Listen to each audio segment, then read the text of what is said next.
Chapter 171. While the unknown civilization is waiting for the deceleration to be completed, humans are also waiting for them to complete the deceleration. Theoretically, without deliberate concealment, the process of deceleration when entering the galaxy is the maximum normal acceleration value that this civilization can withstand. And this value will not be much different from the extreme acceleration that can be tolerated. Just like human warships, the normal acceleration and deceleration is 120 g. And then the acceleration buffer can reach the limit of 150 g. There is a direct information gap between civilizations, and humans cannot ask in person. So they can only judge others by themselves and speculate on the other party based on their own situation. Of course, this is based on the fact that the other party is also a flesh and blood body. And those roller-like living spaceships just prove this point. 4 hours, 5 hours, 6 hours. Time slowly passed while both sides waited. And at the same time, both sides were also observing each other with their own equipment. The unknown civilization directly used their 8 stop detectors to observe the human warship formation. And the human side did the same, directly using the Wudong mountain ship, the Ma mountain ship, and the dispatch detectors to observe the other side unscrupulously. This saved the telescope from secretly observing from the asteroid belt, reducing the probability of exposure. As the two sides spied on each other, the time came to the 11th hour, after the unknown civilization fleet began to slow down. General Yu.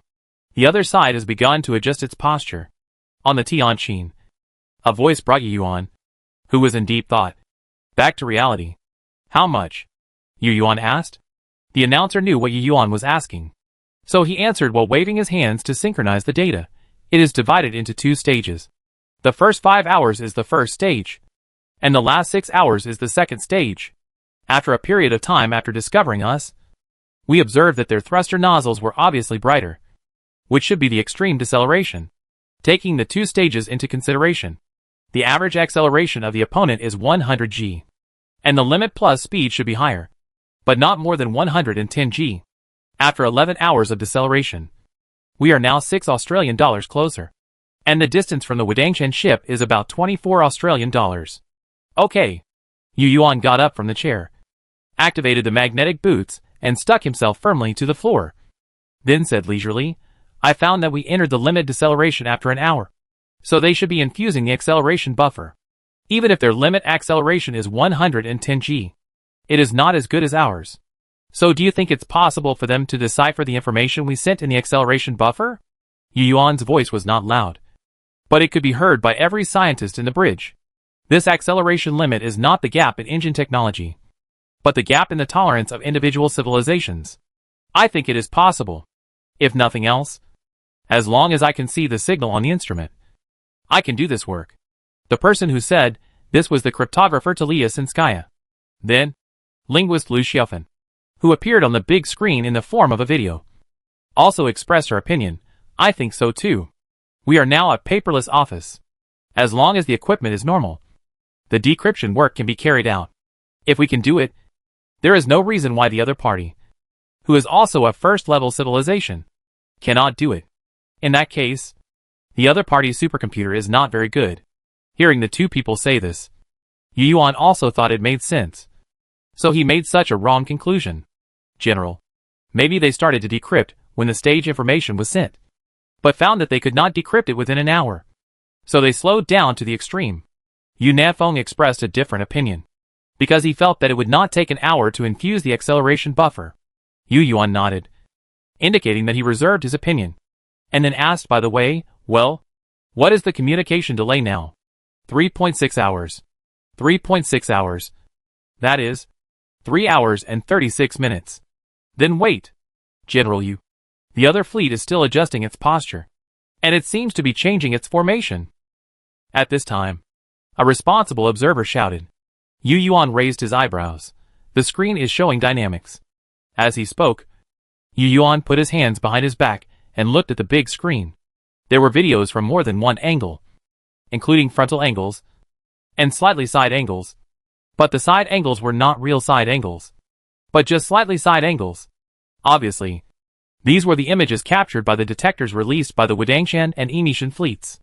In the picture, Yu Yuan saw that the huge fleet was slowly adjusting its posture, and it felt a bit messy at first, but after watching for a while, he saw the clues. This unknown fleet was indeed changing its formation. At the beginning, the fleet's 120 battleships and the 293 barrel-shaped spaceships at the back were roughly in a rectangular array. But after the change, the rectangular array had been distorted. Yu Yuan didn't have to wait long before the unknown fleet's formation change was completed. The unknown fleet formed an umbrella-shaped structure, with the front end of the umbrella-shaped structure consisting of 120 battleships, and the umbrella pole at the back consisting of 293 barrel-shaped spaceships. The tip of the umbrella was facing the direction of the human warship formation. Seeing this change, Yu Yuan touched the newly grown stubble on his chin. He already understood the purpose of the other party changing into this formation. In space, the umbrella formation is a typical long-range firefight formation. This formation was once proposed in the human command in the simulated war simulation. In the early stage of the contact between the two sides, the enemy's carrier-based aircraft was far away, and the fleet generally adopted an umbrella formation. The fire support ship was located in an umbrella-shaped opening, facing the direction of attack. The second layer of the umbrella was composed of missile ships and other ships with controllable weapons. The space carrier and the logistics support ship were lined up to form the umbrella handle to reduce the attack surface when the enemy's self-destruct carrier-based aircraft is close. The fleet generally adopts a spherical formation, with heavy armored ships such as fire support ships and heavy fire ships on the outermost layer, and missile ships and other secondary heavy ships in the second layer, with the core being space carriers and logistics support ships. Correspondingly, the carrier-based aircraft attack formation is generally bowl-shaped, concave in the middle and convex around, with the center point left empty, in order to leave a counterattack window for the gunboats. And at the same time, it can also cause chaos in the enemy's escort fleet formation. The main danger faced by the defender in the after-strike attack is that once the enemy's self-destruct carrier-based aircraft breaks out from the rear of the formation, it will inevitably lead to a fleet melee, which will cause huge losses to the fleet, equivalent to ground warfare. Both sides should keep a reserve force for defense or a second wave of attack. However, if the defending side is small, investing all its forces at once may achieve a devastating effect, which depends on the commander's self-confidence and decision-making ability. The combat effectiveness of a large formation is reflected in the speed of changing formations and the determination to maintain formations. An excellent commander must have a strong spirit of sacrifice and nerves of steel, and can watch the friendly ships around him being blown up one by one, and still insist on maintaining a fixed position. In a word, large formations must avoid close combat.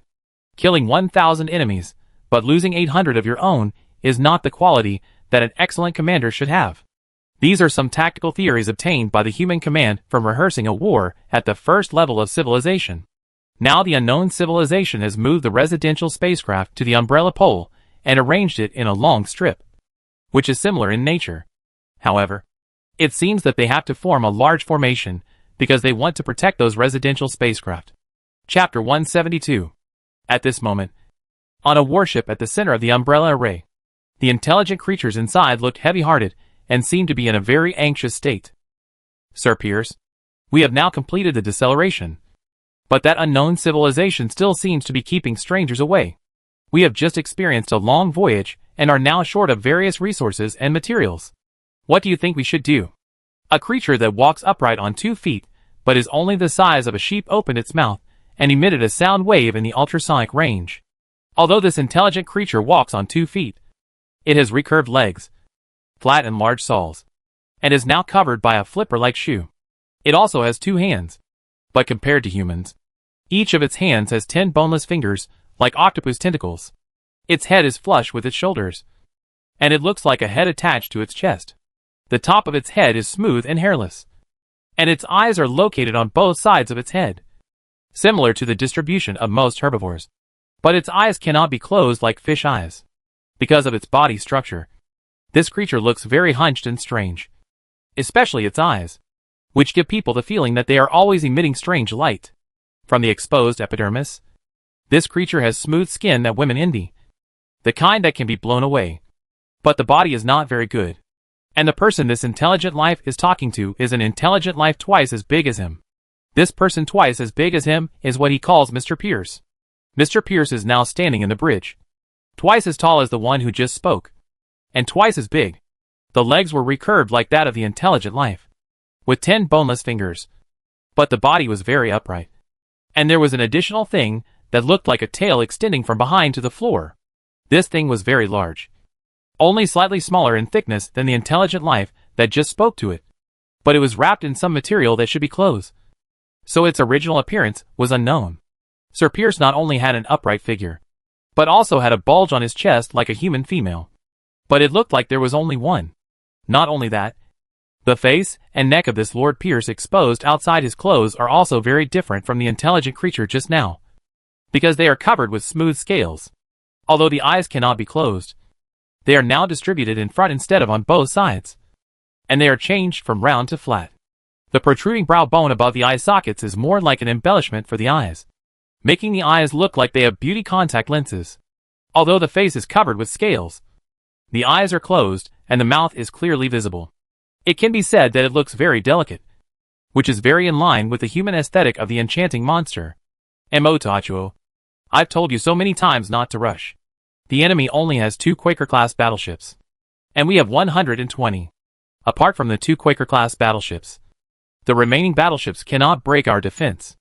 Now let's wait for the scientists to crack the message and see what they say before making plans, Pierce said calmly, and the sound coming out of his mouth was the same ultrasonic wave as that of the intelligent creature just now. Besides, we have already completed the formation change. If they have any intentions, it will be in vain. Although our Kuntai civilization loves peace and doesn't like fighting, we are not easy to mess with. After Pierce finished speaking patiently, he stopped and turned around and walked towards the team of scientists, as if to see the progress of the cracking. Yes, that's right. Pierce was talking about our Kuntai civilization to the intelligent creature he called Mototo. From the outside, Pierce and Mototo don't look like the same species at all. But the amazing thing is that they are indeed the same species. It's just that one is in the early stage of growth and the other is in the late stage of growth. Mototo's short, hunched form belongs to the early growth stage of this creature, while Pierce's form belongs to the late growth stage. The reason for such a big difference in form before and after is that there is a metamorphosis period in the middle growth stage of this intelligent creature. After metamorphosis, Mototo's form will become Pierce's form. This is why this intelligent creature calls itself Kuntai civilization. Kun refers to Mototo's form, and Tai refers to Pierce's form. What is amazing is that although the Kuntai race has a huge difference in appearance before and after, which makes people think that they are 2 different races at first glance, there is actually something more amazing. That is hermaphroditism. No, it cannot be said to be complete hermaphroditism, but it can only be said to be alternative hermaphroditism, because the Kun form is male, and the Tai form is female. In other words, the Kuntai people are males first in their lives, and then they will undergo a metamorphosis in the middle of their lives and become females. There is another important reason why the Kuntai people are hermaphrodites. That is, they do not need male-female mating to produce offspring. Instead, they fertilize themselves during the metamorphosis process. That is, the process of changing from male to female. Then, they conceive immediately after completing the metamorphosis and give birth to offspring soon after. This reproduction method means that the Kuntai people only reproduce once in their lifetime. Genetic problems related to evolution, such as gene mutation and gene alienation, are also produced in this self-fertilization process. And generally 1 to 3 offspring are randomly born. The probability of giving birth to 1, 2, and 3 offspring is 1/3. For this reason, the Kuntai people realize the existence of irrational numbers very early. Like Pierce, she has completed metamorphosis and has given birth to offspring, because as long as she completes metamorphosis, she will definitely conceive on her own. And the thing behind her that looks like a tail wrapped in clothes is actually her birth canal. It is worth mentioning that because of this way of reproduction, the offspring of the Kuntai people are always male. As you can imagine, the power of the large Tai form is incomparable to that of Kun. So Kuntai civilization has been a Tai-dominated civilization since the first spark of civilization. If it were an ordinary civilization, it would have suffered countless internal conflicts due to this ideology. But Kuntai civilization is different, because each of them is Kun form at the beginning, and then they will become Tai form. The male and female are all me. After developing into civilized people, Kuntai society has smoothly accepted the concept of Kuntai equality. It is precisely because of the birth of these concepts that we have the current Kuan-Tai civilization instead of Tai-Kuan civilization. That is why there is both Kuan and Tai on the battleship. Hurry up. I have allowed you to use the central supercomputer. You must decipher this signal in the shortest possible time. This is related to our declaration of strong strength to the other party. Pierce urged anxiously. Sir Pierce, we are working hard. Don't worry. With the help of the supercomputer, we will be able to decipher it soon. Now we have found that the second half of this message is a complete dictionary. We have experience in deciphering the communications of the Quill civilization. And we will get the results soon. Believe me. A Kuan-Tai scientist in the form of Tai replied. I don't want it to be fast. I need the exact time. Forget it. Just do it as soon as possible. Pierce wanted to urge her again. But she seemed to realize that urging her would not only be ineffective, but would distract the scientists. Chapter 173. Kuan-Tai civilization. A civilization that thinks it has a long history. They have a written history of 10,000 years. They reached the first level of civilization 5,000 years ago, and spent 2,000 years pushing the light fusion technology to the top. Then they devoted themselves to the research of the second level of civilization technology. Without any adventure. They spent 1,500 years to break through the cold nuclear fusion technology. The final product of nuclear fusion is iron. This common sense tells them that there is still room for improvement in nuclear fusion. So they devoted themselves to the research of heavy nuclear fusion in the following time. However, until now, due to various reasons, heavy nuclear fusion has not been realized. They think they are ancient. But in fact, compared with the ancient civilizations that are millions of years old, they are also newborns of the universe like humans. Young and curious as they explore. Sir Pierce, we have probably deciphered it. 10 hours later, a Kuan-Tai person in the Tai form shouted excitedly. Great. It only took less than 120 pa. Very good. What did they say? Pierce immediately looked at the screen that was turned to her, and saw a long string of Kuan-Tai civilization characters written on it. The pa Pierce mentioned was a unit of time, just like the human hour. And 1 hour was roughly equal to 7 pa. The characters of the Kuan-Tai people had nothing in common with human hieroglyphics. From the shape, it looked a bit like a strip of characters composed of circles. Pierce leaned forward, staring at her charming big eyes and looking at the display screen, muttering, friends from the darkness. You? Spoon's sleeping star is human civilization? Home. Say goodbye to us immediately and leave? We will kill you according to the first convention of the galactic civilization. What does friend mean? Although the translation is a bit strange, Pierce still roughly understood it, regardless of her doubts about some words. A Kuan-Tai civilization linguist replied, according to their dictionary comparison. It should mean the closest relationship. The closest relationship. Isn't the closest relationship mother and child? It's absurd. This civilization actually came out like we are mothers. Pierce was a little annoyed. No, Sir Pierce. It may not be in person. When we compared the dictionary they sent us, we found that they called mother and child in another way. That expression is very strange and magical, because there is a huge gap between the information content and the dictionary. We can't figure it out for the time being, the linguist explained. Pierce heard this and raised his hand to touch the scales on his face with 10 boneless fingers. Is that so? Aliens really have all kinds of appearances. Could it be that they are just the opposite of us, and they undergo metamorphosis after their lives are interrupted, and then change from female to male, and give birth to offspring at this stage?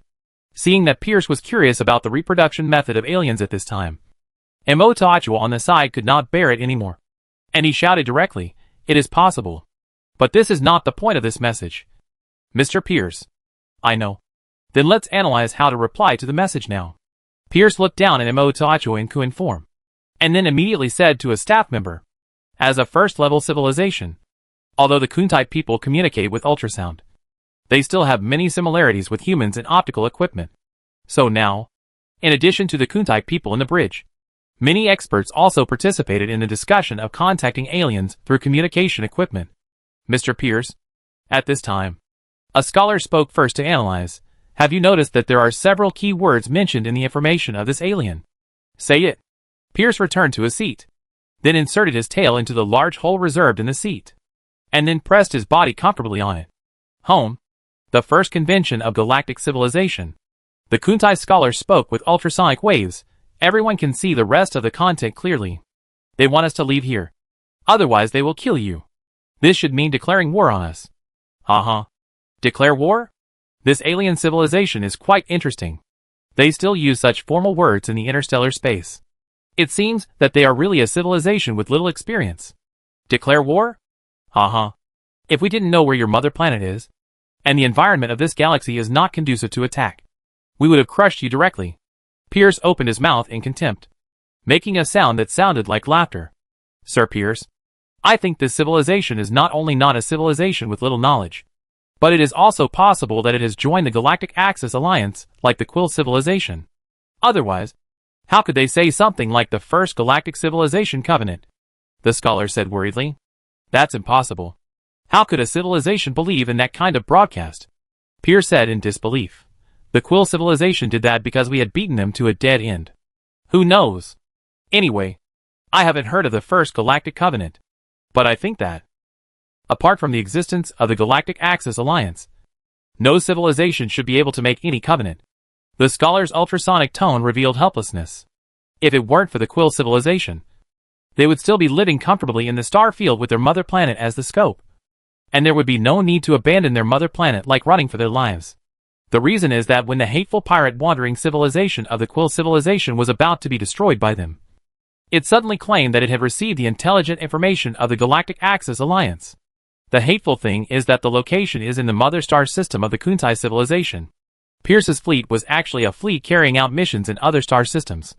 After learning that her home star system had defeated the interstellar pirate Quill civilization, she planned to return to her home star system and bring the outstanding scientists in the fleet back to participate in the technical analysis of the Quill civilization's spacecraft.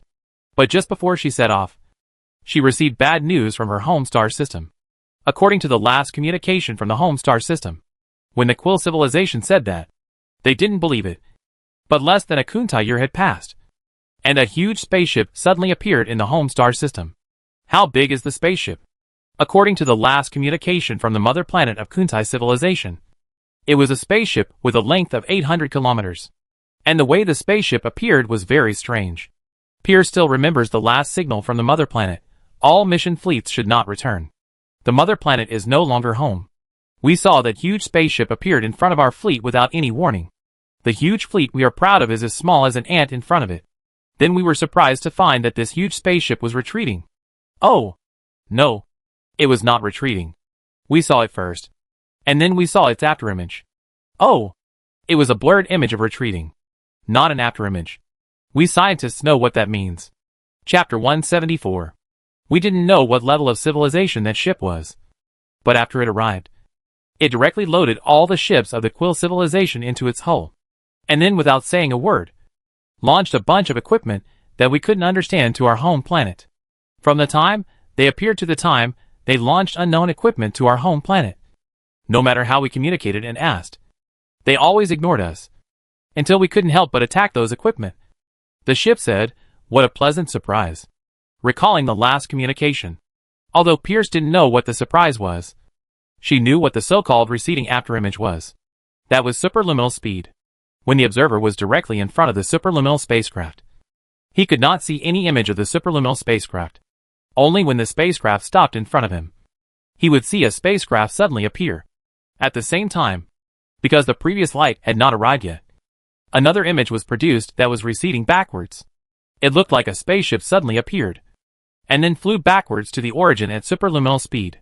Pierce didn't know what happened to the Kuntai civilization's home planet after the spaceship appeared, but she was sure that it would no longer have autonomy.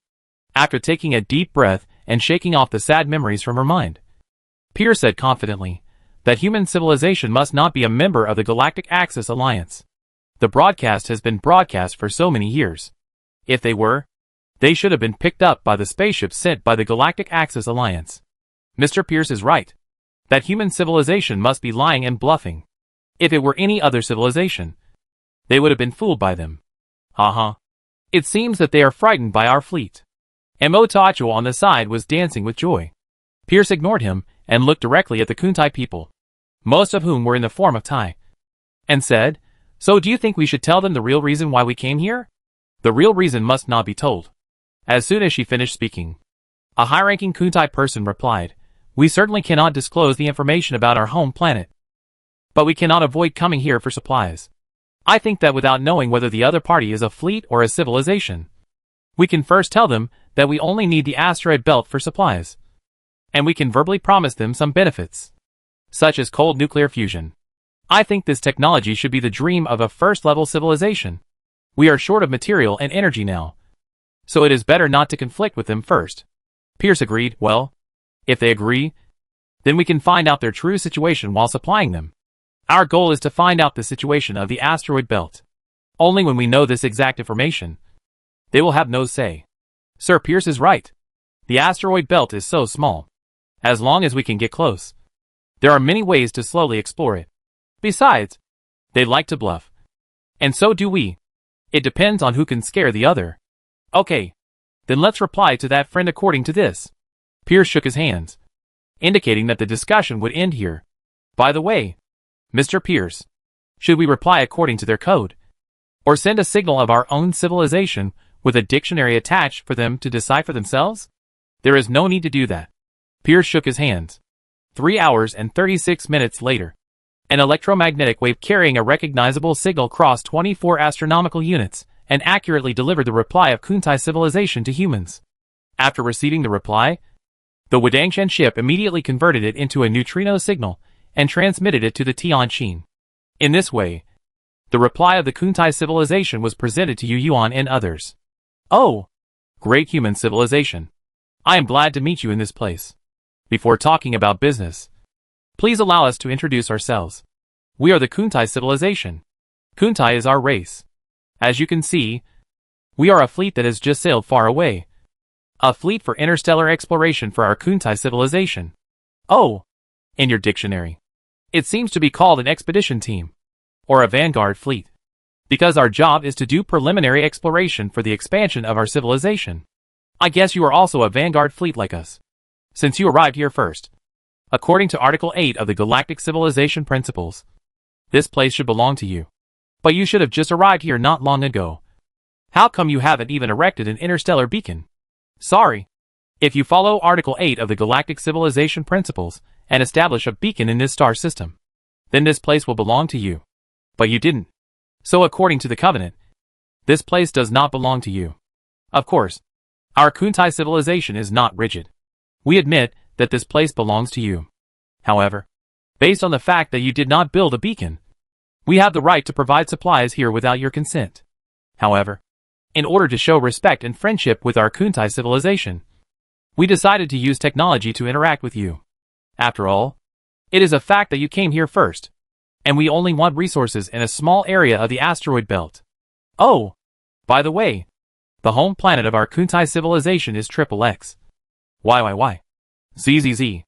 If you are also a member of the Persis community, you can come to our home planet to communicate.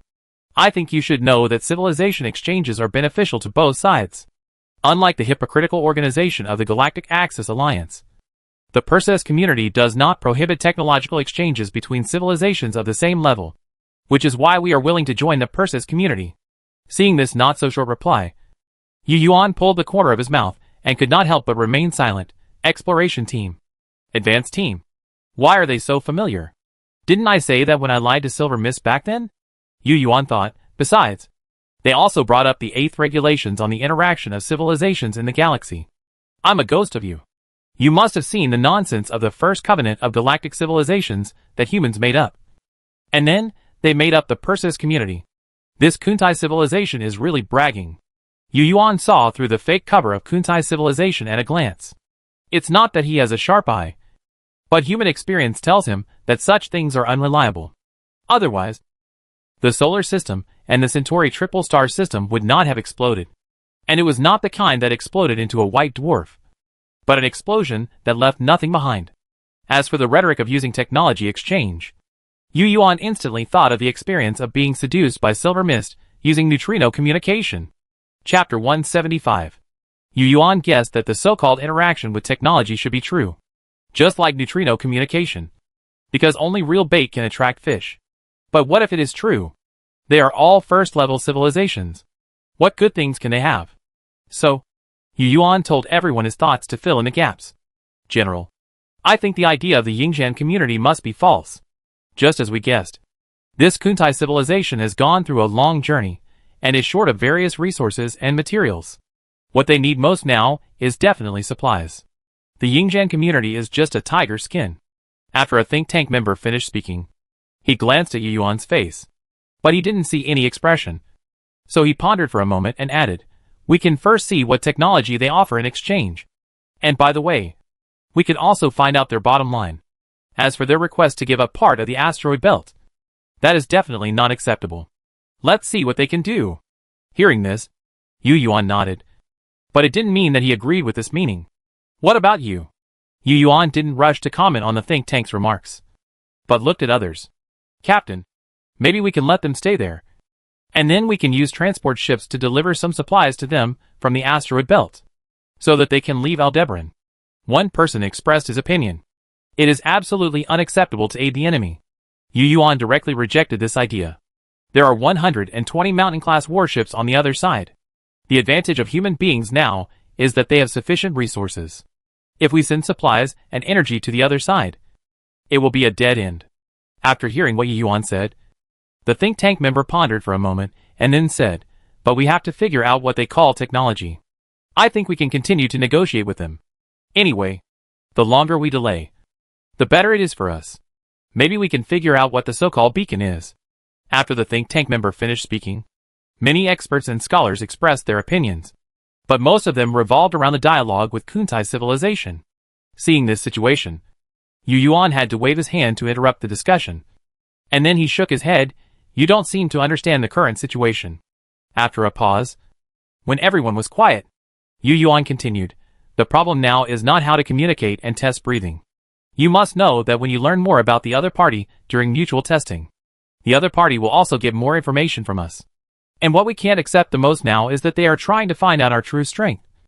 Because there are more than 4 million compatriots behind us. And the existence of our living spaceship must not be exposed. So what I am worried about now is not the communication problem, but how to defeat them in one fell swoop." At this point, Yu Yuan asked the communicator to display the map of the asteroid belt and the area where the giant gas planets are located on the big screen.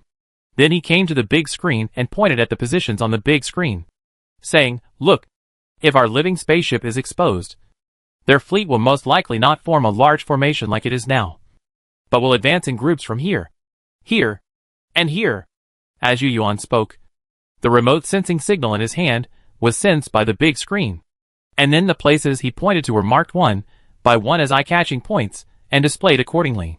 The enemy is numerous, and we are few. If they really do this, it will be difficult for us to intercept and attack with only 10 Shan-class battleships. Don't forget that space is three-dimensional. They can not only attack from the left and right, but also from the top and bottom, and even from behind. You have also seen the simulated battle between the Shan-class battleship and the secondary battleship. Only the Shan-class battleship can deal with the Shan-class battleship. Other small battleships can't penetrate the armor of the Shan-class battleship at all. They will just be sent to the battlefield. So what we need to consider now is not communication, but how to make them attack us from the front in a large formation. Only if they attack from the front in a large formation. All our previous sneak attack arrangements, including self-destructing shuttles, space mothership self-destructing carrier-based aircraft attacks, Ganymede 4-class battleships, and frigates raiding their residential spacecraft, are based on this premise. Only if they don't find our residential spacecraft. This kind of surprise attack can cause them confusion. Otherwise it will be an extreme exchange of homes, and both sides will suffer. At the beginning, Yu Yuan had never thought of getting along peacefully with the Kuntai civilization that came from afar. As the saying goes, those who are not of my kind must have different hearts, let alone aliens. So half a year before the Kuntai civilization arrived at Aldebaran, it ordered all human habitation spacecraft to drive behind the giant gas planet to perform low-orbit maneuvering and concealment.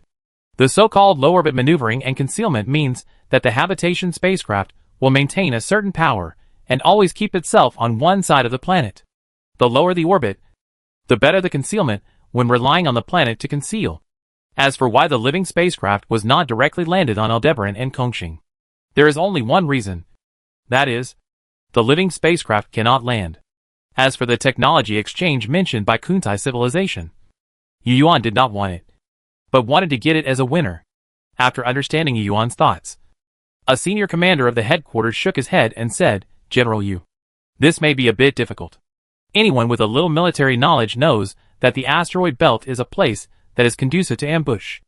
Aliens are not stupid. How could they advance in a large formation without conducting detection? They don't need to actually break into the asteroid belt, as long as they get close enough to our weapons range." Yu Yuan frowned. He thought about this problem for a long time, but he couldn't think of a good solution. It's easy to say that we can lure the enemy deep into the asteroid belt, but it's actually very difficult, because as long as there is a probe into the asteroid belt, it will definitely find the warships hidden there. This is not a question of whether it is hidden well or not, but a question of the nature of electromagnetic wave detection. Even if the warship can be optically invisible, the probe still has infrared heat source detection. As long as there is not an asteroid between the warship and the probe, it will not be discovered at all. Well, Commander Yu, I think we can change our thinking. Since the self-destructing drones carried by the space carrier pose no threat to large warships, we can use them specifically to intercept the enemy's probes. We have a large number of drones, so it should be no problem to intercept the enemy's probes.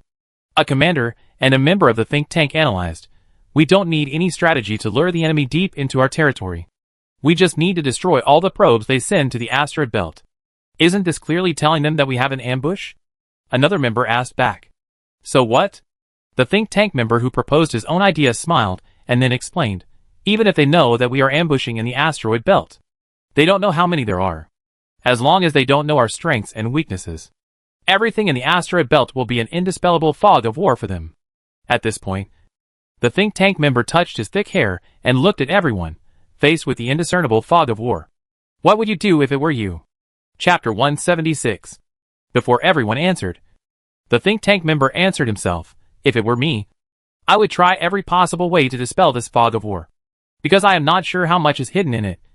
And as long as I cannot dispel the fog, I will not dare to risk dividing my troops to attack. Because once I divide my troops, I may be destroyed by the enemy in the fog with superior forces.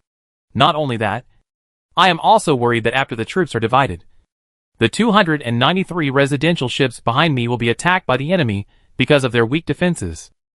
This member seemed to have opened his mind, and he continued to analyze. In fact, there is an important factor here. That is resources. If it is a normal situation, then the Kuntai civilization does not have to worry about the probe or the raiding team being destroyed, and can even explore the fog of war at all costs. Unfortunately, the Kuntai civilization now has limited supplies and energy, and one less ship is destroyed. Faced with this situation, the Kuntai civilization can't leave, and dare not delay. And the attack is even more worried. So I think we don't need to consider how to keep the Kuntai civilization in a large formation to attack. We just need to do our best to ensure that the asteroid belt is in a state of fog of war. In this process, we don't even have to worry about some of the warships in the Kunlun fleet being discovered by them. Because even if they discover them, they can't tell how many warships we have hidden in the asteroid belt." After hearing this, Yu Yuan suddenly felt that the situation was clear. Yes, as long as the fog of war is maintained, the enemy will be in the dark. The other side is short of resources, and the Kuntai civilization is the one that is anxious in this situation. And in war, once you are anxious, you may make mistakes. As long as you make mistakes, you will have to bear the fatal blow of humans. Isn't this the situation that has been formed after so many years of preparation? Isn't it the so-called first being invincible, waiting for the enemy to be victorious?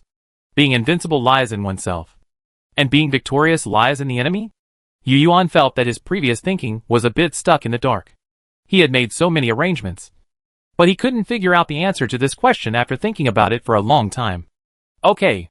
Thinking of this, Yu Yuan first affirmed this think tank member, and then said with a sharp look, "Then, convey this meaning to the Kunlun ship and the Wudong Mountain ship." "General, should we still respond to Kuntai civilization?" a scholar asked. "Yes. Why not?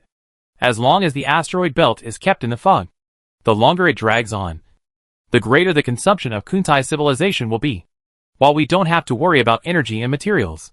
With this balance, our chances of winning will only increase." Yu Yuan smiled and looked at the scholar. "We can just let them leave Aldebaran, and then draw a red line for them, and the rest will be left to them to judge for themselves. That being said, Is it possible that this Kuntai civilization fleet is really an exploration fleet? The expert next to the scholar worried. So what? A first-level civilization can travel across the stars for hundreds of years. By the time their large forces arrive, we will have already left. Yu Yuan, who was in a good mood, answered patiently. In this way, the Wadangshan ship sent a reply to the Kuntai civilization fleet according to the results of the discussion by Yu Yuan and others on the Tianqin. 3 hours and 36 minutes later, an anxious ultrasonic voice sounded again from the flagship of Kuntai civilization. It was Imotoachua talking to Pierce. Sir Pierce, the human civilization has replied. They asked us to send the types of technology to be exchanged as items. They need to see what kind of technology it is before deciding whether to agree to our supply request. Also, they said they need to see our sincerity and asked us to withdraw the 8 probes first. I can see it. Pierce looked at Imotoachua, who was about to undergo metamorphosis, and laughed a unique Kuntai laugh. She seemed to be in a good mood. It seems that this human civilization is not stupid. They didn't mention the first covenant of galactic civilization mentioned before, and the 8th provisions on the coexistence of galactic civilizations, and the stellar zone beacon we mentioned. They should have known that we saw through what they said. And they didn't believe our rhetoric. It should have been like this a long time ago. Imotoachua, let the scientists make up a list and send it to them. Yes, Sir Pierce. Imotoachua left in response. With the experience of sending the message for the first time, Kuntai civilization quickly solved the translation problem. 8 hours after the reply was sent, Kuntai civilization received a reply from humans again. Then Imotoachua's ultrasonic voice sounded again on the flagship of Kuntai civilization, Sir Pierce. Human civilization said that we are not sincere. They have already realized the technology we sent. Let us exchange it for something valuable. Didn't you list cold nuclear fusion technology? Pierce asked. Yes, Mototo replied. Hearing this answer, Pierce fell into deep thought. She couldn't make up her mind for a while. So she hurriedly called a group of Kuntai people to hold a meeting. After discussing for a long time, they recompiled a list and sent it to humans. Then 10 hours later, the human reply came again. But it still said that the Kuntai civilization was not sincere, and also talked about a lot of great principles for friendly exchanges between the two sides. Kuntai civilization boasted about its own list, saying it was specialized technology. Kuntai civilization did not expect that when it came to specialized technology, human civilization changed its indifference and asked a lot of questions about specialized technology in its reply. It also said that it was very interested and that Kuntai civilization might use this technology to exchange for the right to develop resources on Aldebaran. Seeing that it was effective, Kuntai civilization also became serious and boasted about the specialized technology it had made up in the following information exchanges. Of course, humans also believed it and showed great interest. In this way, more than a month passed. During this period, Kuntai civilization found that human civilization seemed to always suddenly become interested. And when they were about to talk about the result, they suddenly talked about other topics such as the rules of communication between cosmic civilizations and friendly exchanges between civilizations. After talking about these topics, they suddenly became interested in other technologies on the list. This happened again and again, as if they always kept a distance from you. And when you stopped, they suddenly flirted with your girl. This made Kuntai civilization very uncomfortable. So, in one of their replies, Kuntai civilization could not help but say that you human civilizations are not sincere. The result was a furious reply. Imotoachua roared in the bridge as usual. But this time he gritted his teeth even more. Sir Pierce, the hateful human civilization said that we slandered them, that we did not respect their character, and then asked us to leave Aldebaran immediately, and also said that we should withdraw the 8 detectors within 1 day. Otherwise they would directly open fire and destroy them. This is too much. How could they do this? Chapter 177. The damned humans are just playing tricks on us. Imotoachua roared angrily. His angry expression and hunched posture made him look a little funny. Sir Pierce, we should use our great fleet to crush those damn bugs and make them become dust in the universe. Please stay calm. Imotoachua. Pierce was quite calm.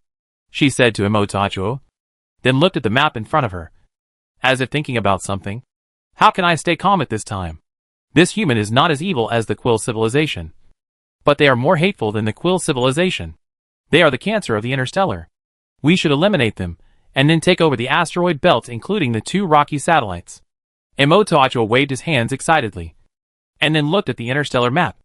Ah! 2 rocky planets plus such a large asteroid belt. So many minerals and materials. They can't use them all. Why can't they give us some? We didn't even ask for a planet.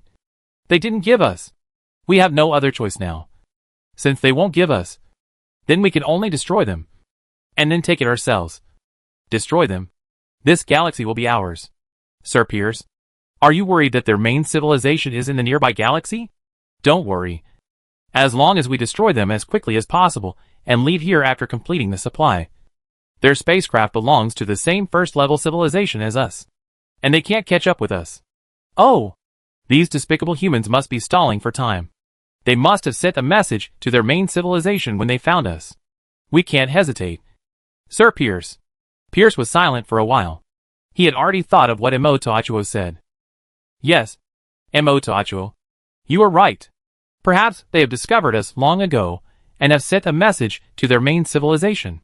Human civilization is stalling now, which means they should have discovered us a long time ago. We really don't have much time. In fact, it is not very meaningful to put the first-level civilization in the interstellar space and delay time to wait for the main civilization fleet in another galaxy to come, because the distance is too far. Generally, the distance between stars is at least 8 light years. At this distance scale, it takes 7 or 8 years, or even more than 10 years to send a message. After the fleet receives the message, it will take more than 100 or even 200 years from departure to arrival. The foreign reinforcements from the star system haven't arrived yet, and they've already finished their work and left. Based on this basic understanding, Pierce believes that human civilization must have discovered the Kuntai civilization long ago. Otherwise, it would be meaningless to delay for a month or 2, or even a year or 2. So after basically confirming that humans are delaying time, she came to 2 conclusions. One is that the main fleet of human civilization was already on its way when humans didn't discover the Kuntai civilization. Second, humans may have probes in this star field and discovered the Kuntai civilization 100 years ago. Pierce felt that if it was the first possibility, it would be fine.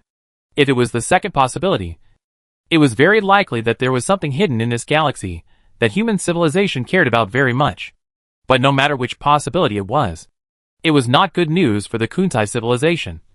Because now the Kuntai civilization really couldn't afford to delay. Her eyes were still fixed on the content displayed on the screen, which was taken by the 8 probes intercepted by humans. From the above, she could easily judge that this human civilization fleet also belonged to the first-level civilization level. After a while, Pierce narrowed the star map to the entire Aldebaran binary star system, and then pointed to the red dwarf star of Aldebaran and asked, how much fuel is left in the habitation spacecraft? Is it enough to maneuver here to hide? The Kuntai civilization detector had already detected Aldebaran B, and there was no human civilization fleet. She knew that the Kuntai civilization had no choice, so she wanted to let the habitation spacecraft stay away before the fight. As long as the habitation spacecraft was away from the dangerous range of the battle, she could fight freely. It is 509 Australian dollars away from us. Although the remaining fuel of the living spaceship can reach there, it cannot return. Our fuel is only enough for 1 acceleration and deceleration. There is no extra fuel for us to escape the gravity of Aldebaran B. A technician in the bridge immediately answered, if we don't need to consider the problem of escaping gravity, the living spaceship will turn around and retreat to the void. In this case, we only need to accelerate and decelerate once. Before Pierce finished speaking, another Kuntai interrupted and said, no, Sir Pierce. We don't actually need to consider moving the habitable spacecraft away from here, because doing so will only waste a limited amount of fuel and will not make any sense. After a pause, the Thai man, who was also in the Thai form, continued, as long as our fleet wins, even if the habitable spacecraft is floating in the deep space behind and cannot come back, we can bring them supplies after taking over this galaxy. But if we lose, it doesn't matter where the habitable spacecraft is. Hearing the word lose, Emotoachua on the side immediately jumped up. We will not lose. Tariku, I am just stating a possibility. Commissioner Motodo. Tariku replied helplessly, and then continued to say to Pierce, so Mr. Pierce, what we should be concerned about now is the fuel problem of the warships. Our 120 warships are actually facing the same fuel problem, which is not much better than the living spacecraft. The interstellar space is so empty that the Kuntai people never thought that they would encounter another alien civilization in such a remote place. How many more are there? Pierce asked. 3 extreme accelerations and decelerations. Tarika obviously knew all about this, and answered her question without even checking. Pierce felt cold at the answer. Only 3 extreme accelerations and decelerations. How could this be enough to fight a war? Although in the star system, the war of the first-level civilization basically does not need to accelerate to 15% of the speed of light for maneuvering and then decelerating. But extreme acceleration to change the attitude of the warship needs to be done frequently. And frequent extreme acceleration to avoid the attitude consumes more fuel than interstellar navigation. Pierce thought for a moment and said, that is to say, if we fight and talk, we only have 533 pa to fight for victory. Yes, Tarika replied. 533 pa is equivalent to 76 hours. Which means that once the fight starts, the Kuntai civilization fleet can maintain high mobility and avoid time freedom for 76 hours. Pierce struggled for a while, and then said resolutely, notify them to transfer all the fuel of the residential spacecraft to the warships, leaving only enough to keep the spacecraft running. And tell all the warships to prepare for battle. Before we complete the fuel transfer, try to talk to them. But don't be so obvious. Chapter 178. Time. Humans want to delay it for a while. Kuntai civilization also wants to delay. But they want to delay until the fuel transfer is completed. Humans don't know this, because it's such a long distance. Although humans can see the Kuntai fleet, it is normal for a fleet to have transport ships and transport boats between each spacecraft. And the Kuntai civilization did not act leisurely in the following discussion, but was as anxious as ever. This made humans feel that they really wanted to solve the problem through negotiation. In this way, 2 months passed in the bickering between the two sides. Commander Yu, Kuntai has made a move. The 8 probes that were withdrawn according to our wishes have also turned their heads and rushed towards the asteroid belt. The voice of the announcer sounded in the bridge of the Tianqin. Yu Yuan immediately looked at the star map, where the icon representing the probe was constantly flashing. And it also displayed the real-time speed of the probe, the predicted route, and other content. Can't you hold it anymore? Yu Yuan said in his heart, seeing that Kuntai civilization finally took action. Yu Yuan did not make any pre-deployment speech in the bridge of the Tianqin, nor did he send any command instructions to the Wudangshan ship and the Inishan ship formation, because there is a communication delay between the current location of the Tianqin and the Wudangshan ship and the Inishan ship. Moreover, he has explained the general direction of the strategy clearly, and I believe that the captains of the 2 warships will make their own judgments. This is how wars in the interstellar space are. In the absence of superluminal communication and superluminal detection means, any warship that is not in the same formation will have a communication delay. And the pace is generally not fast. However, the slow pace refers to communication. After the real battle, every warship is racing against time. In this case, the more it is like remote control micromanipulation, the faster it will die. Of course, it doesn't mean that if you don't command directly, you won't see anything. The detection information is updated on the star map so that the Tianqin and other warship formations can make judgments that are in line with strategic intentions based on the development situation. Report. The formation of the Kuntai civilization's main battleship formation remains unchanged. Just as we are accelerating, their detectors have crossed the red line we drew. As this announcement sounded, the Wudangshan and Inishan fleets that were in the open also moved. Not long after, a gamma laser lit up from the muzzle of a frigate in the Wudangshan fleet. And then 30 seconds later, it passed by the nearest detector at a distance of 18 kilometers. 30 seconds later, the system sound on the frigate sounded. Test firing completed. Missed the target. Error 17.235 kilometers. Correcting the firing parameters. Calculating relative position. Calculating target speed. Calculating target's possible course change within 30 seconds. Judging completed. Completed. Linking with other 2 frigates in the range area. Linkage completed. 3 ship fire control system coordinated. Our ships number 1, 2, 3 laser cannons are ready. The first round of salvo is ready fire. With a shout from the frigate's cockpit, 9 lasers shot silently at the target. Or rather, it shot at the position where the other party's detector might be in 30 seconds. Calculated by the frigate's onboard combat AI. Fire! Fire! Other frigates also fired at the approaching probes. And more frigates formed small teams and slowly dispersed. The Wudangtian fleet, like the Emetian fleet, has 50 frigates. These frigates are called frigates, but they are not actually incorporated into the fleet to protect the Shan-class battleships or the Ganymede-class battleships. They are actually protecting residential spacecraft and other non-military spacecraft to prevent those spacecraft from being destroyed by the enemy's small-scale surprise attacks. However, the Kuntai civilization did not have any small ships, so the frigates were pulled over to coordinate interception of the other party's probes. But their main target was still the residential spacecraft on the opposite side. So the formation was dispersed to find an opportunity to raid the residential spacecraft of the Kuntai civilization later. The target was not hit. The calculation of the shooting elements has been completed during the parameter correction, and the second round of salvos is ready. The target was not hit. And the third round of salvos is ready. The target was not hit. And the fourth round of salvos is ready. Hit the target. The damage to the target has been assessed. Commander, we sank an enemy probe. The probe is very fragile, and its main function is flexible detection, and it basically has no combat power. So at this stage, human frigates are equivalent to playing target shooting.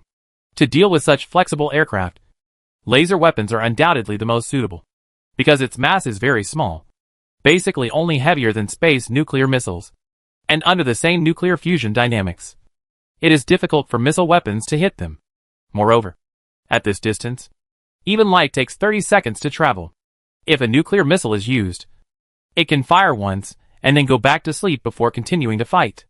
A few minutes later, the first few detectors that approached were destroyed. And this was also a sign that human civilization and Taikuan civilization had begun a physical war. At the same time, in the bridge of the Wudangtian ship. Very good. All very energetic.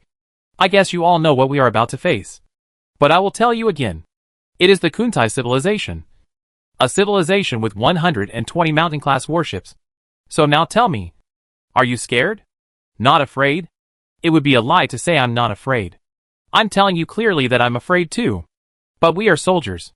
The glory of the human soul allows us to overcome the fear of death. If we retreat, we humans will be wiped out from the universe by the bug-like aliens.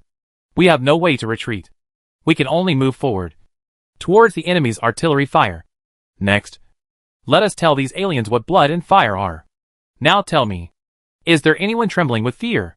No. Very good. I give you 30 minutes to write your suicide notes. Then, come with me and kill the aliens. Kill the aliens. The captain of the Wudangtian ship said this in a somewhat childish way. But this scene not only happened on the Wudangtian ship, but also on the Emetian ship and the warships of the Manuimi formation. The Kuntai civilization warship will enter the range of laser weapons in 4 hours.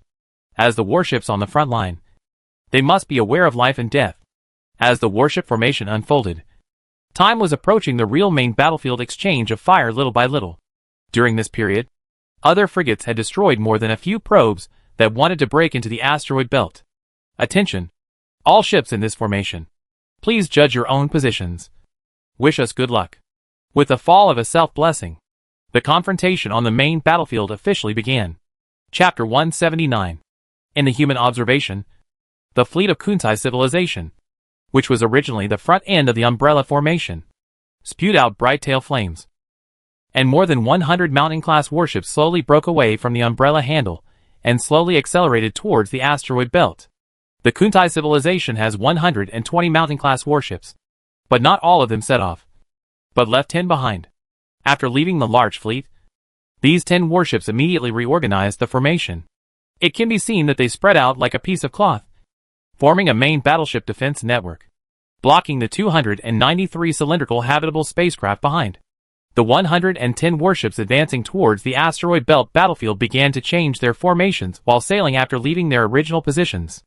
60 warships rushed forward at a significantly faster acceleration, and then split into 3 groups, forming 3 warship divisions at the front, each with 20 ships. After the Kuntai civilization fleet completed the formation change, humans saw that if the positions of the 3 formations were connected by a line, they formed a triangle. In the middle of the triangle, there was another formation of 50 warships. One is divided into 4, 3 in front and 1 in the back. Each formation has its own independent formation, and it advances steadily from space. From the perspective of humans, It looks like 4 shining stars embedded in the night sky. It seems that the Kuntai civilization is concentrating its strength to advance. Watching the Kuntai civilization fleet changing its formation in the picture, Yu Yuan came to this conclusion. This is what he wants to see most. Because the Kuntai civilization forms a large formation to advance. So humans don't need to disperse too much strength to intercept possible detectors. And the direction of firepower is more concentrated. The concentrated direction of firepower means a high probability of hitting. Of course, the defensive firepower will also be very concentrated.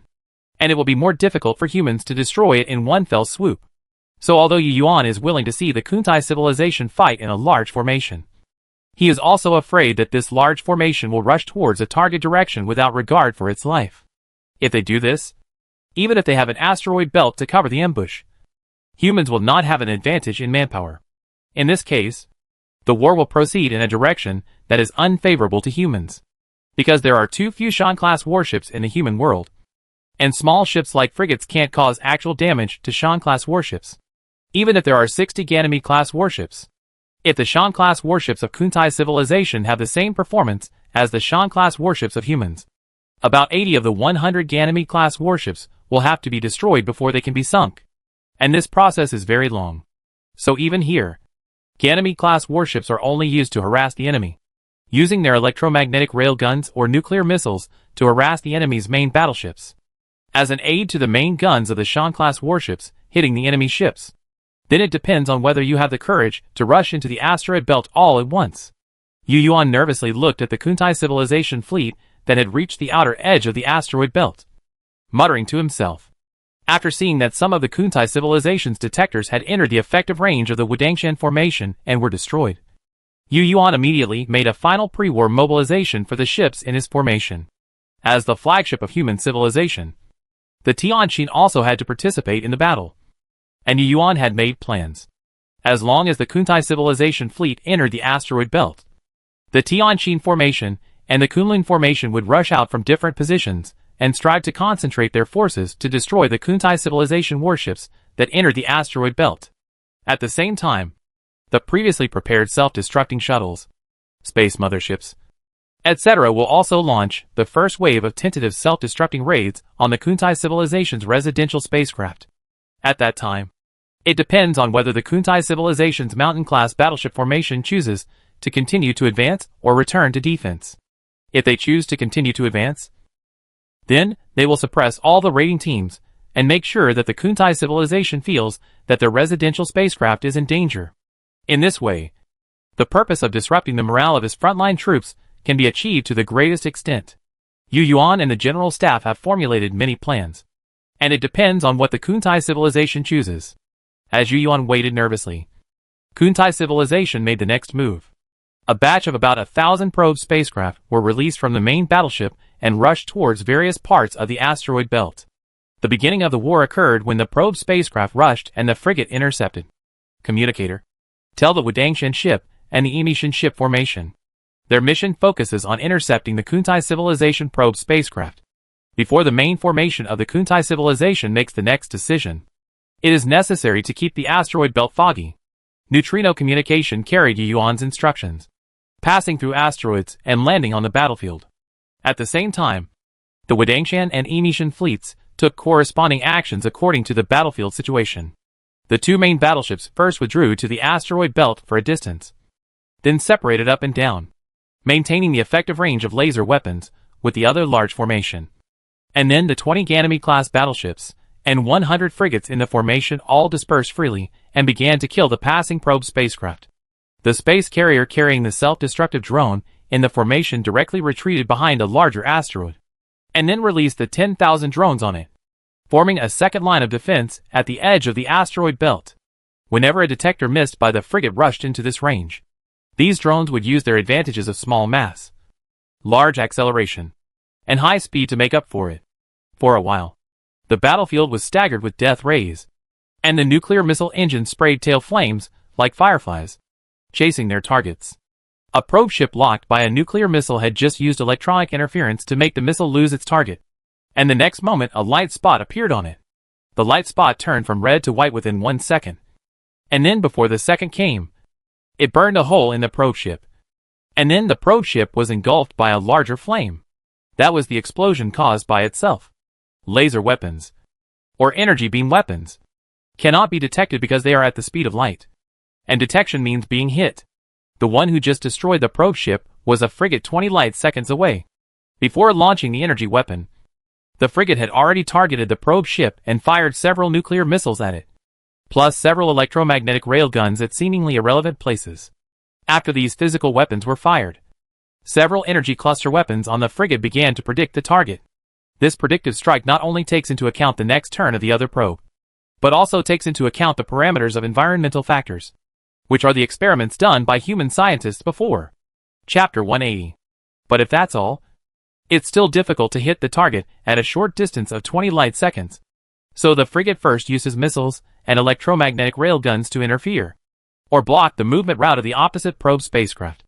Then the shipboard AI considers comprehensive factors, and finally turns the muzzles of several energy bundling guns to that empty position and presses the salvo button. Compared to directly using energy weapons to predict the attack, this coordinated attack significantly increases the hit rate. This kind of coordinated attack method is very common in human warships and often appears in simulation training. Now it has just been moved to the real battlefield. The effect is also obvious. In less than an hour, more than 80% of the more than 1,000 probe spacecraft were destroyed. The remaining 100 probe spacecraft were chased by the self-destructing drones. Because of the difference in acceleration caused by mass factors, they were eventually hit by the self-destructing drones and exploded into slag. Of course, the probe spacecraft is also equipped with weapons, and it also uses its energy weapons to destroy many of the chasing self-destructing drones. But generally these self-destructing drones are not chased alone, but formed into teams of 2s and 3s to attack the target. Because of the speed and inescapability, energy weapons have become the main weapons in the battle. Since laser energy weapons kill targets by burning at high temperatures, there is a problem of hit time. In this way, when using energy weapons to fire at long range, the hit time must also be taken into account. For example, human scientists previously calculated the effective killing parameters of human laser energy weapons as 2 seconds of hit time at a distance of 20 light seconds. Then when the frigate attacks the target detection spacecraft, this parameter must also be taken into account. That is to say, after the laser energy weapon is fired at the predicted position, it must also conduct a 2-second shooting deflection. The weapon shooting deflection. To put it in a more vivid way, it is like a person sitting in a car, turning on a flashlight to shine on a bird in the sky. If this person wants to keep the flashlight on the bird within 2 seconds, he must keep twisting his hand. The same is true in space battles. Just flicking and sweeping cannot cause effective damage. So these 2 seconds contain a lot of mathematical, physical, astronomical, and other parameters. Their specific contents include, but are not limited to, the predicted value, the flight speed, angle, space dust, gravity distortion, light deflection value, micromagnetic field environment interference value. It can be said that behind each shot is the technological heritage of a civilization. As soon as the two sides came into contact, on the surface, it was a scene of warships exchanging fire and shooting in the sky.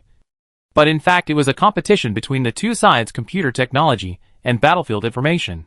Without luck, the stronger the computer combat AI, the higher the hit rate. And whether it can kill with one shot after hitting depends on the material technology and firepower. Of course, in the initial contact, because the Kuntai civilization basically broke into the probe spacecraft to collect information and intelligence, and the humans were only blown up by self-destructing drones, so the material technology aspect could not be seen for a while. Sir Pierce, this is the first-hand information sent back by the probe. Mototo was Pierce's first assistant and staff officer, and he was the one who reported the latest situation to Pierce. After entering the war state, Mototo was much calmer than before, but in the eyes of other people on the ship, his ultrasonic volume was still very loud, although none of our first batch of probe ships could penetrate into the asteroid belt. We still got some information about human civilization warships. Mr. Pierce, please take a look. Mototo walked to Pierce with a hunched step and pointed to the information in his hand. It is about 20 light seconds, which is the effective killing range of human warship energy cannons. The time to penetrate the shell of our probe ship is 1.33 to 1.53 seconds. Our Quick-class battleships are much better armored than the probe ships. and their small ships pose no threat to us. But I don't know about their Quick-class battleships, because the 2 human Quick-class battleships have not fired, and we have not collected accurate information. We can only make a preliminary judgment based on its caliber. The experts' assessment is not very optimistic. They believe that if it is within the range of 20 light seconds, an energy cannon of that caliber can pose an effective threat to our armor within 1.8 seconds. Because the Quick-class battleships have not officially entered the battle, there is no way to predict their mobility. So, Mr. Pierce, what should we do next? Send out the second batch of probes for a surprise exploration? When Emoto spoke, his head, which was level with his shoulders, was almost close to Pierce's belly. But he didn't care. And Pierce didn't care either. No. Once is enough. I already understand their intentions. Pierce touched his scaly skin, shook his head and explained, human civilization is trying its best to prevent our probes from entering the asteroid belt. The purpose of doing so is obvious. There must be their ambush fleet in the asteroid belt. Emoto was puzzled. Excuse me, Mr. Pierce, since we know they have an ambush, shouldn't we continue to send probes in to detect? Otherwise, how can we know how many warships they have hidden in there?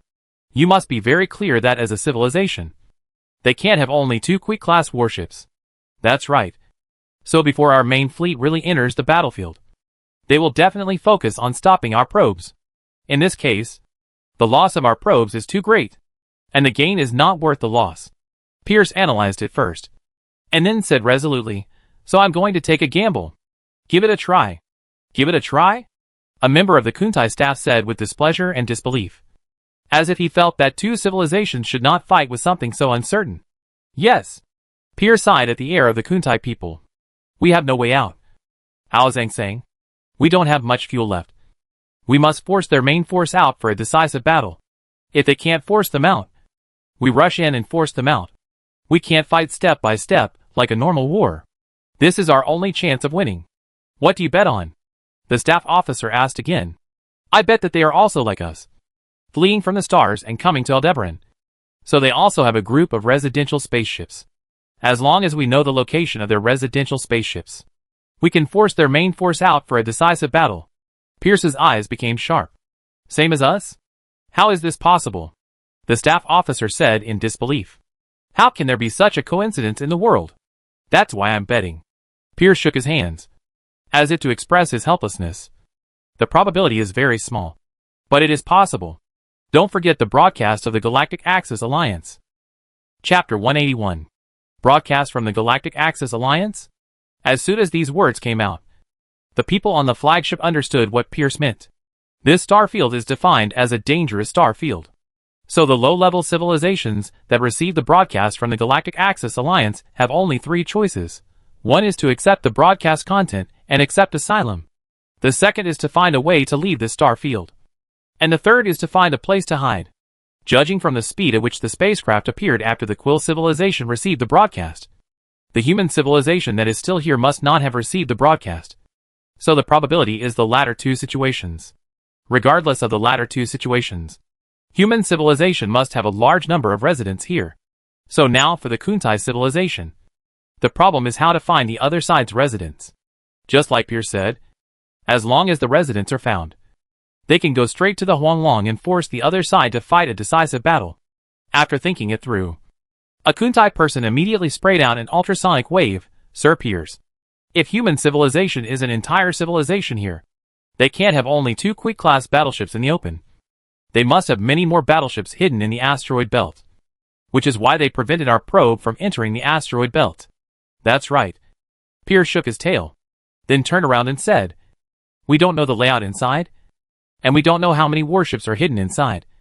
So we dare not act rashly, because if we are not careful, our fleet will be at risk of being destroyed. If it were normal times, we could slowly explore.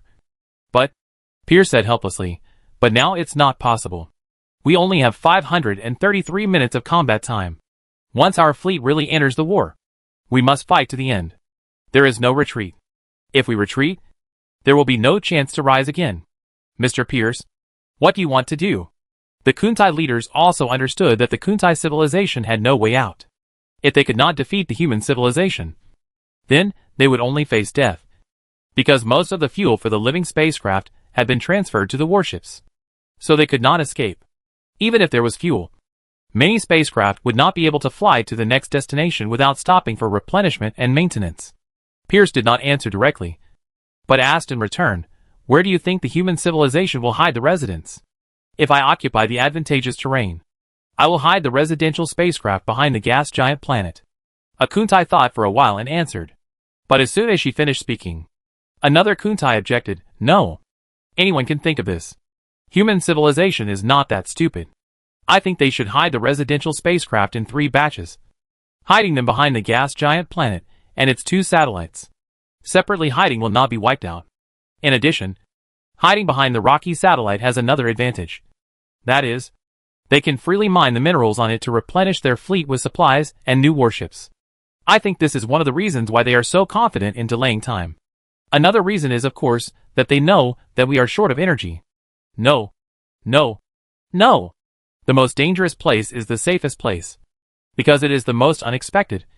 So I think they should separate the living spacecraft and hide it in the asteroid belt on the other side." Another Kuntai civilization expressed a different opinion with shaking hands. She looked at the 2 speakers and Pierce just now and continued, "That's why they tried so hard to prevent our probe from entering." As the Kuntai people spoke and analyzed one by one, a group of Kuntai senior officials finally understood the real meaning of Pierce's so-called bet. That is to bet on the location of the inhabitants of human civilization, and then launch a surprise attack by a large fleet to force humans to fight a decisive battle. 3 possibilities. Which one do you choose? Pierce asked very democratically. "I think the probability of the 3 planets being scattered and hidden is greater, and the planet that can hide the most residential spaceships is undoubtedly the giant gas planet.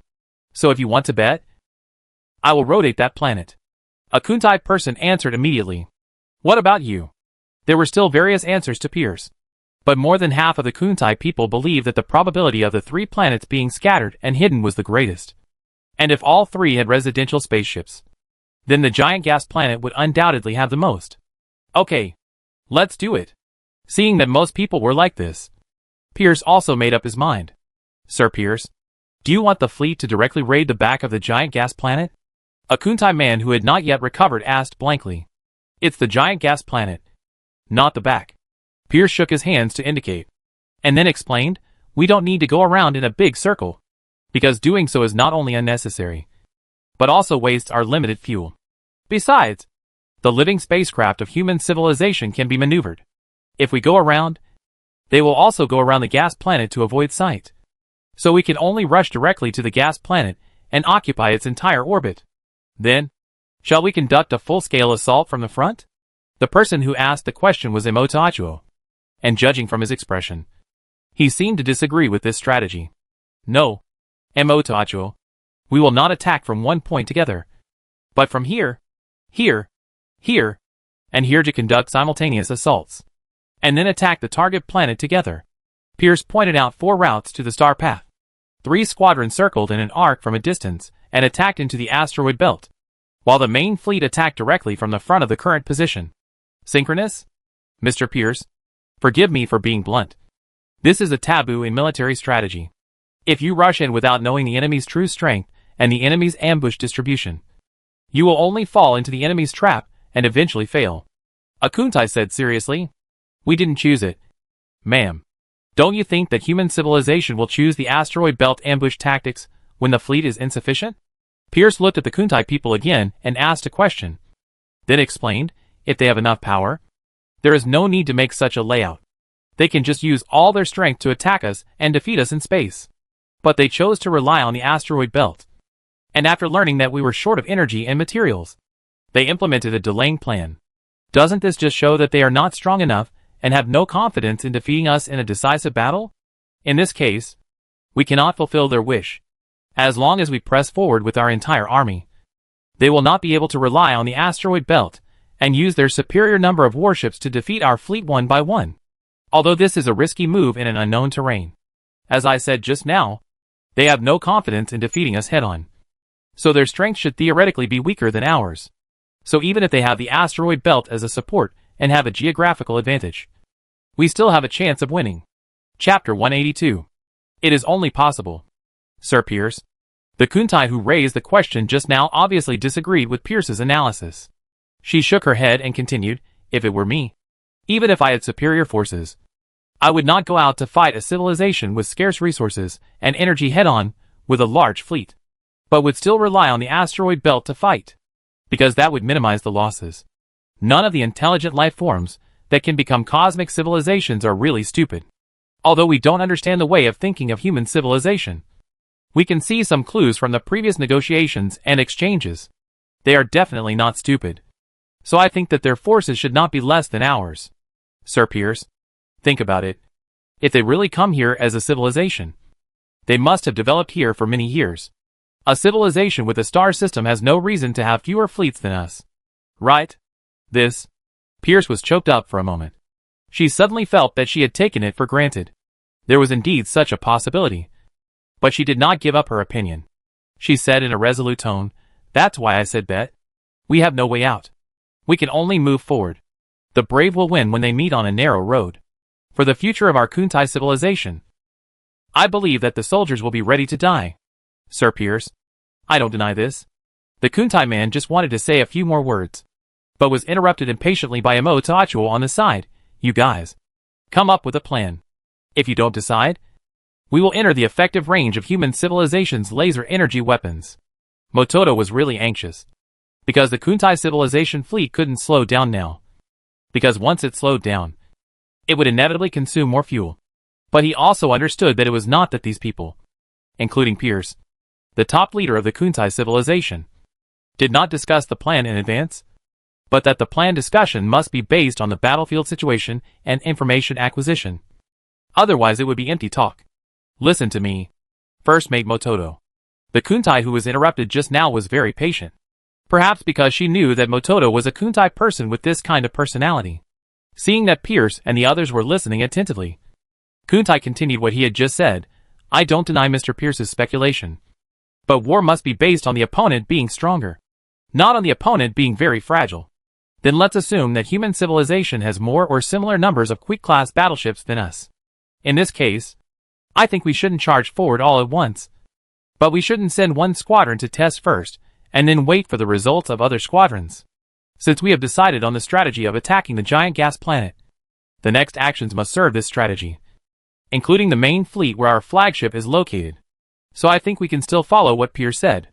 The 4 squadrons will charge forward from 4 routes. But not together, but in sequence.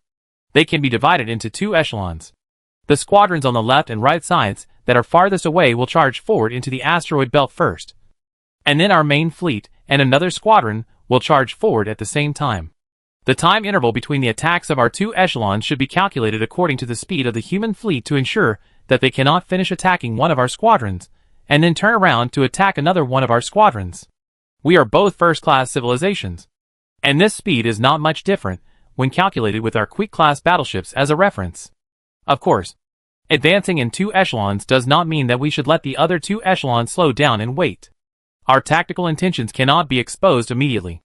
Otherwise the opponent will definitely be prepared, and can still concentrate superior forces to defeat our first echelon fleet. So what we have to do now is to keep accelerating in this direction.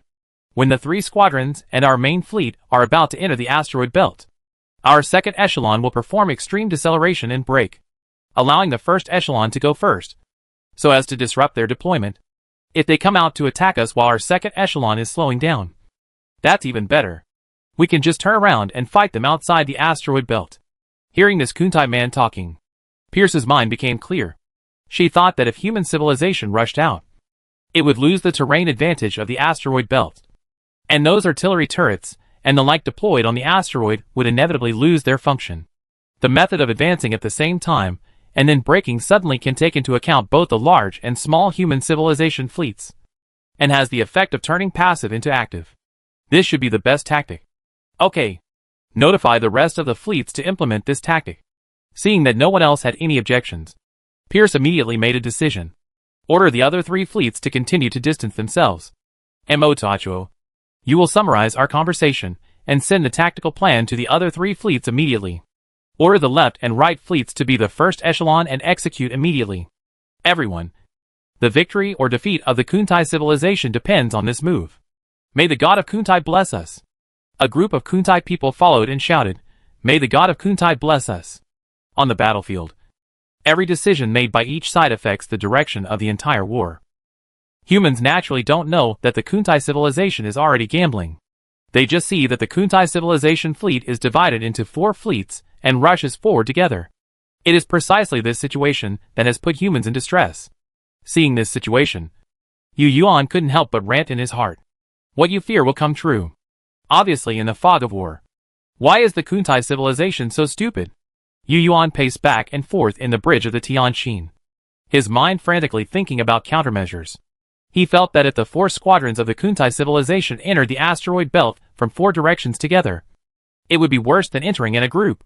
Because the Kuntai civilization fleet was so divided, humans simply could not defeat them one by one.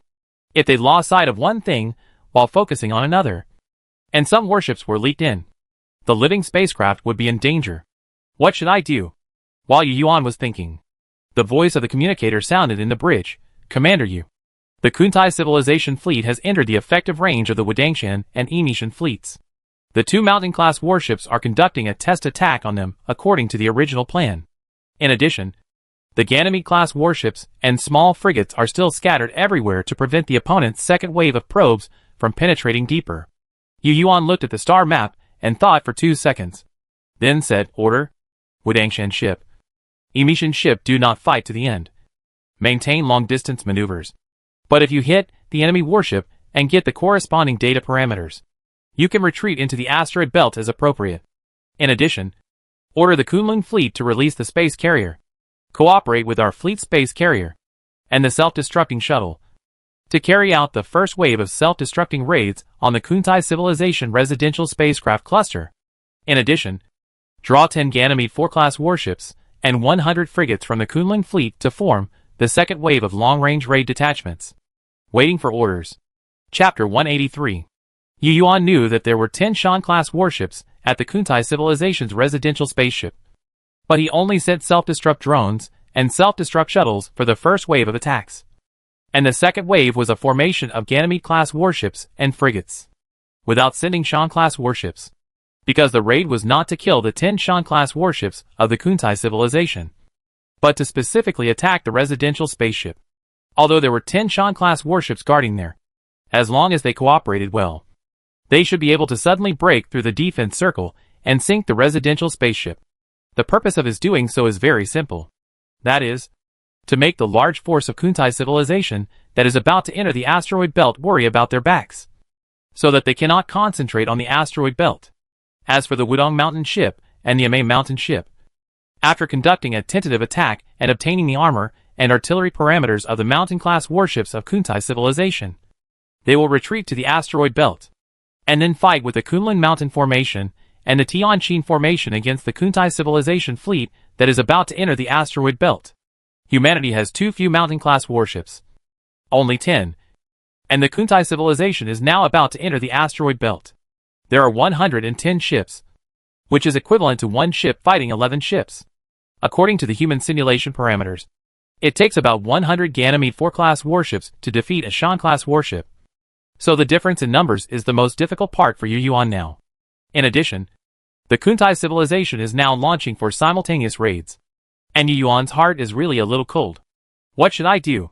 Should I divide the 10 warships into 4 teams to intercept the 4 Kuntai civilization fleets separately? As soon as this idea came up, Yu Yuan himself rejected it. If we do that, we will really have to fight 1 against 11.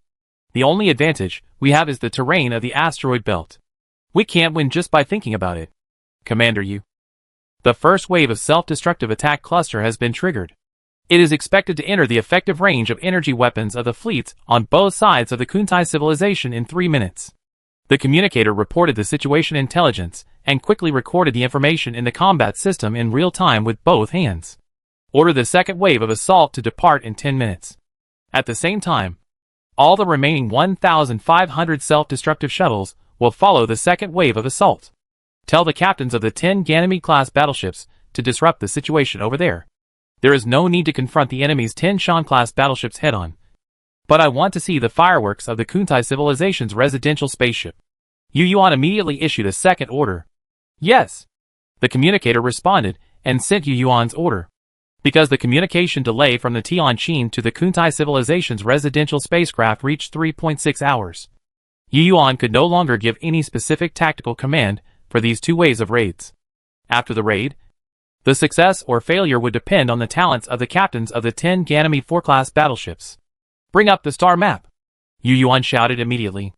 After that, he turned around and looked up at the big screen, looking at the 4 flashing moving icons marked with the battleship divisions of the Kuntai civilization. He then swept his eyes to the location of the Kunlun fleet, the location of his own Tianqin fleet, and the back of the giant gas planet where the human habitation spacecraft was located.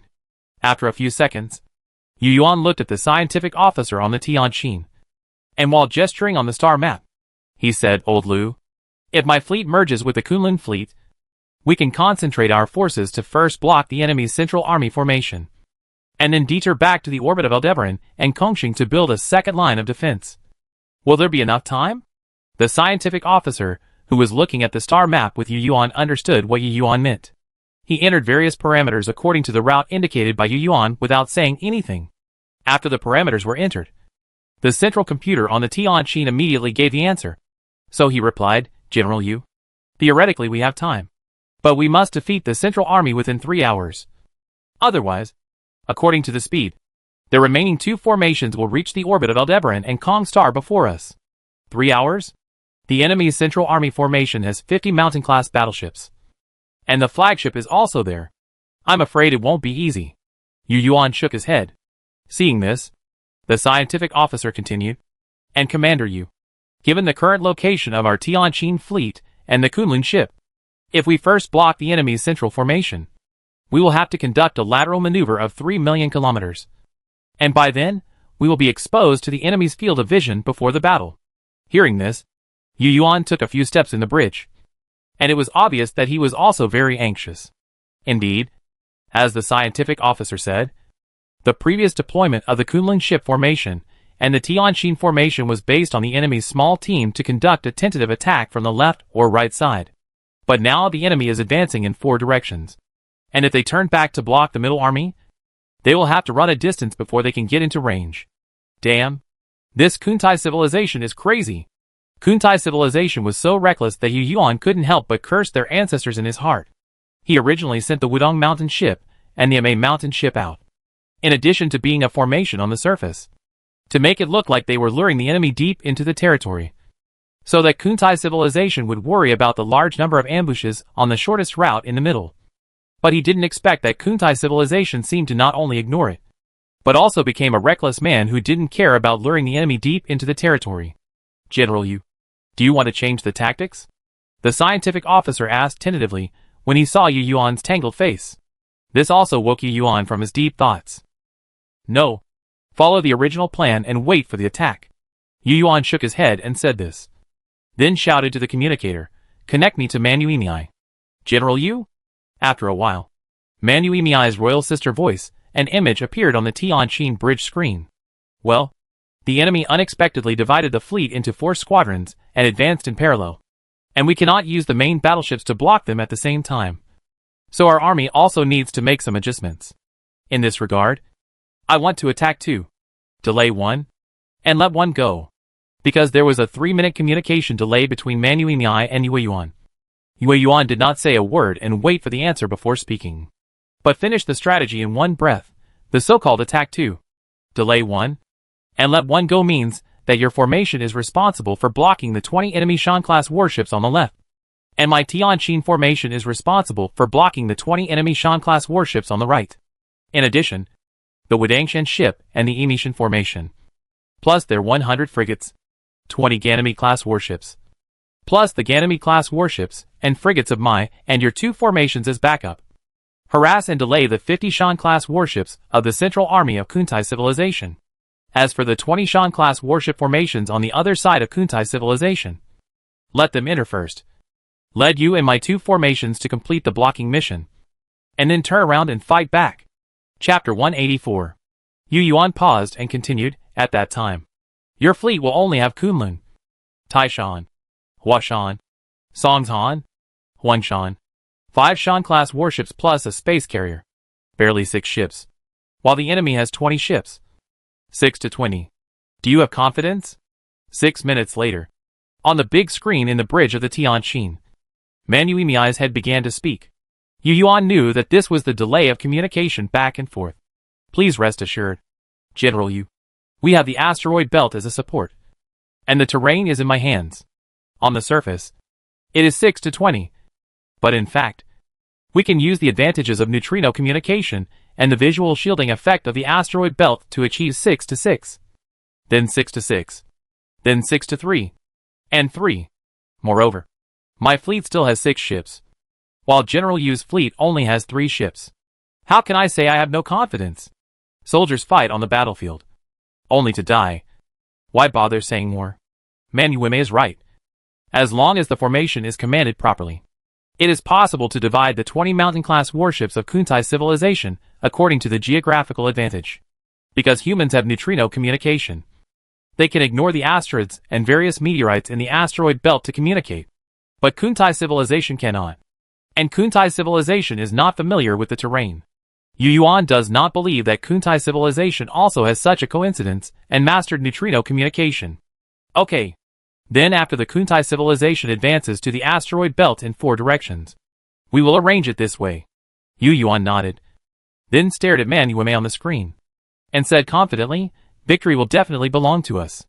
As soon as Yu Yuan finished speaking and the communication screen was just turned off, another report sounded in the bridge of the Tianjin. General Yu, the Wudangshan and Inishan fleets are engaged and exchanging fire with the Kuntai civilization Central Army formation. The enemy's 50 main battleships are too powerful, and the 2 fleets have begun to retreat to the asteroid belt. At this moment, Wudangshan ship, bridge, everyone fixed themselves firmly on their seats, and the cover was filled with acceleration buffer. The captain of Wudangshan ship sat in the middle of the bridge. His whole body was filled with acceleration buffer. There was something on his throat that was obviously not his skin. It was an in-ship communication chip, which was specially used for human communication in the acceleration buffer. His throat moved, 145 degrees left. Full engine rudder. Maximum thrust. Positive acceleration 150 G. Positron cannon recharge me. Blast him. Scientific officer, correct deflection angle. Environmental dust concentration 0.0000124. Microgravity intensity 0.0000000. Correction parameter formula. Fire controller, target. 7,782. 4,579. 46,687. Angle correction completed. Positron cannon charge 67.9%, 88.4%. As the shipboard computer input parameters into the battleship's main gun system, the main gun at the front of the Wudangshan ship extended forward for some distance with a click. And then the positron binding magnetic field deep in the barrel gradually brightened from the dimness again. During the charging period, the positron cannon did not appear like plasma swirling around the muzzle as in the TV, but only flashed the unique light of metal as usual, because the charging and binding of positrons occurs at the deepest part of the barrel, which is the strong magnetic field binding device of the positron cannon. Countless positrons are led here from the generator by the diversion magnetic field, and then pressed into the space of the binding device under the binding of the strong magnetic field. In this process, the positrons are strongly bound by the strong magnetic field and are running at high speed. Some positrons collide with each other in this process, producing some other particles like mustard seeds and photons. So if someone could see through the barrel of the positron cannon and see the situation here, he would find that there was nothing here except a ball of light emitting a faint blue light. But if he looked closely, he could find that the light became brighter and brighter, and finally disappeared suddenly. It disappeared because the fire control operator pressed the firing button of the positron cannon. The whistling positron shot out from the barrel and rushed towards the Kuntai civilization warship 20 light seconds away. Full rudder up. Flip down. After firing a shot, the captain of the Wudangshan ship shouted again, asking the Wudangshan ship to change its posture. The positron gun has a cooling time of 30 seconds, and the Wudangshan ship has to wait for 40 seconds to observe whether the shot just fired hits. During this period, the Wudangshan ship did not maintain its original course, but immediately raised the bow with full rudder, turned 360 degrees, and then flew to the bottom of its original position. Why not directly use the vector nozzle to tilt upwards, and then push the ship down? There are two reasons. One is that humans can withstand higher positive acceleration than negative acceleration. Second, the warship has more power to flip upward and turn faster. Many warships are designed with the direction of human footsteps on the ground as the bottom, and the thrusters below are larger and have more thrust. This design actually takes into account the difference between positive and negative acceleration that humans can withstand.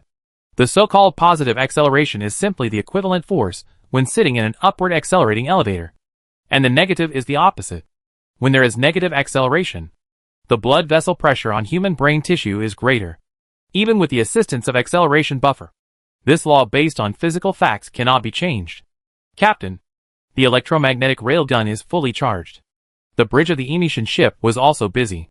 However, unlike the Wadangshan ship, the main gun of the Emetian ship is not a positron gun, but a large caliber electromagnetic railgun. Shoot it when it's fully charged. Do you want me to help you? After shooting, adjust your posture quickly. Damn it. There are 50 Mountain-class warships on the opposite side. If you don't want to be hit, don't let those alien dogs on the opposite side see that our Emetian ship is still in its original posture. The captain of Mountain was also immersed in the acceleration buffer. Hi. The fire control operator did not speak, but just started firing. He knew that his captain was not like this normally. Once he got into a tense situation, he would start talking nonsense. He was used to it. Captain, the energy trajectory of the enemy ship was detected. The deflection angle was 9,964, and it was 24 kilometers away from our ship. An observer reported. What she detected was not the energy beam that was about to be fired, but the energy beam that had passed by Mountain not far away. After the ability-type weapon passes through the vacuum, due to the presence of trace dust in the vacuum, some of the light will be scattered and then observed by the warships near it. However, what is observed is just a faint trace of light. If you see a bright light, there is no doubt that you have been hit. Captain, 2 Ganymede-class warships in my formation have been sunk. Right full rudder. We will retreat a little towards the asteroid belt. Tell those bastards to pay attention. Move. Move. Do you understand? Or they will die without even firing a shot. The captain of Mountain clenched his fist and shouted in the ship's channel. His father. Just after the contact, the enemy destroyed 2 of its 4th-class battleships, and it seemed that they were killed by one shot. Facts have proved that the armor of the 4th-class battleship is like paper in front of the main guns of the Mountain-class battleship. If it is various defensive secondary guns, it can still resist for a while, just as 2 4th-class battleships of the human side were sunk. Good news came from the Wadangshan ship, haha. Captain, the positron cannon hit the enemy's side thruster. The enemy ship exploded and the power dropped. Good boy. You shot accurately. Give me a finishing blow. Although he had fired more than a dozen blank shots before, the captain of the Wadangshan ship still gave a thumbs up to the fire control operator. Got the order. Chapter 185. In space warfare, maneuvering descent is extremely deadly, because maneuvering descent means that the warship is more likely to be predicted and hit twice. Of course, there is another element here. That is, in such long-range combat, the close defense guns of the warship are of no use at all, and the light speed characteristics of laser energy weapons make it impossible to see in advance whether the opponent is firing at you. Dodge actions are actually all calculation power and luck factors. So after the maneuverability decreased, the Wadangshan ship only took 8 shots to hit the Kuntai civilization warship again. Captain, the positron cannon hit the target. The enemy ship exploded. The enemy ship's engine was shut down. We killed an enemy Shan-class warship. Okay. The data is obtained. Send orders to warships at all levels. Our goal is to slow down the enemy's advance speed, not to prove hard steel. Order warships at all levels to maintain combat distance. Carry out harassment tactics. Fight and retreat, and slowly return to the asteroid belt. Yes, Captain. The Wadangshan ship was full of excitement. 1 ship against 50 ships could kill 1 ship. This record was certainly worth celebrating. But they also understood that if they did not retreat, they would enter the effective range of the other 3 formations of Kuntai civilization. At that time, they would not be facing the 49 warships of the Central Army. However, just as the helmsman was about to operate, he heard the radar soldier shouting, "An unknown target is approaching our ship quickly. Scanning is being scanned. The target speed has been determined. The target position and direction have been determined. The target has been identified. It is an electromagnetic railgun. The number has been confirmed. Captain, 20 electromagnetic railguns are firing at our ship and are expected to arrive in our area in 1 minute. Supercomputer avoidance parameter reference. The captain of the Wadangshan ship said without hesitation, slowed down the engine at 50% thrust, and turn left. He paused, as if considering that these electromagnetic railguns were a means of forcing him to change his course. So he shouted again, turn left for 30 seconds, and then negative acceleration 120 G, Captain. The shipboard computer shows that if you turn left for 30 seconds, you will be hit by an electromagnetic railgun. The helmsman reminded.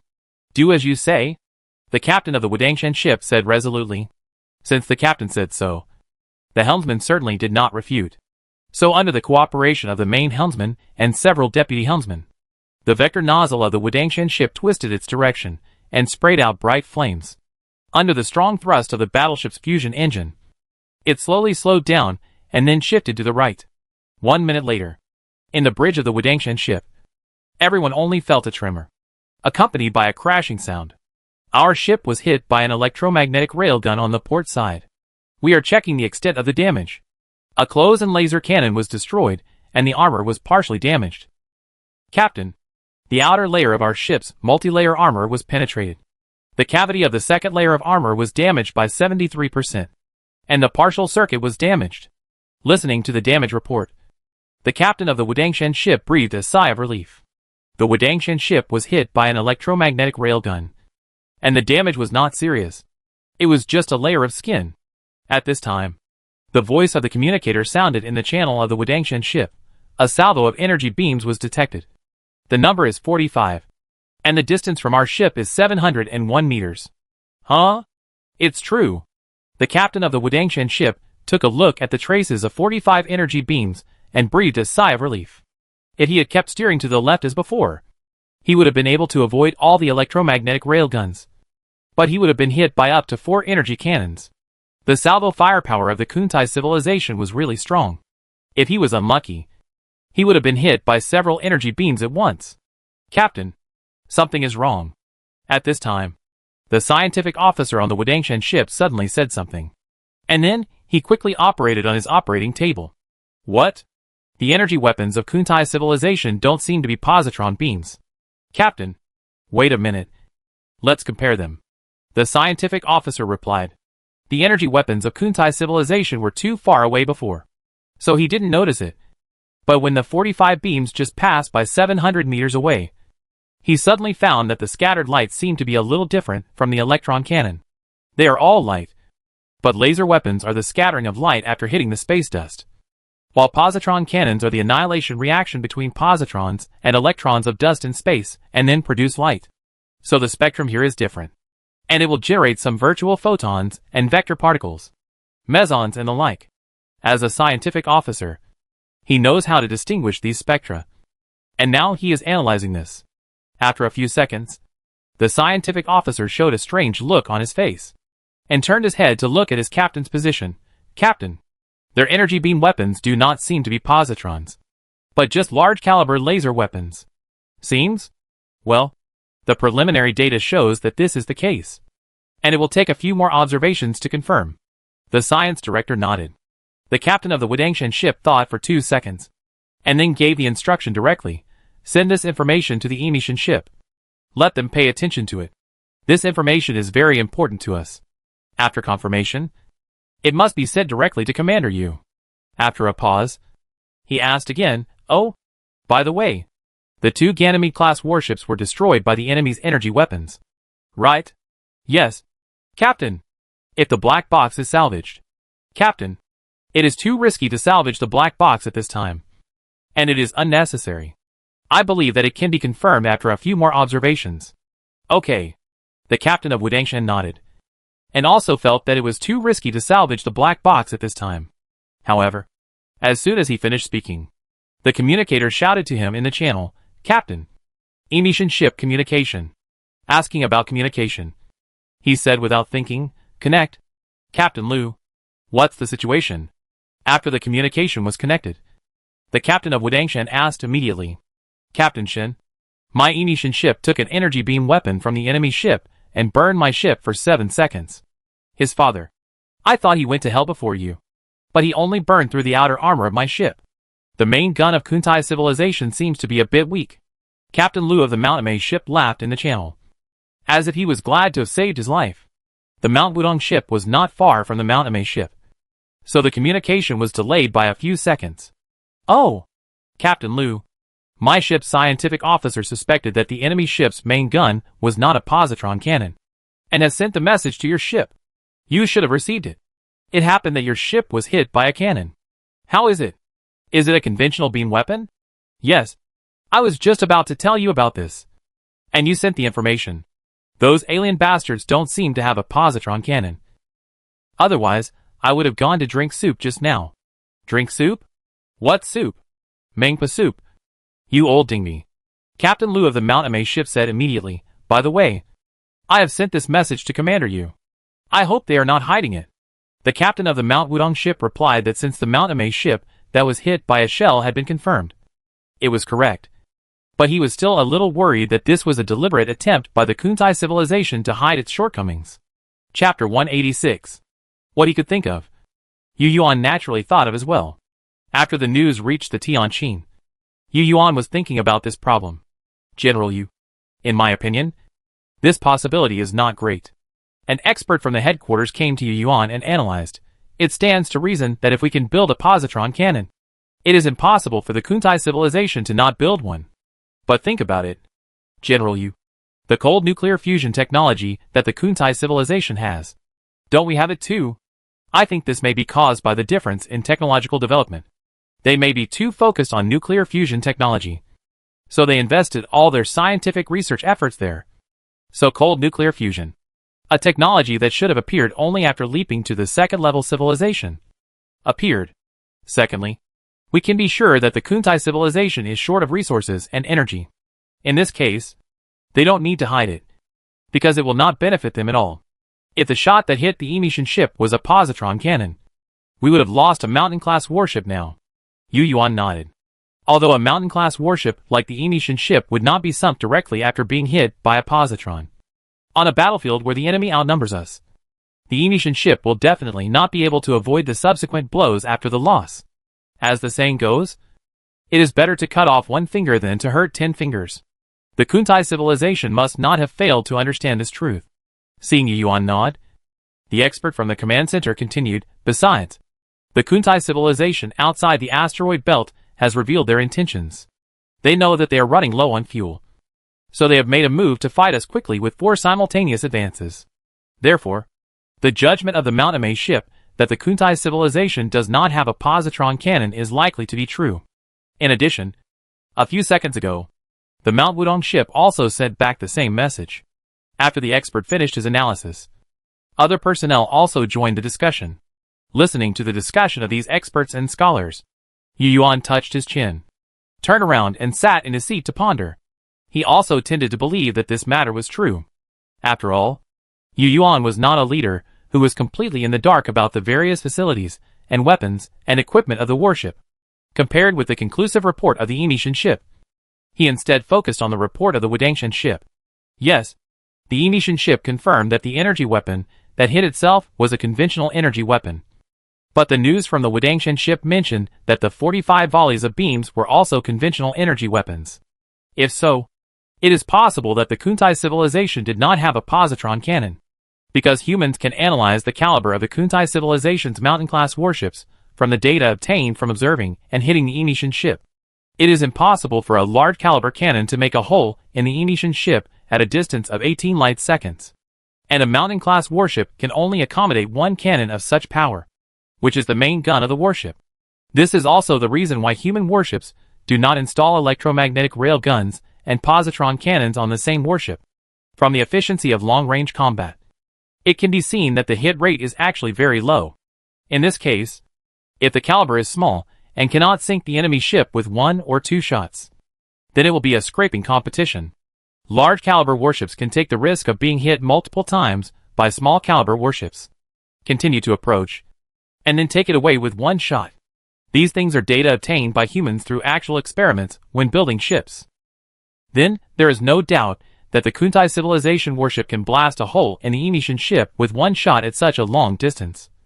And this gun is not a positron gun. This is good news. Yu Yuan raised his head and said. Obviously he accepted the explanation. After everyone quieted down, Yu Yuan continued, but we can't take it lightly. Let each formation proceed according to the original plan. Now that we have obtained the important parameters of the Kuntai civilization's naval guns, let the Wadangshan ship and the Emission ship withdraw to the asteroid belt. And let the self-destructing drone intercept the local probe there. They have already withdrawn. General Yu. Hearing Yu Yuan say this, the communicator directly replied with this sentence without sending the order. Okay. Yu Yuan just said okay. The staff officer beside him frowned and looked worried. General Yu. I see that the Kuntai civilization fleet is divided into 4, and is coming aggressively. It seems that their determination is not fake. If they are not reckless, they will know where our living spaceship is when the asteroid belt is still in the fog of war. Only this can explain why they made such a desperate move. Yu Yuan was stunned and muttered, it shouldn't be. We never showed that there was an entire civilization here. Moreover, before the Kuntai civilization entered Aldebaran, our residential spacecraft had already been hidden behind the giant gas planet. How could they know that we had a residential spacecraft? And also know the location? This was the first contact between humans and the Kuntai people. So spies could be ruled out. In addition, if the Kuntai civilization really knew, then Yu Yuan could only think that the detector had missed it, and it should not have been detected so quickly. Moreover, the Wadangshan and Emission ships were well built, and no detectors leaked in at all. Could it be the back? Thinking of this, Yu Yuan asked the scientific officer, where was Aldebaran be half a year ago? The scientific officer answered him with a star map displayed on a large screen. Yes, a star map half a year ago. Yu Yuan looked up at the star map and saw the relative position of Aldebaran B and the giant gas planet. Then pressed the button to fast forward, allowing the star map to go through half a year in just a dozen seconds. In half a year, the position of the red dwarf Aldebaran B did not change much because of its extremely long semi-axis. And it was mainly the giant gas planet that changed. But from the beginning to the end, Yu Yuan did not see the back of the giant gas planet where humans were located turned to face the red dwarf Aldebaran B. Because before this, humans had observed that there was a Kuntai civilization probe heading to the red dwarf Aldebaran B. So since it did not turn to face it, it should not be exposed. Moreover, with the solar wind intensity of the orange giant Aldebaran A and its relative distance from the giant gas planet, the place where the human living spacecraft is located should be within the range of its surging solar wind. In such an environment, observation from the outside will be greatly affected.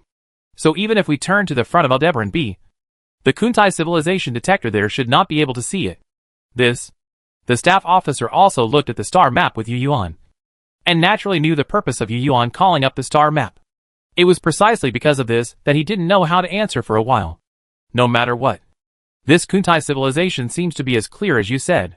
Seeing this, Yu Yuan did not force it, but thought and said, could it be that they are just relying on guesses? Yu Yuan felt that it was a bit absurd to say this. Using speculation to guide war action sounded too unreal. Perhaps, the Kuntai civilization has mastered some information that we don't know. The staff also felt that it was unreliable to rely purely on speculation to guide war actions. So he said this. At this time, another expert analyzed, there is another possibility. That is, the Kuntai civilization has assigned all the warships with positron guns to the other 3 squadrons. If so, then the squadron with positron guns is the main attack route of the Kuntai civilization. Chapter 187. It doesn't matter. At least now we have confirmed that the Kuntai civilization's central fleet does not have positron cannons. If they are hiding their abilities, then the flagship in the central fleet is the one that did not fire. In this way, the harassment and delay tactics of the Wudong Mountain and Amei Mountain ships will be much easier to implement. Yu Yuan waved his hand. Hearing such news, he became more confident. The same is true for everyone on the Tianqin. The armor of human warships uses a multi-layer structure, which is very powerful.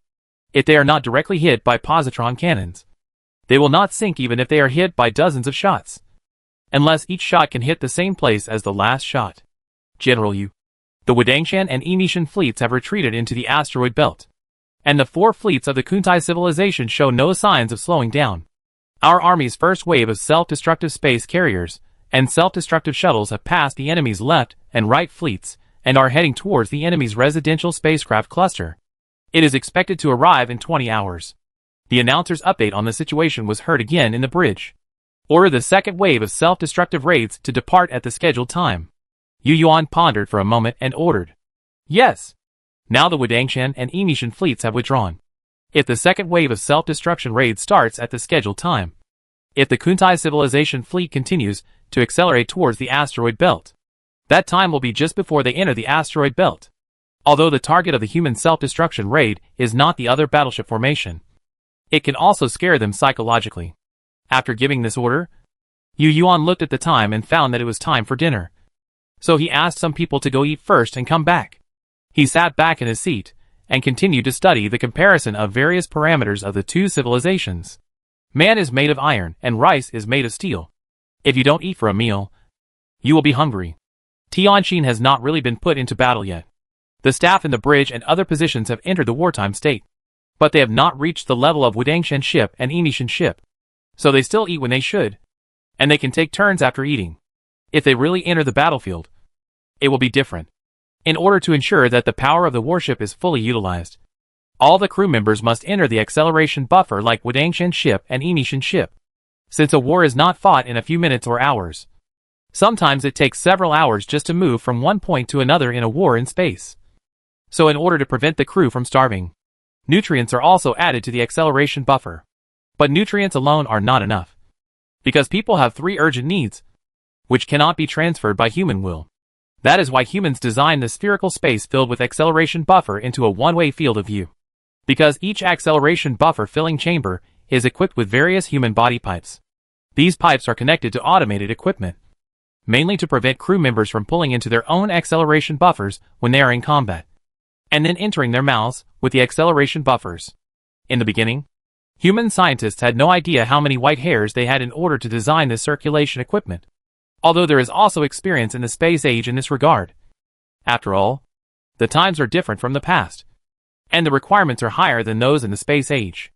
Just like how the pipes are connected to the lower body, what materials and shapes are used, what is the design pressure for excretion, and so on. These are things that are not reflected in the TV series. But as a living person, humans have to consider these issues. So when designing a warship, we cannot only consider the size of the ship's guns, the power, and the strength of the armor, but also many humanized designs. Unless one day, humans can evolve to a higher biological level again, these problems will always accompany humans. Of course, it's not just humans, but all other aliens who eat, drink, defecate, and urinate are the same. At this moment, Kuntai civilization, central flagship, an ultrasonic wave was transmitted in its internal channel. Sir Piers, we have detected the second wave of small ships of human civilization and the mothership carrying suicide drones, which are launching a surprise attack on my residential cluster formation. Some of their warships have entered the range of directed energy weapons of my left and right formations. Should we launch an interception against them? Piers, who is soaked in the acceleration buffer and connected to various pipes, said sternly, "Don't pay attention to it. The human civilization's move is just to make us return to support the rear, which further proves that their warships are not superior in number. Besides, the small ships can't do anything to our Quick-class warships. We can just send an order to the 10 Quick-class warships left behind to attack and intercept. The giant gas planet is our main combat target. According to the original plan, the human civilization is the same. It shows that we bet right. They have living spaceships, and they are hidden behind those 3 planets. But Sir Piers, no buts." Piers decisively cut off the long string of words after but at this time another voice reached her auditory organ. "Mr. Piers, the analysis results are out. The main guns of the 2 human warships fired positron beams. Only positron beams can have such great power." Piers was very familiar with this ultrasonic sound. She was the most famous physicist in Kuntai civilization, or the current Kuntai civilization. Her words must be correct. Positron beam? Piers was stunned for a moment. As a leader of a civilization, she certainly knew what positrons were. But she didn't expect that she could integrate positrons into such a huge positron beam to launch a strike. So she asked, "Human civilization is also a first-level civilization. Positrons are the antimatter of electrons. How could human civilization have such a weapon? How do they control those positron beams? No, Mr. Pierce. They do have such weapons. The chief scientist of the Kuntai civilization explained with a bit of bitterness in his tone. Perhaps you don't know that our civilization's home planet had already proposed the possibility of positron cannons before the decisive battle with the Quill civilization. In this regard, we, the new Kuntai people, have been doing research. But it's just that the time is short and there are not many results. What's going on? Why haven't I heard you tell me? Pierce said somewhat dissatisfiedly. It's like this. The chief scientist of Kuntai civilization sighed inwardly, and then explained to Pierce. You should know that our Kuntai civilization has mastered controlled nuclear fusion as early as 5,000 years ago, and set foot on the starry sky. Of course I know, Pierce said seriously. But you may not understand the way our Kuntai civilization achieves controlled nuclear fusion. The way to achieve controlled nuclear fusion? Pierce asked immediately. Chapter 188. Yes. While the Central Fleet had not yet reached the deceleration position, the chief scientist of Kuntai civilization slowly explained to Pierce, in the study of the realization of controlled nuclear fusion, our Kuntai civilization believed that there were three feasible paths. The first one must exist in physics, and was first known to us, and perhaps the first way known by all civilizations. That is gravitational confinement. As we all know, gravitational confinement is the selfless display of the universe to every intelligent life. Whenever we look up at the sky, we will see the miracle created by the universe with the most basic laws. Our mother star, and even the thousands of stars in the universe are all like this.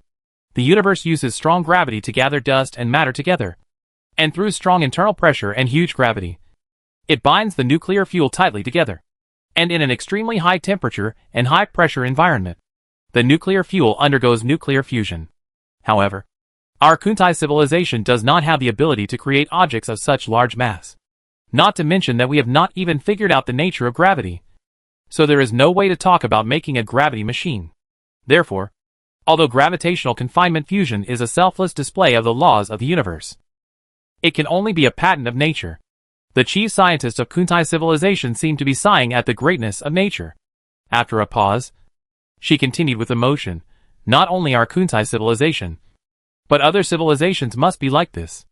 All civilizations can understand the way the universe is presented, but none of them can do it. So we can only look for other ways. So in the long research process, we found two other feasible routes. One is inertial confinement, and the other is magnetic confinement. The so-called inertial confinement is a method of using the inertia of particles to constrain the particles themselves, thereby achieving nuclear fusion reactions. The basic idea is to use the energy provided by the driver to make the nuclear fusion fuel in the target pellet form plasma. And then in a short period of time when these plasmas have no time to disperse due to their own inertia, they are compressed to a high temperature and high density state through centripetal implosion, thereby causing a nuclear fusion reaction.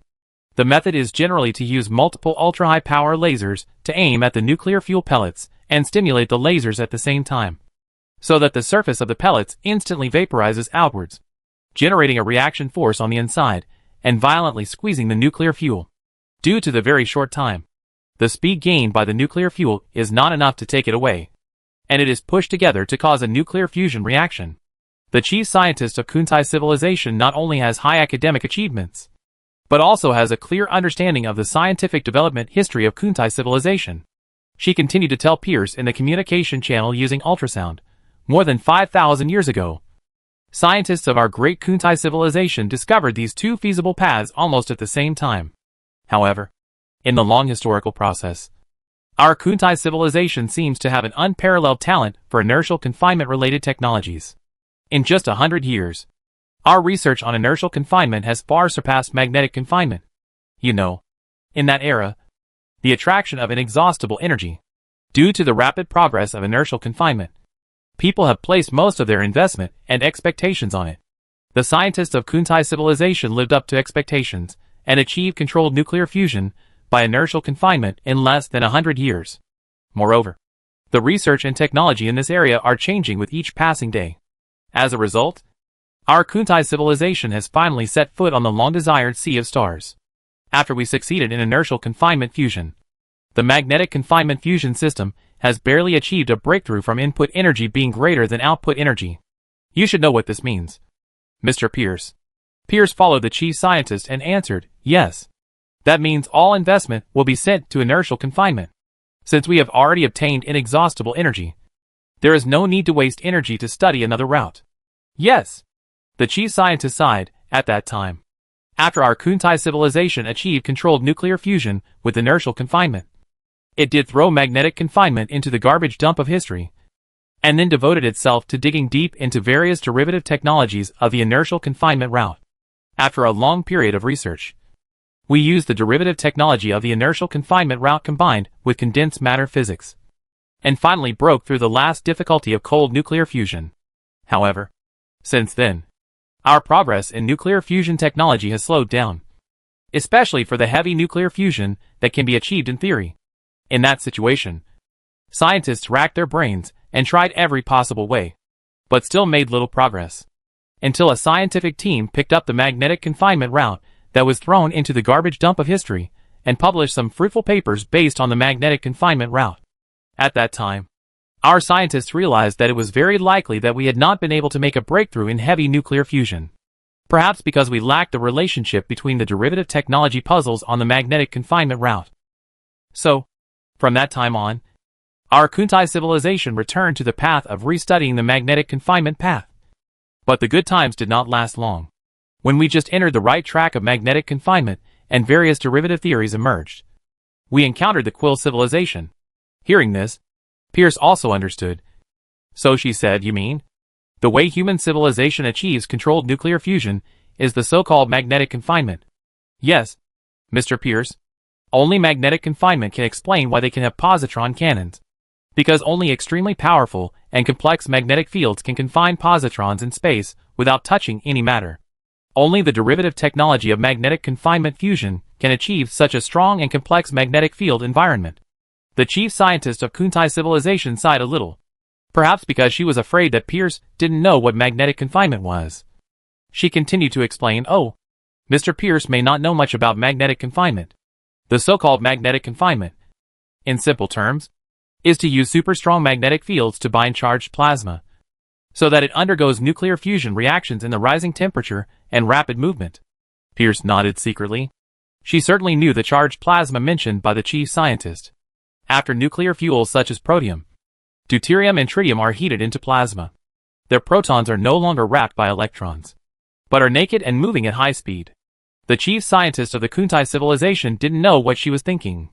So he continued, and it was precisely because of the research on magnetic confinement during that period that we saw the prospects of some magnetic confinement fusion derivative technologies, one of which was the idea of confining positrons, and then emitting them after they reached a certain concentration. However, we encountered the Quill civilization, and then we lost our home planet, so that we still haven't mastered this technology so far.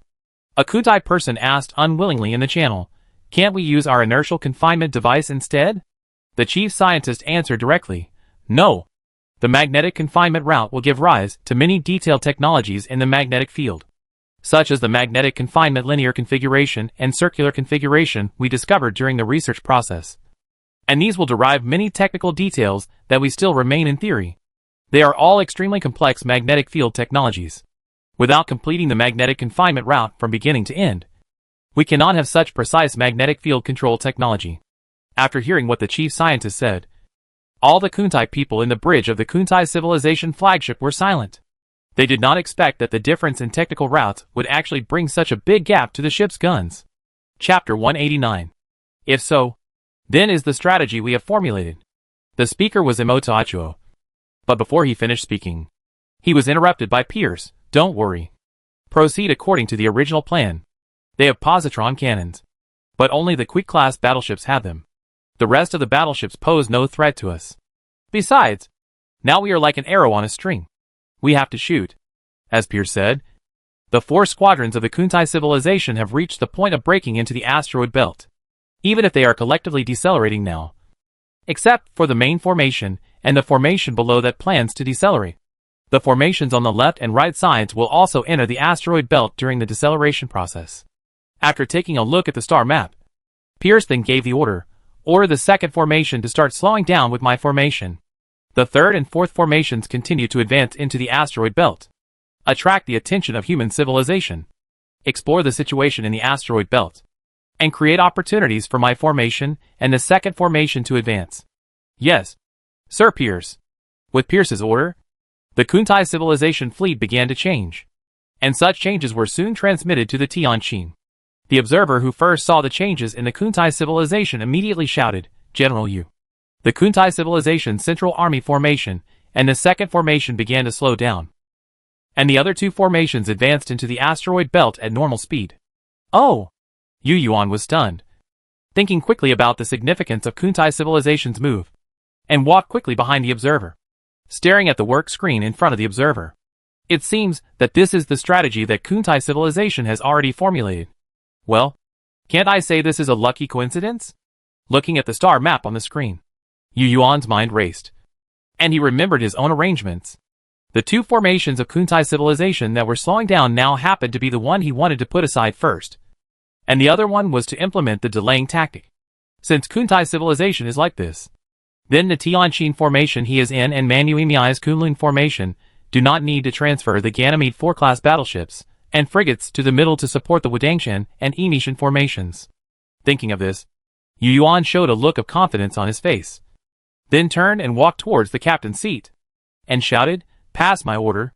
All ships of the Tianqin formation are ready to go, and all warships are filled with acceleration buffers. It's time for us to go on stage." The Tianqin fleet only had 3 Shan-class warships, namely the flagship Tianqin, Huanshan, and Lushan.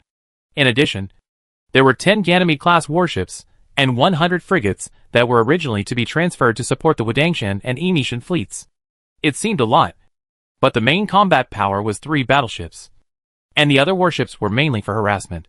When Yu Yuan ordered to set off, Manu Emiai on the Kunlun also issued an order to block the left formation of Kuntai civilization. Compared with the Tianqin fleet, the Kunlun fleet had more, a total of 5 Shan-class warships, namely the Kunlun, Taishan, Huashan, Songshan, and Dengxiashan, plus 20 Ganymede-class warships and 100 frigates. There were originally 30 Callisto-class battleships and 200 frigates, but 10 Callisto-class battleships and 100 frigates were dispatched to launch a surprise attack on the Kuntai civilization's residential spaceship cluster on the Tianqin. After everyone returned to their positions and sat down, the shipboard system began to prompt. Please note that the Tianqin has entered the standby state. Please sit down and prepare. The ship is about to fill the acceleration buffer. Please note that the acceleration buffer system is ready. Please confirm according to your own situation. Yu Yuan sat in the captain's seat. After getting ready, he sent the command to the system to start refueling. As the confirmation command was sent, a curved cover slowly extended from behind Yu Yuan's position, covering him, his seat, and the personal terminal in front of his seat. The cover was very large, and there was no sense of opacity inside. After the cover closed, the curved inner wall turned from opaque to transparent, allowing Yu Yuan to see the situation on the bridge outside again. At this moment, some personnel in other positions had completed the action of lowering the cover, and some had just sat down and were ready to start. For those who have lowered the cover, Yu Yuan can only see an opaque ball, but cannot see what is inside. The cover is made of adjustable light-transmitting material, and this is the case for everyone. Next, it is the stage of actually filling the acceleration buffer. Yu Yuan also turned his attention back to where he was. He saw a stream of transparent liquid bubbling up from the bottom of the seat, and then slowly filling around, because the bridge of the Tianqin is in a weightless environment. When the acceleration buffer is filled, it does not appear as a liquid plane slowly rising, but slowly climbs along the surface of the object it touches, because the liquid has adhesion. So after the transparent acceleration buffer gushed out, it first began to spread on the floor, then climbed up the inner wall of the arc ball, and also climbed up from Yu Yuan's feet along his legs. Although I have experienced it many times, the feeling of this liquid slowly climbing up from the body surface is still very strange, especially when I feel that the transparent liquid has climbed to the thigh, while the floor liquid screen is still at the ankle. It makes people feel like being slowly swallowed by something strange. Fortunately, this feeling did not last too long. As the acceleration buffer gradually increased, the strange feeling faded away. But what followed was indeed another very unpleasant experience. The fear of drowning and suffocation has been deeply engraved in human genes during millions of years of evolution. Even though he has overcome this fear subjectively after many trainings, he still feels uncomfortable physically, especially when the acceleration buffer enters the body from the mouth and nose like flowing water. The choking reaction follows. Even though he has experienced it many times, Yu Yuan still couldn't help choking. But it was just one mouthful, because after choking, he inhaled slowly into the accelerating buffer again. The feeling of the stomach being filled with water was transmitted to Yu Yuan's brain through nerve cells. Before he could feel this empty feeling, he felt a cool feeling in his lungs. He knew that the air in his lungs was replaced by the accelerating buffer. The cool feeling started from the lungs and then spread to the whole internal organs. Yu Yuan, who had added the buffer many times, understood that this was because the accelerating buffer had penetrated into the cavities of the internal organs. This also means that the acceleration buffer has been filled. Thanks to the previous genetically modified body enhancement, humans can now withstand a maximum acceleration of up to 150 g without completely filling all body cavities with acceleration buffer. Areas like the cranial cavity do not need to be filled, which makes it much more convenient. After the acceleration buffer was filled, several mechanical arms extended from the back of the seat and attached precision sensors to Yu Yuan's skin. The sensor patch on the vocal cords is the component connected to the warship's communication channel. Chapter 190. After completing the acceleration buffer filling, the Tianqin, Huangshan, Lushan, 10 Ganymede-class battleships, and 100 frigates dragged the fusion tail flames and drove out from behind the asteroids, heading towards the 4th battleship formation of the Kuntai civilization. Commander Yu, our formation is about to meet the enemy. The current straight line distance is 19 light seconds. The enemy fleet is 6% of the speed of light relative to our ship, and the speed vector angle is 154 degrees. 19 light seconds is 5,696,056.702 kilometers. However, at this distance, the main firepower of the battle is beam weapons. Humans usually use light seconds as the unit, because it is more intuitive than kilometers or astronomical units. You can tell how many seconds it will take to hit the shooting area after firing. General Yu, the enemy fleet has changed from a three-dimensional goose formation to a rectangular formation, and has begun to distance itself from each other. The outer ships have moved towards the surrounding asteroids, probably to avoid the field of view of our ship's guns. General Yu, the enemy fleet has discovered our ship. The first 7 warships have begun to adjust their posture. The angle between their main guns and our ship is 167 degrees. It is estimated that in 56 seconds, our ship will be locked by the fire control of the 7 enemy warships. General Yu, enemy. Ship number 1. Ship number 8. Ship number 13 start vector speed change. Estimated position. Estimated time to complete speed change. General Yu, environmental parameters have been corrected. Positron cannon is charging 7%, 16%, 22%. The voices of the observer, helmsman, first mate, second mate, and other crew members sounded in the Tianqin channel. These voices were converted into information and summarized to Yu Yuan, who then made a comprehensive judgment on the next move of the warship. After being processed by the shipboard supercomputer, each piece of information was summarized and turned into a visual battlefield dynamic map, which was displayed on the star map in front of Yu Yuan. Yu Yuan stared at the star map for less than a second before giving the order, change the rudder to 15 degrees, aim the main gun at the predicted position of the enemy's 8th ship, and then advance at full speed to the side of the 4569 asteroid to avoid the enemy's salvo field of view. Order the Ganymede 4-class battleships and frigates to speed up and disperse, using asteroids and meteorites as cover to carry out harassing attacks on the outer warships of the enemy array. Cover the Huangshan ship and the Lushan ship to hunt the outer warships of the enemy. After issuing the temporary tactical order, Yu Yuan once again focused his attention on Kuntai's warships that first broke into the asteroid belt, as well as his own Tianqin. In a battle like this relying on the asteroid belt, Yu Yuan couldn't personally command the other warships to move. After all, each warship's surroundings were judged based on its own location.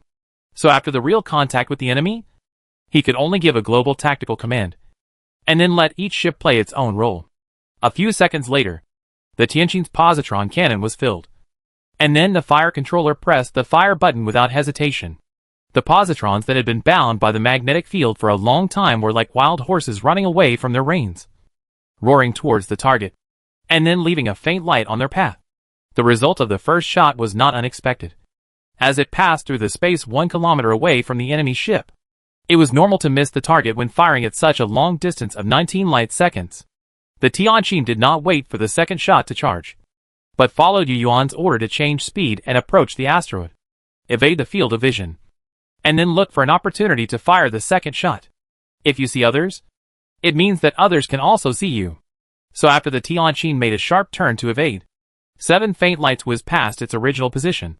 After entering the effective range of beam weapons or directed energy weapons, the warships of both sides launched various prejudgment strikes. For a moment, faint light beams crisscrossed in the outer space of the asteroid belt, like the searchlight beams seen in the night sky passing through the clouds.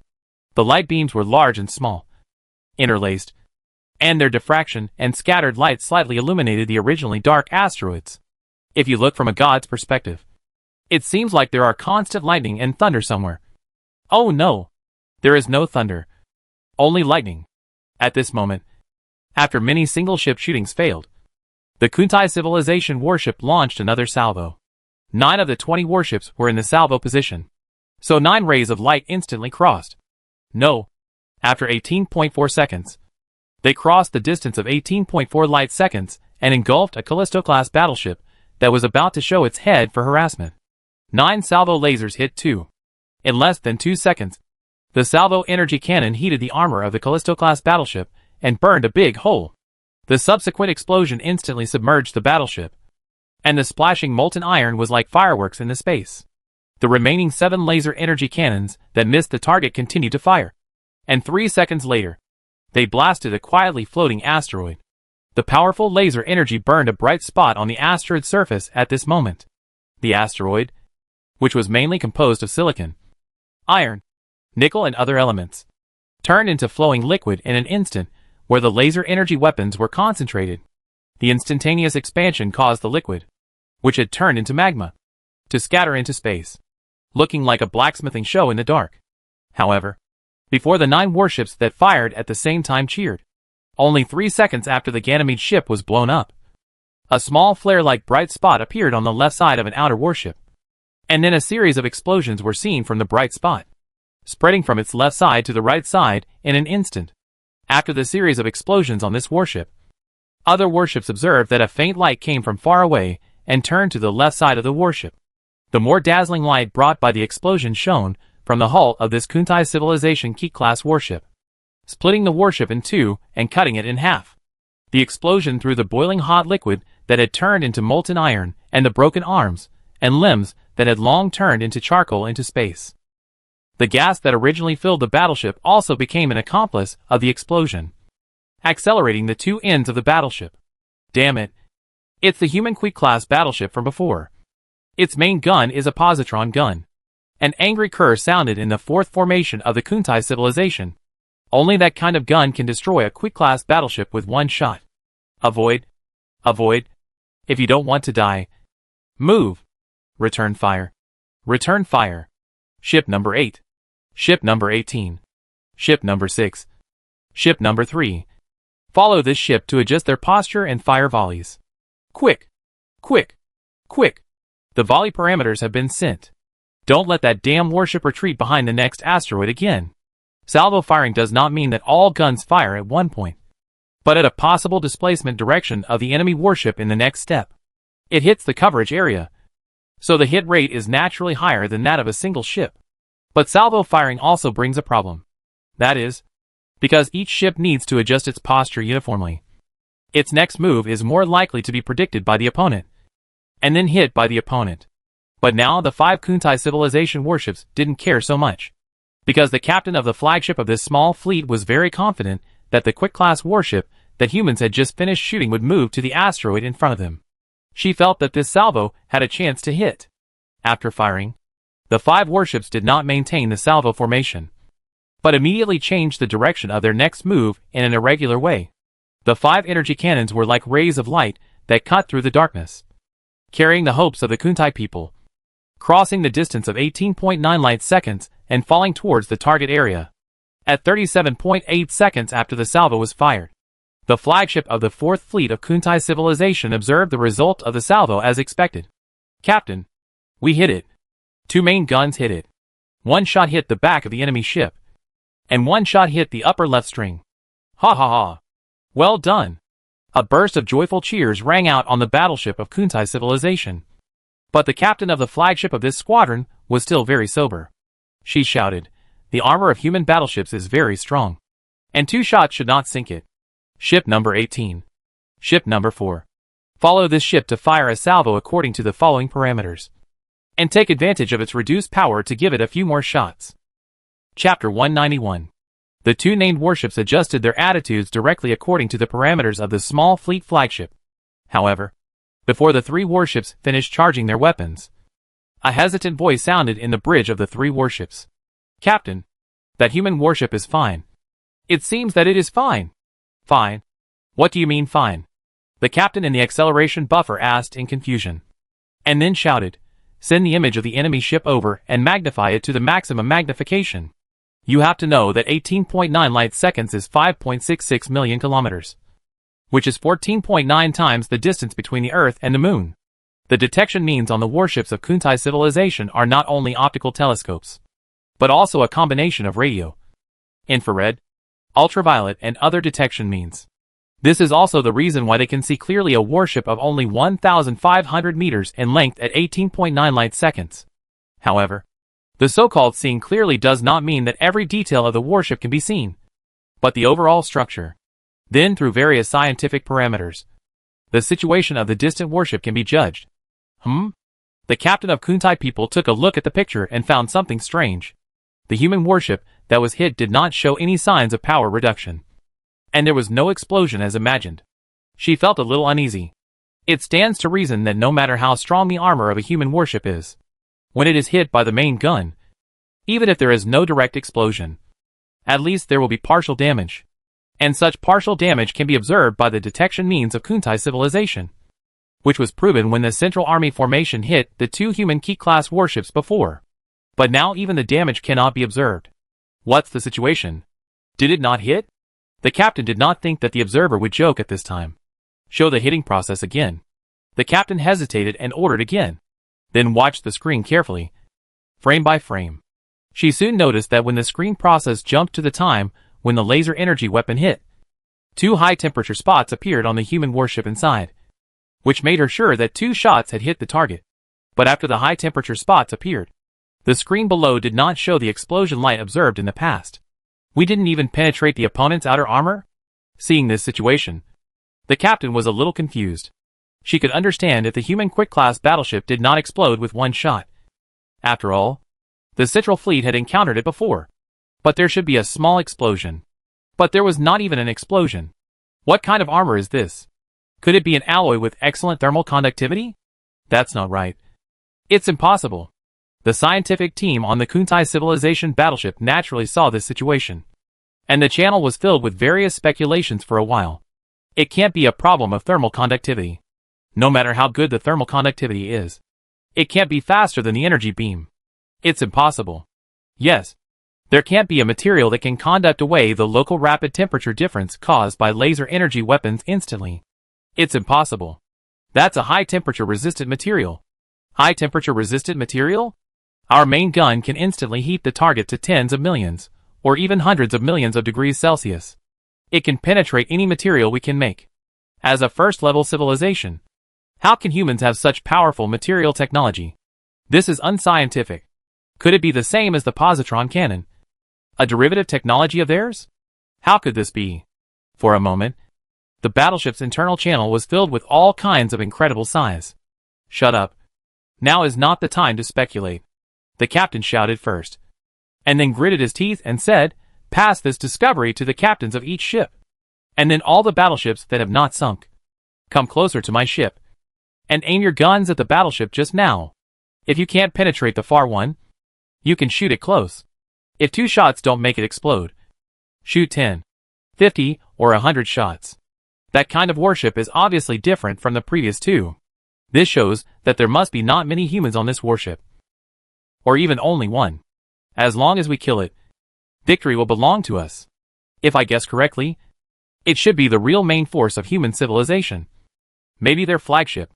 With the captain's order, The remaining 19 warships of the fourth formation of Kuntai civilization immediately accelerated their pace of advance. Of course, they knew that speeding up the advance meant being more likely to be hit. But if they dragged on, not only would they fail to sink the enemy, they might also be exhausted to death here. However, the humans, who had long known that the Kuntai civilization was short of fuel, could see it. So, the Kuntai civilization accelerated its advance, wanting to get close to fight, while the human warships relied on asteroids and fought while retreating, relying on their superior acceleration to always stay at a certain distance. This time, the Kuntai civilization finally understood that the human warships were not only stronger in main guns and armor than their own, but also more maneuverable than their own.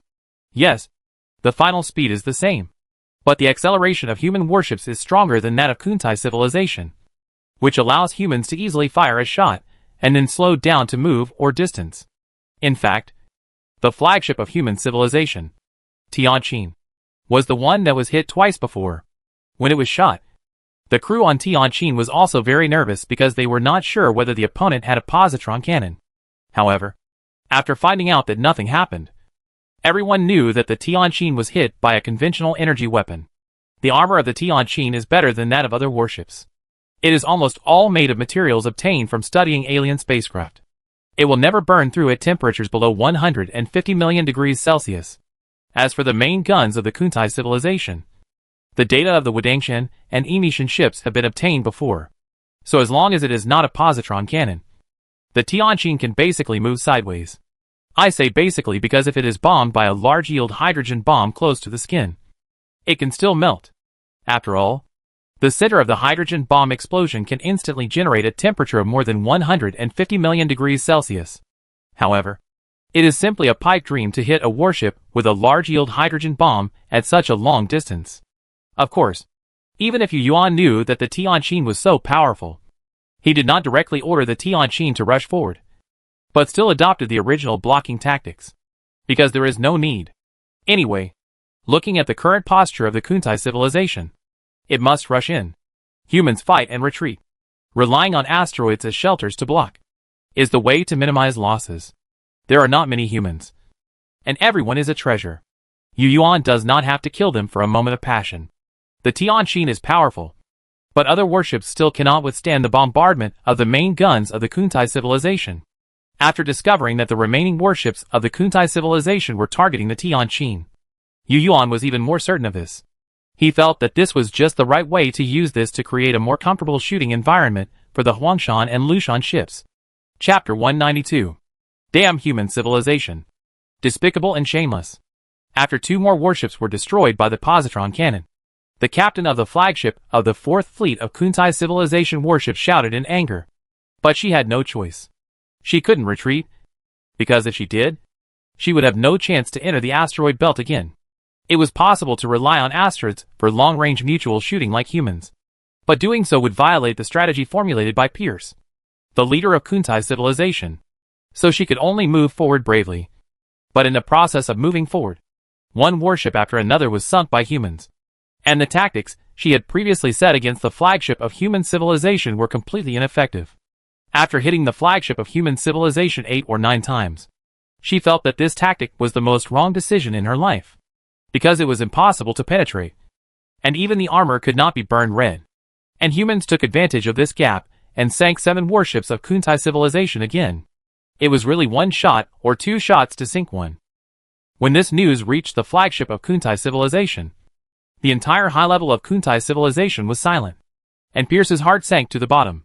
Firepower, mobility, and armor were not comparable. Pierce discovered that the only thing that Kuntai civilization could defeat human civilization was the number of Quick-class battleships, which she guessed correctly, but it was useless. The 20 Quick-class battleships of the 4th fleet of Kuntai civilization were beaten to the ground by 3 human battleships. Under the cover of the complex asteroid belt environment, Kuntai civilization did not even sink a human Quick-class battleship.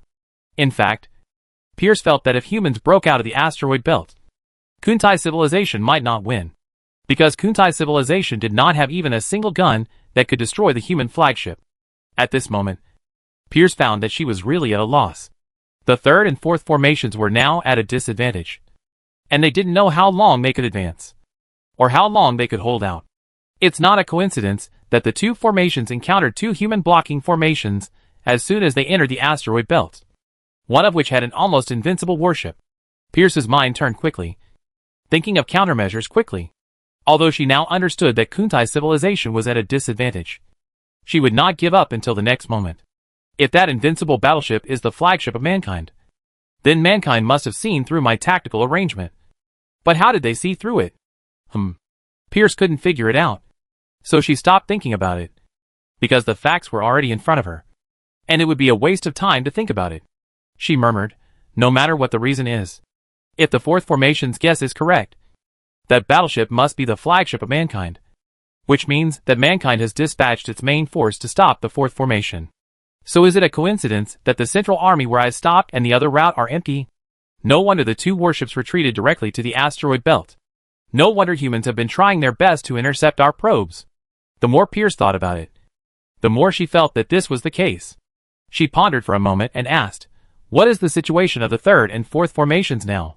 Sir Pierce, the third formation encountered 5 human quick-class warships, as well as several other secondary warships and small warships. Their tactics are similar to the fleet encountered by the fourth formation, both relying on asteroids to carry out chaos and annihilation wars.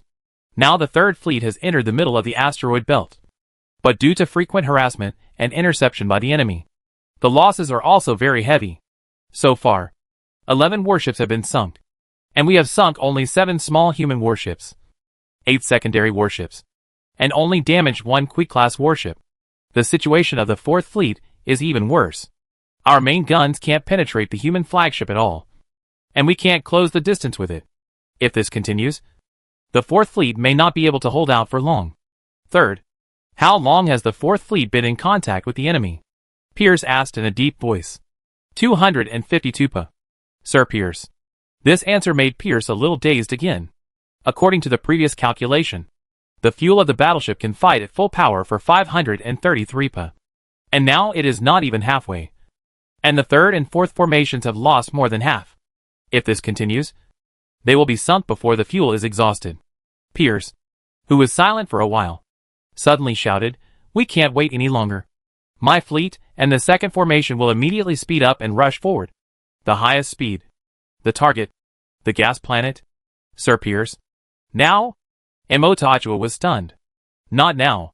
Are we waiting for the main human forces to return before we go in? Pierce was not polite. She immediately connected the communication between the main formation of the Central Army and the second formation. Pass my order. All ships form a spherical formation to raid the giant gas planet. During the raid, ignore the human warships. If you can't keep moving forward and fight back, then rush forward. Retreat? You can't retreat. If you retreat, the efforts of the third and fourth formations will be in vain. Pierce judged that the main force of the human blocking must be at the third and fourth formations, or attracted there, although it is different from what he imagined. No matter what, now is the best time for the main formation of the Central Army to attack. Once missed, there will be no chance.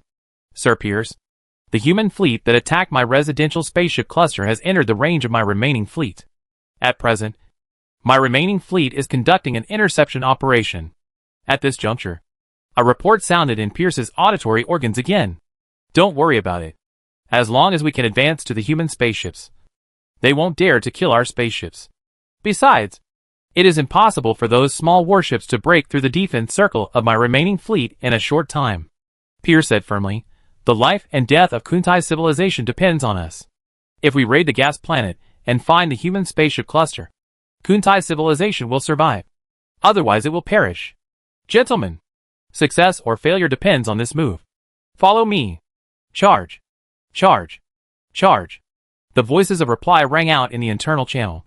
The next moment, the 50 warships of the Central Army of Kuntai civilization and the 20 warships of the second formation began to speed up again from slow movement, and the formation began to change to a spherical shape.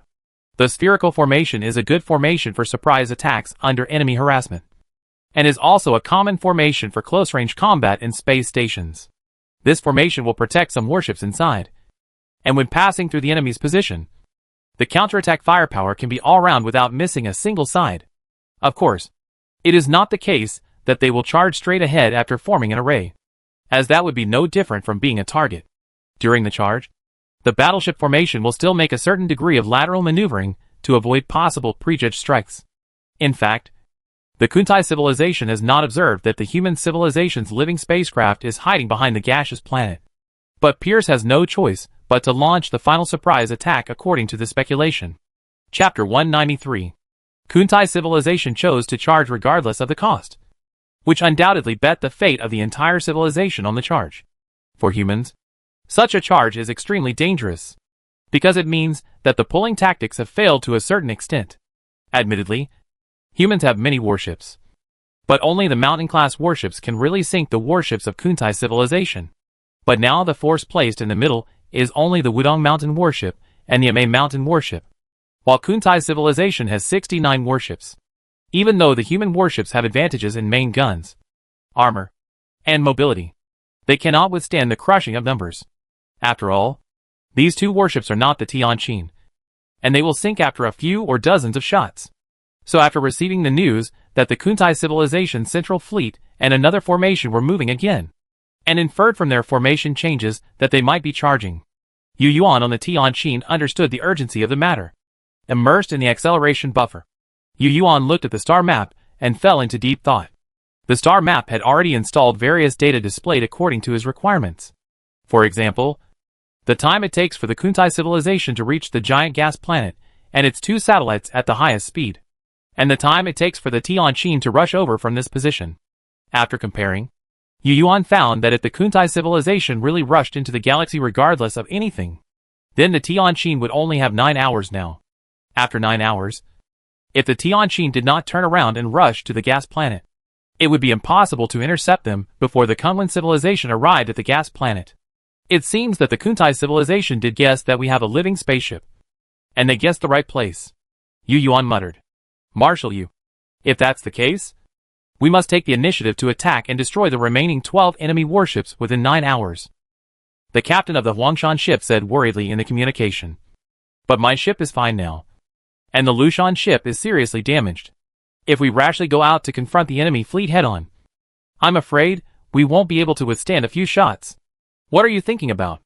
Who said we only have 9 hours? Yu Yuan looked at the captain of the Huangshan ship on the screen curiously. Marshal Yu. On the star map. Stupid. Yu Yuan sprayed the captain of the Huangshan ship with a word, and then asked with some regret, I ask you, where is the giant gas planet? Our human habitation spaceship cluster. The captain of the Huangshan ship answered blankly. You also know that it is our human habitation spaceship cluster. So why are you so stupid? Yu Yuan was not polite. Well, General Yu, that's why we have to quickly destroy the fleet here. Right? Doesn't the art of war say that we should attack where the enemy must rescue? Now the Kuntai civilization is attacking our habitation spaceships, which is like attacking our Huanglong. How can we not rescue them? Seeing that the captain of the Huangshan ship still looked confused, Yu Yuan shook his head and said helplessly, Is there our human home planet behind the giant gas planet? Or is there an Earth there? As soon as he said this, the captain of the Huangshan ship's eyes finally lit up. General Yu. You mean? Well, the tactics remain unchanged. You will continue to lead the remaining Ganymede-class battleships and frigates to intercept the remaining battleships of the Kuntai civilization squadron. Now it is they who are short of fuel, not us. So we are not in a hurry. Yu Yuan nodded and said. After he finished speaking, he immediately asked the communicator to convey his order to the residential spaceship cluster. Yu Yuan's order was very simple, which was to change the strategy and make the residential spaceship cluster move, although the previous strategy was to hide. Now that the Kuntai civilization has guessed it for some reason, there is no need to hide anymore. Isn't your Kuntai civilization short of fuel? Then I will move. So what if you are in the right place? I will just leave. Humans here are not living on a planet, and it is not impossible to run away in the residential spaceships. Not only can they run away, but they can also run very fast, because humans have completely transformed into a nomadic civilization that can take away a large bag of things. When the enemy advances, we retreat. Anyway, the residential spaceship cluster has already replenished fuel, and now the situation of Kuntai civilization has been explored. As long as we run behind, at most we can drive to the outside of the Aldebaran star system, and then make a few circles and come back. Everyone has the same maximum speed. As long as we run away in advance, Kuntai civilization will not be able to catch up. Yu Yuan didn't believe that Kuntai civilization would keep chasing them. Well, it didn't matter if they kept chasing them. Human habitable spaceships could turn around a few more times in the universe. At most, they could just wander around for 2.5 years. He didn't believe that Kuntai civilization's fuel could last until then. Yu Yuan didn't make such a change on impulse, but only made such a judgment after learning about the raid on Kuntai civilization's habitable spaceships. Because he found that after being attacked by human self-destruct drones and self-destruct shuttles, Kuntai civilization's habitable spaceship cluster didn't turn around and run away in advance, but stayed where they were, protected by the 10 Mountain-class battleships. What does this mean? It means that the shortage of materials and fuel in Kuntai civilization is more serious than humans imagine. Yu Yuan has reason to suspect that the residential spacecraft of Kuntai civilization is no longer able to maneuver. If humans do not take advantage of such a serious fuel shortage, they will be stupid. After conveying the order, Yu Yuan continued to command the Tianqin to fight, still relying on the asteroids to move and block, hiding for a while after firing a few shots, and then changing positions to fire a few more shots. The remaining 12 warships of Kuntai civilization suffered terribly under this tactic. Just after adjusting the attitude and aiming in one direction, a Huangshan ship appeared in another direction and fired a few shots. Adjusting the attitude again, the Lushan ship in the other direction appeared again and fired a few shots. The information delay caused by the long distance made the Kuntai civilization find that it had just been bombarded, and before it could complete the attitude adjustment and return fire, the enemy retreated to the back of the asteroid again. But if several warships were to aim at different directions separately, the hit rate would be too low. In this way, it is estimated that the fuel would be exhausted and the human warships would not be sunk, and the probes sent out would basically be killed by human frigates. The remaining 12 warships were in a very passive situation, and they almost engraved waiting for death on the outer shell of the warships.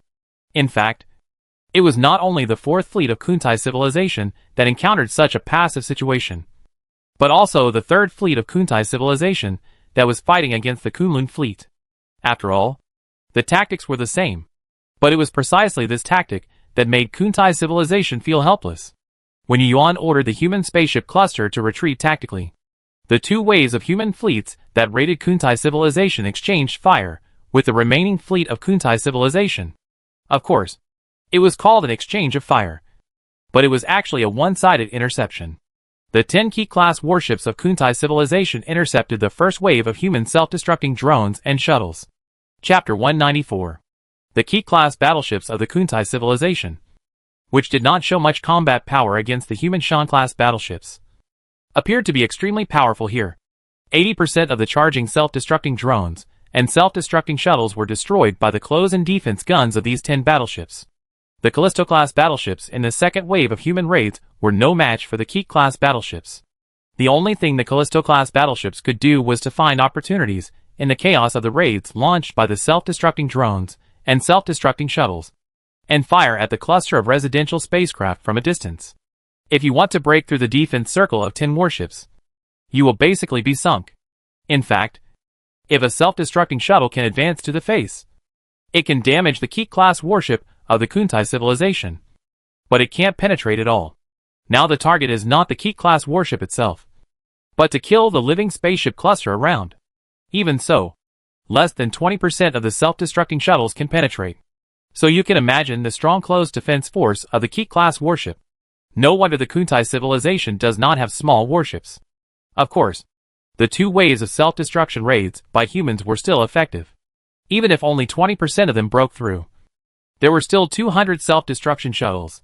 There were also some self-destruction drones. However, the self-destruction drones were too small, and the bombs they carried could not sink a residential spaceship at once. So after breaking through the defense circle and entering the Kuntai civilization residential spaceship cluster, the 200 self-destruction shuttles first approached and blew a big hole in the residential spaceship. And then the self-destruction drones rushed in from the hole to carry out a second attack. In the space, the bright light of the explosion continued to sound. Along with the explosion, the living spaceships of the Kuntai civilization disintegrated one by one, and the unarmed residents inside were either directly killed by the explosion or thrown into the cold space by the explosion and died. The lucky ones were thrown into the universe with some temporarily sealed living structures. But this was just a slow death. For a while, the ultrasonic screams in the living spaceships of the Kuntai civilization continued, and the death scenes continued to play out in space. Under such a blow, the broken limbs and arms were already complete corpses, and more were directly turned into dust in the light and heat of the explosion, attacking the residential spacecraft and slaughtering the residents. How cruel. But this is war. This is the universe. A war between two intelligent civilizations. There is no Geneva Convention here. If humans were not so powerful, then millions of human residents would be slaughtered now. Sir Pierce, our residential spacecraft cluster has been attacked and suffered heavy losses. Imotacho's sad and inexplicable voice sounded in the communication channel. I know. Keep moving forward. We will make humans pay for their blood debt with blood. Pierce closed her eyes, not looking at the tragic scenes, and tried to calm herself down. But the next scene made her unable to keep calm any longer. Sir Pierce, it is a cluster of residential spaceships of human civilization. They are really on the back of the giant gas planet. This was the voice of the observer in the channel. As this voice appeared, the enlarged picture of the giant gas planet immediately appeared in front of Pierce. One after another, barrel-shaped spaceships slowly flew out from the back of the giant gas planet, spraying and then tail flames, accelerating in a farther direction. Damn! They're running! Seeing this, Pierce felt dizzy and almost changed his acceleration buffer. There were very few spaceships. Unlike the Kuntai civilization, which had nearly 300, there were only more than 40. Among them were engineering spaceships, resource-carrying spaceships, and spaceships that nurtured the wolf biosphere. It's over. We can't catch up. Pierce took a look at the other party's acceleration data and felt bitter. She guessed right and bet right. But she didn't expect that humans would be so decisive and directly let the living spacecraft drive away. And they ran away far away, outside the range of laser energy weapons. And the reaction was so fast. It didn't look like they had been in the Aldebaran star system for many years. Why are there so few? Is this really just an alien colony of human civilization? Pierce had questions in her mind. But she didn't have much time to think about them, because her top priority was to decide what to do next for her fleet. What should I do? She asked herself in her heart. It was definitely impossible to catch up. So should I chase them? Pierce weighed the pros and cons for a moment, and made a decision. She ordered in the fleet channel, this fleet will turn immediately to support the fourth formation, and the second formation will support the third formation. Execute immediately. From the reaction of the human spaceship cluster, Pierce could see that the humans were well prepared, or were just waiting for her to attack. In this case, then change the tactics and destroy the human warships. From the battle between the third and fourth formations, Pierce saw that humans really didn't have many warships. So far, they had only seen 10 quick-class warships. As long as they used their numbers to destroy the human warships, this galaxy would still belong to the Kuntai civilization. As long as they defeated the human fleet, the Kuntai civilization could slowly recover in this galaxy, no matter how serious the losses were. There was still hope. Pierce decisively gave up the chase because she knew very well that energy weapons were out of reach, let alone kinetic weapons. Weapons like space missiles and nuclear missiles are also powered by nuclear fusion engines, which can only reach 15% of the speed of light at the fastest. At a long distance, it is impossible to hit a target that can also be accelerated to 15% of the speed of light. The same is true for electromagnetic railguns. Pierce's decisiveness was soon reflected in the two battleship formations. The news that the battleship formation changed its course soon reached Yu Yuan's ears. You are decisive. But it's too late for you. After I destroy the remaining 5 battleships, your 50 will be the next. Yu Yuan had a triumphant smile on his face. Of the 20 warships of the 4th fleet of Kuntai civilization, only 4 were left. And only one of the human Shan-class warships was damaged. The Lushan. Well, the main gun was blown up. And now the bow of the Lushan ship where the main gun was located is gone. But due to the highly modular and layered design, plus the hidden bridge design, it is not scrapped. And the rear thruster of the warship can still operate normally. So it can't fire. But it's still no problem to run. It's no problem to attack 20 ships. And the same is true for 50 ships. It just takes longer. The powerful armor of the Tianqin has proved that the main guns of the Kuntai civilization can't penetrate its armor at all. Of course, Yu Yuan didn't rely on the strength of the Tianqin to send a single ship out to fight against the 50 warships of the Kuntai civilization, because the Tianqin only has strong armor. And parts like the main gun and engine will still explode if they are directly hit. For this reason, every time the Tianqin shows up and fires, it will adjust its posture and try not to let its head and tail face the direction of the Kuntai civilization fleet. It is also for this reason that nearly half of the close-in defense guns mounted on the outside of the Tianqin have been destroyed by the main guns of the Kuntai civilization. Chapter 195. In short, the Tianqin has almost lost its close defense capability. But it does not affect its defense. Even if the Kuntai civilization has small attack ships, they cannot penetrate the armor of the Tianqin. As long as the main guns and engines are not directly hit and destroyed, the Tianqin can really dominate the battlefield. However, Yu Yuan did not do so rashly, and the pulling tactics continued. In short, it is to take advantage of human mobility. When the enemy advances, I retreat. When the enemy stays, I harass. When the enemy is tired, I attack. When the enemy retreats, I advance. The 16 gold coins of the great ancestor became the guide for human actions in the following war. Marshal Yu. The bottom of our ship was hit, and the number 19 laser close-in defense gun on the outer armor was destroyed. Left half rudder. Return a shot. We have to retreat a distance. Too close. Their hit rate is a bit high. The war is still going on. The Lushan ship has fled far away after being damaged. The Tianqin and Huangshan ships have not completely destroyed the fourth formation of the Kuntai civilization, and its main formation of 49 warships has rushed to the battlefield. This brought the remaining 3 warships of the fourth formation back from the brink of death. At the same time, it also reversed the disadvantageous situation of Kuntai civilization. The advantage in the number of Shan-class warships raised the firepower intensity of Kuntai civilization to a high point. 52 warships shuttled back and forth, firing alternately, causing the Tianqin, which was originally a little close, to be hit by several consecutive shots. Fortunately, the Tianqin knew its strengths and weaknesses, and its positioning was good, so it was not hit by the engine and main gun. Otherwise it would be really finished. The powerful fire suppression forced the Tianqin to retreat and look for opportunities again.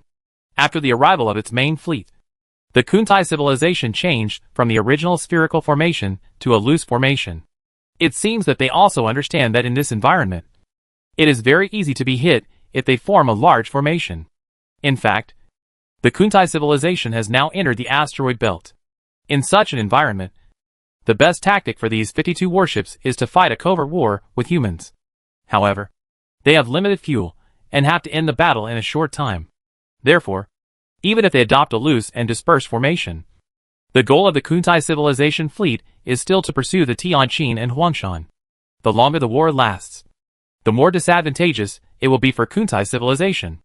In this case, Kuntai civilization has to use all available means of attack to attack human warships. Of course, in the space war of the first-level civilization stage, the main killing weapons are directed energy weapons or energy cluster weapons, nuclear missiles, electromagnetic rail guns, and positron guns. Although Kuntai civilization only has the first 3. After the number increases, the firepower reaches a very strong level.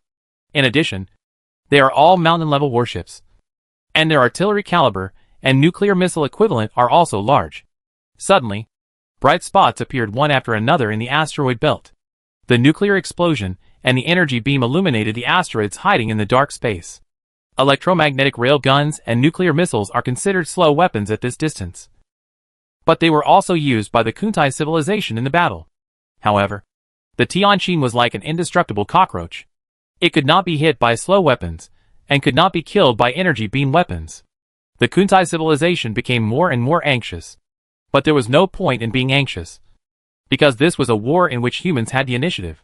Since the discovery of the Kuntai civilization, humans have been preparing. The tactic of pulling and pulling was consistently used by humans. When the war went on for the second day, 8 of the 52 warships of the main fleet of Kuntai civilization were destroyed by the Tianqin, and 2 were destroyed by the Huangshan. Manu Emiai's Kunlun fleet was always at a disadvantage, because it did not have a warship like the Tianqin that could easily withstand energy beam weapons. But since it did not need to fight head-on, it was still at ease. Of course, during the 2 days of fighting, the Kunlun fleet was also covered with traces of war, and the Dangxiashan ship and several Ganymede-class warships were destroyed in the battle. After 2 days of fighting, the space battlefield was filled with all kinds of warship fragments, metal blocks, and broken limbs. However, neither side gave up, nor was they scared by death. Until the third day, humans discovered that the actions of the Kuntai civilization fleet seemed to slow down, and their warships were not moving as frequently as before, which greatly increased their chances of being hit. Such changes allowed humans to achieve results in just half a day on the third day that were almost as good as the sum of the results of the previous 2 days. The balance of victory tilted towards humans again. General Yu, the maneuvering frequency of the Kuntai civilization's warships has dropped a lot again. The scientific officer who had been analyzing the actions of the Kuntai civilization's warships shouted excitedly. Well, it's obvious that their fuel is running out. Yu Yuan also smiled. But he didn't relax. Although it's better to kill him while he's sick, we're not in a hurry. Everything will remain the same. The behavior of the Kuntai civilization did look like it was running out of fuel. But for safety reasons, Yu Yuan didn't wave his hand and let the warships rush over and shoot. Because there is another possibility. That is to lure the enemy. The Kuntai civilization has long known that humans know that they are short of fuel. In this case, it is possible to pretend that the fuel is exhausted. Seduce humans to relax their vigilance and go out to attack. And then counterattack. Based on this consideration, Yu Yuan chose to conservatively follow the previous strategy and continue guerrilla warfare. Anyway, if we continue to fight, we will definitely win. So there is no need to take risks. Moreover, since the frequency of Kuntai civilization's maneuvers has decreased, it is just right to continue to shoot and kill. Compared to the smiling faces of humans, the Kuntai civilization flagship was shrouded in a dark cloud. The Kuntai people here have lost their former composure. The number of warships is decreasing, and the fuel is about to run out. If this continues, even the energy beam weapons cannot be activated. Sir Pierce, we still have 10 Queen-class warships left in the residential spaceship cluster. Hearing Imotoachua's words, Pierce said silently, if our 110 warships can't beat the mere 10 warships of humans, what's the use of the remaining 10? We failed. I will become the center of Kuntai civilization. Imotoachuo, withdraw the acceleration buffer. No, Sir Pierce. We still have a little fuel. We can still fight. Imotoachua's voice trembled. Pierce was silent for a moment, and asked the engine group in the internal channel, how long can our reactor last? Less than 3 hours. Sir Pierce.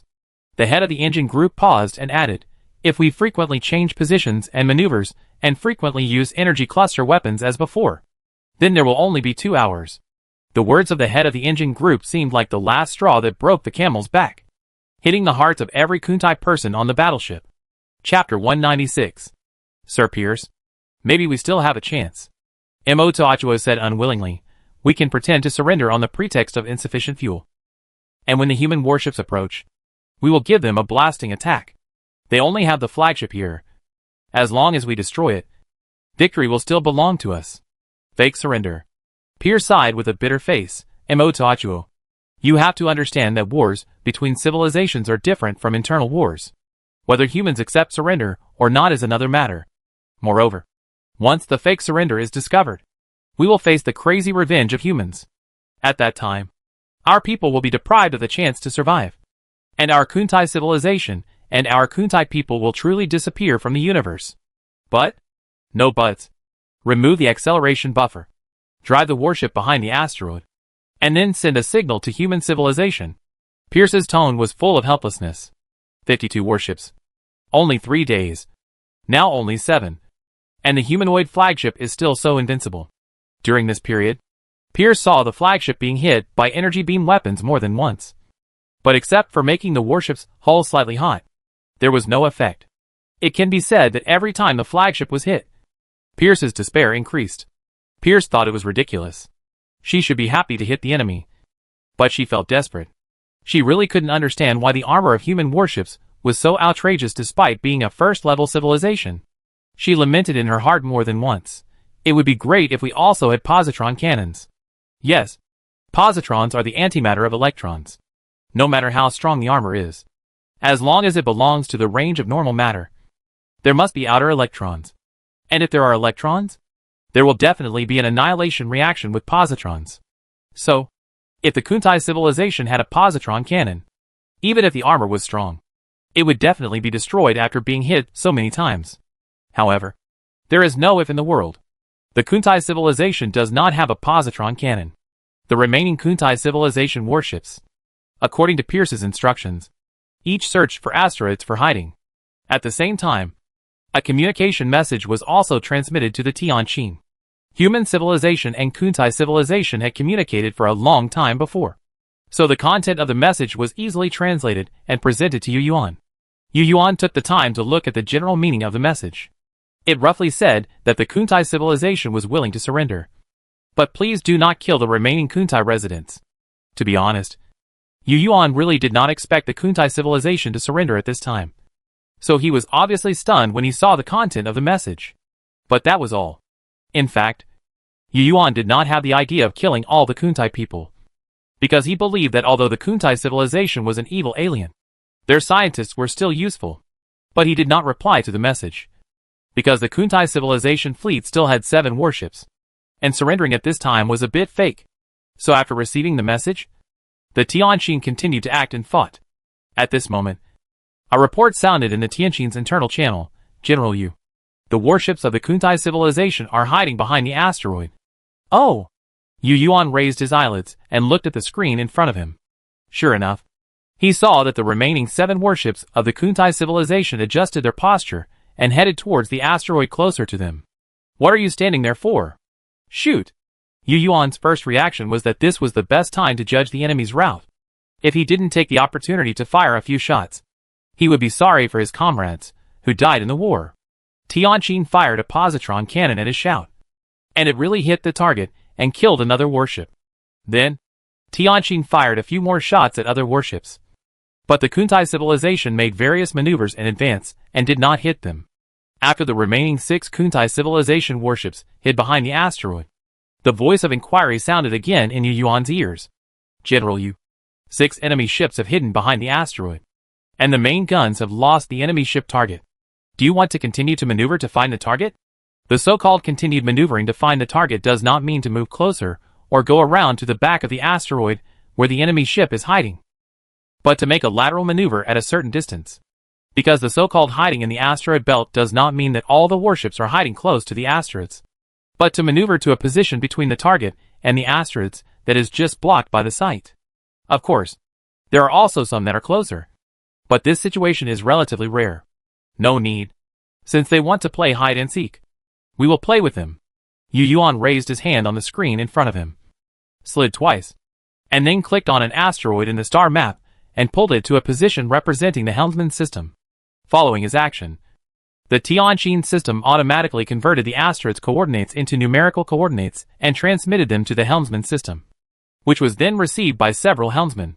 After that, Yu Yuan continued to speak slowly. We will also hide here and wait for them to show up. In addition, tell the Kunlun fleet not to pay attention to any Kuntai civilization fleet. Our combat goal has not changed. It is still the primary goal to destroy their fleet. For the rest, wait until the Kuntai civilization fleet is destroyed. What communication negotiation? What surrender? It has come to this point. Yu Yuan didn't even think about it. Anyway, as long as the fleet of Kuntai civilization is destroyed, humans can do whatever they want afterwards. So there is no need to argue now. Dawn is just around the corner. But it is still dark now, and humans should not relax their vigilance. Moreover, Yu Yuan thinks that even if all the Kuntai people are not killed, the fleet of Kuntai civilization must be destroyed, leaving no one behind. An alien civilization without any weapons is a kind alien civilization, but any with guns and cannons must be an evil alien. Now the fleet of Kuntai civilization is at the end of its strength, and it seems that it has really run out of fuel. It is just right to hide, and Yu Yuan does not mind delaying for a few more days, until all the remaining warships of Kuntai civilization are grounded. The most important thing is that after Kuntai civilization hides, Tianqin can still detect their situation. This is because the asteroid belt is the home of humans, and many asteroids have been placed by humans in advance. In addition, there are frigates. Human frigates are not the main force of the war, and they do not pose any threat to Kuntai civilization warships, but they can serve as the eyes of the battlefield. In addition to firing a few shots to harass, they were looking for asteroids to hide. and then occasionally popped up to observe the situation of the Kuntai civilization fleet. Because of this, the remaining 6 Kuntai civilization warships could not escape human detection at all. It is true that humans have neutrino communication, and it is also true that they can communicate across meteorites and planets. But that is communication, not neutrino detectors. And it cannot detect enemy warships like various electromagnetic wave band detection. In other words, the neutrinos emitted by humans can be received by their own neutrino communicators, but they still pass directly through the hidden Kuntai civilization warships, just like passing through the planets. Therefore, detection still has to use the conventional detection methods of the first-level civilization. After the Tianqin also hid behind the asteroid, news came from the Kunlun fleet. So far, the battle on the Kunlun fleet has also come to an end, and the reaction of the remaining 5 Kuntai civilization warships is almost the same as that of Yuyuan. And 2 of the original 5 Mountain-class warships of the Kunlun fleet were also destroyed, namely the Dangxiashan and Songzhan ships. However, during the battle, the Wadangshan and Inishan ships supported the Kunlun fleet. So now the Kunlun fleet still has 5 Mountain-class warships. 5-5. Victory is in hand. Chapter 197. The advantage is mine. It has only been 3 days since the autonomous ships joined the war, and humans have completely turned the situation from disadvantage to advantage. And it is still the kind of advantage that can win if they rush out to fight. Because of the hidden strategy of Kuntai civilization, humans don't want to rush in. So this 3-day war has suddenly fallen into a short pause. On the Tianqin, Yu Yuan and other personnel who have been soaking in the acceleration buffer for 3 days did not remove the buffer. Anyway, they have been soaking for 3 days, so they don't care about soaking for a few more days. The acceleration buffer contains nutrients, so there is no need to worry about hunger. The so-called nutrients are actually monosaccharides such as glucose that can be directly used by the human body. So when taking the energy needed by the human body from the acceleration buffer, humans do not need to worry about food residues. Without food residues, there will naturally be no residue excrement. This also makes it less troublesome for people in the acceleration buffer. Of course, there is still urine. So people in the acceleration buffer basically have a set of equipment on their lower body. And there are some ergonomic pipes in the equipment connected to the excretion organs. This organ will detect the real-time storage of the human bladder, and then automatically adjust the pressure difference to drain urine out of the body. There is no way. The human body cannot feel the urge to urinate in a vacuum. So either you have to urinate regularly, or have such a system. At this moment, Yu Yuan let the mechanical arm carry him forward a little, then opened the file, and roughly looked at the human war damage. On the human side, so far, 2 Mountain-class warships have been sunk, namely the Dangxiashan and Songzhan ships of the Kunlun fleet. In fact, if the Kuntai civilization had not mistakenly focused its firepower on the Tianqin, the Lushan would have been destroyed. As for the Huangshan, it is now in a semi-destroyed state. Its main thruster was blown up, and it can only rely on a few auxiliary thrusters to move. It has lost the ability to continue fighting. So in essence, the Tianqin formation is now 1 against 6. The loss of the Ganymede 4-class battleships is even more severe. There are only 20 ships left out of the original 60. Because the frigates basically do not participate in real combat. They only do detection and interception of probes. So there are not many losses. Seeing such a loss, Yu Yuan suddenly felt that it seemed unnecessary for humans to have so many types of warships. For example, the Ganymede 4-class battleships seemed to be of little use. They could not sink the Shan-class battleships, so they could only play a harassing role. The key point was that they were too easy to be sunk. Basically, 1 shot per ship could not stop the main gun of the Shan-class battleship. As for the detection function, it was not as good as a small frigate. However, to operate a Ganymede 4-class battleship, a lot of personnel were needed, almost half of the number of the main battleship. If we calculate it this way, the loss of personnel caused by the damage to the Ganymede 4-class battleships is actually the greatest. The sinking of 40 Ganymede 4-class battleships directly caused the death of 60,000 soldiers, while the sinking of 2 Shan-class battleships only killed 6,000 people, a difference of 10 times. If this happened to humans who had just escaped from the solar system, they would have been exterminated. Seeing this, Yu Yuan felt that it was necessary to discuss the fleet structure after the war. Perhaps the Ganymede 4-class battleships would not be needed in the future. Even if they were to be built, they would probably be used as large transport ships. compared with a Ganymede 4 class battleship. The role of the small frigate is actually greater. It is the main force for battlefield vision and probe interception. And it does a very good job. The key is that the number of crew members required is small, even if it is only responsible for vision and targeting enemy probes in the future. It can be unmanned without people. After recording this matter for the time being, Yu Yuan once again paid attention to the current situation. The remaining warships of the Kuntai civilization have all hidden behind the asteroid, and the Tianjin has also pulled back 30 light seconds away and hit on the back of the asteroid. You hide. I hide too. Seeing that the Ganymede 4 class warships were seriously damaged, Yu Yuan then gave instructions to the captains of the Ganymede 4 class warships in the Kunlun fleet and the Tianjin fleet, asking them to keep their distance in the subsequent wars and to perform intelligence detection work with the frigates. Now the situation is under control, and there is no need for Ganymede 4 class warships to harass and attack. Tianjin can also kill the remaining Kuntai civilization warships, so Yu Yuan plans to be conservative and minimize the losses. In the raid on the Kuntai civilization's residential spaceship, humans also achieved full results. 2,000 self-destructing shuttles plus 20,000 self-destructing drones destroyed a total of 208 Kuntai civilization's residential spaceships. 6 of the 10 Callisto-class warships participating in the raid were sunk during the harassment mission, causing heavy losses. The empty space there and the lack of asteroids as shelters was one reason, but the Callisto-class warship itself was also a reason. Now thinking about it, Yu Yuan felt that there was also a strategic error in it. If a Mountain-class battleship had been sent over at that time, it is estimated that not so many Ganymede-class battleships would have been sunk. But there is no if. And at that time, it was not known that the Kuntai civilization was so decisive. And it was not known that the group of residential ships had even run out of fuel. If he knew this, Yu Yuan would not have chosen to raid the residential ships of the Kuntai civilization at all. Anyway, as long as he defeated their fleet, the residential ships would be at the mercy of others. Of course, at that time, Yu Yuan was also worried that the human mountain-class battleships could not defeat the Kuntai civilization fleet. After all, the number gap was too large. Who would have thought that the Kuntai civilization did not have a positron cannon? At this moment, the crew member in charge of communication called out in the internal channel, "General Yu, there is a message from Kuntai civilization. Don't pay attention to it. Let the frigates and detectors continue to keep an eye on their remaining warships."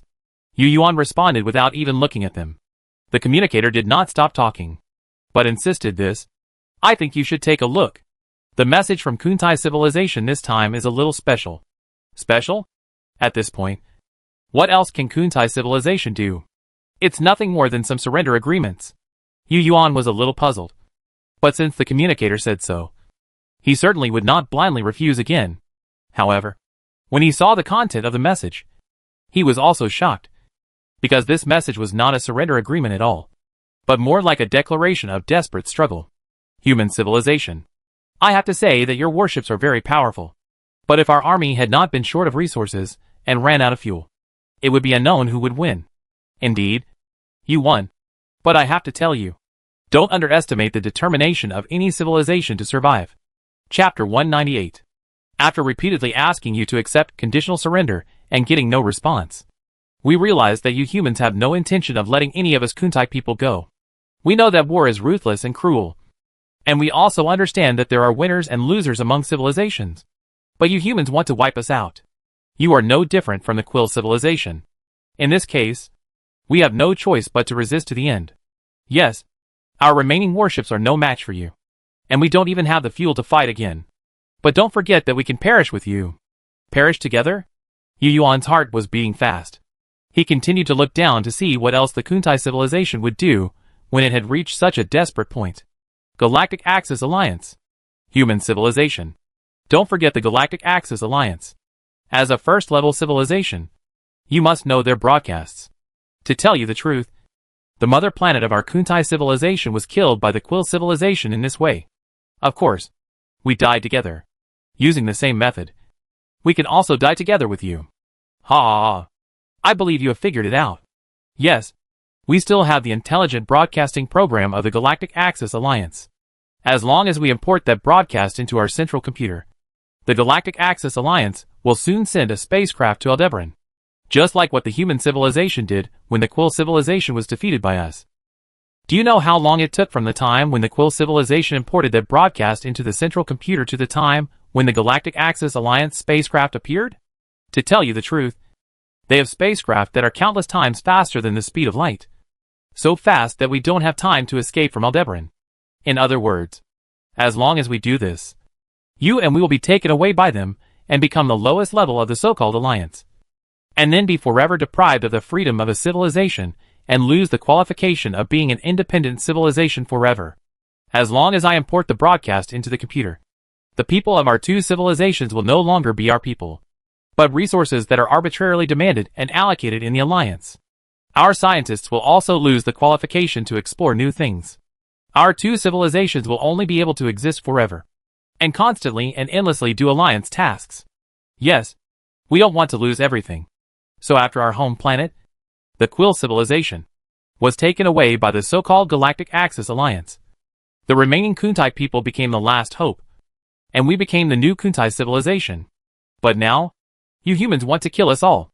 So don't blame us. Rather than waiting to die, it is better to perish together. Human civilization. Now, I, Piers, as the leader of Kuntai civilization, officially tell you that we will not surrender. We want you to provide enough fuel to rush to the next star system. We will give you 12 hours to consider. If you don't reply or agree after half a day, we will accept the broadcast of the Galactic Axis Alliance and perish together with you. The content of the message is not long, much shorter than the previous conditional surrender treaties, but the content of the message is much more explosive than before. If Yu Yuan hadn't been immersed in the acceleration buffer and couldn't see it, one could have seen the cold sweat oozing out of him. Unexpectedly, the broadcast of the Galaxy Axis Alliance could be played like this. After quickly reading the message declaration, Yu Yuan hurriedly pulled all the senior executives on the Tianjin into an emergency video conference and threw this message to their personal terminals. After waiting for a while, Yu Yuan estimated that everyone had almost finished reading the content of the message. So he said, "What do you think of this message? Did the Kuntai civilization really keep the broadcast information? Or was it just bluffing? Which of these are true, and which are false? Lies are usually half true and half false. Only in this way can people believe them." At the emergency video conference, an expert spoke first, perhaps knowing that time was tight. He spoke quickly. So in this message, we only need to focus on its key points, because other minor information, such as the statements of the Quill and Kuntai civilization's home planets, and the description of the Galactic Axis Alliance, are probably true. Then our focus becomes whether Kuntai civilization has kept the broadcast for so long. As soon as the expert spoke, another expert agreed, yes. We just need to know whether Kuntai civilization is so bold. In my opinion, Kuntai civilization is bluffing. The expert first gave his own conclusion, and then explained, everyone think about it. A first-level civilization that understands the dangers of the universe, after receiving the broadcast, will most likely do the same thing as us humans, and will delete it immediately, or even directly discard and blow up the receiver. Since the Kuntai civilization had experienced a disaster on their home planet, they must be a frightened bird. There is no reason to keep such a dangerous intelligent broadcast information for so long. I remember that it has been hundreds of years since the last broadcast of the Galactic Center Alliance. Another scholar shook his head and said, no. Maybe it is because their home planet was harmed by the Quill civilization that they specially saved the broadcast information and did not delete it. When this was said, everyone's face showed a solemn expression. It is true that there are madmen who carry unknown and dangerous bombs with them. The probability is not high, unless the Kuntai civilization foresaw that they would encounter us in the subsequent voyage, or a powerful alien civilization. A sociologist shook his head. He felt that the possibility was not high, but he did not dare to say it for sure. At this moment, the scientific officer of the Tianjin also spoke up. I am not good at analyzing this matter from various relationships. So from the moment I saw this message, I only had one question in mind. That is, can the intelligent broadcast message be preserved for that long? At this point, he looked at Yu Yuan's head and asked, Yu Shuai, the first time we received the broadcast information, we deleted it directly and threw away the receivers. But didn't we delete it and throw it away again later? Yu Yuan recalled that it should have been when humans hibernated and sailed far away. Who was responsible for the information work during that time? Yu Yuan touched his head. He couldn't remember it a little. But if he couldn't remember it, the human computer would record it. Without saying anything, Yu Yuan asked Tian Hezwang to search for the hibernation duty schedule of that year. The result came out as soon as the order was issued. Is it Zhao Yuqin? Yu Yuan took a look at the result, and then looked at the video avatars of the participants, trying to find Zhao Yuqin's figure on them. Where is Zhao Yuqin? Not finding Zhao Yuqin's figure, Yu Yuan immediately consulted Tian Hezwang. Mr. Leader, Professor Zhao Yuqin is currently working on the #1 scientific research spacecraft. Do you want to call him immediately? Scream. Yu Yuan has great power, but he can't ask everything. So he doesn't know how Zhao Yuqin handled the second broadcast information he received. Yu Yuan just checked the duty work record, but it only recorded, handled according to management. Yu Yuan felt that there must be something fishy, because he remembered that Zhao Yuqin submitted a research funding application on how human receivers can block intelligent broadcasts. He felt that Zhao Yuqin should have done some research. Chapter 199. The threat declaration made by Kuntai civilization using the Axis alliance of the galaxy did pour cold water on the humans, who were confident of victory. This alien who could not defeat humans on the battlefield once again taught humans a lesson with the information gap about cosmic civilization. Obviously, the basis of this threat declaration, or the target, must undoubtedly be a civilization that knows little about cosmic civilization.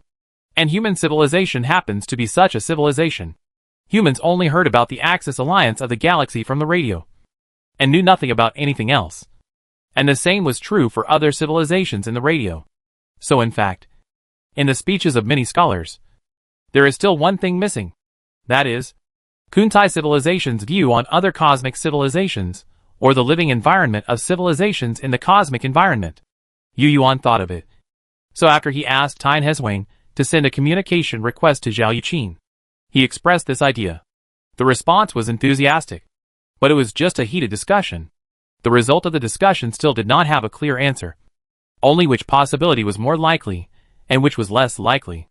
For such a result, Yu Yuan did not mean to blame it at all, because he knew that human beings' understanding of Kuntai civilization and other cosmic civilizations was based on their own thinking and speculation.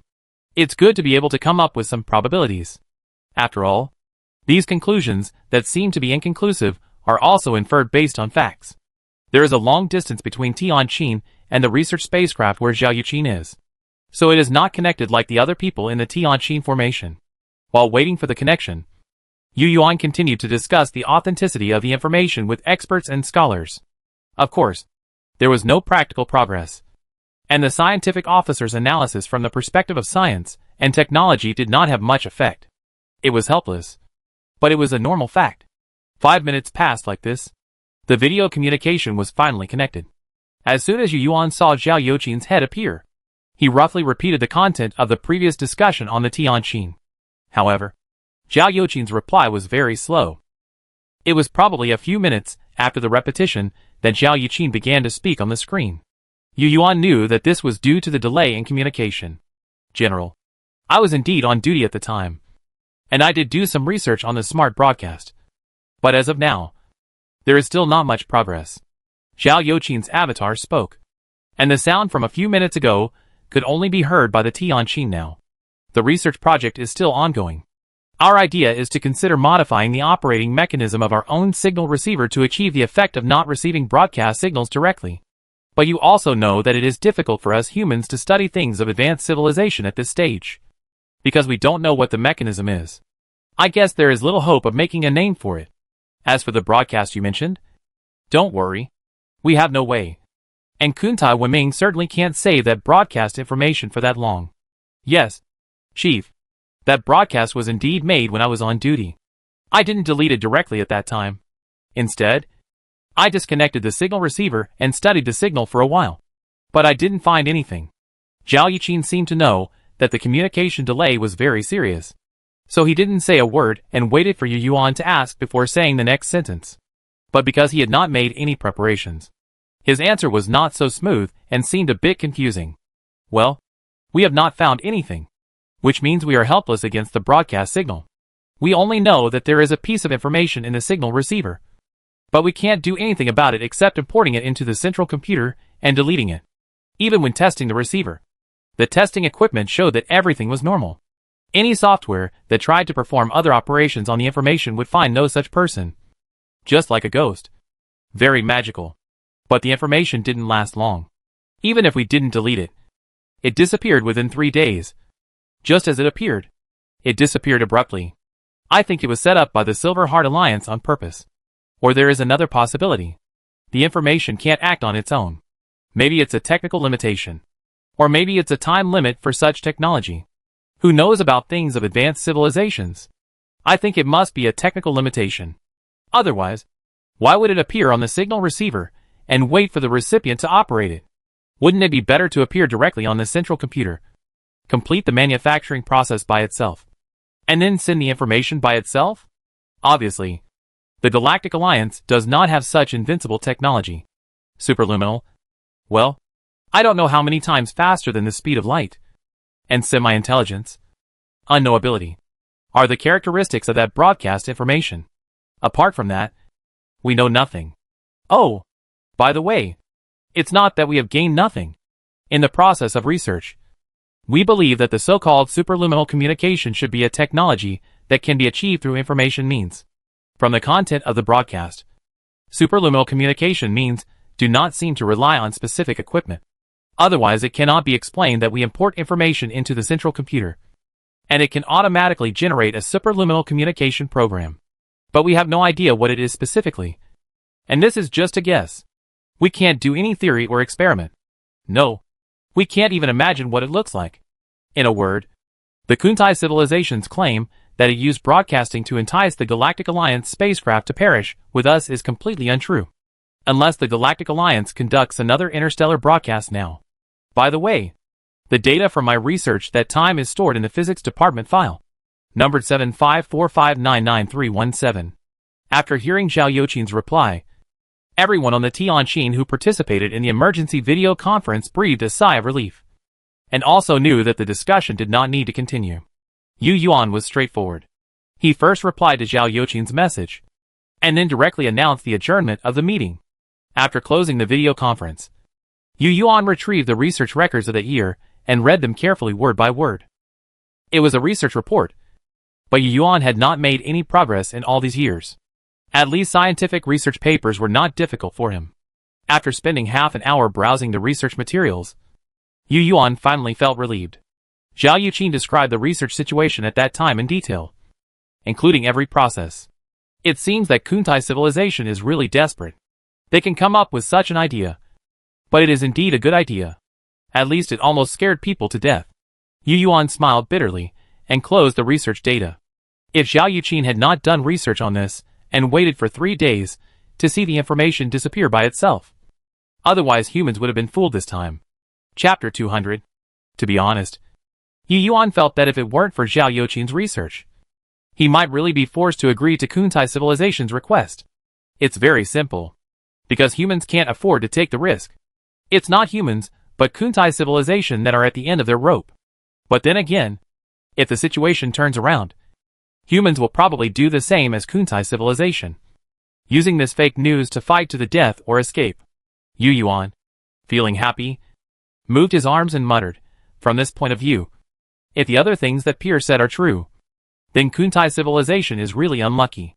Who says it's not true? That means that when Kuntai civilization was about to win the battle with Quill civilization, it happened to be the time of a broadcast of the Silver Heart Alliance. Thinking of this, Yu Yuan could only say, what a coincidence. Now, he also understood that Kuntai civilization was still gambling. Gambling that humans would delete the broadcast information as soon as they received it. There is another possibility. That is, Kuntai civilization itself is not aware that the broadcast information will disappear after about 3 days. Yu Yuan thinks this is possible, because according to the information of Kuntai civilization, they are also a new civilization developed from a fleet after the tragedy of their mother planet. That is to say, after realizing that the Silver Heart Alliance was not a good person, they probably chose to delete the information as soon as they received it. So this thing is essentially information fraud. And it seems to be quite useful. Yu Yuan thought secretly, at least it is useful for dealing with low-level civilizations that are not well-versed in the world. The more vigilant the civilization is, the better the effect. Intrigue and deception. Thinking in this way, Yu Yuan already had the answer in his mind on how to reply to the information of Kuntai civilization. Of course I have to reply. If I don't reply, how can I take advantage of the situation? However, Yu Yuan did not reply directly. Instead, he brought out his ideas and consulted with everyone. After coming up with a set of arguments, he replied to the Kuntai civilization. I have to say that your Kuntai civilization is a great civilization. I am very sorry that it took so long to reply to your message. It is because your suggestions are too pertinent, too important, and too crazy. So we have to consider them carefully. Yes, we don't want to perish with you. Because in our culture, only crazy people would do that. Our civilization has a bright future. So we have discussed and decided to accept your proposal. But we will not provide you with enough fuel to rush to the next star system. Because in our culture, asking for it from others is a shameful act. We think your Kuntai civilization is a great civilization, not a shameful civilization. So we cannot agree. Of course, as a great civilization, we must have many common excellent qualities. So we now promise you that we will allocate the outermost asteroid belt to you. I believe that with your technical capabilities, you will be able to mine hydrogen fuel. To be honest, we are actually in the same boat. We humans, like you, are civilizations that have lost their mother planets. There is really no need to fight to the death here. On the contrary, we should be honest and communicate deeply. Share what we have. Make progress together. And move towards the second-level civilization together. To climb higher mountains. To explore more unknowns. And the mysterious universe has endless mysteries waiting for us to explore. It is said to be a counterattack. But in fact Yu Yuan's idea is very simple. That is, to lead the 10 warships of Kuntai civilization into the asteroid belt. And then rely on the line of sight of the asteroid belt to destroy them one by one. In this way, there is no need to fight with them in the empty space, thus minimizing the loss rate. Moreover, Yu Yuan was very clear about one thing. That is, the mountain-class warships of Kuntai civilization, like humans, did not have the ability to mine resources and energy on their own. So in order to mine resources and energy, Kuntai civilization is very likely to drive the remaining residential ships to the outer edge of the asteroid belt. In this case, when the battle breaks out, Kuntai civilization will definitely not be able to not pay attention to the residential ships. With the mentality of losing one thing while taking care of the other, the advantage of humans will be further expanded. And then, they can easily win the space battle that was originally a bit difficult, and truly disarm the Kuntai civilization. Of course, Yu Yuan also thought of another possibility. That is, Kuntai civilization only sent a small number of residential spacecraft to mine resources outside the asteroid belt. But if there are not enough people, the mining progress will definitely not be fast. And humans can use this time to quietly pull the mountain-class warships that were severely damaged in the war to the space dock for repairs. Just saying that humans have been here for so many years. Their resource mining and warship repair speed is not comparable to Kuntai civilization. Not to mention that humans also have a set of mechanical expertise. The day when those Shan-class warships are repaired is the day when Kuntai civilization will be completely disarmed. As for the human civilization and culture, it is completely nonsense to reflect the cultural differences of aliens. Yu Yuan also knows that it is okay to talk about culture. But sometimes this kind of weird thinking is easier for aliens to believe. Even if they don't believe it, they are likely to regard it as a difference in cognition caused by racial differences. In other words, when humans send messages, they don't just send a reply language message, but also bring a star map attachment. The asteroid belt area that humans are willing to give up is marked on the star map attachment.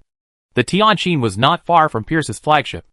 After the message was sent from the Tianqin, it took only 30 seconds for the Kuntai civilization to receive it. However, Yu Yuan waited for several minutes before the reply from the Kuntai civilization came. When the communication was arguing before, humans knew that the Kuntai civilization did not reply to messages as quickly as the Silver Mist consciousness body. So they thought it was normal. Oh, human civilization. I am glad to see your wise decision. As you can see, our Kuntai civilization is a kind civilization. We came here only for resupply from the beginning to the end. As long as the resupply is completed, we will leave here. But the area you divided for us is too small to meet our resupply requirements. Since you are so insincere, why don't we two civilizations join the Galactic Axis Alliance together? But then again, human civilization. Since you are unwilling to transport fuel for us, we will not force you. But we need half of the asteroid belt. And your warships must retreat to the outer periphery of the other side of the asteroid belt, half of the asteroid belt, and use the broadcast signal of the Galactic Heart Alliance to threaten? Looking at the Kuntai civilization that is getting more and more demanding. Yu Yuan smiled. The more demanding the better. The Kuntai civilization is getting more and more demanding. Which reminds him of the deterrence era in the novel. Chapter 201. In order to deal a fatal blow to the stubborn Kuntai civilization, humans had several dialogues with it in the following period, with the purpose of pretending to argue about the Kuntai civilization's request. For example, they did not fully agree with the Kuntai civilization's request for half of the asteroid belt. The excuse was very simple. That is, humans still had many mechanical equipment in this half of the asteroid belt and could not give it to the Kuntai civilization. The Kuntai civilization, which thought it had already threatened humans, of course did not agree. So the two sides had several exchanges and consultations on this issue. Finally, after intense and in-depth exchanges, humans were finally forced to agree to the revised conditions. That is, Kuntai civilization would occupy 1/3 of the asteroid belt.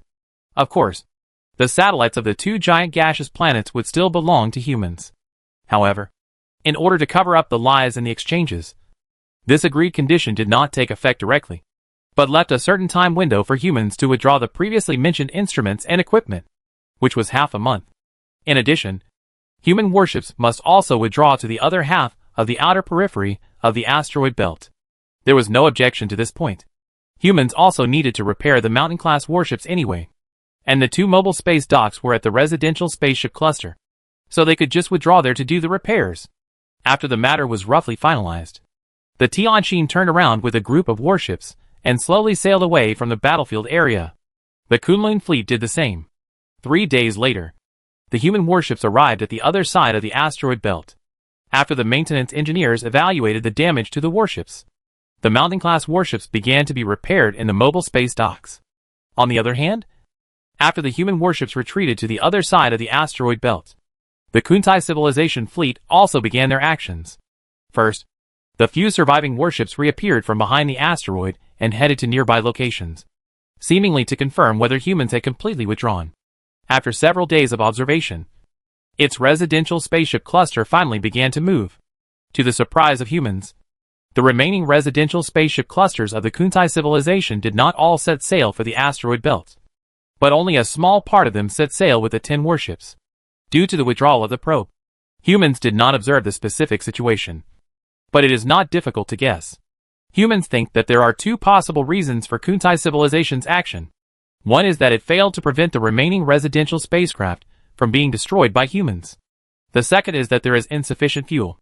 The previous few days may have been spent on fuel and resource mining equipment transfer. The second possibility is the most likely. However, no matter which possibility it is, humans don't care, because as long as the 10 warships come, the residential spacecraft that didn't come can't escape anyway. At this time, on the Tianjin, the acceleration buffer has been removed, and everyone on the Tianjin has returned to their previous state. General Yu, the Kuntai civilization is here. After observing the actions of the Kuntai civilization, the observer immediately reported the situation to Yu Yuan. Well, it seems that they have really reached the point of running out of ammunition and food, Yu Yuan muttered, and then connected the communication with the maintenance manager. How long will it take to repair the damaged warships? If you want to repair it to a brand new state, it will take about 5 months. If you just repair the 3 warships to the point where they can join the battle again, then 20 days will be enough. The person in charge replied, the 3 warships cannot continue to fight, mainly because their main guns or engines are damaged. And we have these things in stock. So we just need to remove the broken ones and replace them with new ones. Then do it.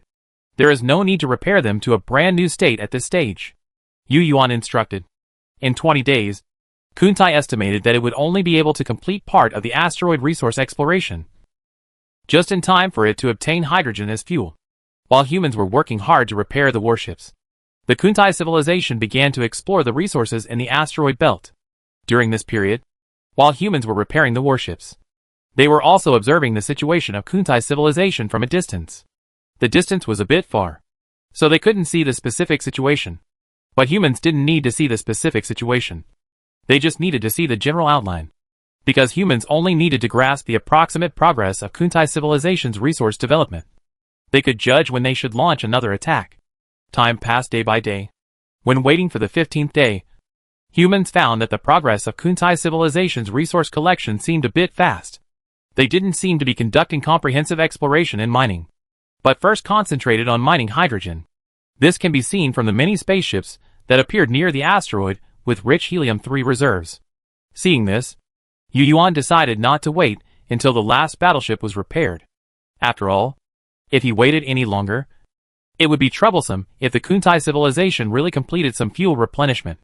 Moreover, the 7 Shan-class battleships have now recovered their combat effectiveness, and the close and defense guns have basically not been repaired. But it is enough. After all, the Kuntai civilization only has 21 Shan-class battleships.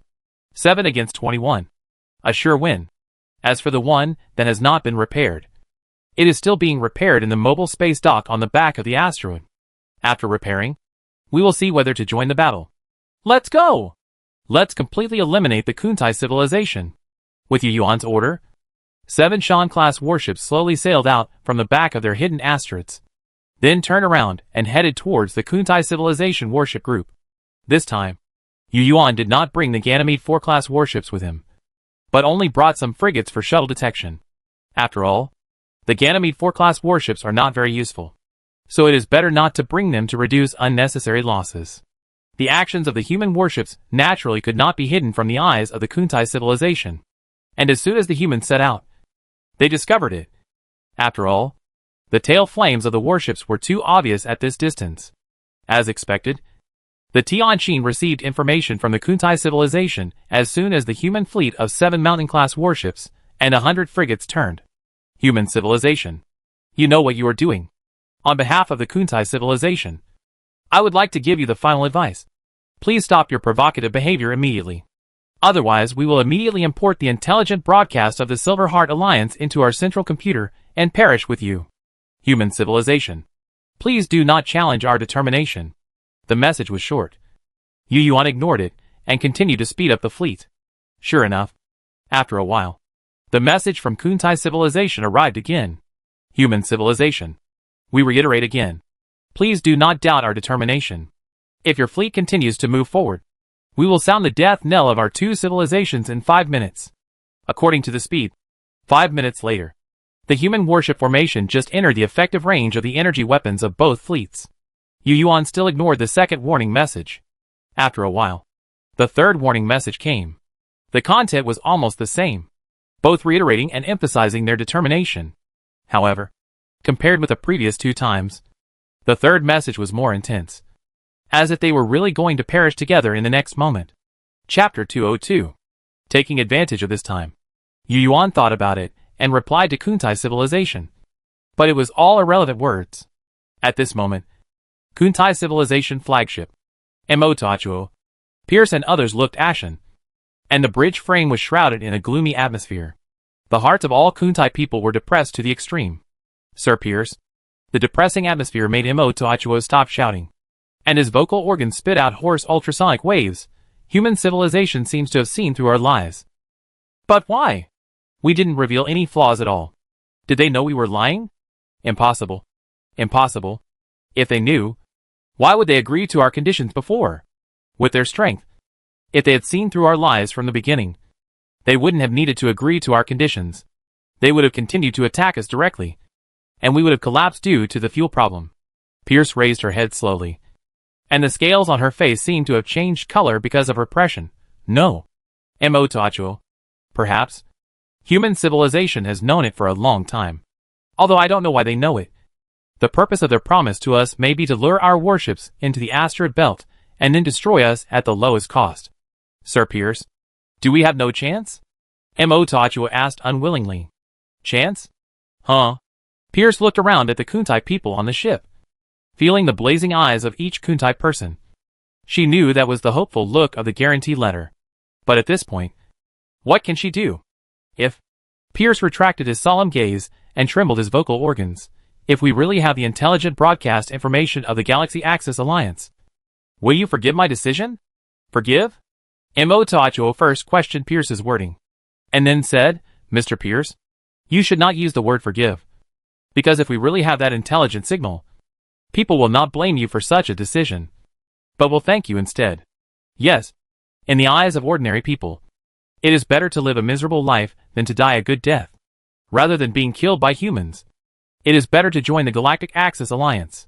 Even if civilization has no future, they do not need to face death. I understand. Pierce was silent for a while, then slowly said, it seems that humans are determined not to believe us, and we have no chance of winning. The only way now is to surrender in order not to continue to anger humans. Don't worry. I will read all the crimes of war and ask humans to let you live. As long as we Kuntai people are still there, we still have hope. As expected of you, Sir Pierce, you still have ideas in this situation. Motoachua asked hopefully, and his demeanor seemed a little better than before. Hope? Sir Pierce, what do you mean by hope? Hope? Perhaps it is hope. As long as there is green, there is no need to worry about running out of firewood. Pierce pondered for a long time before continuing. There is no need to make any record of what I am going to say next. No electronic or physical record is allowed to appear. After explaining this, Pierce continued, we do not have the intelligent broadcasting program of the Galaxy Axis Alliance now.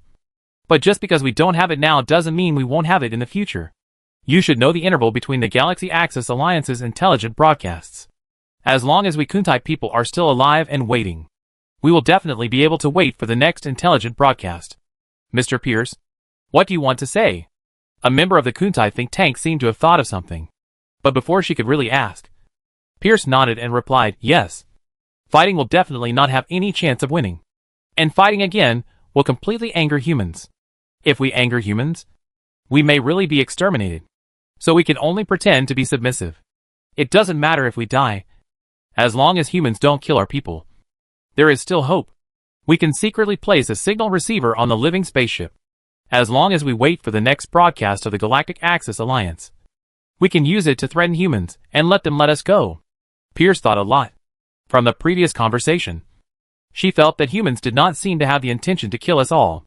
She thought that if her surrender attitude was better, perhaps her group of military personnel might not survive. But the ordinary Kuntai people living on the spaceship still had hope of survival. She believed that as long as it could be proved that the Kuntai people were still useful to humans, there would be a chance. So what is the most valuable thing for one civilization to another? Pierce told himself in his heart that it was technology, scientific theories, and scientists. As long as the Kuntai civilization could prove that it was still useful in this regard, it was entirely possible that it would be preserved. Sir Pierce, since we have threatened them with this matter, they cannot be unprepared. How could they allow us to have a signal receiver?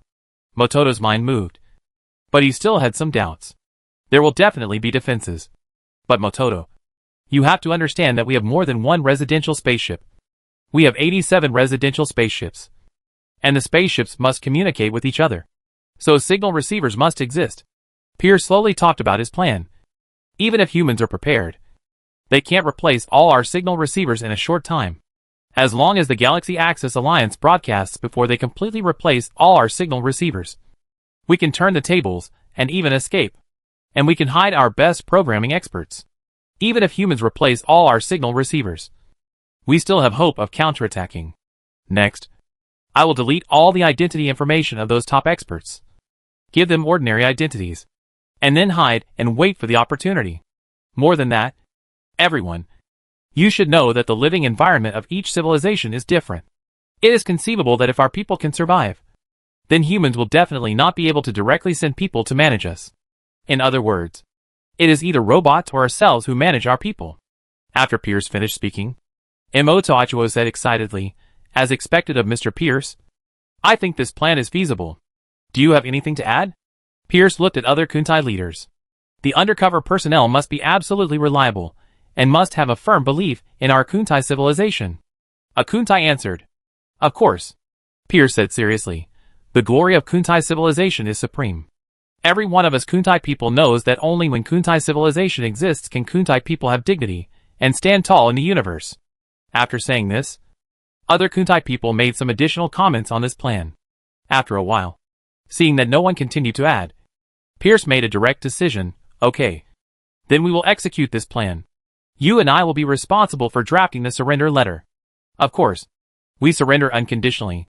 Emotachuo, you will be responsible for rewriting the information of the hidden personnel. Be quick. Get started now. Quick. Chapter 203. The message of unconditional surrender was quickly sent to the Tianqin. And it was very sincere. Yu Yuan and a group of senior executives read it. After a round of analysis, everyone gave the final decision to Yu Yuan. At this time, a staff officer expressed everyone's thoughts. General Yu, should we accept their surrender? Surrendering before fighting? There must be something fishy. Yu Yuan looked at the staff officer and shook his head, but since we can take down their last force without bloodshed, it is definitely better than continuing to fight. And if they want to surrender, we can't let them down. Right? Since they surrender unconditionally, they have to do what we want. And the first step is to disarm. When a smile slowly climbed onto his face, Yu Yuan continued, we can reply to the Kuntai civilization and tell them that they must disarm. As for how to disarm, just let all the personnel on their warships move to the living spacecraft. Marshal Yu, do we still need to get closer? The person in charge of communication asked. Why not? Tell them that we only give them 3 hours. And after 3 hours, all enemy warships will be sunk. Yu Yuan responded. Yes. After the matter was finalized, the information was quickly sent to Kuntai civilization. Kuntai civilization. We human civilization accept your surrender and promise to let your people continue to survive. But in order to ensure the absolute purity of the surrender, we will completely disarm you. From now on, please adjust the posture of your remaining 21 warships so that their sterns are facing our direction. After that, we will give you 3 hours to evacuate the personnel on the warships to the living spacecraft. After 3 hours, we will sink all your warships. During this period, any action taken by your warships other than what we ask will be regarded as a last-ditch resistance. And we will have to destroy all of you. Behind the information are detailed clauses. The general content is about the treatment of Kuntai people after surrender, such as how humans should manage them. Kuntai civilization will become a vassal of humans. How Kuntai scientists should serve humans, etc. It looks serious. Seeing the message sent out, the scientific officer on the Tianqin looked at Yu Yuan and seemed to be hesitant to speak.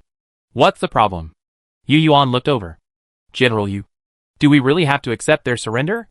The scientific officer's face was filled with worry. Of course. If we don't accept their surrender, how can we destroy their warships without bloodshed? Yu Yuan answered immediately. But aliens, I always feel something is wrong. The scientific officer frowned. Of course not. Yu Yuan smiled. He seemed to know what the scientific officer was worried about. At this time, he looked around the people around him, and then continued, I know what you mean. In fact, writing so many detailed clauses for the resettlement of their residents is just for the Kuntai civilization to see, so that they can believe that we have accepted their surrender. As for us sinking all their warships, the next step is of course their residential spacecraft. But before that, we must first plunder their scientific achievements and technical accumulation. Yu Yuan certainly knew the danger, so he had no intention of letting go of the Kuntai civilization's residential spaceship from the beginning. He first sank the Kuntai civilization's warship to make it lose its military power, then plundered its scientific achievements and technological accumulation, and then shot at the residential spaceship. There is no morality between cosmic civilizations, and there is not even a saying that killing surrendered people is unlucky. Not only that, as far as Yu Yuan knows, the vast majority of humans support the complete annihilation of the Kuntai civilization. The military once proposed to accept some of the Kuntai people and use them as war cannon fodder in the future. This is very tempting, but it is really too dangerous, especially after the Kuntai civilization threatened with the broadcast of the Galaxy Axis Alliance. There are many smart people in the human upper echelons. After being threatened in this way, they thought that they might encounter such threats in the future. So the aliens cannot be left, because this thing is too difficult to defend, and humans don't understand the mechanism of that kind of broadcast. If the Kuntai people are really left, it will be difficult to guarantee that there will be no evil monsters. But then again, if the Kuntai people are really left, humans can actually build some living spaceships, and then move them to the spaceships built by humans themselves. In this way, the risk will be much lower. But as long as the Kuntai people can still access electronic devices, there is no way to ensure 100% safety. So Yu Yuan does not want to let a Kuntai person live. Humans are too weak, and there is no need to take such risks. Listing the detailed terms, and not actively mentioning the Galaxy Axis Alliance's intelligent broadcast is also to let the Kuntai civilization relax their vigilance and let them think that humans really accept surrender. That's all. Therefore, Yu Yuan did not feel any guilt in his heart. Nor did he have any pity for the Kuntai people who were about to be killed. Of course, if humans become truly powerful one day, powerful enough to pursue their ideals, perhaps they will not kill the aliens so ruthlessly. In fact, Yu Yuan knows very well that human scientists really want to keep some Kuntai people. After all, whether it is research or the collision of ideas and communication, it is the wealth of mankind. But the strength does not allow it. Now the primary task of mankind is to survive. Only by surviving can we talk about the ideal of exploring the universe and pursue the unknown mysteries. In the final analysis, human beings are not bloodthirsty. But the universe environment is like this. Before they become strong, they must kill. Moreover, Yu Yuan also knows the ideals of those scientists. Exploring the mysteries of the universe and pursuing the infinite unknown, which is what every civilization should do. Yu Yuan also intends to lead human civilization to that path. But the premise of everything is to survive first. In Yu Yuan's heart, he understands that he is a dictator. But not for the sake of being a dictator, but to bring mankind together, and to have the ability to respond quickly in major events. He also thought that maybe he would give up power one day. But definitely not now. Of course, he also deeply understood that after the emergence of extreme xenophobic ideas in human society, the human group had ideological drawbacks. Coupled with the dictatorial military system, it seemed that from that moment on, humans had become a war civilization with a lot of combat power. As a civilization, this is definitely unhealthy. So Yu Yuan intends to change the status quo. He plans to start working on this after solving the Kuntai civilization. As for how to change, Yu Yuan already has some ideas in mind. That is, to improve the treatment of scientists and technicians again, and then lead humans to the path of technological governance. Chapter 204. 3 hours passed quickly. The desperate Kuntai civilization had no choice but to follow the human request and turn the tail of the warship towards the human warship, and then transfer all the people on board to the living spacecraft. During this period, the 7 Mountain-class warships of the human race also slowly approached. General Yu, should we attack now? A voice of inquiry sounded in the channel of Tianjin. No hurry. Say hello to the Kuntai civilization first. Yu Yuan replied. The warships of Kuntai civilization had already entered the range of the main guns of humans. And the main guns of humans had already completed the correction and aiming at the target. As long as the order was given, 7 warships would be hit by the positron cannon. However, in order to show his sincerity, Yu Yuan still planned to remind Kuntai civilization first. The message was very simple, with only a few words, regardless of whether Kuntai civilization would reply to the message or not. After the notification message was sent, 7 surging positron beams gushed out from the main guns of 7 Mountain-class warships. After crossing a distance of 16 light seconds, the 7 faint light beams accurately hit the engine at the rear of the Kuntai civilization warship. The annihilation of positive and negative electrons instantly generates powerful energy. Light and heat burst out instantly. And then a huge explosion occurs, completely destroying the warship structure. Motachuo, who had just returned to a residential spaceship, looked at the 7 ships that burst out instantly, and could no longer hold back his tears of sadness. Damn. Damn humans. That was the fleet we built with great difficulty. And they destroyed it just like that. Damn humans. We can't do anything when we see our hard work being destroyed. Sir Pierce, we should fight them to the end. Calm down. Mototo. Pierce, who had just arrived at the living spaceship, was filled with sadness. But she suppressed her anger and comforted him. Mototo, I know you want to kill those hateful aliens, but we can't resist. If we choose to fight to the end, we will never have a chance. Although we have surrendered unconditionally and are being disarmed by humans, we have gained a chance. As long as we are alive, we have a chance. It has been hundreds of years since the last broadcast of the Galactic Axis Alliance.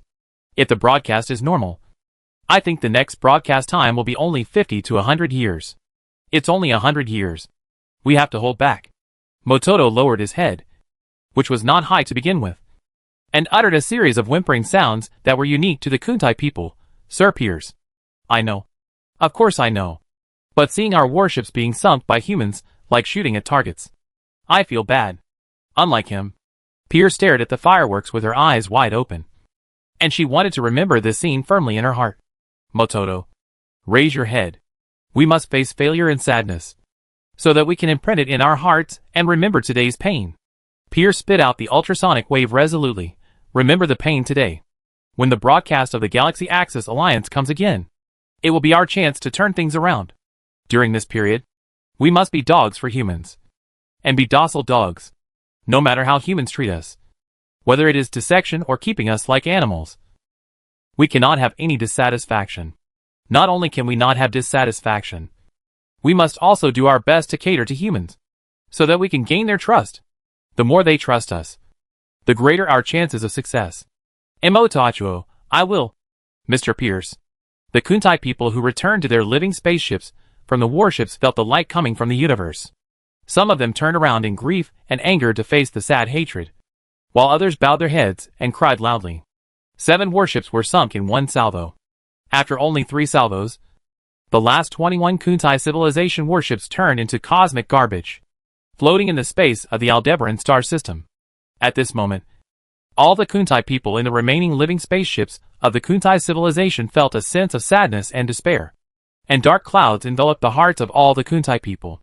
But before they had time to grieve, they received an order from humans, ordering them to drive the residential spacecraft that had not been to the asteroid belt to the asteroid belt. The Kuntai civilization had no choice but to do what humans said. At this time, the 7 Mountain-class battleships of humans finally had no worries, and slowly approached the cluster of residential spacecraft of the Kuntai civilization. From 16 light seconds to 10 light seconds. From 10 light seconds to 1 light second. And then from 1 light second to 30,000 kilometers. At this distance, with the eyesight of the Kuntai people, the appearance of the human Mountain-class battleships can be seen with the naked eye. However, they did not show any appreciation, but only hatred and resentment, and cursed in their hearts. Are these warships the ones that defeated us? Slightly smaller than our quick-class warships, they actually have such strong combat power. Is this the warship of the evil race called humans? Hatred and resentment, sadness and pain, are intertwined in the spirits of all Kuntai people. But they know that this is not okay. They must follow Pierce's instructions and bury these things deep in their hearts, and not show them to humans. Otherwise the Kuntai civilization will never have a future.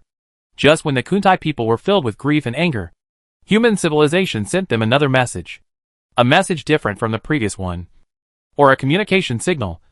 A video connection signal. For such a signal, the Kuntai civilization naturally did not dare to hesitate. The previous communication had laid the foundation for communication. So the video connection was established after being correctly decoded. Yu Yuan's image soon appeared in front of Pierce, the leader of the Kuntai civilization. This was also the first time that both sides saw each other's form. Kuntai civilization leader Pierce? Yu Yuan spoke first.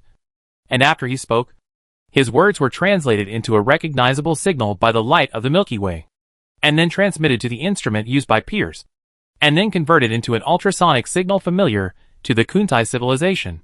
Yes, great leader of human civilization. As you can see, I am your loyal servant. Pierce only glanced at Yu Yuan, then slowly leaned forward to the video screen and made the pious prayer gesture unique to the Kuntai people. However, Yu Yuan did not know what this action meant. He just saw the strange Kuntai man on the screen, who was very tall and had scales on his clothes, said something and then began to crawl down with his body close to the ground, while the tail behind him stretched out straight. It should mean surrender. Yu Yuan muttered in his heart, and then said, "Get up. Thank you, great human leader. What do you want?" Pierce slowly stood up, and then looked at Yu Yuan on the screen with her big eyes. "Well, you? Yu Yuan was about to say something, but suddenly he saw a creature that looked completely different from Pierce on the screen. The creature was not only hunched, but also short and ugly. What's going on? How come there are 2 different creatures in the same room? Could it be a pet raised by the Kuntai people? Seeing the Kuntai people in the Kun form, Yu Yuan subconsciously judged it as a pet raised by some Kuntai people. Isn't it true? 2 completely different forms. From the appearance, there is no trace of the same species at all. Chapter 205. Your pet? Yu Yuan asked curiously. Pet? Pierce was stunned, not understanding what Yu Yuan meant. But she reacted quickly, and then looked around and found Imo behind her. The so-called pet. Could it be Imo? Thinking so, Pierce showed a pious look, pointed at Imo, and asked Yu Yuan, "Are you talking about him?" "Of course. Who else could there be?" Yu Yuan asked back. The translation was accurate, but the pronunciation of Pierce's he translated into Chinese was no different from it. So Yu Yuan didn't realize the problem yet. Fortunately, Pierce didn't dare to hide anything at this time. "You misunderstood this great leader of human civilization. He is also a kuntai person. An intelligent life. Not a pet." Pierce answered honestly. "Also a kuntai person." This answer made Yu Yuan's eyelids twitch, and he immediately became interested. His first reaction was to subconsciously think that the kuntai civilization had successfully turned another alien race into its own people, and that it could also allow two different forms of intelligent life to survive in the same environment at the same time. So, the kuntai civilization has some kind of biological transformation technology? You can actually transform other alien life forms to adapt to the environment. I have to say, it's really surprising. Yu Yuan was really surprised. Pierce knew that Yu Yuan had misunderstood, and quickly explained, "Well, that's not what you think. This Imo is not an alien intelligent life. He is a kuntai person. He is the same race as me. And the same race biologically." "The same race? How is it possible?" Yu Yuan believed that Pierce would not have the courage to deceive him on this issue, but he still found it a little unbelievable that the same race had such a big difference in appearance. This made him more curious about the individuals of the kuntai civilization. What a magical race! Yu Yuan first sighed with interest, but he was too lazy to ask Pierce one by one at this time. "So next," he said directly, the next step is to send some robots to your fleet to collect information. I hope you will open the cabin and actively cooperate." Pierce did not dare to object. She showed a pious look, "Of course. Our kuntai civilization is already a vassal of the great human beings. The things of kuntai civilization are the property of human beings. They should belong to human beings. You don't need our consent." Speaking like this, Pierce gritted her teeth in hatred. She never dreamed that she would say such humble words. "I endured humiliation for the rebirth of kuntai civilization." Pierce silently comforted herself in her heart. Yu Yuan nodded in satisfaction and said, "That's good. But as the leader of kuntai civilization, it's better to inform you of some things so that you can make some preparations in advance. We will send a transport ship. After approaching your living spaceship, my transport ship will release a robot into your spaceship. The robot will carry a data terminal interface to connect with your database. We need all the data, including your culture, scientific theory, technology, education, ideology, civilization history, and biological characteristics evolution history. In a word, we need to copy the database of your entire civilization." For such a direct request, Pierce didn't even dare to say no. She lowered her head slightly and acted respectful. It is the honor of us kuntai people to contribute to mankind. A man of insight is a hero. Yu Yuan smiled and continued, "Very good. Then next, I have another task for you. That is to make a list of all your top scientists for me within 3 days, and then gather them together. We humans will build a living spaceship specifically for them, and provide them with excellent living conditions, so that they can better contribute to the technological progress of our civilization." Pierce assured, "As you wish. I will arrange it immediately." "Yes." Yu Yuan nodded with satisfaction, and then closed the communication. Then, he directly ordered the transport ship to fly to the kuntai civilization's residential spaceship cluster to collect all the information of the kuntai civilization, in order to be able to accommodate the data of the entire civilization. Humans specially upgraded the onboard computer of this transport ship. Of course. In fact, the onboard computer of the transport ship is more used as a data transfer station, and the database of the kuntai civilization will eventually be stored in the Tianhe Light. Yu Yuan was curious about how kuntai civilization could have two different forms, but he was not in a hurry.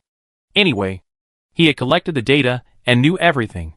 After the transport ship set off, Yu Yuan issued a notice to the scientific teams in various fields of human beings, asking them to prepare to analyze and digest the upcoming ocean of data and make it completely human. After that, Yu Yuan supported the victory carnival and sacrifice mourning ceremony. And then human civilization slowly returned to the right track.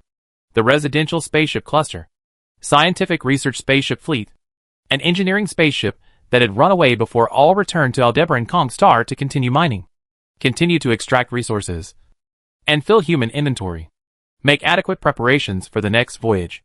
At the same time, humans need to build a more powerful fleet. There are too few Mountain-class warships, and humans need more to deal with possible crises in the future. The time of victory always passes quickly. On the other hand, humans' request for the copy of the Kuntai civilization database is also progressing smoothly. Batches of robots entered the living spacecraft through the open hatch of the Kuntai civilization. And then as data receivers, they connected to the Kuntai civilization system and copied various data of the Kuntai civilization. For such blatant demands by humans, the Kuntai civilization did not make any resistance.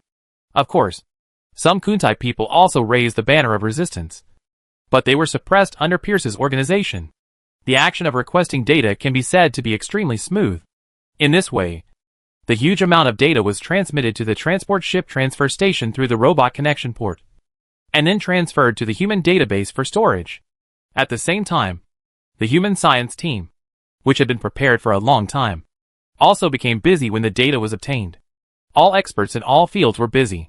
It's amazing. The universe is really amazing. The Kuntai people actually reproduce asexually.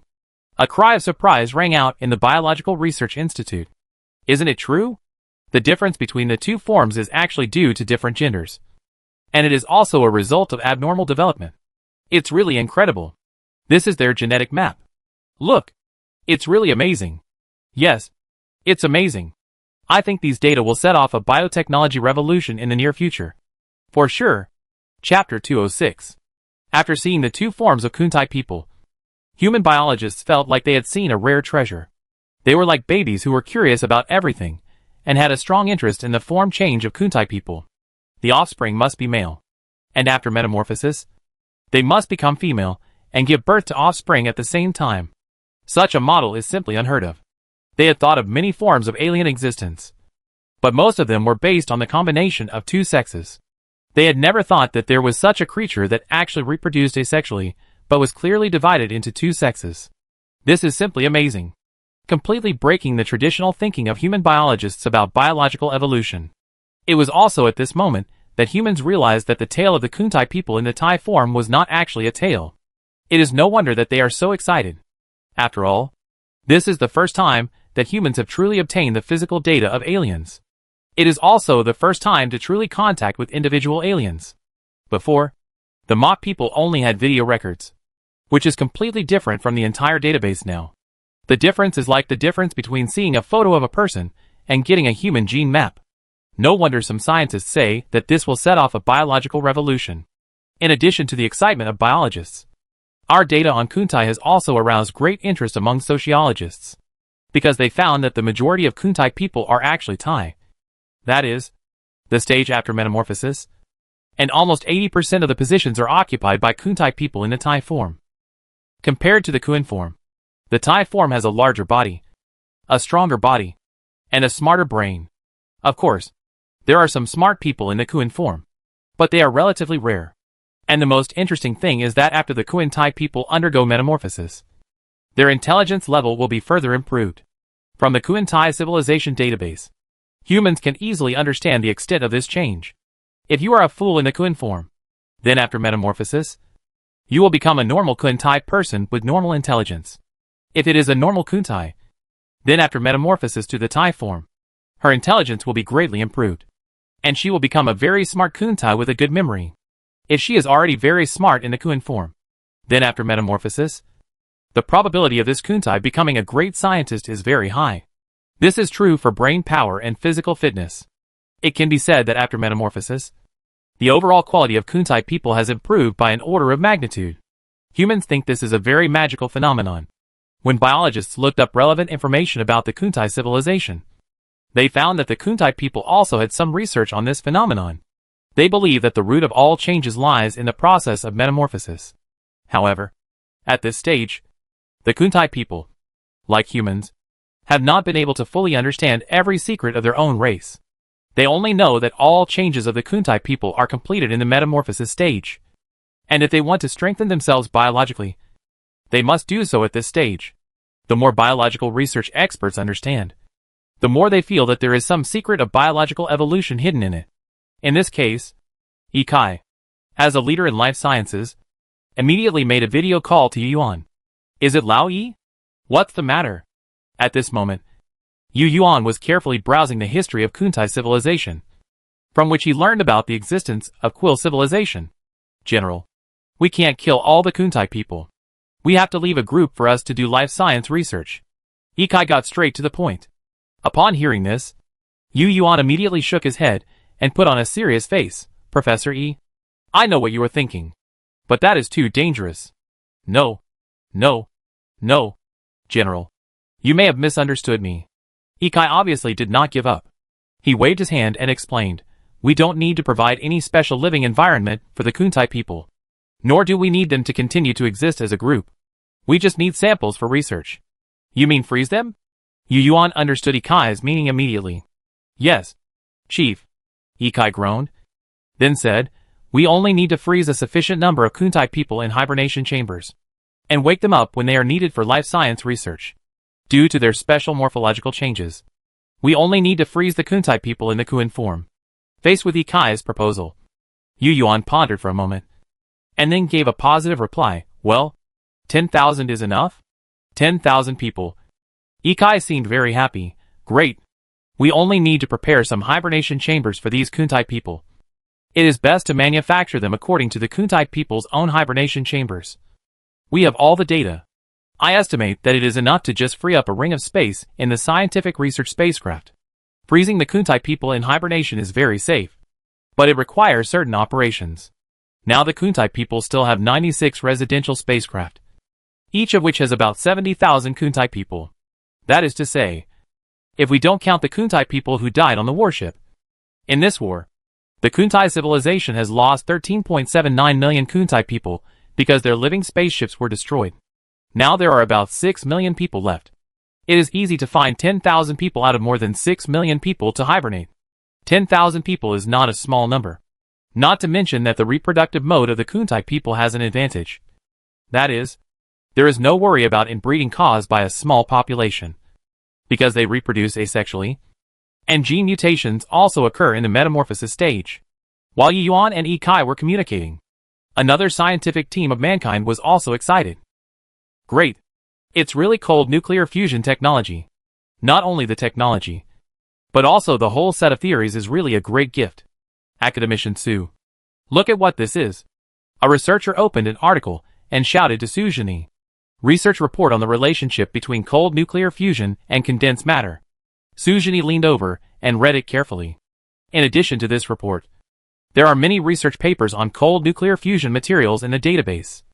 And of course, there are mature technical details for manufacturing cold nuclear fusion materials. It's too detailed, even with process parameters. Seeing these technical data, Suzhini knew clearly that humans had obtained cold nuclear fusion technology, condensed matter physics. So this is how the cold nuclear fusion technology route developed. Suzhini completely devoted his mind to the research history of Kuntai civilization on cold nuclear fusion technology. Chapter 207. The basic task of condensed matter physics is to clarify the relationship between microstructure and physical properties. So it is crucial to determine whether the collective of certain types of microscopic particles that constitute condensed matter exhibits quantum properties. The material or fuel that can undergo cold nuclear fusion is a technology developed from this theory after the further development of condensed matter physics. Cold nuclear fusion, as the name suggests, is a type of nuclear fusion that is different from the temperature of thermonuclear fusion. In the history of human scientific development, the definition of cold nuclear fusion is probably a nuclear fusion reaction at low temperature or even room temperature. This situation is a conceptual hypothesis proposed for thermonuclear fusion. That is, thermonuclear reactions inside stars. However, this cold is very particular. After reading the detailed description of cold nuclear fusion by Kuntai civilization, it is low temperature, but not the normal temperature that humans think. How low is it? The temperature for cold nuclear fusion of this condensed matter must be below -200 degrees Celsius. If the temperature is higher, this condensed matter will lose some magical quantum effect and then lose the ability to undergo nuclear fusion. It is conceivable that in order to make this condensed matter undergo nuclear fusion reaction, it must be kept at an extremely low temperature. The method of Kuntai civilization is to use liquid nitrogen. Humans have discovered that the cold nuclear fusion engine of Kuntai civilization is probably like this. When condensed matter undergoes fusion reaction, it will inevitably heat up due to the release of energy from nuclear fusion. Therefore, liquid nitrogen must be used to keep it cool while nuclear fusion is occurring. The particle jet produced by the fusion reaction will blast the liquid nitrogen into nitrogen and shoot it backwards together with the particles produced by nuclear fusion, thus providing a strong reaction force for the engine. In other words, in order to maintain cold nuclear fusion, a large amount of refrigerant must be available, and this refrigerant is constantly being consumed. This does not meet the requirements of an engine at all, because the more refrigerant there is, the heavier the spacecraft will be. Using this technology on a propeller is essentially no different from a chemical rocket. It is just a more powerful version. So although the Kuntai civilization has mastered cold nuclear fusion, it has no way to actually install it on a spacecraft. However, the Kuntai civilization is worthy of being a civilization that has gone very far in the field of cold nuclear fusion research. After discovering that using liquid nitrogen to cool down does not work, they took another approach and found a catalyst. The essence of nuclear fusion is that elements with a small number of nucleons fuse into elements with a large number of nucleons. Cold nuclear fusion is nuclear fusion, and its essence is the same. Therefore, nuclear fusion reaction cannot occur with this condensed matter alone. It must be placed at an extremely low temperature or in contact with a catalyst. Obviously, neither the condensed matter that can send cold nuclear fusion nor the catalyst is something that exists naturally and must be artificially made. The production process is quite complicated. But fortunately, Kuntai civilization has a complete set of theories and technical details. Very magical. Completely different from human imagination. Catalyst is also a kind of condensed matter. Like the condensed matter that can undergo nuclear fusion reaction. It is liquid and has superfluid properties. In the description of Kuntai civilization, after the cold nuclear fusion condensed matter comes into contact with this superfluid catalyst, it will turn into gas in an instant, and then undergo extremely fast and violent nuclear fusion reaction. As long as the contact range of the catalyst and the condensed matter is controlled, or the mixing method is controlled, the condensed matter can immediately undergo fusion reaction, and then emit huge energy. At this moment, this condensed matter will be consumed immediately, or fused into another element with a higher nucleon number, and the instant high temperature and high pressure brought by nuclear fusion will burst out. Kuntai civilization calls the thruster made by this cold nuclear fusion principle a cold nuclear pulse thruster. When you see the word pulse, you will know how this engine works. Obviously, the so-called cold nuclear pulse thruster achieves kinetic propulsion in a pulse manner. Well, in other words, it provides power to the aircraft in the form of a nuclear explosion. Of course, this nuclear explosion is a cold nuclear explosion, which is different from a thermonuclear explosion. Although high temperature and high pressure will be generated at that moment, this cold nuclear explosion will not produce long-lasting high temperature, and the material requirements for the tail of the thruster are not as high as those for thermonuclear explosions. As long as the impact resistance is good enough, it can be used as a material for cold nuclear pulse thrusters. Of course, after all, this thing is still a nuclear explosion, so if the material is not good enough, it is still more susceptible to damage compared to thermonuclear fusion. Therefore, the combustion chamber or reaction nozzle of this kind of cold nuclear pulse thruster is generally made very thick. There are many disadvantages, but it is not without advantages. As a cold nuclear fusion achieved by fuel and catalyst, its reaction volume is controllable. That is, the more condensed matter is placed, the more energy is generated by its instantaneous fusion, and the stronger the pulse is. Not only that, the products produced by this fusion are not only 15% of the speed of light particle jets, but also a very large proportion of plasma flow. What does this mean? It means that this cold nuclear pulse propulsion can allow the spacecraft to exceed 15% of the speed of light. Of course, there is a prerequisite here. That is, the amount of a pulse must be large enough. Only when it exceeds a certain threshold, the plasma flow will become the mainstream. It is because the Kuntai civilization did not break through this threshold that it failed to use this engine to break through the 15% light speed limit. Since it is a pulse propulsion, its limitation is also obvious, which is material technology. The Kuntai civilization does not have materials that can withstand larger pulses.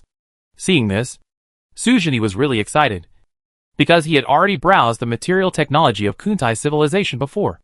And he knew that the material technology of Kuntai civilization was not as good as that of humans. From the data comparison, if humans use the current material technology, it is entirely possible to break through this threshold. The first thing Suzhini thought of was the material imitated from the alien spacecraft material like the Tianqin, which can easily withstand a high temperature of 150 million degrees Celsius and has strong impact resistance. The material is completely suitable for withstanding high-intensity pulse shocks, and it seems to be born completely for humans to use cold nuclear pulse thrusters. Suzhini doesn't know if other civilizations have no other way to make such a powerful material. But humans happen to have this high-strength material because of the wreckage of the spacecraft on Callisto. I don't know if it's lucky or unfortunate. In a word, if this technology is true, it is very likely that humans will be able to make cold nuclear pulse thrusters. What does this mean? This means that if human warships are equipped with this engine, they are fully capable of breaking through 15% of the speed of light. You know, this breakthrough of 15% of the speed of light is not achieved by ion thrusters for thousands of years, but is achieved in a short time by relying on super-strong pulses. Chapter 208. Suzhini, Lu Mian, Yu Nafeng and other top scientists in the fields of materials, particles, power, etc. have been fascinated by the scientific data of Kuntai civilization. In the past few days, they and the scientific teams they lead have devoted their energy to the vast amount of scientific data. Their tasks are very heavy. Not only do they need to browse and study, but they also need to identify these data for humans. Browse, classify, identify, and review. Humans cannot fully believe the data directly obtained from a civilization database. So a group of scientists are needed to review it and then verify it. Compared with browsing, categorizing, identifying, and reviewing, verification is much more complicated. It requires human scientists to learn these knowledge and make the corresponding physical objects according to the description of Kuntai civilization's scientific and technological information, and then conduct actual verification. Yes, it is technical verification. This process is necessary. Although Kuntai civilization should not dare to tamper with the scientific and technological information in its database at this time, whether for safety or just in case, humans must do this process. As long as the entire human science and technology review mechanism is completed, these things obtained from the Kuntai civilization database will truly belong to humans. When humans copied the Kuntai civilization database to the light of the Milky Way, in fact, not only these scientists, but also scientists in other fields were busy. Basically, there are surprises in every field. Either they discover something that humans don't have, or they discover something that can be used for reference and verification. After knowing the knowledge of the classification of civilization levels by the nano-consciousness body, humans once guessed such a proposition. That is, the basic laws of the universe are universal. If so, then the basic laws that the universe shows to intelligent life, or the technology that can be leveraged by a certain level of energy, are also universal and within a certain range. Then, it can be judged. The technology that can be mastered by scientific and technological civilization at each level, or the technological path it takes, is also universal, which is consistent with the description of the civilization level by the Mach star civilization. In this way, there will be the landmark technology of the first level civilization, the landmark technology of the second level civilization, and the landmark technology of the third level civilization. However, humans have always had a question. That is, whether different civilizations will have advantages in a certain technological route due to their own racial characteristics. The characteristics of intelligent life races can be the initial scientific foundation established by the perception of the world by the senses of the race when it was born. Based on this, will the differences between different races develop some special technologies, or show the phenomenon of being very good at a certain field? Now it seems that this question has been confirmed and verified. The senses of Kuntai people are different from those of humans. They communicate with ultrasound, have better naked vision than humans, and the visible light bands sensed by their eyes are also different from those of humans.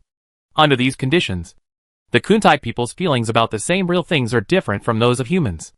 Therefore, based on their sensory conditions, the initial reality cognition they developed is also very different from that of humans. Many things that humans find very intuitive and do not need to be explained or recorded in detailed data are difficult for them to understand and need to be described in scientific language. On the contrary, Things that humans find very abstract are considered very intuitive by them, and can be understood without explanation. This gap means that the two races will show different talents for the same scientific research discovery. Take ultrasound for example. The Kuntai people can directly perform ultrasonic detection on individuals based on their own characteristics. Just because their speech is ultrasonic. This detection can be medical or biological positioning. From this point of view, it can be imagined that the Kuntai medical system is completely different from that of humans, because they can use the ultrasonic waves emitted by their mouths to measure distance, speed, clean, and even weld, crush, and sterilize specific areas and specific targets. From the Kuntai civilization database, humans learned that this function is just like human ventriloquism. They are both carbon-based creatures, but they have such a big gap. Such a big gap brings the so-called racial talents, or the special strengths and weaknesses in a certain field to the two races. Special weaknesses are the antonyms of special strengths. What the Kuntai people can do by themselves, humans can't do. And what humans can do by themselves, the Kuntai people can't do. And science is the tool for the two races to make up for their own lack of cognition. The use of this tool also allowed the two races to take different paths in understanding the universe. Of course, they all have the same goal, which is to achieve controlled nuclear fusion. But the routes they take are different in terms of technical details. So after integrating the Kuntai civilization database, humans can be said to have reaped a great harvest. Although the Kuntai civilization database does not seem to be very complete, it has provided a good supplement to the various technologies lost by humans due to the loss of their home planet due to the explosion of the sun. In a word, the harvest is huge. In these days, good news came from every field, which made Yu Yuan look a little smug. After all, victory and harvest are always joyful. Today, he was about to arrange personnel to handle the demands of the group of biologists. But just as he was about to give orders, there was a knock on his office door. The one who pushed the door open was an old acquaintance, Manuimiai. As soon as she entered the door, she sat down on the sofa in front of Yu Yuan's desk, then crossed her legs and asked directly, "General Yu, I saw the announcement on the headquarters internal network saying that you want to leave 10,000 Kuntai people for biological research?" Yu Yuan raised his head from his work and looked at Manuimiai, and they met eyes. Glancing at this beautiful face that had not faded due to age, Yu Yuan nodded and said, "It is true." "What's the matter? Is there a problem?" "Of course there is a problem. Otherwise, I wouldn't come here to find you." Manuimiai spoke very directly, and could be said to be outspoken. Yu Yuan didn't care. He thought about it, hesitated for a moment, and stared at Manuimiai's bright eyes. "What? Do you think it's wrong? Do we have to kill them all?" "It's not impossible to kill them all. But then I can't explain it to the biologists. It's under the banner of human life science research, and it's hard to refute it, to be honest. It's really inappropriate." Manuimiai nodded first, then made a change of words. "But I'm not saying to kill them all. I just want to propose an improvement plan." "Oh, you can say it." Yu Yuan was curious. The previous decision was entirely made by the biologists, and then he agreed to it because he thought it was okay. Maybe there are indeed some shortcomings.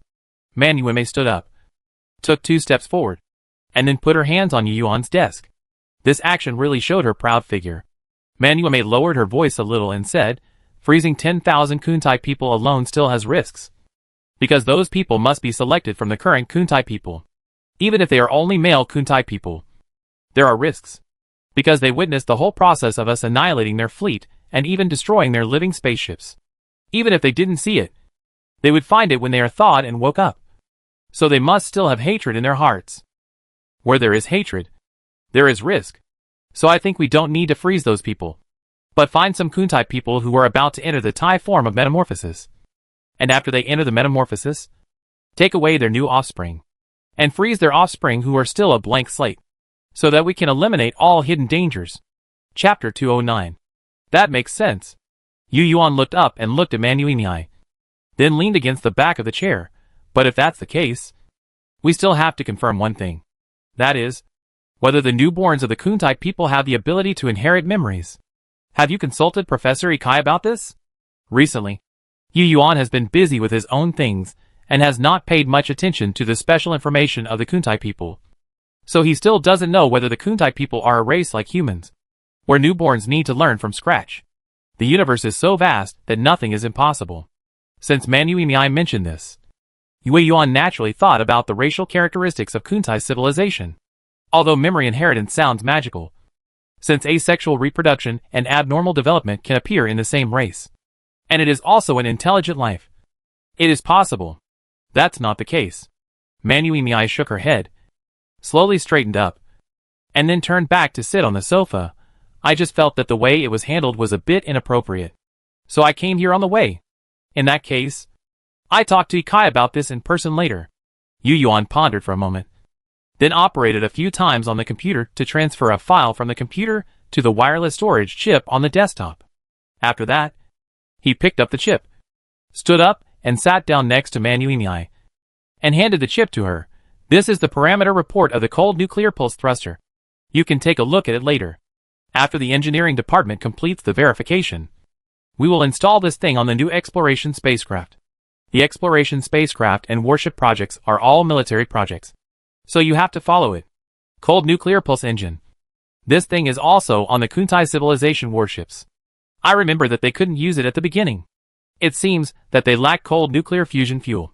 Manuime took the chip and directly imported it into her personal terminal, and said, the detailed manufacturing process of cold nuclear fusion fuel should be found in their database. Right? This is thanks to their choice to surrender. Otherwise, if we destroy more warships and spacecraft, it is likely that some data will be lost. Yu Yuan expressed his relief. It seems that the production of cold nuclear fusion materials is not easy. It seems that this task cannot be completed in a short time. Manuime immediately opened her personal terminal and browsed the data Yu Yuan had just given her. While speaking, it is indeed not easy.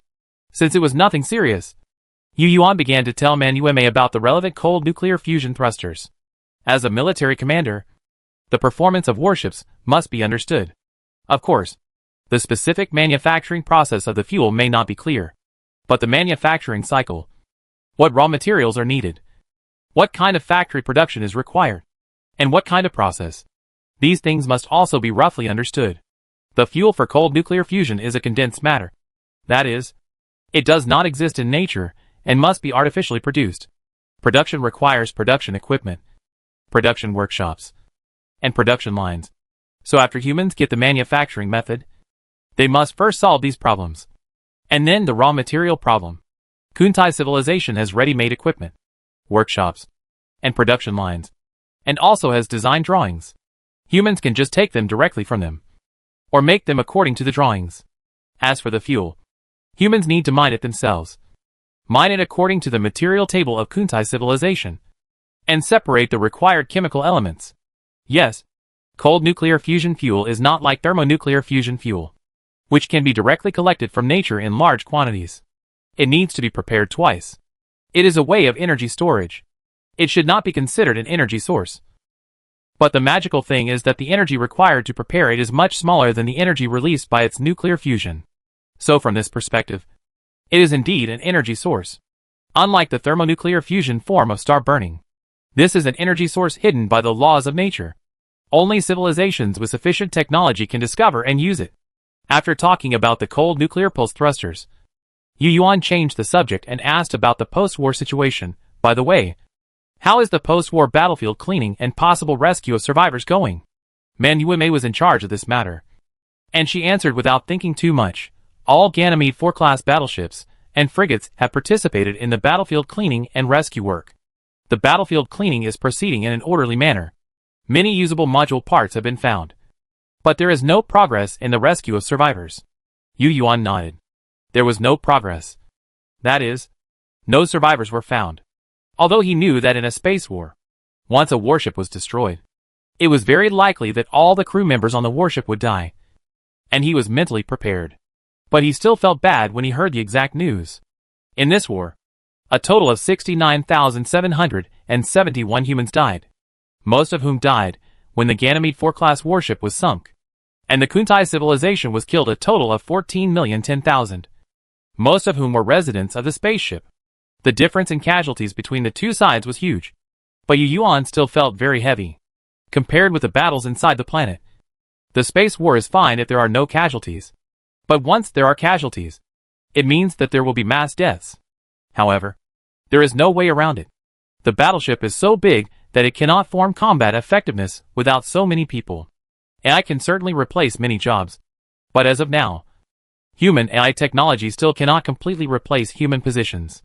In fact, it is also because of the existence of AI that humans can operate such a huge battleship with nearly 3,000 personnel. Of course, if it is a crushing situation, it is also easy to annihilate the enemy with 0 casualties. In the following time, Yu Yuan talked with Manu Imei about some matters about battlefield cleaning and fleet, and also discussed the preparations for the elimination of the remaining Kuntai people. There is no objection to this, as long as humans complete the analysis and verification of all aspects of Kuntai civilization. The next step is to eliminate them all.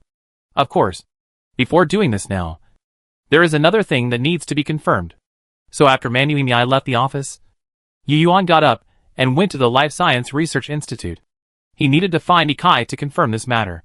It has been quite a while since the data was obtained. The biologist team should have entered the verification stage from the data analysis stage. As for the research on the body of Kuntai people, the tone has been set in the internal discussion meeting before. Some of these scientists should have conducted research on this. I don't know if there are any results in this regard. After arriving at the Life Science Research Institute, Yu Yuan did not show any bureaucratic politeness. He went straight to Ikai and asked the questions he was concerned about. Chapter 210. Is memory hereditary? Knowing Yu Yuan's intention, Ikai called an assistant to take over his work, then turned around and walked out of the institute with Yu Yuan to the corridor. This question is very complicated. From a biological point of view, memory is the billions of nerve cells in the brain, which influence each other through synapses, forming extremely complex connections. Ikai continued, memory is the mutual call between brain nerve cells, some of which last for a short time, some last for a long time, and some are in between. We believe that the process of learning new cognition and memorizing it is the process of the brain producing new synapses, or dormant synapses, to reactivate specific signal circuits. This signal circuit is not the circuit we usually know, but a phenomenon that exists at the quantum level. Ikai glanced at Yu Yuan, who was listening carefully next to him, and continued, so whether the Kuntai people have the ability to inherit memory. We can't get the answer directly from the Kuntai people's brain structure or research on their brain areas, because at our current level of technology, we can't unlock the secrets of the brain and consciousness. From another perspective, molecular biology research shows that there are 3 basic neural circuits: monosynaptic connections, polysynaptic connections, and cell clusters. The so-called cell cluster refers to a large number of cells that are activated at the same time or have a close relationship in time. This is a way of organizing neurons that is closely related to various learning and memory. The encoding of neural clusters also depends on the plasticity of synapses. This is how neural clusters encode different forms of memory. Learning and memory are accompanied by changes in synaptic plasticity between neurons, including changes in synaptic connection strength, number of synapses, and neuronal morphology. Professor Ikai, just tell me the research progress on the memory inheritance of the Kuntai people. Yu Yuan interrupted Ikai, who was telling him from beginning to end. Okay. Ikai thought for a moment and nodded. What I want to tell the general is that from a biological point of view, the Kuntai civilization has no possibility of memory inheritance. Unless? Yu Yuan asked. Ikai put his hands on the railing in front of him. Yes. Unless the Kuntai people completely copy the current state information of their brains when giving birth to offspring, and bury it deep in their offspring, so that their offspring will have the same neural information circuits as the mother after growing to a certain stage. This possibility, Yu Yuan frowned. This possibility is very small. Ikai took over the conversation, pulled out a personal terminal from behind, and then opened it directly to show Yu Yuan the content inside. Yu Yuan turned his head and saw that Ikai's personal terminal was playing a picture of a Kuntai being taken to a laboratory and connected to various equipment for research. At this time, Ikai continued, we have done a lot of brain scans and research on the Kuntai people, including stress response, memory blocks, motor blocks, etc. So far, all biological research shows that the Kuntai people do not have the ability to inherit memory. However, we cannot rule out the reason for our backward technology, because many things in the universe are not as we imagine. Lu Mayan had been here before. He believed that the biological memory mechanism was essentially a law of the quantum world. In this regard, he had some research reports, which could be retrieved in the light of the Milky Way. Some scholars believe that it might be passed down through some illusory soul relationship. But I think that is alarmist. The spirit must rely on matter to exist. How could it be possible to pass down the spirit directly without matter? To put it another way, even if there is, it cannot be a technology that a civilization of the level of Kuntai civilization can master. As for the racial talent theory, I think it can be verified from another direction. Yu Yuan suddenly thought of something and asked, do research directly on the new generation of Kuntai civilization? Yes, General. Ikai put away his terminal and said slowly, we are currently screening the Kuntai people. In about 3 days, we can gather the first batch of Kuntai people who have entered metamorphosis and conduct experimental comparisons between the original body and the newborns. Well, speed up this matter and notify me immediately when there is a result. Yu Yuan nodded slightly. General, this is too. You said before that you would leave 10,000 Kuntai people for research. Yu Yuan did not hide anything. He began to roughly repeat the viewpoint that Man Yueme had said not long ago. And at the end he added, or we can go a step further and only leave the embryos of the Kuntai people. Embryos? Ye Kai was stunned. Hearing these 2 words, he realized that Yu Yuan might not fully understand the reproductive mechanism of the Kuntai people. So he explained, General, the reproduction of the Kuntai people does not have embryos like humans, let alone reproductive cells such as fertilized eggs. Their reproductive differentiation is completely a kind of self-differentiation during metamorphosis. We haven't even completed our own artificial womb. We can't preserve the cells that have just differentiated into offspring from the Kuntai people during their metamorphosis. Okay. Yu Yuan sighed. Human biotechnology is still somewhat unbalanced. We have already developed 2 life medicines and have made impressive achievements in gene expression, gene cutting, and gene editing. But we don't even have the technology to make an artificial womb. I hope that these relatively backward branches of science can gradually catch up with the mainstream progress in the future. Yu Yuan muttered to himself, and then talked with Ikai for a while before turning around and leaving. When he left, it was already 7 o'clock in the evening. After a quick dinner, Yu Yuan had nothing to do today. After the victory of the war, he was no longer as busy as before. In his relatively free time, Yu Yuan did not let himself be idle. He did not return to his accommodation, but returned to his office, and then directly called Taihu Light to retrieve the research report that Ikai had mentioned before, and read it carefully. After that, Yu Yuan continued to search for some books in the field of biology from the database. He didn't read anything at the forefront of human science, but some basic textbooks. In fact, he had read many books, but after a long time, he had forgotten a lot, so he often took them out to review them when he had nothing to do. And the same was true for other subjects. Yu Yuan's memory was still good, but it was far from being able to remember everything he saw. So learning and reviewing could not stop. If one day, there is a technology to strengthen memory, then the cost of human learning will be much lower. Yu Yuan shook his head and sighed. Chapter 211. Leaving some Kuntai people to do research while ensuring safety will play a very important role in the development of biology. Because humans already know that after the Kuntai people complete the transformation from Kun to Tai, their overall quality will be greatly improved. The comprehensive quality here is not only physical quality, but also includes vision, hearing, memory, and intelligence.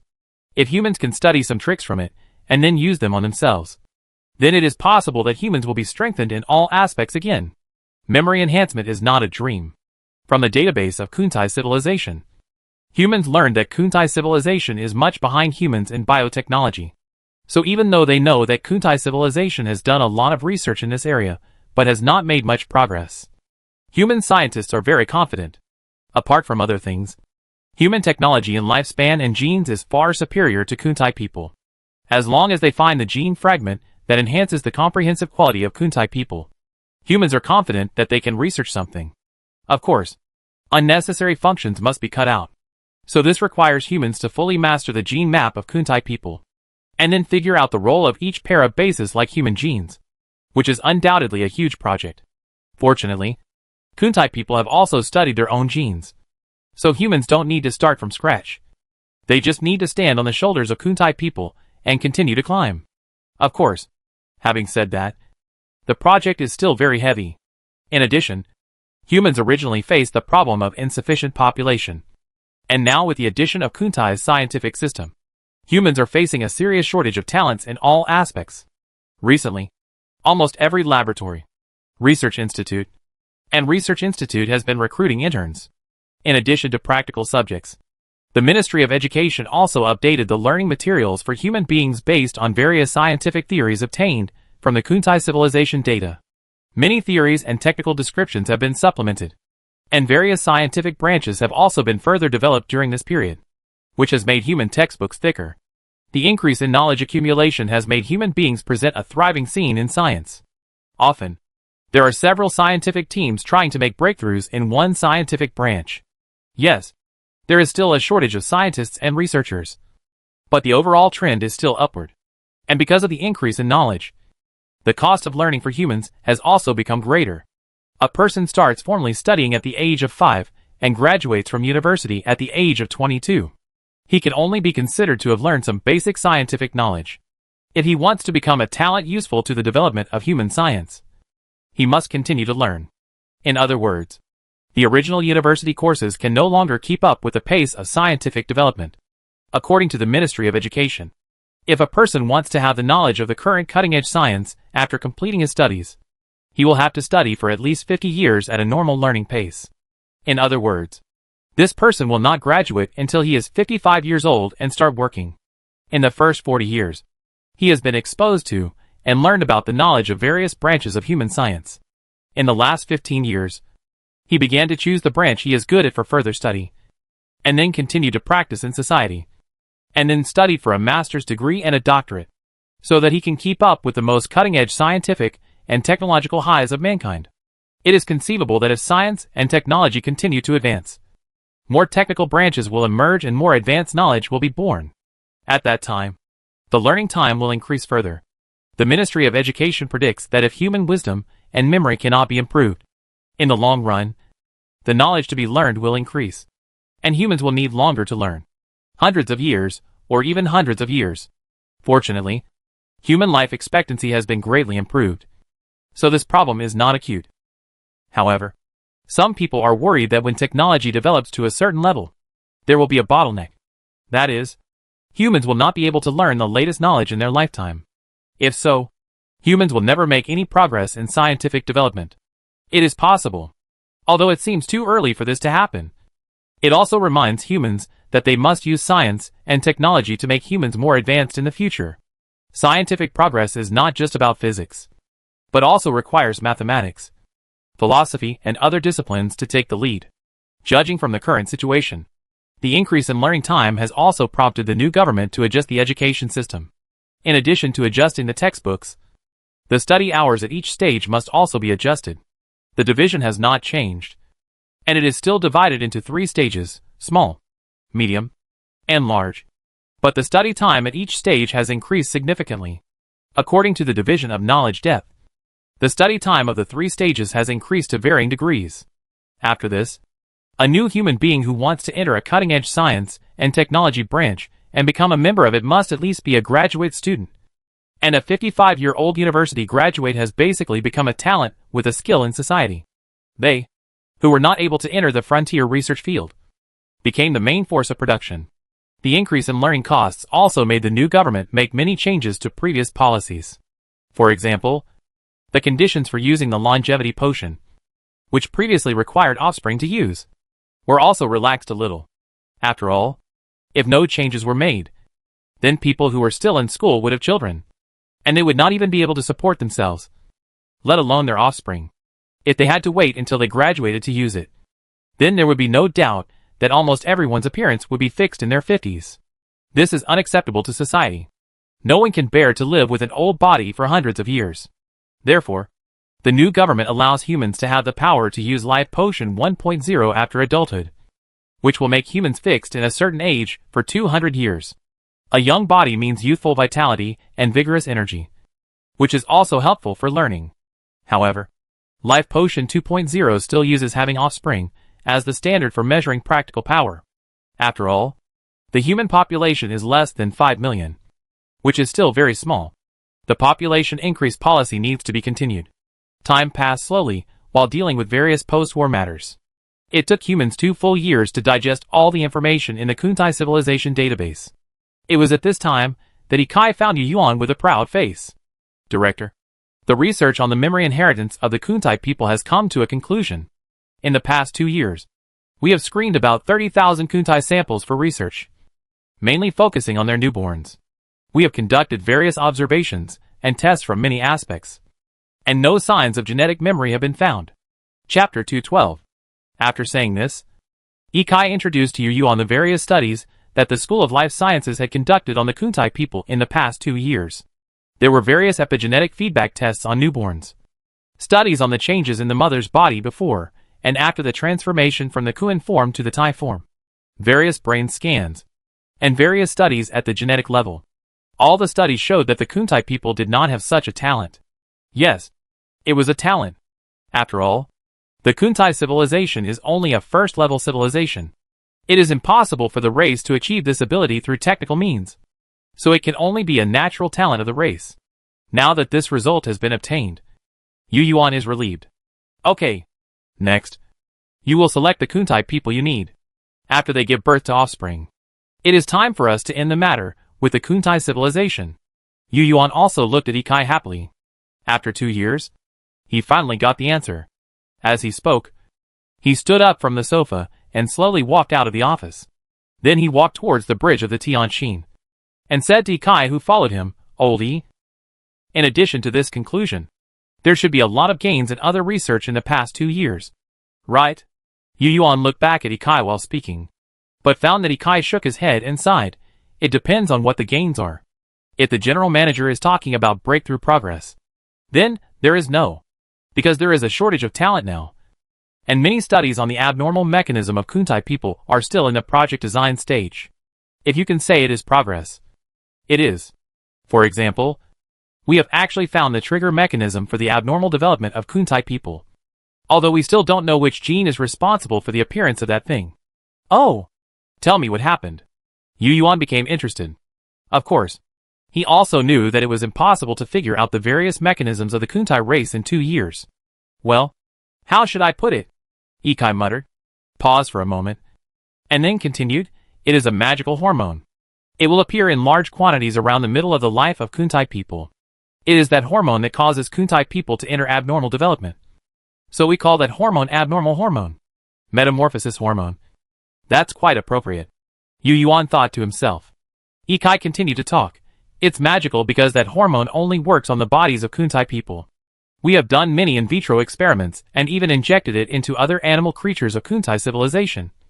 But no metamorphosis occurred. Instead, it was like a drug, poisoning other creatures.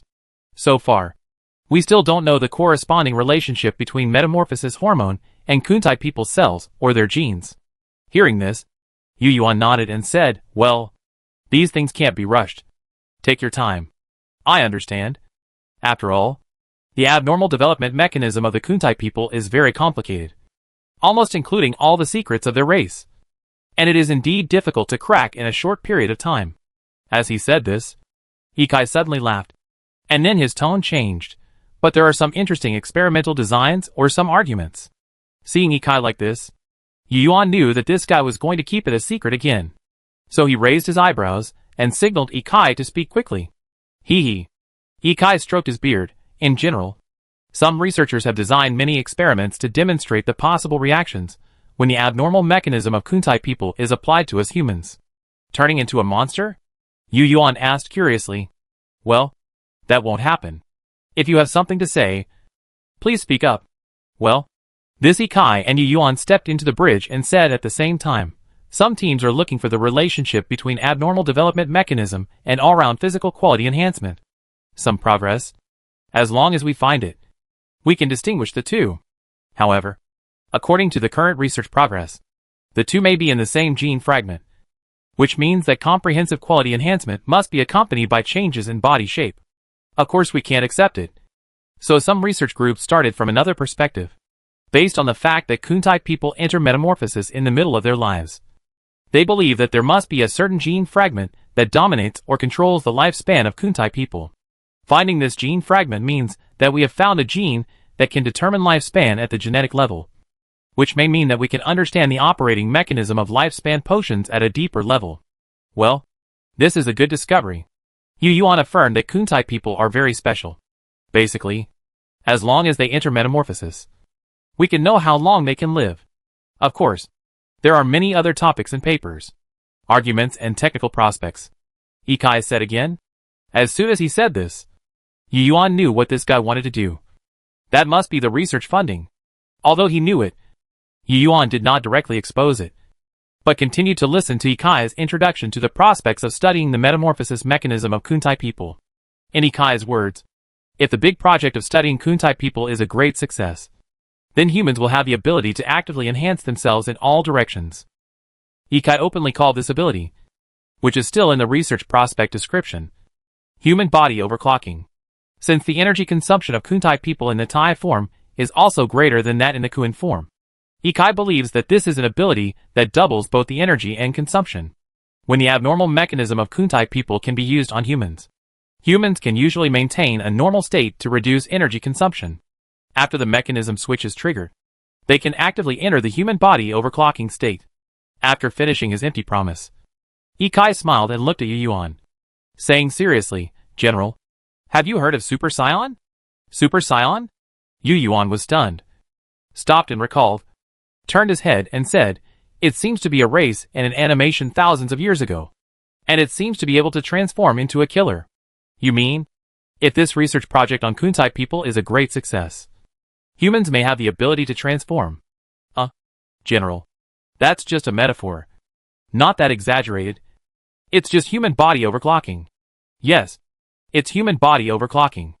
Ikai corrected him, saying that he definitely didn't have the ability to transform. If he used that term, it would be bad if others misunderstood that he had changed his gender, like the Kuntai civilization. Okay, but from your description, I don't think he's a scion, but more like that King Frisia, Yu Yuan said suspiciously. Anyway, his overall quality must have been enhanced. That's for sure. Ikai laughed, then changed the subject and said, General, only when the human body is strengthened again can it adapt to stronger acceleration. You know, we now have cold nuclear pulse thrusters, and the human body must adapt to that stronger acceleration. Chapter 213. Well, just don't create a monster. Yu Yuan knew that what Ikai said was just empty talk, so he didn't plan to delve into it. Anyway, these scientific research projects should be supported. When they came to the front bridge, Yu Yuan approved the funds to Ikai and said, the cold nuclear pulse propulsion will be used on the exploration spacecraft first. You should also hurry up. After the breakthrough in particle physics, we humans should go to the next level and reach the second level civilization. At that time, I don't want to see us being restricted by the flesh again. Don't worry, Chief. It's all right. After Ikai got the approval, he said this and turned away. It seems that he plans to do research as soon as possible. Yu Yuan also started his busy day.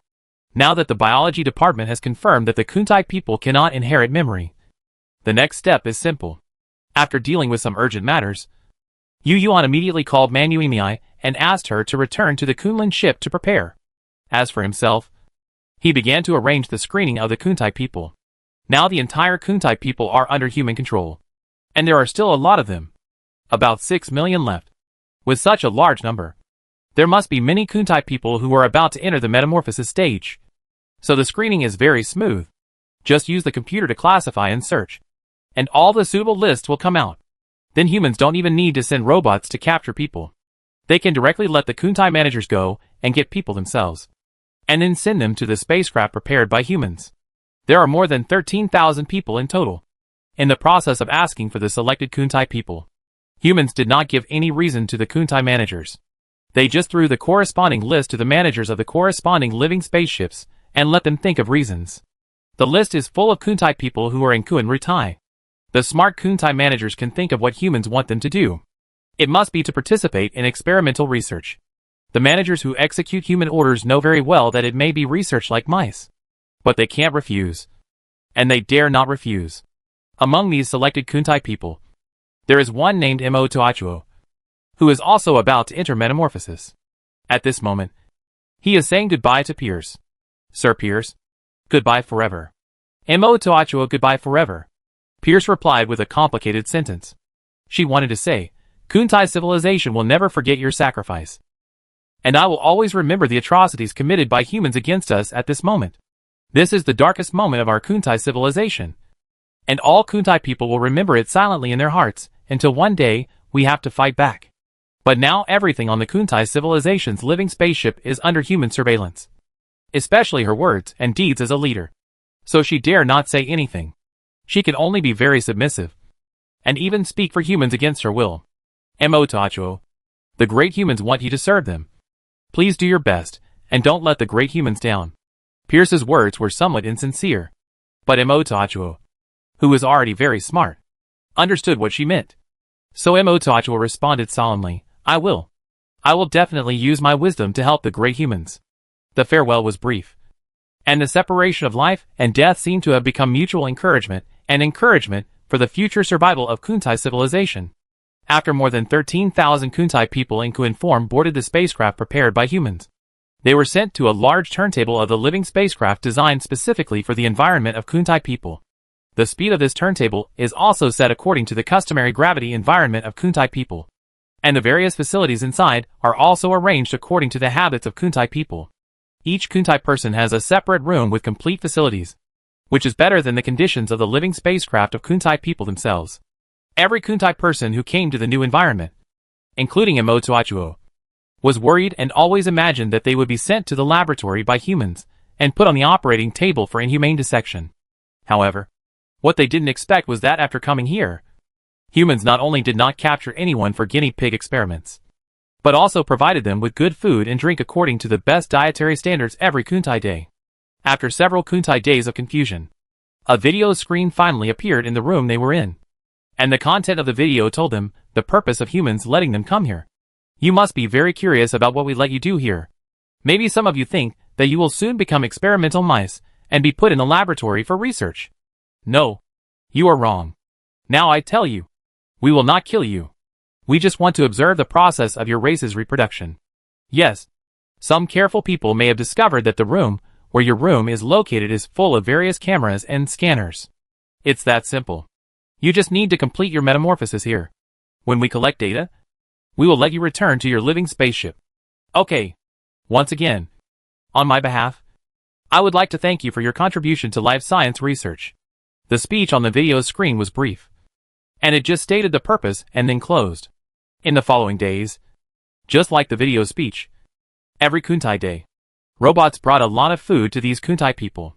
The Kuntai people who were close to metamorphosis also began to eat and drink a lot under the dual effects of hunger and video speech, constantly increasing their energy input and weight. Energy is conserved. After the Kuntai people changed from Kuin form to Tai form, they would be strengthened in all aspects and give birth to offspring. Of course, these energies could not come out of nothing. So when they were close to metamorphosis, the most intuitive manifestation of the Kuntai people was a surge in food intake. This sudden increase in food intake was somewhat similar to the human body transformation at that time, but more intense. During this period, their digestion and absorption functions seemed to be truly activated, metabolizing food at an extremely fast speed. In just 3 Kuntai days, their weight increased by 3 to 5 times. It can be said that in 3 Kuntai days, these Kuntai people ate and ate. Then, they stopped eating as their bodies became bloated, and then entered the next stage one after another. In the video, humans saw that the Kuntai man named Motachuo began to emit unexplained ultrasonic waves from his mouth within less than a Kuntai hour after he stopped eating. Chapter 214. Like a scream, but more like a moan. The sound quickly became smaller, and Motachuo changed from standing to kneeling. At the same time, his skin expanded at a speed visible to the naked eye, and then became old. As the skin crawled and bulged, Motachuo's face, bones, and other parts also deformed. The bulge inside burst the original epidermis, and the original epidermis also became like a piece of dry paper, which would break if torn. His eyes turned gray, and the new skin on his face bulged from the inside. At this moment, the bones of his head seemed to have entered a period of crazy growth, making the entire head look distorted and enlarged. The same is true for other parts of the body. The whole body is constantly changing in shape as it bulges and twists. And it looks like the opposite sex is growing rapidly. A new scale appeared on Kuntai's face, and his chest also expanded a circle, looking like the full chest of a human female. But the difference is that this circle of chest is full of some kind of dense muscle structure. and it is also covered with scales. The abdomen below the chest also became very obvious. At the same time, a huge tail also appeared on the back of her lower body. Not long after, humans saw the process of the Kuntai people giving birth to new offspring. The bulging abdomen soon entered a fierce peristalsis state, and then before the Kuntai people had fully metamorphosed, the tail continued to grow longer, and the bulge in her abdomen was slowly expelled from the body along the tail. 1, 2, 3. 3 Kuntai people in the form of small Kun landed and immediately emitted waves of unknown ultrasonic waves. Then, in the stunned eyes of the humans, the 3 little Kun-formed Kuntai people changed from a weak state to a posture that could stand up independently in less than a cup of tea. After the 3 little Kun-formed Kuntai people appeared, the original Kuntai people changed again. The tail that served as the birth canal began to shrink and become smaller, and the inside of it, including the abdomen of this Kuntai person, also underwent unexpected changes again. The abdomen that originally nurtured the offspring evolved again, and the remaining nutrients were absorbed by the mother again, and then turned into some organs of the Kuntai people's Thai form. And convergent evolution also occurred in the birth canal. After a while, all the organs that were originally used to give birth to offspring were transformed. The birth canal also transformed into 2 excretory organs, and dense scales appeared on the epidermis of the tail from nothing. At this time, the whole body of the Kuntai person stretched out again, and the originally crouching posture slowly rose with the changes in the spine bones, and finally fixed in a straight position. At this time, the Kuntai person finally opened her new eyes again. Humans who have read the information of the Kuntai people understand that when the Kuntai people open their eyes again, it means that the metamorphosis is complete. After transforming into the Thai form, these Kuntai people who have completed metamorphosis directly put on the prepared clothes and also started to deal with the cleaning problem of their offspring. Such a scene made all the humans who observed the metamorphosis of the Kuntai people stunned. They had seen the description in the information, but the feeling was very different from what they saw with their naked eyes. It was really shocking. Originally, they thought that the so-called metamorphosis of the Kuntai people was the same as the caterpillar turning into a butterfly in their impression. First secreting a certain substance from a certain part of the body, then wrapping themselves in a cocoon, and finally undergoing metamorphosis in the cocoon that was invisible to the naked eye. But unexpectedly, it turned out to be such a scene. Moreover, the descendants of the Kuntai people also developed very well. What is meant by developing very well is that they can walk as soon as they land on the ground. Although from observation, they cannot speak yet. They do not need to be cared for a long time like humans. This phenomenon shows that the babies of the Kuntai people are not premature babies, but mature babies like many mammals on the earth. All this is really amazing. Scientists looked at the time and found that the Kuntai man named Mototo only took 1 hour and 7 minutes to enter and complete metamorphosis from the moment he stopped overeating. The time taken by other Kuntai people was different, but not much, basically fluctuating within an hour. Such a big change in such a short time. If you don't see it with your own eyes, it's really hard to believe. The number of offspring they gave birth to was also different. Some had 1, some had 2, and some had 3. It's really amazing. Won't such a shocking change happen to humans at that time? After watching the whole process, Yu Yuan, who was shocked, glanced at Ikai next to him, but saw that Ikai was already there processing various observation data as if nothing had happened. How is that possible? Ikai shook his beard, stopped what he was doing, and looked back at Director Yu, who had to come to the Life Research Institute. He said something with a hint of sarcasm. Director, you know that our enhancement technology has a blueprint, but we won't copy it all. Otherwise it wouldn't be called gene tailoring. The functions we need must be screened through layers of screening. After saying that, Ikai added something in his mind that only he could hear. Of course, there is no guarantee that no one's appearance will change. To be honest, after seeing the whole process of Kuntai people's metamorphosis, Ikai was a little unsure. The change was too big, and such a big change process must involve gene expression at every step. He now even suspected that most of Kuntai people's genes were about these deformation expression sequences, and metamorphosis genes and comprehensive quality enhancement genes might be tied together. Of course, what he feared most was that fertility and gender conversion genes were also tied together. The so-called bundling does not mean that gene fragments are tied together, but that there is a certain interaction between the gene fragments. If a certain interaction is missing, the expression of the other segment will not appear. If the genes of Kuntai people are like this, it will be difficult to deal with. At that time, it will not be as simple as finding and cutting fragments for implantation experiments. Humans will also need to perform blind box operations on each base cut out. And such operations are completely the permutations and combinations of many functional sequences. And the workload is not small. The cycle is also long. The most important point is that the genes of Kuntai people and humans belong to completely different biospheres. So biologists have to find a way to break the boundary between the two biospheres. Otherwise, they cannot be used on humans.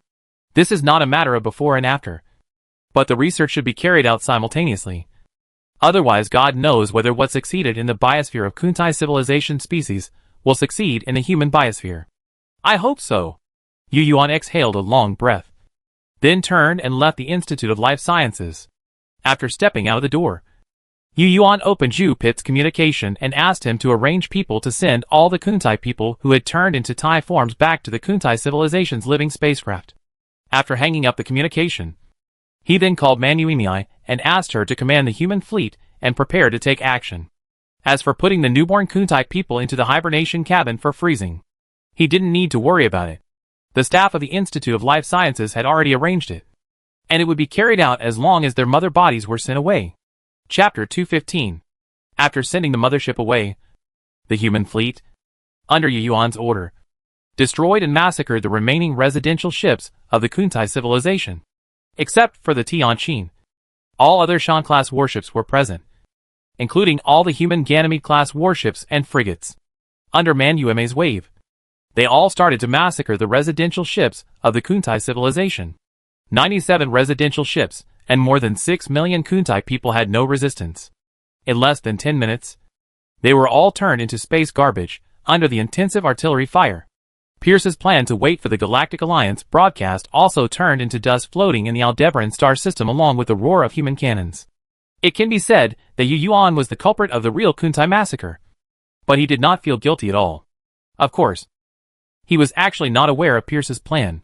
From giving orders to the destruction of all Kuntai residential spacecraft, he watched the whole thing. And after it was over, he turned around and devoted himself to his work. The resistance consciousness of Kuntai civilization was finally completely eliminated, and the remaining more than 10,000 newborns would be kept in captivity by humans and then participate in the research of human life sciences. The database of a civilization is very comprehensive. Even though the Kuntai civilization here is also a civilization that lost its mother planet, and lost a lot like humans, they are still well prepared. Although the entire technology tree has been lost, it is not as serious as humans. So in addition to life sciences and cold nuclear fusion, humans have also dug out many things from the database of the Kuntai civilization, such as the computer technology of the Kuntai civilization, the cosmic model theory, the standard particle model, as well as humanities and social data, ideology, etc. Of course, except for cold nuclear fusion, all other technologies are at the first level civilization level. However, even at the first level civilization level, many theories are ahead of humans, such as heavy nuclear fusion. The Kuntai civilization has been studying heavy nuclear fusion for thousands of years. The reason for the lack of progress is clearly stated in their database. That is, the limitations of particle physics. So in the end, the Kuntai civilization has to find the magnetic confinement that has been abandoned for many years. After knowing this, human physical scientists followed this idea and began to blow the horn of attack on heavy nuclear fusion technology. The principle of hydrogen bomb is to use the fusion reaction of hydrogen isotopes, which is generally triggered by the fission of atomic bombs. The reason is very simple. That is, temperature and pressure. Nowadays, humans have mastered the fusion of hydrogen and helium nuclei. These two elements are lighter elements. That is, elements with atomic sequences at the front of the periodic table. Therefore, this kind of nuclear fusion is also called light nuclear fusion. Obviously, heavy nuclear fusion is the nuclear fusion that allows elements further back in the periodic table to undergo nuclear fusion. The principles of both are the same. Both involve nuclear fusion, mass loss, and energy generation. However, the technical difficulty is not at the same level. The heavier the nucleus, the higher the temperature and pressure required for fusion. Take stars as an example. Stars have huge gravitational forces, which give them strong centripetal pressure.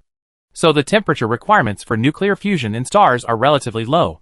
Generally speaking, the temperature required for hydrogen nuclear fusion in stars is 10 million Kelvin, which is 10 million minus 273.15 degrees Celsius, which is about 10 million degrees Celsius when rounded off. Helium fusion requires a temperature of 200 million Kelvin, corresponding to a star size of 0.5 times the mass of the Sun and a density of 6 times 10 squared grams per cubic centimeter. This means that in order for helium nuclei to fuse, the environment must have a temperature of at least 200 million Kelvin and an equivalent internal pressure environment produced by an object of 0.5 times the mass of the Sun. Carbon nucleus fusion requires a temperature of 800 million Kelvin, corresponding to a pressure environment of 4 solar masses. Oxygen nucleus fusion requires 1.5 billion Kelvin, corresponding to an environment of 6 solar masses. Silicon nuclear fusion requires 3.5 billion Kelvin, which corresponds to an environment with 9 solar masses. From this, we can see that if humans want to achieve heavy nuclear fusion, they must be able to create a temperature environment of at least 800 million Kelvin. If they want to burn stones to produce the final product iron, they need 3.5 billion Kelvin. And they must also create a pressure environment with a pressure of up to 9 solar masses. If materials are used to withstand such high temperatures, there is no material that humans can withstand. After all, the most powerful material currently available to humans can only withstand high temperatures of 150 million degrees Celsius. And the pressure is even more different, which is far from enough. In fact, humans have the ability to create higher temperatures than these temperatures. For example, the Proton Collider at the European Organization for Nuclear Research has created 10 trillion degrees Celsius. Of course, these are the temperatures at that moment. The volume is too small, and it is just a temperature. Humans cannot create such a high sustained temperature. In other words, humans have not mastered the final nuclear fusion technology in one step. There is no way to achieve it in one step. So human scientists have found another way and proceeded step by step. If the pressure condition is too high to be realized, then increase the temperature and reduce the pressure, and vice versa. For example, oxygen nuclear fusion requires 1.5 billion Kelvin in a pressure environment of 6 solar masses. But if it is changed to a pressure environment of 10 solar masses, the temperature will become 200 million Kelvin. The same is true for silicon nuclear fusion. If a pressure environment of 20 solar masses can be achieved, it only needs 300 million degrees Celsius to achieve it. What human scientists need to do now is to combine their own technology with that of Kuntai civilization and conduct repeated experiments on these various possible heavy nuclear fusion conditions. Humans have made great achievements in magnetic confinement, while Kuntai civilization has made great achievements in inertial confinement. Magnetic confinement is good at increasing temperature, while inertial confinement is good at increasing pressure. Now humans have the best technology of both to reach the pinnacle of nuclear fusion technology. Humans must master power that exceeds that of the Sun. Yes, it exceeds the power of the Sun, but not the power of a supernova. The power of a supernova can create all heavy elements after iron, but heavy nuclear fusion cannot, because its final product is iron, which is still many orders of magnitude away from the power of a supernova. Even though it is far inferior to the power of a supernova, it is still very, very difficult for humans at present. Even the terrifying temperature and pressure conditions seem to be more desperate than cold nuclear fusion. Of course, it is just an appearance. In fact, if there is no mature cold nuclear fusion technology of Kuntai civilization, humans are still in the stage of theoretical demonstration of the feasibility of cold nuclear fusion. From this point of view, cold nuclear fusion is the technology with no hope, not heavy nuclear fusion. Fortunately, humans have obtained a complete set of cold nuclear fusion theory and technology. Chapter 216. After destroying the Kuntai civilization, humans did not rush to leave Aldebaran. Instead, they returned to the orbits of the 2 rocky planets and started resource mining, spacecraft construction, and climbing the technology tree again. After encountering the Kuntai civilization, humans also understood a truth. That is, although it is dangerous here, it is also dangerous on the road. Instead of rushing to sail on the road, it is better to calm down and digest the technology of the Kuntai civilization, and then break through to the second-level civilization level. As for the fight between gods in the broadcast of the Axis Alliance of the galaxy, we can only pray for good luck. After learning from the Kuntai civilization database how fast the Quill civilization attracted the Galaxy Core Alliance, humans already knew that those advanced civilizations were in this star field, and their speed was frighteningly high. In front of such a civilization, running an extra 100 or 200 light years is actually the same. Of course, we still have to run, but it is best to run when we are strong. Otherwise, the next time we encounter another civilization, we will have to fight another war with an uncertain future. Time passed slowly in the development and construction. 50 years passed in a flash. However, this 50 years is just like the slogan of achieving controlled nuclear fusion that humans shouted in the 20th century. After 50 years, although many related technical breakthroughs have been made in heavy nuclear fusion, it has not become a reality. Scientists say that it will take another 30 years. Heavy nuclear fusion has not been realized, but another technology has made a breakthrough in theory, and the first experimental equipment has been built. Today, Yu Yuan arrived at the engineering department headquarters to participate in this experiment. When he arrived at the site, it was already full of scientists and researchers from all walks of life. Yu Yuan and his assistant just walked into the door and walked towards the scientist in charge of the project. Where is the detection target? The scientist in charge of this project is not an old acquaintance, but a young man who has been promoted to the new generation with his own talents. He is only over 100 years old, a physicist, a communications expert, and the scientist in charge of the detection field project. His name is Dao Heike, and it is rare to find someone with the surname Dao. This Dao Heike is also the chief scientist of mankind in the past 50 years. In order to prevent people from being idle and idle with outdated ideas, mankind has stipulated in the system that the position of chief scientist is selected once every 50 years.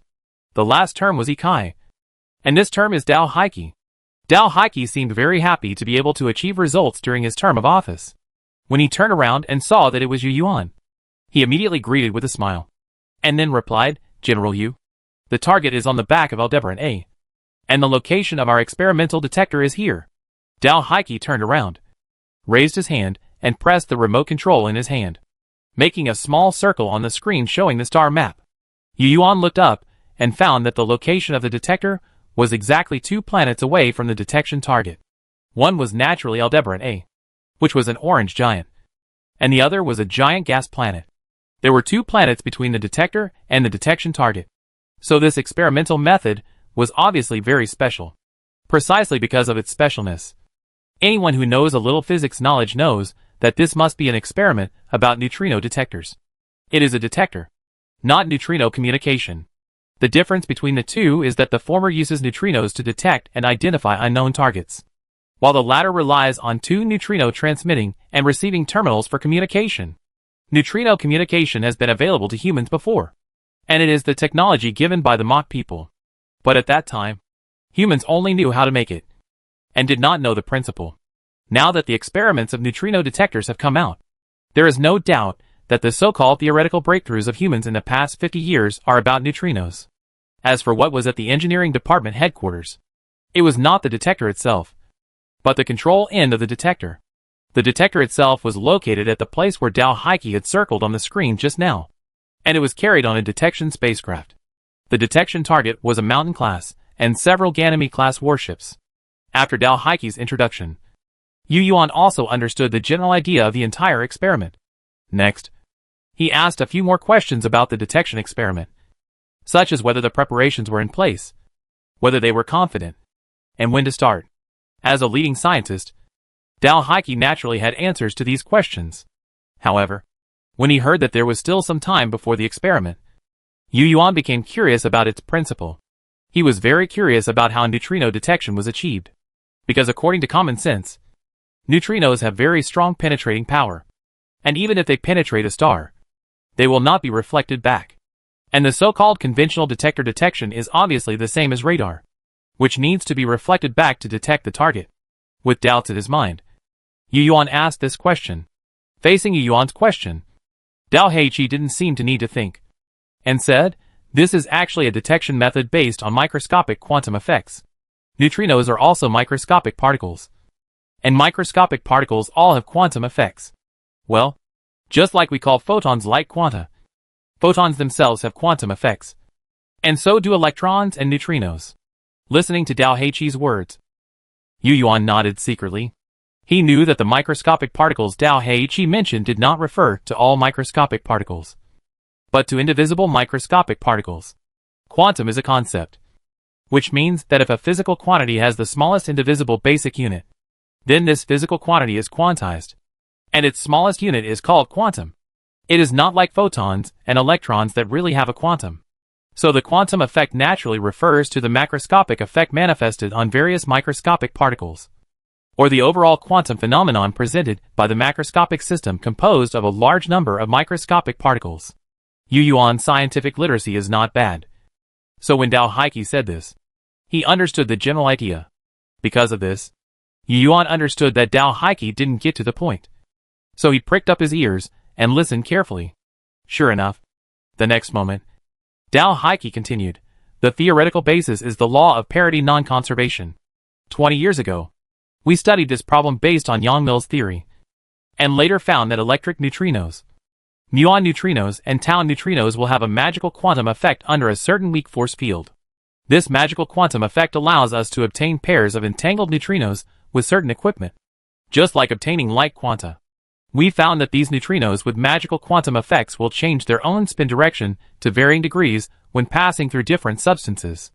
So, we can emit neutrinos with quantum entanglement characteristics. And then through the instantaneous quantum collapse effect of the corresponding entangled particles of the electric neutrinos in the weak field in the detector, we can roughly understand what the neutrino beam we emitted passed through. If this process is described from the perspective of quantum electrodynamics, when neutrinos propagate in space, quite interesting things will happen. They will transform from one flavor to another, which is somewhat similar to the flavor change of quarks. We call this process neutrino oscillation. Chapter 217. When in doubt, use quantum mechanics. Listening to Dao Heiqi's talk, Yu Yuan couldn't help but think of this sentence. This sentence was somewhat sarcastic, but Yu Yuan knew that Dao Heiqi's words were well-founded and had corresponding calculation processes. He didn't understand the mathematical calculation process, but he could understand it. So now he has a bottom line in his mind. If there are no accidents, this experiment will most likely succeed. The fact is just as Yu Yuan expected. After the experiment started, the results of neutrino detection were quickly displayed on the visual device. Well, it was the screen of the neutrino control terminal and the computer screens of the staff in rows. The strings of characters and symbols displayed inside were just that. Yu Yuan was very tactful and did not look at the first-hand information data, but turned to look at the terminal summary screen. The content displayed on the terminal screen was the result of many scientific researchers summarizing and transcoding various digital signals and analog signals. This was where he could really see and understand it intuitively. After the detection results were rendered by the computer, the scene presented in Yu Yuan's eyes was a picture with a star map as the background and various parameters of the target marked. Perhaps it was human habit, and this picture was somewhat similar to radar scanning. However, unlike the bright mark in the imagination, the target in the picture is very clear, and even the outline of the warship appears on it. How come it is so clear? Is it because they knew in advance that it was the fourth ship of Ganymede and the frigate, and then rendered it by the computer? Seeing this result, Yu Yuan frowned, and he wondered if these people did it on purpose because of his presence. Ah? What? The Black Knight, who was seriously fiddling with the parameters, did not seem to understand what Yu Yuan said. Seeing this, Yu Yuan repeated his question again. After listening carefully, Dao Heiqi replied, "How is it possible? General Yu, look at this." Dao Heiqi first enlarged the target on the screen, enlarging it to almost occupy the entire screen. And then he pointed to the outline of the target ship. "Callisto, General Yu. Look, the target frame is actually very fuzzy. Not only the frame, but also other details are very fuzzy. Just like a layer of ink. You know, we don't have such a low resolution. If it is deliberately made like this by computer, it will not only be laborious, but also waste time. So these are actually real detection results. The reason for the blur is also very simple. That is the error rate of quantum entanglement. Well, it is the error of our detector itself, not the quantum entanglement itself. Let's put it this way. It is the observation error that occurs when our detector observes the collapse of the entangled state. The more errors there are, the blurrier the detection target will be. And vice versa. The blurry target we see now is probably caused by the 16% error rate. Dao Heike paused, as if considering the affix. He circled twice in place and then said, "The 16% error rate looks high, but the actual situation is very low. According to our speculation, only with a correct rate of more than 50%, the detector can normally identify the target. The reason lies in the quantum entanglement state. After all, our neutrino detector emits not just one neutrino, but a large number of neutrinos. In fact, we can have such a high accuracy rate, and we have to thank the manufacturing technology of the neutrino communicator of the Mach star civilization." Listening to Dao Heike's explanation, Yu Yuan gradually smiled. This time, neutrino detection is truly successful. If I remember correctly, neutrino communication and neutrino detection are things that can only be mastered by a second-level civilization. Yu Yuan recalled the past and muttered this. "Yes, Chief, the nano-consciousness of the Mach star civilization did say so. If the content comes from the Mach star civilization database, it must be correct." It was not Dao Heike who answered him, but Zhao Yuqin, the second person in charge of the neutrino detector project. "We have finally taken this step." Yu Yuan nodded to Zhao Yuqin. As a leader who has an overview of the overall situation, Yu Yuan knows that all this is not easy. It took hundreds of years from the time humans got the neutrino communicator to the time humans figured out the principle and made their own neutrino detectors. For the same neutrino-related technology, humans simply cannot start with the manufacturing technology of one and directly make another. Instead, they must first return to the scientific principles and figure out the principles before they can make them. In this process, the previous neutrino communicator had a certain effect, but it was only equivalent to the handrail of the stairs going upstairs. The stairs to the stairs still had to be made by humans step by step from studying reinforced concrete. If the neutrino communicator obtained from the Mach star civilization was considered a black technology to the newcomers, then this technology is no longer black because humans have figured out its scientific principles. The emergence of these two neutrino technologies also means that humans have reached the level of a second-level civilization in terms of detection and communication technology. With the neutrino detector, if there is a battle in the asteroid belt in the future, humans do not need to send any frigates as eyes, but directly use neutrino detectors for detection. It is entirely possible to hide behind asteroids or planets, and then use the shipborne neutrino detector to scan the surrounding situation. At the same time, this thing is also the best means of detection inside the star system, and all warships hidden behind stars, planets and meteorites are nowhere to be found. After seeing the power of the neutrino technology tree, Yu Yuan finally realized why advanced civilizations can crush low-level civilizations. In terms of communication and detection technology alone, it is an all-round crushing, not to mention its iconic technology, cold and heavy nuclear fusion. These two core technologies, one is to improve the energy level, so that the spacecraft can easily break through the 15% light speed limit that is difficult for the first-level civilization to break through. The second is to broaden the source of energy. Originally, energy replenishment could only be found by finding giant gas planets or protium, deuterium, tritium, helium, and helium-3 and 4. But it only needs to find stones.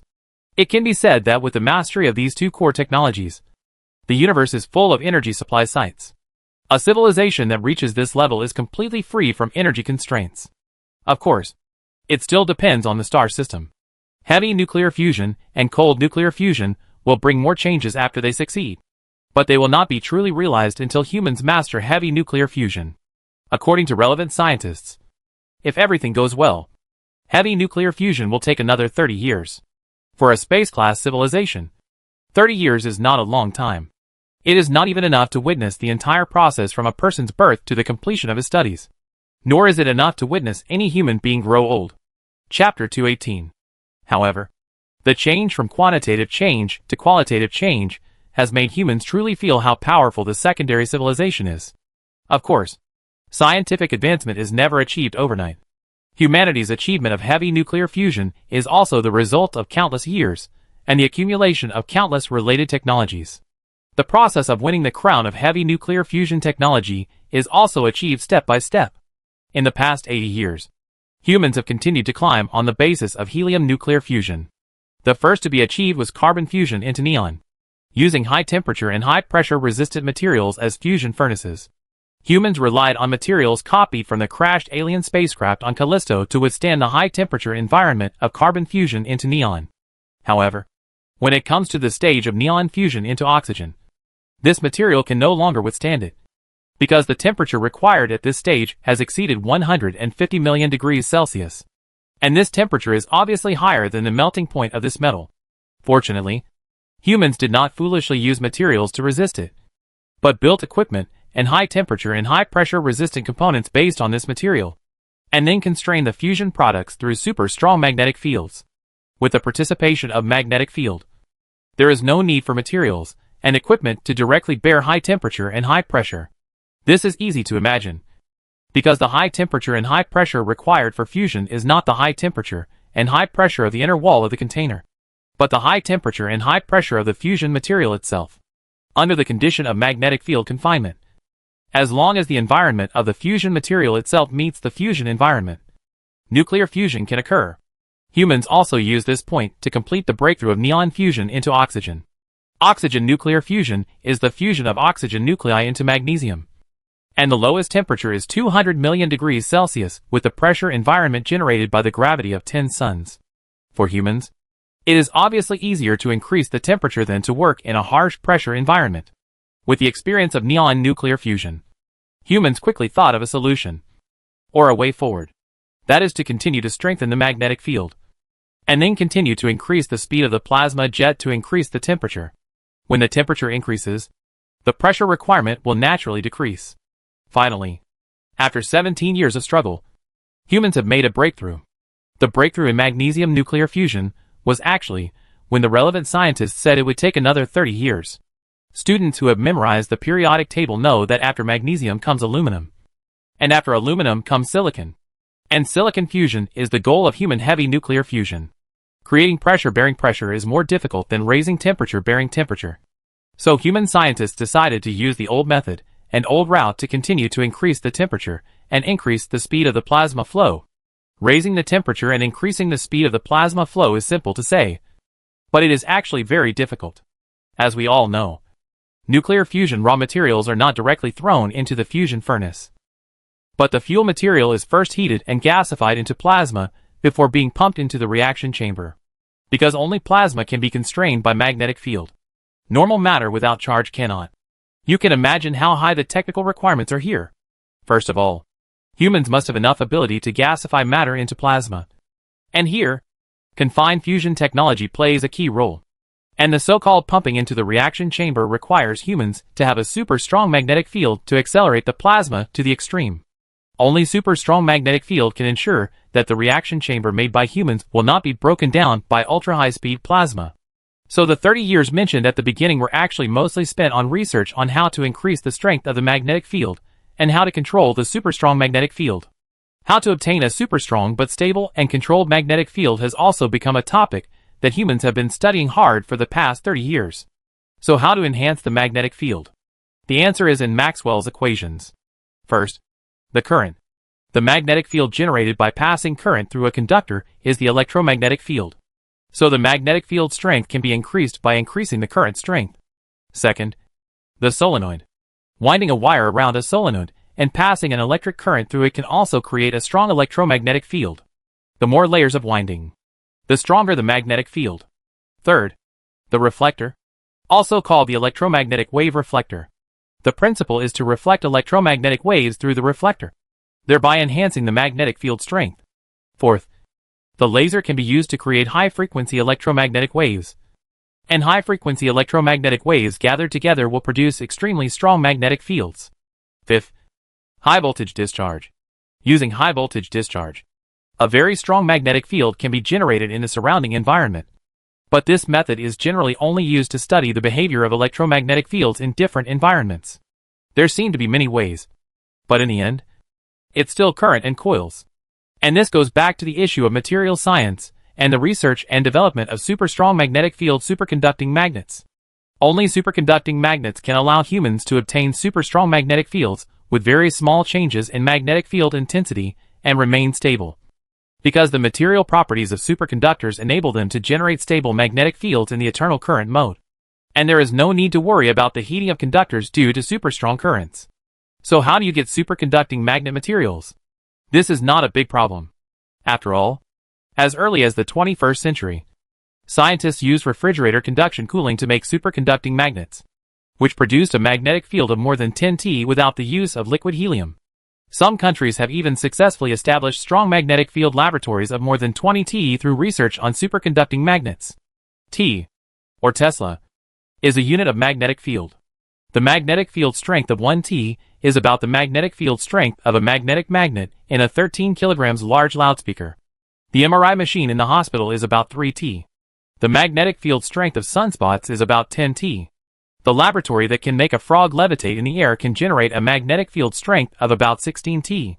In the 21st century, the Chinese Academy of Sciences once created a strong magnetic field of 45.22 T, breaking the record held by America for 23 years. This magnetic field strength is 900,000 times that of the Earth's magnetic field. However, these magnetic field strengths are far from enough for today's new humans, and are not enough to restrain superplasma in a heavy nuclear fusion environment. You can imagine how difficult it is. God will not let down those who work hard. Human beings have stood on the steps of countless science and technology. After 30 years of research, they have finally overcome this difficulty. Human beings have finally taken another step forward on the road to climbing the electromagnetic force, the second most powerful force in the universe. Human beings have finally developed a super strong magnetic field that can bind superplasma in a heavy nuclear fusion environment. This marks that humans have finally leaped into the ranks of secondary civilizations. At this time, humans were surprised to find that the super strong magnetic field they had worked so hard to develop could not only be used to bind the heavy nuclear fusion reaction chamber, but could also be improved and placed in other positions of the warship, and through several super strong magnetic field generators to form an array, and then form a magnetic field shield. After achieving heavy nuclear fusion, the technology studied for the realization of heavy nuclear fusion has transformed into a magnetic field shield generator for warships, and everything has come to fruition. Chapter 219. Whenever new technology appears, humans always think of using it in war. Perhaps it is also the result of war concerns. When the positron cannon appeared, the senior officials of the armament department considered the defense issue. But unfortunately, no normal material can face positrons head-on. So when the super strong magnetic field appeared, the long-forgotten discussion topic was brought back. The positron cannon is a positron cluster weapon that can defend against charged particles. So it is easy to think of magnetic fields. We learned in junior high school or 9th grade that charged particles moving in a magnetic field will be affected by the Lorentz force. The direction of the Lorentz force follows the left-hand rule. So it is easy to imagine the working principle of the magnetic shield, which is to install 2 or more magnetic field generators on the warship, and then adjust the parameters of the magnetic field generator according to factors such as orientation to form a large magnetic field that wraps the warship. The technology has been achieved, but it is still a complex project. It is just like if you have reinforced concrete manufacturing technology. You still have to carry out various designs to build a building. The same is true for magnetic field shields. As we all know, charged particles will have different motion properties when entering the magnetic field in different directions. The first is that charged particles enter the magnetic field in parallel. In this case, the particles are not affected by the Lorentz force, so they move in a uniform straight line. The second is that charged particles enter the magnetic field vertically. In this case, the Lorentz force is always perpendicular to the velocity and acts as a centripetal force. Therefore, charged particles will move in a uniform circular motion under the action of the Lorentz force. The third is that charged particles enter the magnetic field neither vertically nor parallel. In this case, the velocity needs to be split into the direction along the magnetic field and the direction perpendicular to the magnetic field. After analyzing the components and combining them, it will be found that the combined motion in this case is an equidistant spiral motion, and the trajectory is similar to that of a spring. Compared with the first and second types, the third type is more suitable for complex combat environments. After all, no one can guarantee that the particle flow shot by the opponent is perpendicular to the magnetic field you set. Of course, the real magnetic field shield is much more complicated than the third type. It is not enough to just make a magnetic field generator, because it is necessary to consider that the positron beam is shot from all directions. Human scientists have added many adjustable magnetic flux line direction parameters to several magnetic field generators when designing magnetic field shields. And it cannot be just a single magnetic field. Not only that, several magnetic field generators also need to satisfy the mutual magnetic flux lines to form a larger magnetic field, rather than a messy magnetic field. In this way, the design requirements are many levels higher. Various parameters must be accurate to an outrageous degree, such as where to put the magnetic field generator, which of the several magnetic field generators needs to produce a stronger magnetic field, how to fine-tune the direction of the magnetic flux lines when the warship moves or turns, etc. All require scientists to conduct repeated experiments. It is necessary to start with an experimental model and a small magnetic field. Only after obtaining these complete parameters can we start to manufacture a magnetic field generator that is truly used in warships. It is impossible to just make a large magnetic field and put it on the warship. In addition, humans also need to consider one thing. That is, the problem of magnetization. The so-called magnetization is the phenomenon that under the action of a magnetic field, the magnetic moments in the material tend to be aligned when they are arranged. This is a very headache problem for humans. Unlike what people imagine, only iron can be magnetized. In fact, everything can be magnetized, because in the universe where we exist, almost all matter has magnetic moment. As mentioned before, the strong magnetic field laboratory can make frogs levitate.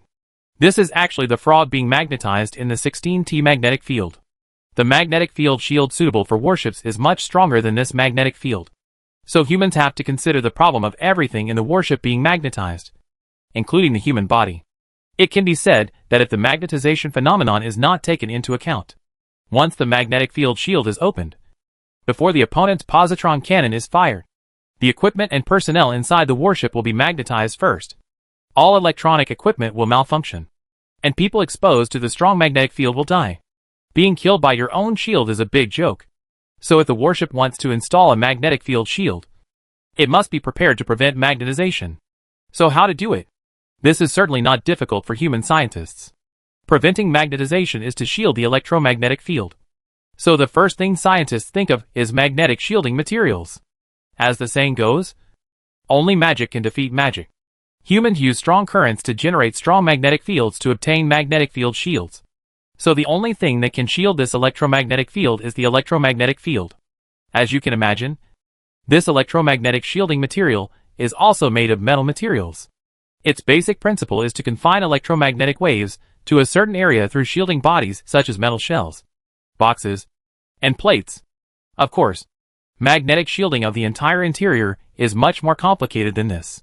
Scientists need to know all the information about the source of the magnetic field, including where the field is generated in space, whether it is a single field or multiple fields superimposed, where the boundary between the far field and the near field is, the characteristics of the field source, and how the propagation characteristics are different, the energy density of the field source, etc. After mastering various parameters, scientists can analyze the fields generated by electric dipoles and magnetic poles, and then obtain the far and near fields of the actual field source, and the field characteristics of wave resistance and far and near fields, thereby providing various corresponding parameters for the shielding field. Only in this way can shielding materials, or shielding devices, that match the magnetic field shield be manufactured. Yes, it is both a material and a device, because the principle of magnetic shielding is to use high magnetic permeability materials to form a magnetic circuit, so that the interfering magnetic field passes through the shielding body, thereby avoiding the interference of the interfering magnetic field on the outside of the shielding body.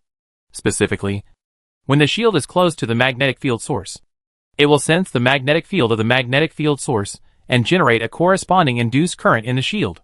This current will form an opposite magnetic field in the shield, and the opposite magnetic field will weaken the interference of the external magnetic field source on the magnetic field in the shield, thereby achieving a magnetic shielding effect. Therefore, magnetic shielding and magnetic field shield must be in the same system, because on the battlefield, the magnetic field shield cannot always maintain a magnetic flux line direction, and this so-called magnetic shielding material is actually a superconducting material. Therefore, it is obvious that the magnetic field shield generator cannot be placed in the center of the warship.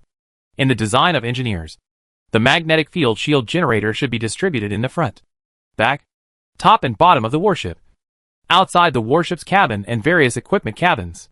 So it is obvious that the layout of the warship equipped with the magnetic field shield should be like this. The outermost layer is the armor layer, on which various weapons and detectors are embedded. And the armor layer is the interlayer where the magnetic field generator is located. And then the magnetic shielding layer made of superconducting material. Then the shipborne equipment layer.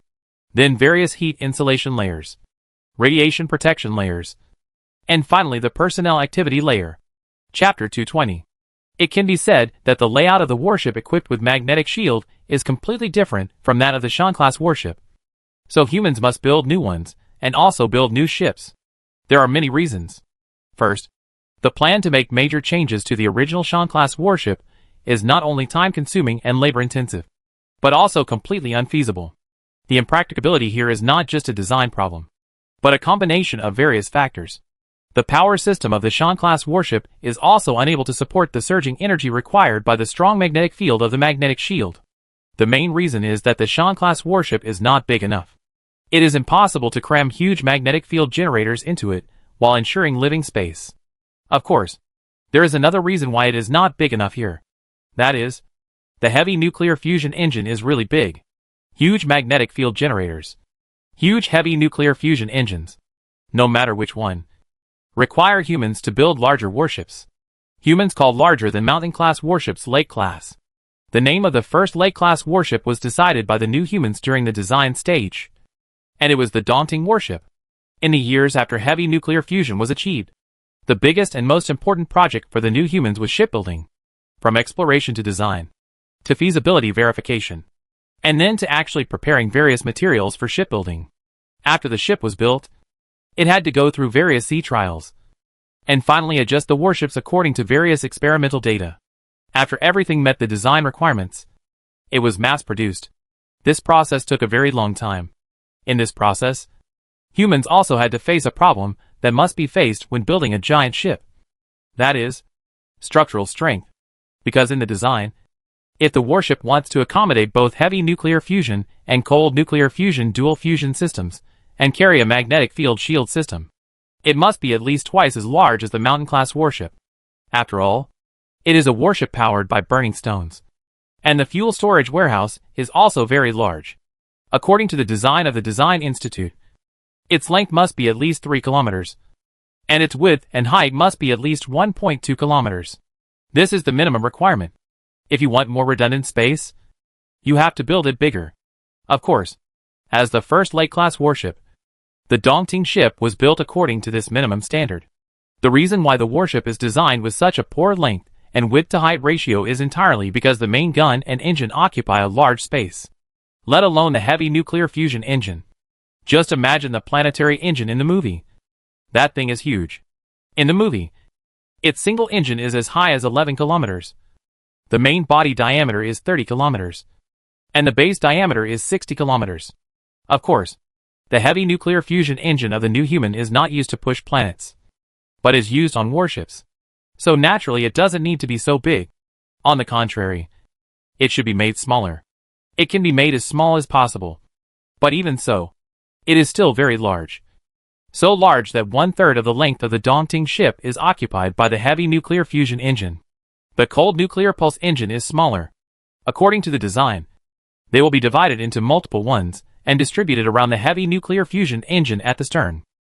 The heavy nuclear fusion engine is so huge that a warship of the size of the Daunting ship can only be equipped with one.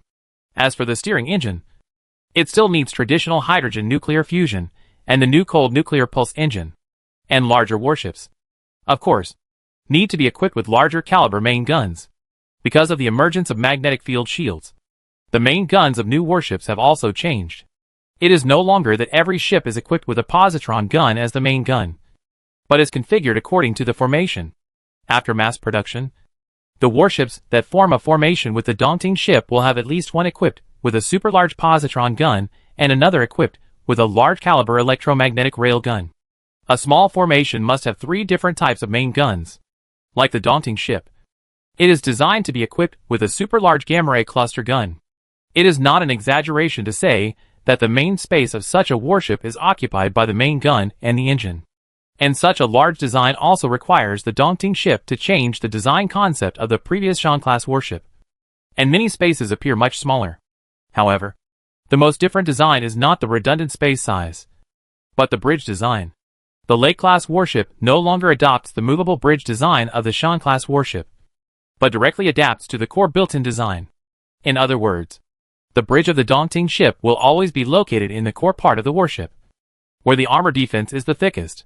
Having learned from the experience of the 2 previous ships that were sunk and all the crew members died, the bridge of the Dongting ship will add another emergency survival support system.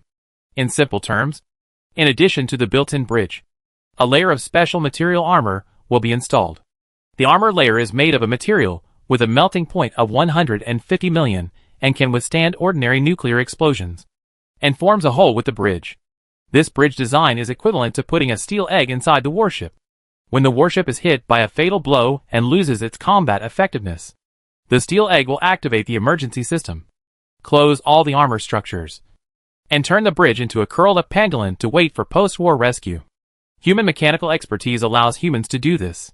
However, the manufacturing difficulty and construction time will also increase accordingly. Of course, this is all worth it. The bridge alone uses this alloy material. It is conceivable that the outer armor of the new warship will not be bad. The outer armor of the current Dongting ship is all made of this alloy. As a test ship, just looking at these configurations, it can crush the Tianqin in all aspects. In fact, there is another reason why the Dongting ship was built according to the minimum specifications. That is, the strength of its keel is almost at its limit. If it is built larger, even this material, which is known as the strongest material in human history, cannot withstand it. There will be a danger of deformation under the surging power of the heavy nuclear fusion engine and the destruction of the cold nuclear pulse engine. Therefore, in addition to building ships, the new humans are also doing another thing at the same time, which is to find a way to produce another stronger material on a larger scale. Yes, this material has been developed as a new alloy. Its melting point reaches 280 million degrees Celsius, and its impact strength can directly withstand Big Ivan, although it still deformed a little during the experiment. In fact, it is the emergence of this material that has enabled the new humans to so suddenly ascend to the throne of burning stones. And this material was still developed based on the analysis of the wreckage of the shabby spacecraft on Callisto at that time. Of course, if there is no such material, relying on the previous 150 million degrees Celsius melting point alloy material, the new humans can still achieve heavy nuclear fusion. But not so fast. And more difficulties need to be overcome in technical details. Lake-class battleships can naturally be built, but only battleships of the size of Dongting can be built. If they are larger, they must make breakthroughs in material technology again. In fact, if a civilization develops normally without any adventures, the warships and material technology that reach the level of a second-level civilization are probably like this. And the new humans have a spaceship wreckage that is at least at the level of a fourth-level civilization as a backup. So it is reasonable that they are stronger in material technology than a normal second-level civilization. Chapter 221. From the successful development of materials to mass production, and then to large-scale mass production, the new humans took more than 30 years. It can be said that the emergence of every new technology is the result of the diligent efforts of all mankind. As the first Lake-class warship of the new humans, the Dongting ship was also successfully built from scratch by the new humans during this period. Then there were various sea trials, actual data collection and analysis, and then improved composition. After all the things about the experimental warship were done, time had quietly come to 100 years after humans defeated the Kuntai civilization. In the past 100 years, the new humans have achieved heavy nuclear fusion, achieved another breakthrough in material technology, successfully mastered neutrino detection technology, and mastered magnetic field deflection shield technology. The emergence of heavy nuclear fusion and powerful materials has enabled humans to have the ability to manufacture larger caliber main guns, such as super-large positron cannons, super-large gamma-ray cluster weapons, and super-large electromagnetic rail guns. It can be said that humans have mastered all the technologies that a second-level civilization should have in just 100 years. The Dongting ship is the crystallization of all these technologies. The symbol of the second-level civilization is heavy nuclear fusion and cold nuclear fusion. These two technologies have not diversified the weapons of the warship. It still uses the weapons of the first-level civilization. But the caliber is larger, the destructive power is stronger, and the power is naturally incomparable. In fact, there is also a plasma cannon. But in view of the emergence of the magnetic field shield, The new humans think it is unnecessary to build this kind of weapon that can be deflected by the magnetic field and is far less powerful than the positron cannon.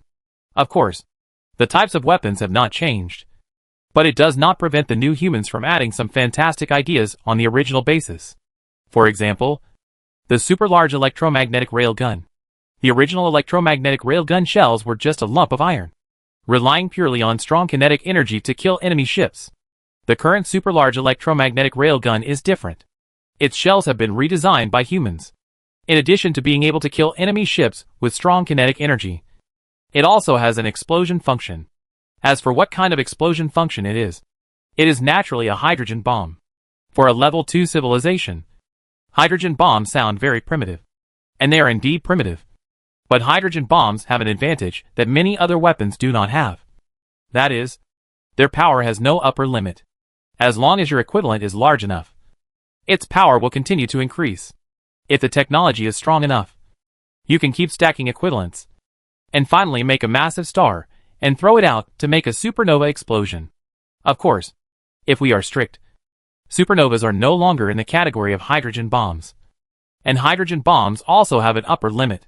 Its upper limit is the critical mass that is large enough for the gravity of hydrogen elements to trigger nuclear fusion, which is the minimum mass standard for forming stars. However, with that technology, there is no need to prepare such a large mass bomb to bomb the enemy, because the advancement of technology has enabled that civilization to master more powerful weapons than it.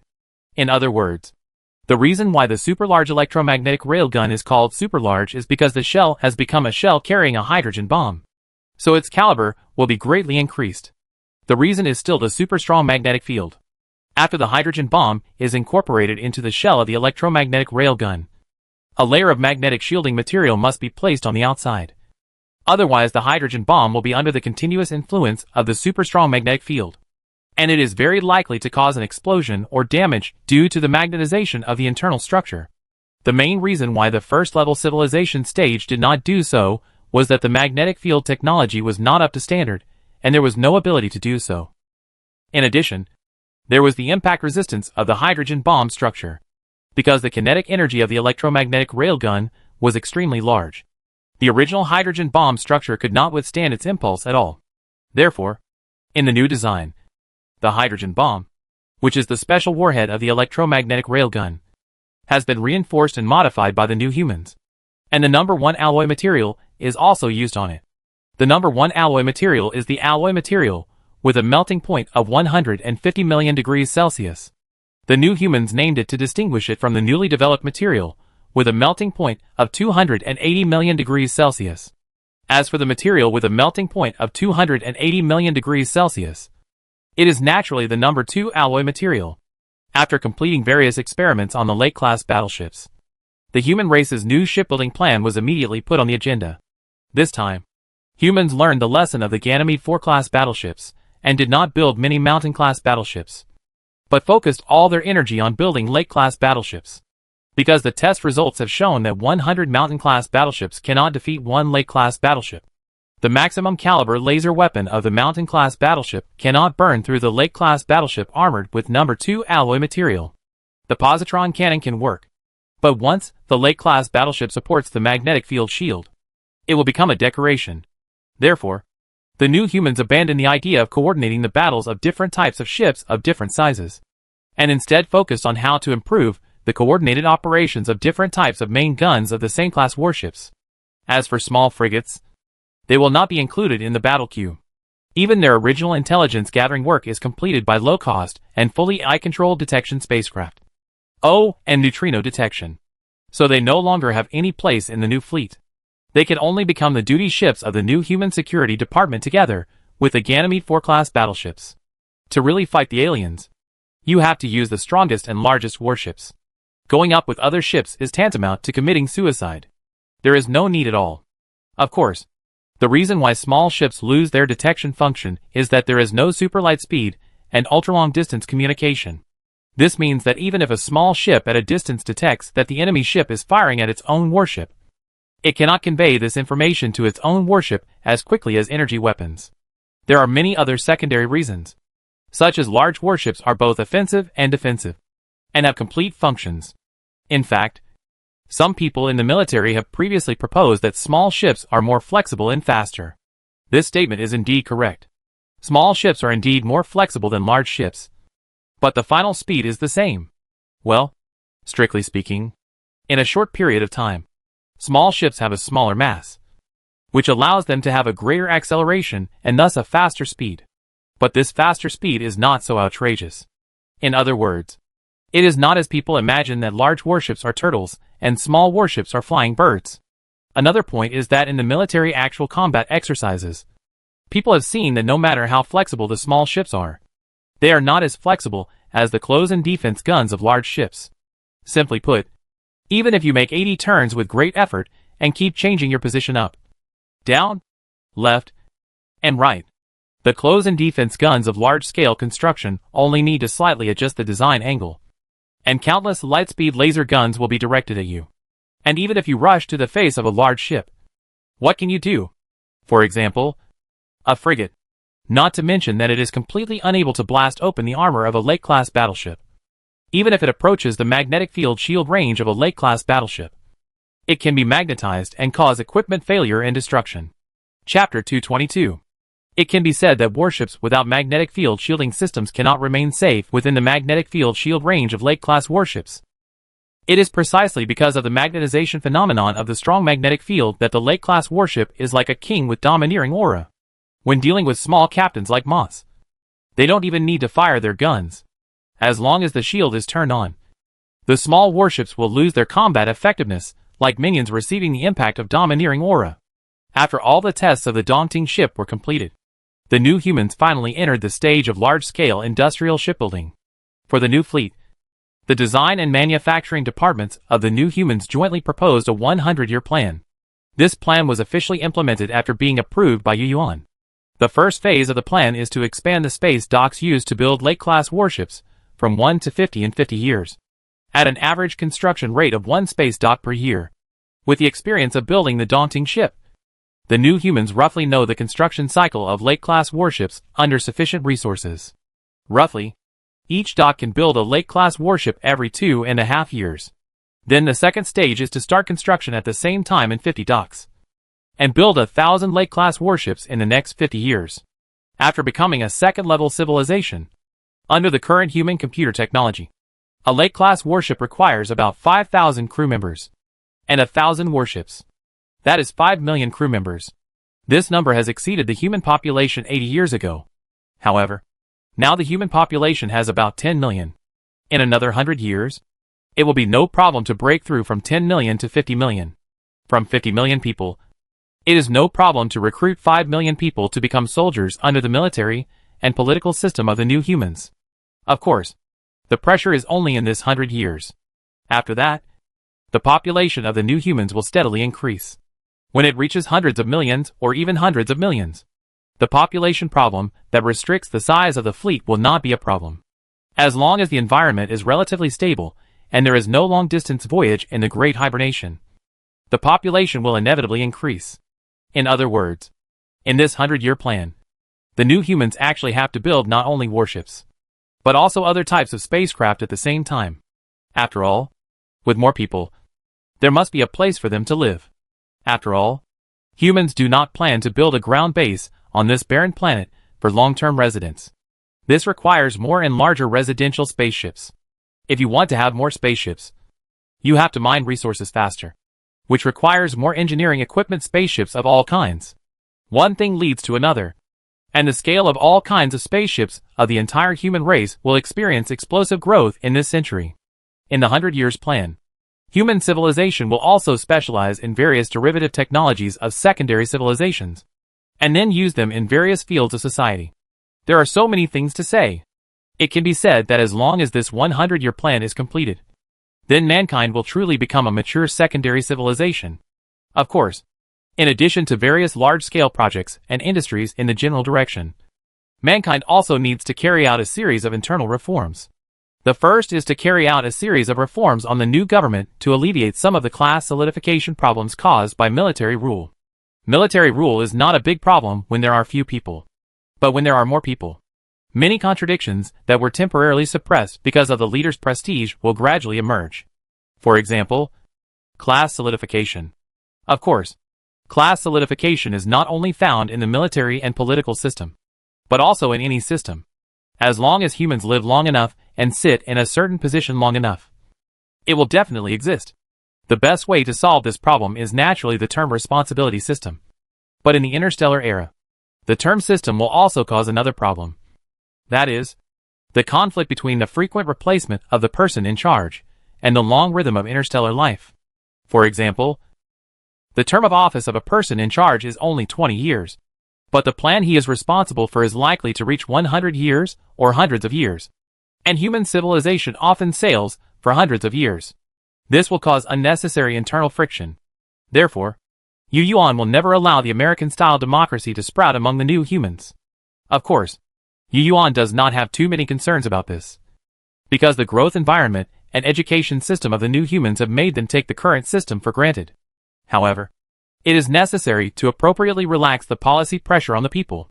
In fact, no matter what kind of system it is, as long as it is not messing around with the people all day long, and often using power to show off the people and brush up the sense of power, it is the same for ordinary people. Moreover, the reform of the new government led by Yu Yuan will naturally not be carried out for the purpose of letting others overthrow him.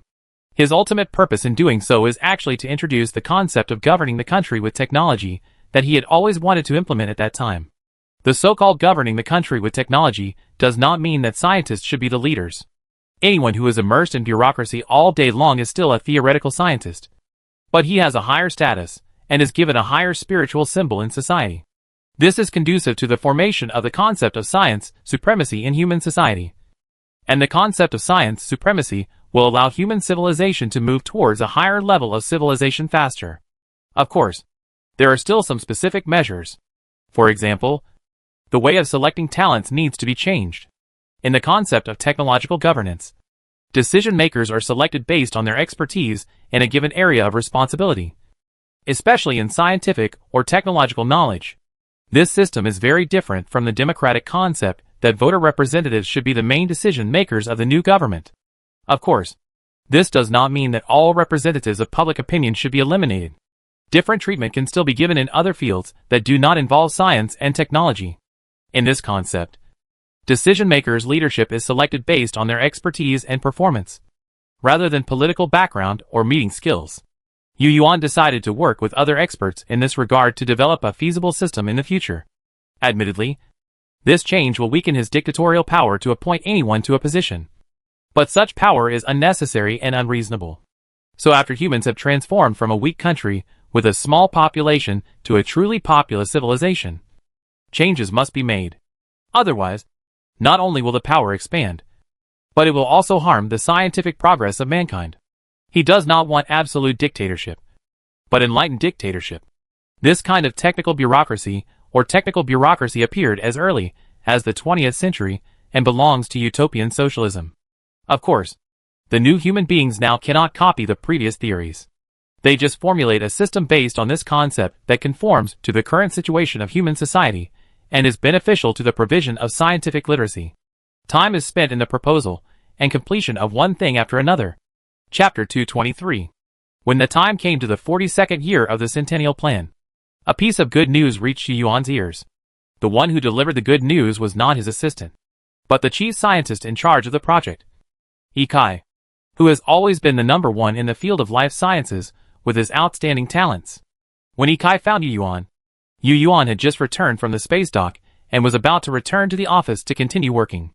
However, when he entered the Tianjin from the spaceport and had not returned to the office, he met Kai with a happy face. Seeing this, Yu Yuan waved his hand to stop the soldiers who were protecting him, and then walked up to Kai with magnetic boots. "Old E, what can you come to deliver the message in person?" Kai was still the same, looking like an old man in his 60s or 70s, but his posture was still upright, and his spirit was also very good. Because of the life potion, the years did not leave any traces on him. In fact, Yu Yuan received a call from Kai before he got off the shuttle. Otherwise Kai would not know that he had just returned to the Tianjin. However, during the call, Kai did not directly say what the good news was, but just said it was great news. He kept it a secret and said he would tell us more about it when we met. It stands to reason that if there was any good news, he could just say it during the call, or ask someone else to pass on the message. Ikai came in person at this time, so it must be really great news. After Yu Yuan finished speaking, thinking about the suspense that Ikai had kept before, he was not in a hurry, and then smiled and said, "Old E, don't tell me yet. Let me guess what the great news is." Yu Yuan thought about it, and followed Ikai to another passage. Ikai came in person, so it must be related to life science and biotechnology.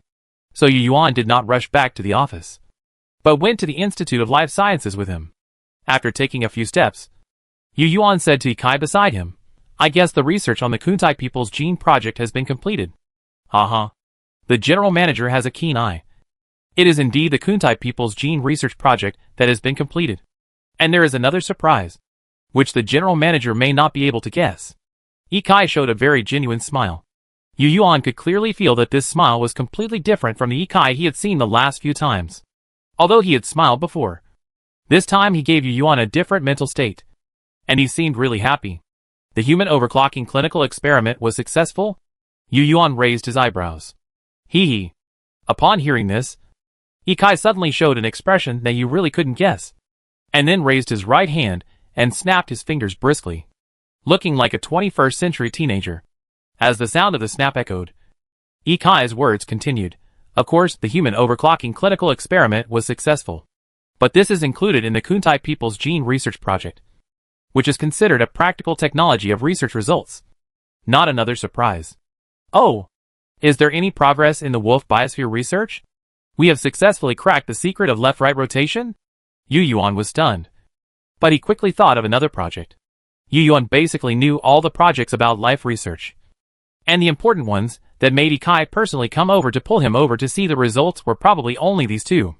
Well, that counts. But it's not a surprise. It's a natural outcome. Ikai touched his thick hair, and then he stopped keeping the secret. It's the life potion. The number 3 life potion is successful? Yu Yuan was surprised. If the number 3 life potion is successful, it would be a big surprise. After all, the number 1 and number 2 life potions of human beings can only extend the life of human beings by 600 years, which is still too short for the vast interstellar space and the rhythm of life on the scale of the universe. Humans are still mourning fungi and cicadas. However, before Yu Yuan could be happy, Ikai directly denied it. It didn't work. Yu Yuan rubbed his head. If it wasn't this, he really couldn't think of what it was for a while. Fortunately, Ikai also knew the limit and didn't continue to say it in 10 parts. Instead, he walked towards the Institute of Life Sciences and slowly said, "It's the life potion of the Kuntai people. Director, you know why we couldn't use that kind of life potion before? After we made a breakthrough in the Kuntai people's gene project, this problem was also solved by us." Yu Yuan nodded. He really knew this. It was actually the reproductive method of the Kuntai people that was causing the problem. He still remembered the report. It said that the life potion of the Kuntai people was only effective for asexual reproduction, and obviously not for humans. In fact, it was at that time that humans realized that the life potion was not universal for all life in the universe. There was a distinction between asexual reproduction and sexual reproduction.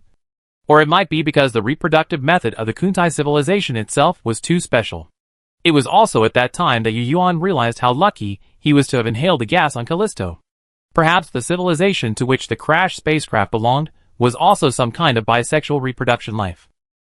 As for the Kuntai people, they certainly have their own life potion. Otherwise, as a normal life cycle, they cannot adapt to the cosmic environment. After obtaining the information of the Kuntai people, humans know that the life cycle of the Kuntai people is actually very short. Much shorter than that of humans.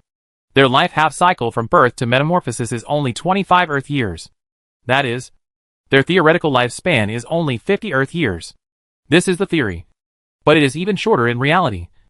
Just like humans are theoretically supposed to live 100 years. But in reality, they basically die of illness. The same is true for the Kuntai people. Before they entered the interstellar era, basically none of them could live to the age of 50. However, it is precisely because of such a short life that they are forced to put a lot of effort into lifespan research. So that in the field of lifespan technology, the Kuntai civilization has made quite good achievements. According to the description of the Kuntai civilization database, Their life potion can extend their lifespan by nearly 800 years, which is as long as Peng Zhu's lifespan. And the time period when the Kuntai people used the life potion was not surprising. It was used after metamorphosis. When human scientists read this content in the database, they were excited for a long time. They thought they had obtained a new life potion. But they didn't expect that the potion couldn't be used on humans because of the different reproductive methods. Now Ikai said that the other surprise was this. So it must mean that this potion can be used on humans. Okay. It's really a big surprise. So, our human lifespan is expected to break through to about 1,500 years. Yu Yuan also showed a satisfied smile on his face. 800 plus 600 is 1,400. But he didn't make a mistake. Because this is the time to deceive genes. Plus the normal birth, aging, illness and death of humans. Isn't it about 1,500 years? Chapter 224. That's right. But the method of use is somewhat special. Ye Kai first affirmed. Then the smile faded from his face, revealing a look of not knowing what to say. Yu Yuan keenly noticed this change in his expression. It's hard to explain it in a few words. Director, you should go to the Institute of Life Sciences to see it for yourself. Ye Kai spread his hands, indicating that there is a lot of content here, and he will explain it in detail while reading it at the Institute of Life Sciences. As he said this, he increased the frequency of his steps. Yu Yuan naturally called on the soldiers behind him and the scientists, technical officers, assistants and others who had accompanied the previous inspection of the space dock to follow. As they walked, these scientists and technical officers were still exchanging their inspection experience. This must be discussed because they have to go back and write a report. The report is of course not for Yu Yuan, but for their department. From their discussion, it can be heard that the target of the inspection with Yu Yuan just now is the new flagship of mankind. The name has not changed. It is still called Tianqin. After the new construction is completed, the military and political center of mankind will also be moved to the new Tianqin. This new Tianqin is larger than the Dongting ship, and the manufacturing process also adheres to the concept of building a flagship, all of which are the best and the most advanced. The armor configuration is naturally the same as other Lake-class warships. After all, the number 2 alloy material has been produced, and it cannot be said that it is not allowed to be used if it is not a flagship. Therefore, the best and the most advanced technology refers to those things that humans are capable of making but have not yet reached large-scale mass production. This thing is like a special one, and it cannot be installed on 1,000 Lake-class warships. For example, the core bridge armor. Other Lake-class warships use alloy material number 1, while the flagship uses alloy material number 2. Alloy material number 2 is stronger, but also heavier, which makes the flagship heavier than other warships. With a larger mass, it must have an engine with greater thrust. In this way, it will not become an old turtle. And with greater thrust, a larger engine is needed, which makes the flagship much larger than other warships, basically reaching the peak of human technology today. The new Tianqin is 5 kilometers long, 3 kilometers wide, and 3 kilometers high respectively, which is almost a whole circle larger than the earliest experimental ship Dongting. As for other conventional Lake-class warships, they are also larger than Dongting, but not much. Basically, the length, width and height are about 4, 3, 3, 4, 32.5, etc. The difference is a small difference due to the different types of main guns, and the performance is not much different. Of course, there is another main reason why the new Tianqin is so huge. That is, it has 3 main guns. One is a super large positron gun, one is a super large gamma beam gun, and one is a super large electromagnetic rail gun. The 3 guns are distributed in a triangle and installed on its head. Judging from the finished model, this layout makes the new Tianqin look like a Gatling gun in its mouth when it is firing. Of course, under normal conditions, the weapon on its head is wrapped in the hull by external movable armor, so it looks like a beautiful and streamlined warship. And the same is true for other Lake-class warships. Speaking of which, in the midst of everyone's discussion, Yu Yuan and his party quickly arrived at the Institute of Life Sciences. After entering the gate, Ye Kai led everyone directly to the finished product display area. The so-called exhibition area is actually a spacious cabin. Yu Yuan took a glance and found that there were some staff members walking around with workbooks in their hands. On one side of the wall, there were all kinds of things placed like a normal exhibition hall. Retracting his gaze, Yu Yuan saw Ikai striding forward and shouting, "Xiao Shi, take out the things in box number 7 for the chief to review." Ah? Ah. Oh. Okay. Wait a moment. A girl's voice sounded. And it seemed that she had just woken up from the world of thought she was immersed in. She was a girl. But she was not young at all. She just looked like a girl. This situation is very common in human society. A girl who looks 19 or 20 years old may be 300 years old. This girl is the same now. She looks only 19 years old. But she is almost 200 years old. When he scanned the display area just now, Yu Yuan noticed this girl because she was a little different from other staff members. The other staff members were walking around and seemed to be busy. But she was the only one standing there with a blank look. And no one knew what she was thinking. Judging from her reaction, she was indeed a little blank. This was the first time Yu Yuan had seen her. But Ikai was obviously used to it. Perhaps because he noticed Yu Yuan's curious expression. Ikai explained, "This girl is Shi Lifan. Although she looks blank, she is actually very talented in the field of genetics. This time, she was able to break through the difficulty of using the life potion of Kuntai civilization. And 80% of the credit should be attributed to her. And don't be fooled by her appearance. She only shows this silly look inadvertently in her daily life. But when she really starts working on genetics research, she is a completely different person." "Oh, so she is a natural idiot." Yu Yuan nodded secretly. And he understood. After a while, Yu Yuan took the thing that Ikai said from the silly-looking Shi Lifan. It is as big as a bucket. And it is a transparent container full of technological packaging. From the outside, you can see that it is very thick. And the liquid inside is blue. The container itself has its own light, which makes it look like something that stores important liquids in movies. It was also very heavy. About 10 kilograms. However, both Yu Yuan and Shi Lifan lifted it with ease. There was also a long string of words written on it, the largest of which was Human Overclocking Number 1, and below it was a long string of instructions. At this time, Yu Yuan heard Ikai's voice ringing in his ears. "General, this is the human overclocking drug, and the clinical trials have all been successful. Several volunteers have been injected as receptors, and it was very successful. I think after a few more months of observation, it can be promoted in the military." Yu Yuan held up human overclocking number 1 with one hand, making it level with his eyes, then looked at the blue liquid inside and asked, "How many people are these for?" "As big as the bucket." Yu Yuan thought it was for multiple people. "One person."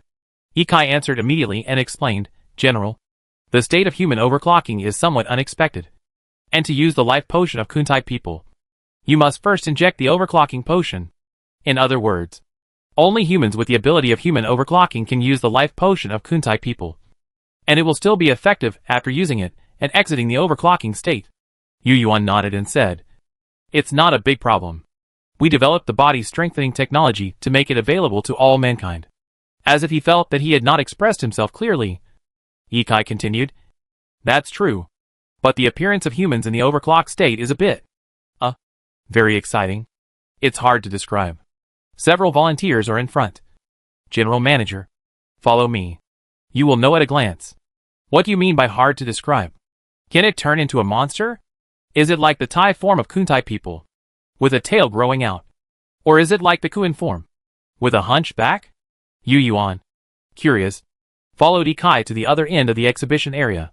There was a handrail here, and there were 7 or 8 steps leading to a spacious area, where 3 people seemed to be fiddling with various fitness equipment. The fitness equipment on the Tianjin was made of electromagnetic and magnetic field-related technologies. After all, there was no gravity here. Ikai did not go down, but put his hand on the railing, and then called to the 3 people in front, "Xiao Huang, Lao Tai, Mei, show the general your overclocking status." From Ikai's call, it can be known that there are 2 men and 1 woman. Of course, there are more than these 3 volunteers. There are others, but at this time, the others are far away. So Ikai called the 3 closest ones. Chapter 225. Hearing Ikai's words, the 3 of them took a few steps forward. "General Yu." After stopping, they first saluted Yu Yuan on the stand. As personnel on the Tianjin, they certainly knew Yu Yuan, and one of them was a military personnel. "Well, let's get started." Yu Yuan also returned the military salute, then nodded and said, "I go first." The one who responded was the person Ikai just called Lao Tai. After he finished speaking, he took off his shirt and threw it aside. It was not thrown on the ground, because there was no gravity here. After he pushed the shirt out, it floated to the hanger not far away, and then was attracted by the magnetic buttons. The shirtless Lao Tai looked about 30 years old, with well-proportioned muscles. I don't know if he trained himself or was directly genetically modified. The other two people saw Lao Tai coming first, and they also moved a few steps to the sides to make room. After a while, Lao Tai lowered his head slightly, stood with his feet slightly apart, and his arms naturally hung down, as if he was brewing. After 3 seconds, he slowly raised his head, and then his body seemed to tremble slightly. And then, there was no change. Is that the end? There is no change. Yi Yuan showed a suspicious look on his face. Could it be that he failed?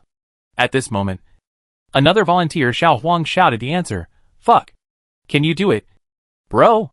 If not, let me do it. Don't yell. Isn't this brewing? Brewing takes time. Wait a minute. I find that feeling. After hearing Xiao Huang shout, Lao Tai, who was trying to enter the overclocking state, was a little embarrassed. It was obviously smooth the previous times. But why couldn't it start this time? He didn't want to embarrass himself in front of the big boss. After eliminating the interference, Lao Tai continued to repeat the previous action, lowered his head slightly to prepare, and then slowly raised his head and shook his body like a slight twitch. This shaking looked a bit. Looking at Lao Tai's appearance, Yi Yuan always felt that this shaking was like the unnatural shaking after just urinating. Is it true? Yi Yuan brainstormed. And at this moment, Lao Tai's body finally changed. Yi Yuan stopped thinking about it and looked carefully. He saw that after the last tremor, Lao Tai's face seemed to have a little pain. Then he saw him slightly arching his back unnaturally, clenching his fists, and slightly raising his tense arms. At the same time, a bright color began to appear from his arm. In a few breaths, the bright color became more obvious and began to climb up his arm. At this time, the bright color gradually turned into bright silver. Then, Yi Yuan saw that Lao Tai's arm began to take on a grid-like shape. The grid-like shape was just a transition. After a moment, it became denser and denser, and then it took on a dense crystal-like feeling. At this time, Lao Tai's original arm no longer looked like a human arm. From the perspective of an observer, his arm now seemed to be covered with a very dense and fine scale. It looked like snake scales, but it didn't look like that if you looked closely. It looked like the scales of the Kuntai people. But there was a difference. It was denser and finer. In general, after less than a minute, Lao Tai's arm turned into an arm covered with something like scales. That's not all. This change started from his arm, then his arm, neck, upper body, face, and even his entire head. The magical thing is that the change has spread to the entire head, and the hair has not fallen off. After Lao Tai had all these changes, Yi Yuan knew that this was what Ikai said was hard to describe. He looked at the time and found that the whole change process took about 3 minutes. Seeing this change, Yi Yuan was about to say something. But before he could say anything, he heard Xiao Huang, who had just said that Lao Tai was not good. Speak first, Lao Tai. You still need to practice your control more.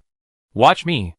As he said that, Xiao Huang took 2 steps to Lao Tai, who was already covered with scales, and then took off his coat, revealing his inner vest. Then he raised his hands and bent his arms inward, making a muscle-showing movement, while closing his eyes. After a few seconds, he slowly opened his eyes, and he did not see his body shaking like Lao Tai, but his arms showed the same changes as Lao Tai. What surprised Yi Yuan was that this change only appeared on his arms, from his hands to his arms, and did not completely cover his entire upper body.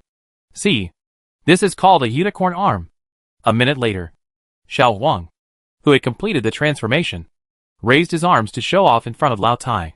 While Xiao Huang was talking, a maid beside him also completed the transformation at some point, or entered the overclocking mode. She also did not have scales on her face like Lao Tai, but it seemed that she had more changes than Xiao Huang, whose arms had only changed because she was wearing a low-cut dress.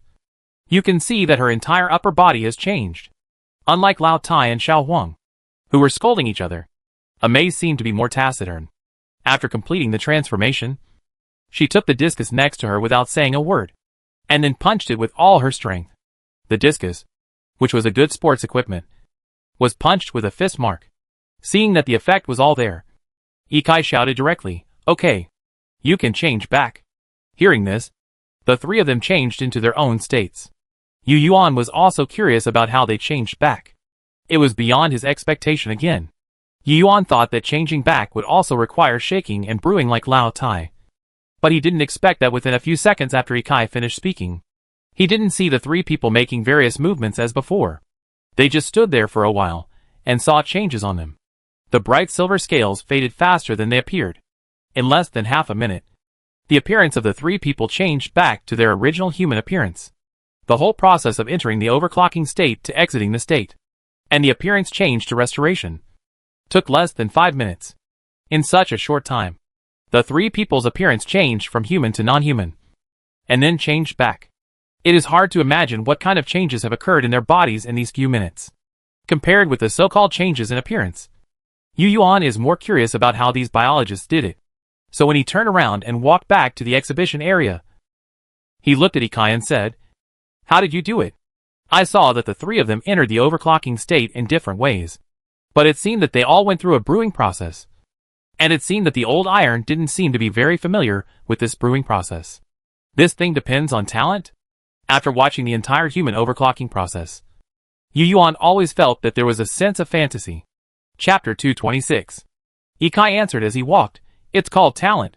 But it's not really talent. Because the feeling of brewing can be practiced and become more proficient. As for how it is done, hasn't the general already guessed it? It's the brewing process." After a pause, Ikai looked at Yu Yuan and smiled, when the general saw Lao Tai's appearance at first. "Did you think of something? It's very similar to the shaking after peeing," Yu Yuan blurted out. "It's not like. It's actually," Ikai explained with a smile. But the general manager should have noticed that it only happened to Lao Tai, and the other two didn't. So, not every volunteer needs to experience that kind of shaking. But it's Lao Tai's own training method. That is, his, talent. Not very good. Back in the display area, Ikai asked Shirliefen to hand a data storage chip to Yu Yuan, and then continued, "The mechanism of human overclocking. The operating mechanism. The overclocking process and overclocking state. And various changes in the human body are all in it. The general manager can take a look when he has time." He said he wanted Yu Yuan to take a look. But then Ikai explained, "We found a gene sequence, the corresponding neuron area, and the function of this neuron area. I believe everyone here has had this experience. That is, you can control your emotions to get goosebumps on your skin. On the surface, this situation is a normal physiological reaction of the human body.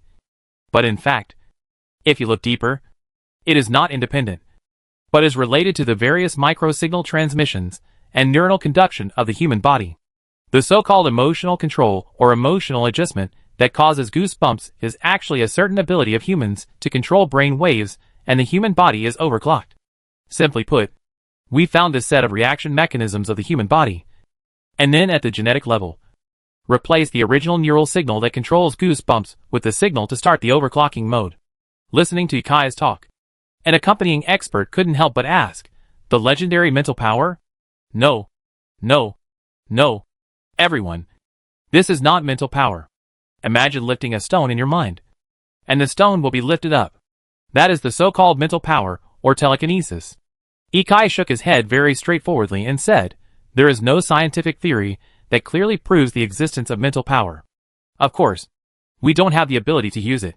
Everyone should understand that we just replace goosebumps with entering an overclock state.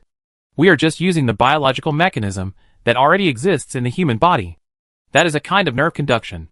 We understand its operating mechanism, and then use the technology developed from Kuntai people's genetic engineering research on it. In other words, people who have undergone overclocking ability transformation will not have the ability to get goosebumps, because we have replaced it with an overclocking mode switch. Just now, you all saw the different performances of the three volunteers before entering the overclocking state. In fact, it is their own ability to control the parts of their goosebumps. We have no way to change the control range of each person's goosebumps, but we can make changes at the genetic level, so that the volunteer's ability to perceive goosebumps is improved, so that they can slowly find the feeling in self-training." After hearing what Ikai said, everyone understood. So one of the accompanying soldiers couldn't help but ask, "So, People who can't actively control their goosebumps can't enter the human body overclocking mode. Is that right, Professor E? After asking the question, the soldier stood there and began to feel it, as if trying to see if he could get goosebumps. The group of people who heard this were also secretly trying it themselves. Even a few people began to tremble slightly like the old friend before. Ikai ignored their actions and replied, "You can say that. But in theory, every human being has this ability. The reason why they can't do it is because they don't have a strong sense of perception. Of course, if there is really no way or no feeling, then there may really be a problem with the genes. Well, this is not a big problem. We already know the relevant gene fragments of expression, and we can just do gene therapy. In addition, from the description of the volunteers' self-control training, we came to a conclusion that in theory, we can control different areas of our body separately, just like the different performances of the 3 volunteers you just saw. What's the matter with the hair? How about the change back?" A mechanical engineering expert who came with them asked curiously. "Well, in fact, according to our observation, the scalp will also grow tiny scales, but they are smaller. The connection between the scales is the original pores of the scalp." Ikai paused, as if considering what words to use to describe it so that everyone can understand it better.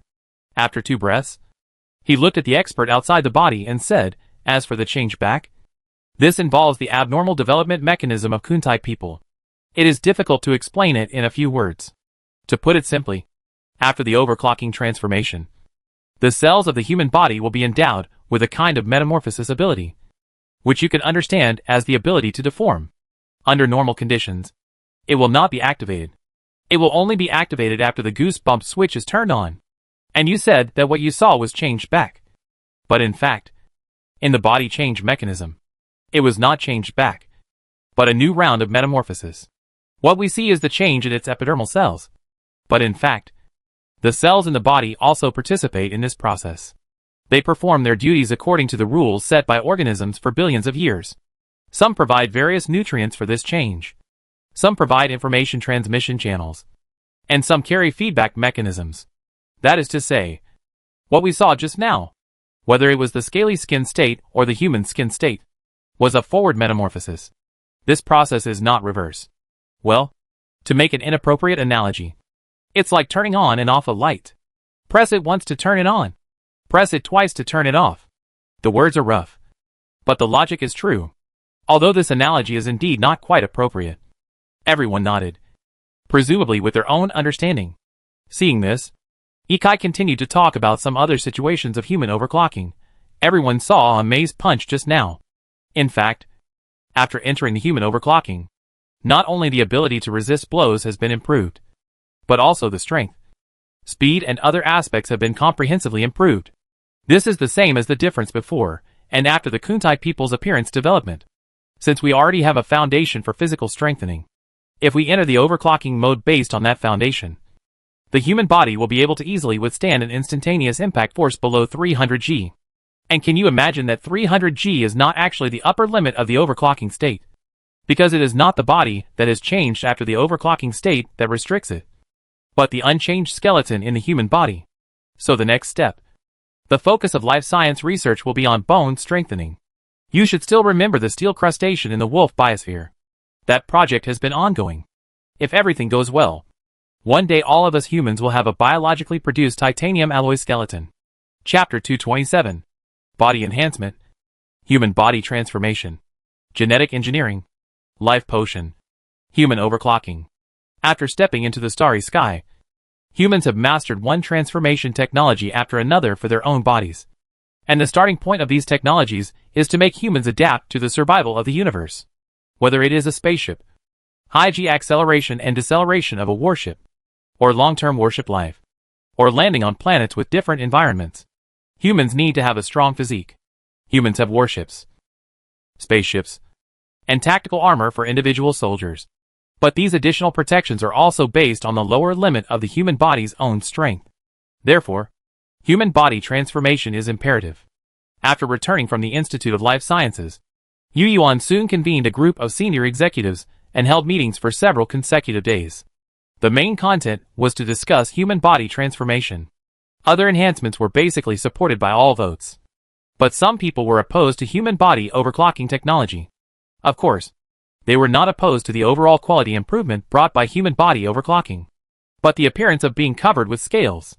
The reason was that such a change could no longer be called human. Naturally, there are people who refute this view. They believe that no matter what form humans take, they are still humans. They are not always in the scale state. Moreover, after the previous strong body transformation, humans are no longer the original humans on Earth. As a leader, Yu Yuan is very clear that those opponents are actually aware that this technology will definitely be popularized. The reason they hold opposing views is just to remind the new government. As for Yu Yuan himself, he certainly hopes that this technology will be popularized to all mankind. Otherwise, he would not waste time organizing a meeting to discuss it. The purpose of the discussion is just to go through the process. As for the changes in appearance brought about by human overclocking, Yu Yuan feels that it does not matter. As Ikai said, just treat it as a kind of human transformation. Besides, this transformation does not look ugly. On the contrary, if you look at it more, you will feel that it has some wild handsomeness and beauty. Well, judging from the volunteers who entered the overclocking mode, this overclocking mode transformation with scales all over the body is really the whole body. That is, including the indescribable parts will be covered with scales. It's a perfect all-round defense, which is quite different when fighting a thermonuclear war. As for other performances, they are even more powerful. Who doesn't like to improve physical fitness in all aspects?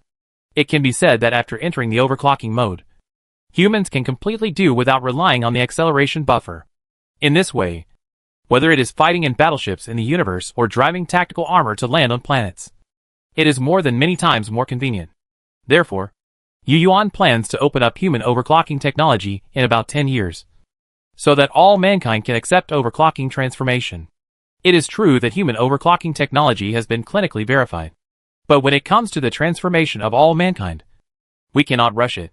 We must conduct more experiments to ensure that it is foolproof before it can be fully promoted. Of course, human overclocking does not bring all good things. It will have a huge impact on the ethics of human society, because no technology in history has ever been able to change the appearance of humans so thoroughly. People must adapt to such changes just as they adapted to the specialization of their eyes before. In addition, the overclocking mode also brings another negative factor that is not considered a negative effect.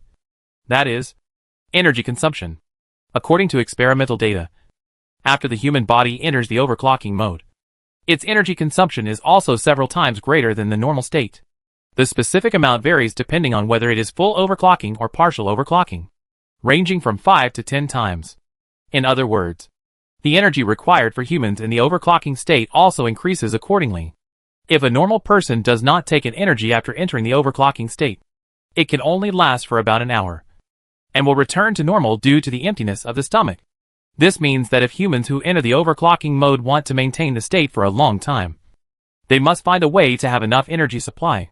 The most direct way to get enough energy supply is to eat. So there are only two ways for humans: either eat more frequently or develop some kind of highly concentrated food. Energy injection is another option. But the human epidermal scales, after entering the overclocking mode, are extremely strong in both hardness and toughness, and there is no place to inject them. So eating is still the most convenient. The reason why it is planned to be fully developed after 10 years is actually due to the research on highly concentrated food. Only when the research on highly concentrated food is successful can the overclocking mode exert its true power. Humans should have food that matches the overclocking mode. At least one meal can last a day, but can only last for an hour without changing. It is conceivable that such highly concentrated food will become military materials at that time.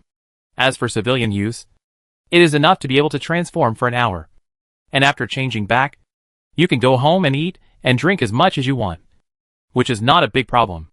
As for the bioalloy skeleton technology that Ikai mentioned before, Yu Yuan did not plan to popularize it, because civilian spacecraft did not have such a large demand for high-G acceleration. At the same time, the necessary gap could also maintain the glory of the army and the rule of the new government. Take the security department as an example. As an internal security department, its soldiers must be stronger than civilians. Otherwise it would be difficult to solve some difficult conflicts. After all, the human body has been strengthened nowadays. It is easy to break a steel pipe and a door. For criminals, it is really difficult to perform duties without any physical advantages. After finalizing these matters, Yu Yuan returned to his daily work in life. The 100-year plan was gradually coming to an end in the ordinary days. In the 81st year of the 100-year plan, the new Tianqin was completed. In the 87th year, highly concentrated food was successfully developed. In the 90th year, a breakthrough was made in bioalloy bone technology. It was also in this year that Yu Yuan, in the name of the new government decree, opened the fully mature human overclocking technology to all mankind. In the 97th year, all the planned warships were completed ahead of schedule. Today, Yu Yuan, who was rarely free, stood in the porthole of the warship as usual, looking at the twinkling stars outside, and murmured, 100 years have passed in a flash, but the good times remain the same. This is technology. The warship Yu Yuan was on at this time was the new Tianqin. After the warship was completed, the new government moved here. The twinkling stars outside the porthole were not stars, but the tail flames of transport ships. They were replenishing materials for the fleet. After the replenishment was completed, humans would set sail. This time, humans did not have a clear goal, but the overall route was to stay away from the original area. Chapter 228. The 100-year plan has increased the size of the human fleet from a few mountain-class warships to 1,000 lake-class warships, adding other types of ships with various functions. The total number of human ships is as high as 1,300. This is only the lake-class warship level. If the mountain-class and small frigates are included, the size of the human fleet has reached 2,000. During this period, humans also upgraded their residential ships. Well, it's not an upgrade, but because of the improvement of shipbuilding technology, they build larger residential ships. A new residential spaceship can accommodate 500,000 residents. It can be said that a ship is a town. Humans have 150 such spaceships, of which 110 are already filled. That is about 55 million people, plus the number of soldiers on each warship. The human population has now reached almost 60 million. The preset departure time soon arrived. Yu Yuan also returned to the internal bridge of the Tianqin, preparing to issue the departure order. Before this, humans had packed up all engineering ships, scientific research ships, biosphere spaceships, and various ground facilities. A year before the Grand Fleet set sail, a group of unmanned exploration spacecraft had already set sail. The Grand Fleet is the whole of the new human civilization, so it cannot set off rashly. It is very necessary for the exploration spacecraft to go first, connect the entire fleet communication, and issue the departure order. On the Tianqin, Yu Yuan turned and floated towards the commander's seat, and said to the communication personnel at the same time, he had already done the mobilization for the departure. In fact, the current state of mankind does not need any mobilization for the departure. He just said a few simple words to express the sense of ceremony. As the order was issued, the huge fleet adjusted its posture and kept pace with the entire fleet. The crew of the ship also returned to their positions as before, ready to meet the upcoming acceleration impact. Because it was a normal departure, the fleet did not pay attention to the acceleration buffer, nor did it enter the overclocking mode. After all, the preset acceleration was not large, and the human body could fully withstand it. At the moment the fleet set sail, the long-tail flame of heavy nuclear fusion first illuminated the surrounding asteroids, followed by the explosive pulse propulsion of the cold nuclear pulse engine. Goodbye, Aldebaran. Looking at the gradually shrinking Aldebaran on the outdoor screen, many people silently said this in their hearts. The huge human fleet, driven by two propulsion technologies, slowly accelerated from a relatively static state. 1% of the speed of light, 2% of the speed of light, 10% of the speed of light, 15% of the speed of light. In the flashing cold nuclear pulse explosion, the fleet easily broke through the 15% speed of light that the first-level civilization could not break through, and then continued to accelerate. 16% of the speed of light, 20% of the speed of light, 25% of the speed of light, until 30% of the speed of light. The fleet began to enter the uniform speed navigation stage.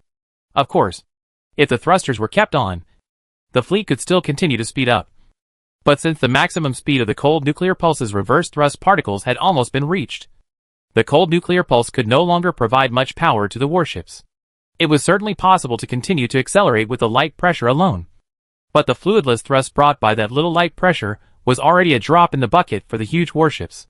So 30% of the speed of light, like the 15% of the speed of light of the first-level civilization at that time. became a thick speed barrier, standing in front of all second-level civilizations. As the dual-core engines gradually shut down and the secondary engine maintains thrust, it also marks that humans will enter a long voyage again. In such a voyage, humans can naturally live normally. But in the vast sea of stars, the safest thing is hibernation, because all the supplies and fuel on the warships are prepared for voyages, not normal life. In order to reduce unnecessary damage, hibernation is naturally the most appropriate. Of course, this is also related to the goal of the new humans to run to a farther star field. The rotation duty system was activated again. Humans? No. It should be said that new humans once again embarked on the long journey of the stars. New humans. Since the overclocking mode technology was fully opened, humans felt that they were really different from before. So they gave themselves the name of new humans. It is indeed a new human. As for Yuan himself, he now has more than the strength of the first physical enhancement. When the overclocking mode was popularized by the whole people, he also gave himself an overclocking mode transformation. To be honest, Yuan has a good talent for controlling the overclocking mode. As soon as he finished the transformation, he could easily control the state of entering and exiting. After several days of training, he mastered the switches of various parts. Of course, because it was activated by the goosebump mechanism, the various parts would not be accurate to a small area, but at most the upper and lower body, hands and feet. In addition to the overclocking mode, Yuan also underwent bioalloy bone transformation like other soldiers. The transformation stage of this transformation is different from the overclocking mode, which completes the energy supply through injection and overeating. Because it is a bone change, it is more troublesome. The person undergoing the transformation must undergo the first stage of genetic transformation, so that the body can generate certain cells that can utilize metal elements. After that, you must regularly inject yourself with a metal-rich injection for a long period of time. This injection time will last about 1 to 2 years. In fact, the original plan took longer. But later scientists suddenly came up with the idea of combining the Kuntai people's abnormal development technology with this bone metabolism transformation, which shortened the transformation time to 2 years. The bioalloy bone transformation technology is naturally derived from Wolff's biosphere research, which is based on the biological genes with steel appearance. Of course, as a human body transformation, it naturally cannot become a real steel skeleton. After all, steel is too easy to attract magnetism. So after countless experiments, the new humans have come up with many kinds of deformations, among which the best one is an alloy with a high titanium content. It is considered a titanium alloy. When this transformation is carried out, the original human calcium skeleton will be slowly replaced by a titanium alloy. Those who have completed the transformation will have a titanium alloy skeleton. Combined with the overclocking mode, it is truly superhuman. Of course, the alloy skeleton transformation is naturally impossible to only involve the skeleton. After all, the skeleton has changed, and the weight naturally increases. The ligaments and the like that were originally used to drive the calcium skeleton will of course be overwhelmed. So this transformation actually involves the skeleton and various parts connecting the skeleton. The technical difficulty is very high. However, in the past 100 years, the accumulation of new humans in Wolff's biosphere research and the research results of Kuntai people's biotechnology have collided with new sparks, making the new humans advance rapidly in human body transformation technology. And various related human gene transformation technologies have sprung up like mushrooms after rain, so that humans have mastered all kinds of body transformation technologies. Chapter 229. No matter what technology or transformation it is, as long as science and technology are still progressing, it is not the final version. Just like the overclocking mode, according to scientists from the Institute of Life Sciences, that is only the first version. If there is a breakthrough in the future, there will definitely be a second version. The third version is just as Ikai said. The future research direction of the overclocking mode is to solve the appearance problem. Maybe the second version will be able to solve the problem of the overclocking mode turning into a scale man. The reason why the first version of the overclocking mode appeared to be covered with scales was entirely due to the gene sequence of the Kuntai people. As long as the relationship between the appearance expression sequence and the gene fragment that enhances comprehensive quality is found and distinguished, or cut and replaced with other sequences, it is entirely possible to strengthen the original appearance. The same is true for bioalloy skeletons, internal organ enhancement, and other technologies. As long as humans are still running on the road of science, they will be updated. And all the enhancements for individuals can only be long-term and develop if they keep up with the pace of civilization and technology. The new humans who have undergone physical enhancement understand this truth. So even if they are strong, they cannot leave human civilization. Because once they leave, not to mention the problem of body maintenance, even after 100 years, the now very strong body may become vulnerable. Of course, the so-called physical enhancement is not studied for individual combat. Its starting point is for the high-G acceleration and deceleration of warships. After all, no matter how humans are transformed, they cannot rely on their bodies to move around on a planet without an atmosphere, and with a temperature difference of more than 200 degrees Celsius. And the most common cosmic environment is this kind of planet. So for individual actions, just wear tactical armor. No matter how powerful the human body transformation is, it is still bioenergy. And it is not as strong as tactical armor that is directly powered by a nuclear fusion reactor. Besides, the transformation that takes 3 minutes to enter the overclocking mode is not suitable for fighting in emergencies. Another point is that, except for the acquired modification of the bioalloy skeleton, other modifications based on gene editing are all hereditary, such as the overclocking mode. However, the expression of the overclocking mode is based on recessive expression. After the newborn grows to a certain age, it needs to be registered and then go to the relevant department for gene activation before it can be acquired. Based on this, the new government is not worried about the overclocking mode causing any trouble in society. After all, the technology is in the hands of the new government. Back to the point. After the new human fleet left Aldebaran, it sailed all the way in the Sea of Stars. Hibernation and rotation system allow the new humans to cross one star system after another in their lifetime. Hundreds of years after hundreds of years, the new humans travel from one star system to another, stop to replenish, and then continue to move forward. After the speed increased from 15% of the speed of light to 30% of the speed of light, the pace of the new human fleet also became much faster, including midway replenishment. The new humans only took 350 years to cross a distance of 100 light years. But 100 light years is not enough. And it still belongs to the dangerous star area mentioned in the broadcast. And humans must continue to sail. In the 355th year after leaving Aldebaran, the new humans completed the supply in a red dwarf star system, and set out on the star journey again. After slowly leaving the red dwarf star, the new human fleet quickly entered 30% of the speed of light, and then sailed at a constant speed. If it follows the normal procedure, the next step is to enter the rotation system hibernation as usual. But this time, the new humans discovered some unusual phenomena. First, the gravitational wave detection array on the fleet detected a trace of space-time ripples. At first, scientists thought that the measurement error was caused by the distance deviation between the warships carrying the gravitational wave detectors. But after several verifications, they found that this was not the case. In other words, the gravitational wave detection array in the fleet did detect gravitational waves. This discovery immediately made astronomers excited to work. They had to analyze the wavelength and source of the gravitational waves as quickly as possible to determine what caused the gravitational waves. Yes, that's right.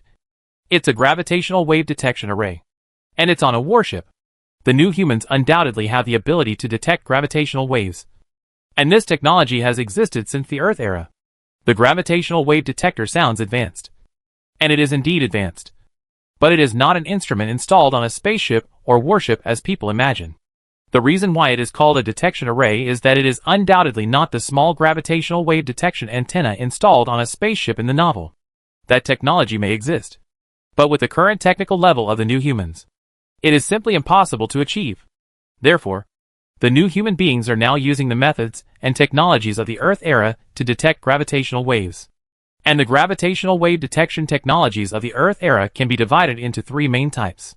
One is the Laser Interferometer Gravitational Wave Observatory. And the method used for this gravitational wave detection is laser interferometry. In simple terms, this method is to emit a laser beam from the laser source, which is divided into two beams after passing through a prism. And the two split laser beams enter two mutually perpendicular channel arms respectively. Generally, the lengths of the two arms are different. About 4 kilometers. One of the laser beams is in the arm, after being reflected by the mirror inside for about 50 times. Its distance becomes 200 kilometers, since the length of the other arm is different. The distances of the two laser beams are different. Finally, the two beams of light converge at one point for interference. If a gravitational wave is transmitted, the two laser beams with different distances will have different optical path differences. So the interference pattern caused by the two beams of light will move. Scientists will judge whether gravitational wave signals are detected based on the interference pattern. However, this type of gravitational wave detector is generally built on the planet. There are many such gravitational wave detectors on the Earth in the 21st century. The second type is actually laser interference. It's just that the equipment originally built on the ground was moved to the Earth's orbit. So this type of gravitational wave detector was also called laser interferometer space antenna by people at that time. The method of this gravitational wave detector is to place 3 detectors on the space surface of the Earth facing away from the Sun. These 3 detectors form an equilateral triangle with a side length of 5 million kilometers. It is also the principle of laser interference. If a gravitational wave is transmitted to the detector, the space-time distance of this equilateral triangle will change, causing the laser interferometer pattern to change. The longer the arm length, the more sensitive it is to the gravitational wave signal. That is, it can detect gravitational wave sources with lower frequencies. Chapter 230. In that era, many countries had this kind of laser interferometer space antenna, and China had 2 sets, one called Taiji and the other called Tianxin. The third type is the pulsar timing array. As the name suggests, it is a method of measuring gravitational waves using a pulsar array. The so-called pulsar is actually a type of neutron star. That is, a rotating neutron star. The characteristic of a pulsar is that it will continuously emit electromagnetic pulse signals, which come out from the 2 poles and form 2 radiation cones. The powerful electromagnetic pulse signal of the radiation cone sweeps across the starry sky like a flashlight. If the polar radiation cone does not coincide with the rotation axis, it will shake in the starry sky like a regularly shaking flashlight. If the radiation cone happens to sweep across the Earth, people will observe that the neutron star exists in the form of a pulsar. Another feature of pulsars is that their period is very stable. Especially pulsars with a rotation period of milliseconds are extremely stable. Therefore, people came up with this gravitational wave detection method based on the characteristics of pulsars. That is, based on the millisecond pulsars observed at different locations. They are formed into an array. And then the time when each pulse reaches the Earth is measured very accurately with an astronomical telescope. After that, if a gravitational wave signal reaches the Earth, it will have different effects on pulsars at different locations and distances in the pulsar array. Gravitational waves are ripples in spacetime. Changes in spacetime ripples will affect the arrival time of pulsar pulses, causing different changes in the pulse period and arrival time. By analyzing the changes in the arrival of pulses, the position of the changing pulsar, and other information, people can find that gravitational waves are coming. The range of gravitational waves detected by this method is the nanohertz gravitational wave. That is, the range of 10 to the negative 9th power of hertz. In that era, the Chinese pulsar timing array was fast. The sky eye. Well, there is actually another method called polarization measurement of microwave background radiation. Its principle is to use the 2 special polarization modes of gravitational waves themselves to achieve this. One of these 2 special polarization modes is called E-film, and the other is called B-film. However, this method is used to detect primordial gravitational waves. If primordial gravitational waves exist, they will leave a mark in the cosmic microwave background radiation. People can judge whether it is E-mode or B-membrane through the mark left by it, and then know whether primordial gravitational waves exist. Of course, now the new humans have become a starship civilization, and are still sailing at a constant speed of 30% of the speed of light. Naturally, they cannot use pulsar timing arrays to detect gravitational waves. The Laser Interferometer Gravitational Wave Observatory cannot be used either. After all, it is placed on the ground. So the only thing left is the Laser Interferometer Space Antenna. According to this principle, when sailing, the new human warships will deliberately arrange the warships carrying detectors in groups of 3 to keep the same direction of movement and synchronized speed, so that their spatial positions are fixed. In this way, every 3 warships carrying such detectors in the uniform speed sailing stage can form a set of laser interferometer space antennas. The gravitational waves detected by the new humans now are obtained through this array. Because the fleet had just entered the uniform speed phase, scientists initially thought that the warships carrying the detectors had not yet adjusted the synchronization. But after discovering that almost all arrays detected the same gravitational wave signal, they realized that it was indeed a gravitational wave signal. The space-time deformation caused by gravitational waves is actually very weak. That is, stretching or squeezing. And its deformation amplitude is generally only 10 to the negative 21 level. And its signal source can also be divided into many types. The first thing that comes to mind is the merger of stellar-class compact celestial bodies, such as the merger of two neutron stars, and the merger of two black holes. The frequency of gravitational waves generated by this type of gravitational wave source is relatively high, generally in the range of several hertz, tens of hertz, or even hundreds of hertz. The second is the merger of two white dwarfs. The mass of white dwarfs is not as large as that of neutron stars and black holes, and the rate of their merger is not that fast. So this type of gravitational wave source also has a relatively low frequency. The source of gravitational waves with a lower frequency is the merger of supermassive black holes in the center of distant galaxies. For example, the Milky Way and the Andromeda Galaxy will collide in about 3.7 billion years. If there is a civilization outside the local galaxy group, they will detect this type of gravitational wave source in a few years. And gravitational waves with lower frequencies are primordial gravitational waves. With this knowledge accumulation, new human scientists can determine the type of source by analyzing the frequency of gravitational waves. New human scientists quickly obtained gravitational wave source data from the Laser Interferometer Space Antenna Array, and then drew corresponding conclusions based on these data. General. If the data is correct, then this gravitational wave source must be produced by the merger of massive stars. As for its location, the speaker was Gonda. The moment he confirmed the receipt of the gravitational wave signal, he notified Yuan. At this moment, he was also talking to Yuan. Speaking of the location, Gonda stopped talking and pointed to the star map on the big screen. Is this Sirius? Yuan quickly recognized the marked location on the star map, because Sirius is very close to the Sun, only 8.6 light-years away. And the Sun can be seen on the large-scale star map, on the star map of mankind. The Sun, which has been destroyed to the point of being nothing, is naturally marked out. But when Yuan looked at the star map, a question came to his mind. That is, there is no natural massive star merger event in Sirius. In other words, something big must have happened there. Just as Yuan was about to ask a question, a member of the astronomy team hurriedly floated towards Gonda and shouted, "Professor Gon, the data has changed. You see, there is more than one source of gravitational waves, and its frequency has increased dramatically in a very short period of time." Gonda quickly received the latest detection results. He glanced at them, and a solemn look appeared on his face. He looked at Yuan and said, "General, it seems that the gravitational waves detected before were not produced by the merger of massive stars, but were some kind of man-made aliens. If so, then I dare to conclude that the gravitational wave signal coming from that direction will have new changes."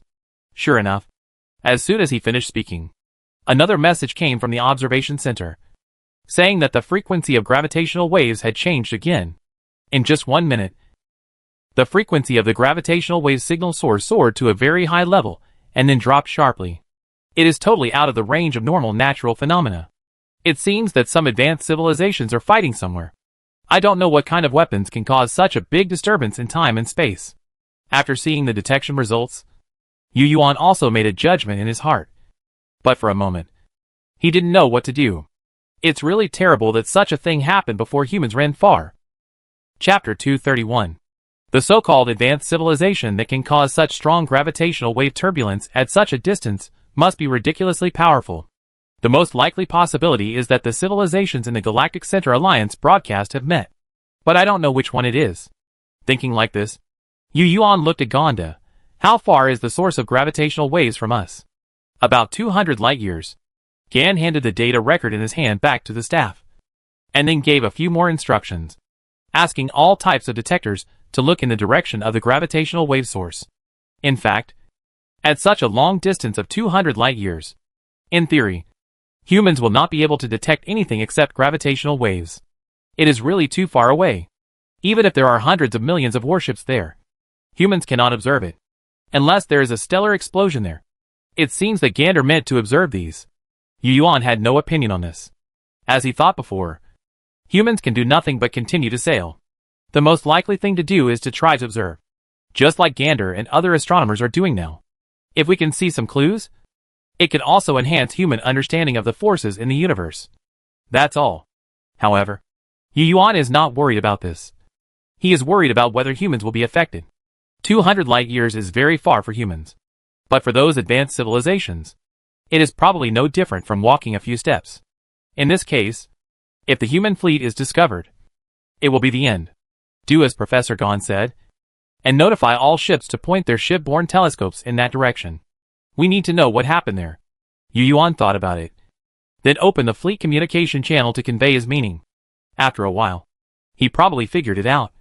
And because of the distance, according to the time, when the gravitational waves were received by humans, the incident at the source of the gravitational waves had already happened 200 years ago. 200 years have passed. Maybe the war over there has been over. And now that humans are still fine, it is very likely that they are safe. And maybe those advanced civilizations have left. Of course, this is just speculation. Maybe they are still there and still fighting. But they don't have time to pay attention to other stars. So they didn't find the human fleet. The worst case scenario is that the human fleet has been discovered. But maybe the human ships are like dust in the eyes of those advanced civilizations. Not as important as what they are doing now. In any case, humans can only pray. This feeling is too bad. At this moment, the joy brought by becoming a second-level civilization and various biological transformation technologies was suddenly diluted a lot. A little while after the order was issued, the relevant scientists arrived at the scene. Yu Yuan was not vague and asked directly, "What do you think caused such a strong change in gravitational waves? We can now be sure that the source of gravitational waves must not be produced by natural celestial bodies." The first person to answer was still Gonda, who did not stop his work while speaking. The frequency of the latest detected gravitational waves has exceeded the frequency of gravitational wave signals that we know exist in the natural environment of the universe. So we think that this can no longer be considered a gravitational wave signal, but a gravitational wave turbulence. General, look here. Gonda finished converting the detected gravitational wave data to the big screen. Then he picked up the moving cursor and pointed to the parameters on the screen for Yu Yuan. And then said, "We found that there is not only one source of gravitational waves, but multiple sources. The gravitational waves we received are actually interfered gravitational waves, and their frequencies are very chaotic and change irregularly." "Gravity bomb?" a scholar interrupted. "Maybe." It was not Gander who took over the conversation, but a physicist. He slowly said, "In theory, gravity bombs exist. We believe that civilizations with the ability to travel at warp speeds may be able to master the so-called gravity bombs." The physicist did not explain too much about the relationship between gravity bombs and warp speed travel, because he knew that those who could discuss it here at least had a certain level of scientific literacy, and should have some understanding. Moreover, there is another point. That is, the so-called relationship between the two is actually just the product of humans combining the imperfect imagination of warp speed travel with the imagination of time and space distortion. Maybe the real gravity bomb is not like this. However, the physicist seemed to be talking about something other than gravity bombs. He paused for a moment and continued. "According to our existing scientific theories, if our theories are correct, gravity bombs should be a technology mastered by a level 4 civilization. To create such intense gravitational waves, there must be several celestial bodies that far exceed the mass of normal stars entangled with each other and disturb spacetime. Although we are just guessing, I don't think a mere gravity bomb can produce such violent gravitational fluctuations. You should all remember the broadcast of the Galactic Center Alliance.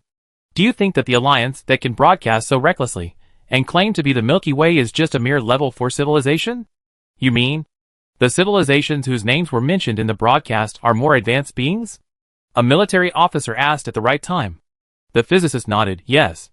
We can't determine what level they belong to, but based on the chaotic gravitational wave turbulence detected now, I can assert that it must be a weapon more powerful than a gravitational bomb. Perhaps a weapon that has already involved space itself."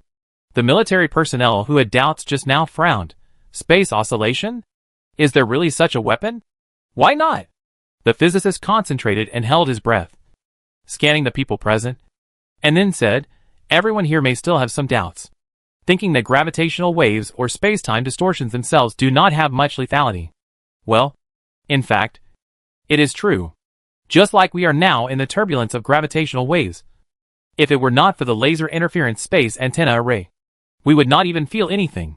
But everyone should understand that at this moment, you, me, and all of our fleets are actually being stretched and compressed along with the gravitational waves coming from 200 light-years away. The reason why we don't feel it strongly is, first of all, because we humans don't have an intuitive organ to react to the changes in gravitational waves. And secondly, because when the gravitational waves reach us, their oscillations have become very weak. This is just like we have always lived on Earth. The Earth or any planet is actually a gravitational well, just smoother. Chapter 232. As for space oscillations, said the physicist, who found that his body was slowly floating up. Then he remembered that he had been in such a hurry to get here that he had used the floating method to get on the road. And he had forgotten to turn on the magnetic boots. After pressing the switch button of the magnetic boots and pulling himself back to the floor, he continued, as for space oscillations, just as the principle of a gravitational bomb is to generate a large enough gravitational force somewhere, so that different positions of the target are instantly pulled by different forces and destroyed. Space oscillations must be the same. I believe everyone is familiar with the Roche limit, so I will not elaborate on it. Perhaps it has already fallen into the range of space tearing. Listening to the physicist's analysis, everyone felt heavy-hearted. Space technology only exists in science fiction, which means that such a civilization is already strong enough to exceed human cognition. Everything can only be guessed. After all, human data is very limited. Even the mock people did not mention this existence at the beginning. And the same is true in the Kuntai civilization database. Okay. Now, looking at the appearance of everyone, Yu Yuan immediately reminded that although humans can't do anything now, they can't really do nothing, such as shutting down the remaining thrusters and trying to keep the human fleet in a thruster-silent state to reduce the possibility of being discovered by alien civilization optics. Such things still need to be done. However, before he could finish his words, the screen in the telescope's field of view showed new changes. The screen happened to be within Yu Yuan's peripheral vision, but he only noticed that the bright star image that appeared on the screen after being transcoded suddenly turned black. Seeing this, Yu Yuan looked up and found that the screen had indeed turned pitch black. He quickly asked the staff in charge of the signal, "What's going on? Why is the telescope signal cut off?" But as soon as he finished speaking, Yu Yuan felt something was wrong because he saw the icon showing a normal signal. Equipment failure? Another possibility popped up in his mind. But the answer he got was unexpected. The staff skillfully operated the operating table in front of him for 2 seconds and said the result. The signal is normal. The equipment is working normally. The optical telescope and radio telescope are also working normally. Normal? Yu Yuan was stunned. Normal? How could the bright starry sky disappear in an instant? Could something have cut off the light? Thinking like this, he then asked, "Where is the neutrino detector?" "No. What about the starry sky in other directions?" As soon as he mentioned the neutrino detector, he rubbed his temples. He had confused himself. Neutrino detectors are different from optical telescopes. They need to emit neutrino beams to detect targets. But there are no targets now. Moreover, even if a neutrino beam is emitted in the direction of the gravitational wave source, it will take hundreds of years for a response. Of course, it is actually impossible to detect such a long distance. So he changed his words as soon as he said it. "Wait a minute. The reality is switching," the staff member said, and gave the shipborne intelligent AI a command to connect other images to the split screen in the big screen. Everyone was a little confused by this phenomenon. They all looked at the big screen and the split screen. After the command was issued, bright stars appeared on the split screen. However, the big screen was still dark. Just when everyone was wondering what was going on, the starry sky suddenly appeared on the big screen again. Such a change made everyone a little confused, including the staff in charge of the detector control, because during the period when the large screen image changed, they did not issue any orders or perform any related operations.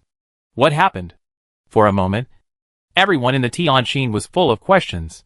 In fact, it was not only the Tianjin, but also the intelligence centers of other lake-class warships had the same reaction. Now many captains have raised their questions on the communication channels of their respective small fleets in the fleet. The scientific officers and related staff members of each ship also fell into deep thought. "Commander Yu, this phenomenon seems to be a bit like the light has been cut off for a period of time, as if someone has blocked the light with a black curtain. If there is no problem with our signal and telescope, I think it should be a huge opaque object passing directly between our fleet and the starry sky. Or a weapon that can cut off the light. A military staff member spoke first. Weapons that cut light? What is the principle? The military staff's words made the scientists present fall into deep thought. They felt that the staff's analysis made sense. But what kind of weapons could cut light? How could there be such weapons? Compared to weapons that can cut light, many people actually prefer to believe that the light was blocked by something huge. However, how big would it be to be able to block the light in a certain observation direction of the entire fleet? Starry sky monster? This word burst out from some people's minds. But it scared them. In an instant, they felt that they and the entire human fleet were in the shadow of a huge creature. And that feeling was like the fear of the deep sea. On the other side, Yu Yuan, who thought for a while, seemed to have grasped the key point to distinguish the cause. So he said, "Connect me to the fleet's main channel and ask other warships to find out whether the optical observation screen turned black at the same time or there was a time difference." Yu Yuan felt that if it was caused by some weapon that the staff officer just mentioned that could cut off the light, then the human fleet should have observed the black curtain at the same time. Because only the black curtain that covered the starry sky could make all telescopes unable to see the light at the same time. If it was another situation, it was very likely that some kind of starry sky monster or some super large warship passed by the back of the human fleet, just like a dog eclipsing the sun. Of course, if this was the case, it would not be good, because the starry sky in one direction was so vast that anything that could block the light must be very close to the human fleet. Therefore, unlike others, Yu Yuan would rather believe that there is a weapon that can block light in large areas. Because if it is another situation, it means that the human fleet is very likely to be discovered by a civilization. And humans have not discovered anything yet. The staff quickly connected to the main channel according to Yu Yuan's instructions and verified the situation. As an executive, this staff member obviously did not think so much. After verifying the situation, he responded without hesitation, "Marshal Yu, it has been verified that it is not synchronized. The optical telescope observed that this phenomenon began to appear from the side of the 776th ship, then the battleship in the middle of the fleet, and then the direction of the 24th battleship. This is the specific time and duration of each battleship observing this phenomenon." After speaking, he displayed a set of data on the split screen for Yu Yuan and others to watch and compare. But he didn't know that when Yu Yuan heard him say that it was out of sync, his heart was already half cold. Chapter 233. As he thought before, the most likely possibility in this situation is that it is blocked by something. You know, the human fleet is now between the stars, and there is nothing natural to block the view. Since it is not a natural phenomenon, it can only be a creation of a civilization. But what on earth can have such a huge volume? Yes, it could also be the space monster mentioned just now. The term monster is hard to accept, mainly because it is impossible to understand that there can be creatures wandering in space. But the universe is so big that there are all kinds of wonders. Many things that humans think are abnormal may not necessarily be abnormal to the universe. After taking a deep breath, Yu Yuan immediately shouted, "Pass the order. The entire fleet, enter the red alert state." The fleet formation is changed to a spherical formation with the residential spacecraft and other engineering spacecraft as the center. "Yes, Commander Yu." The person in charge of delivering the order responded, and then interrupted Yu Yuan's words in the fleet channel. "General, what's going on?" The sudden order puzzled several scientists in the Tianjin Command Center, who were detecting gravitational wave signals through the laser interferometer space antenna array. Because the laser interferometer space antenna array disappeared as soon as the fleet moved. In response to the scientists' questions, Yu Yuan briefly expressed his guess. Suddenly, the atmosphere in the Tianjin Command Center became heavy. "General Yu, could this be a natural phenomenon?" The Tianjin scientific officer hesitated and seemed unsure. Yu Yuan shook his head. He never thought it was a natural phenomenon. But it seemed that the scientific officer had some ideas. So he said, "What do you think? In this case, it is most likely caused by a giant." Just as General Yu and Staff Officer Lu said, it could be a civilization or some kind of space monster.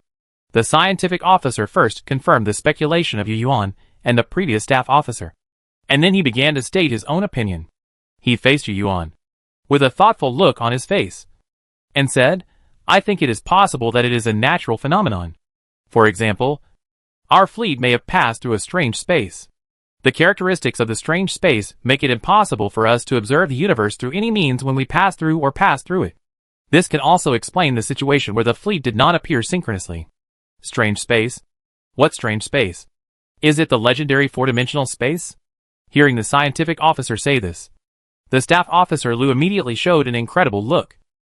And he continued, "Are you saying that our entire fleet just passed through a four-dimensional space? Or a naturally existing four-dimensional space? And we didn't notice it when we passed through it? This is impossible." Staff Officer Lou just felt that the scientific officer must have read too much science fiction. No. It's not a four-dimensional space. It may be some kind of strange space. Three-dimensional. The scientific officer denied the four-dimensional space theory, and then turned to look at Staff Officer Lou, as if he could see his thoughts from his face, and then explained, "Although we don't know much about the four-dimensional space, we don't know nothing about it. In our scientific theory system, there are still some descriptions of high-dimensional space. If our scientific theory system is not wrong, then we can't enter either the lower-dimensional two-dimensional space or the higher-dimensional four-dimensional space, because the theory shows that the Coulomb force in two-dimensional space is inversely proportional to the first power of the distance, as a life in three-dimensional space. Once we enter two-dimensional space, not to mention other spatial characteristics, the Coulomb force alone is enough to change the physical laws that maintain our bodies and all three-dimensional things. Our bodies and other three-dimensional things will be compressed because the Coulomb force changes from being inversely proportional to the square of the distance to being inversely proportional to the first power, causing the structure to be destroyed at the level of physical laws. At this point, the science officer spread his hands, meaning that the laws of physics have changed, and that person must be gone. Then he said, "The same is true for entering the four-dimensional space. The Coulomb force in the four-dimensional space is inversely proportional to the cube of the distance. Any three-dimensional life and things that enter it will inevitably be disintegrated from the law level due to the change of physical laws. So the strange space I am talking about is not a high-dimensional space, nor a low-dimensional space, but a three-dimensional space that we have never known." The science officer's statement seems to subvert the general public's understanding of high and low-dimensional space. So someone couldn't help but say, well, then the plot described in those movies that a person can destroy the interior of a three-dimensional object after entering the four-dimensional space is nonsense. Isn't it? It's not nonsense. Just think of the people in the movie as being protected by some super technology, which allows them to maintain their three-dimensional structure. The scientific officer glanced at the questioner. Although he said it was not nonsense, his words actually made his point clear. Unless you master some technology that can maintain your own spatial characteristics, you will only end up dead no matter whether you enter high-dimensional space or low-dimensional space. Similarly, if a civilization lives in four-dimensional space, they can't directly attack three-dimensional space creatures. From an optical perspective, they can indeed see the inside of three-dimensional creatures, but if they want to attack this three-dimensional creature, they must pull the thinking space they live in to the three-dimensional space. After the two spaces overlap, the four-dimensional civilization can directly poke into the inside of the three-dimensional space creature, instead of the four-dimensional civilization running out of the four-dimensional space and coming to the three-dimensional space, because they can't come to the three-dimensional space at all. And if they come, they will be reduced to death, unless they have some technology to maintain their own spatial characteristics. The same is true for the three-dimensional to the two-dimensional. If the paper-like creatures we usually talk about really regard the paper as a two-dimensional space, then the so-called paper we see is not an independent two-dimensional space, but a two-dimensional space that exists in the three-dimensional space and still maintains its own two-dimensional space characteristics. If there are creatures on it, then the two-dimensional creatures cannot stand up directly from the paper. If they want to stand up, the only way is to let the paper stand up with them. This is the so-called spatial overlap. Of course, mastering some technology that can maintain its own spatial characteristics is also fine. Seeing that the two of them were talking about spatial technology and spatial cognition, Yu Yuan interrupted them. Okay, now is not the time to discuss these things. The most urgent thing is to think about what to do. Yu Yuan shook his head. Every time he put forward a lot of guesses and conjectures, but there was no one who could really solve the problem. Chapter 234. Of course, he also knew that it was difficult to come up with a real solution to this situation. After all, according to the speculations, they were all far beyond the technological level of human civilization. But Yu Yuan also understood that these speculations were based on the phenomena currently observed by humans. Without these analyses, there would be no solution. After all, if we don't even know what it is, let alone how to deal with it. If he could choose, Yu Yuan would rather choose the strange space theory mentioned by the scientific officer. Because only with this theory, humans have not been discovered by any advanced civilization. But how can objective existence be changed by human will? Marshal Yu. We have no way. We can do nothing. The speaker was still the scientific officer. He sighed. If some advanced civilization or star beast discovered us, then we can only pray that they are not malicious. If we really entered or passed through a strange space, then we can only pray that we will not be destroyed by something we cannot understand. I hope it is not the Silver Heart Alliance. Yu Yuan muttered to himself. He knew there was no way out, but he always felt that he should do something, even if it was in vain. At least he had tried. After the scientific officer finished speaking, the entire Tianqin command center suddenly fell silent. It was unknown whether they were thinking about what humans should do next, or whether they were already pessimistically waiting for fate to come. In the sudden silence, the human fleet started the secondary engine for attitude adjustment, and slowly changed the formation according to Yu Yuan's previous instructions.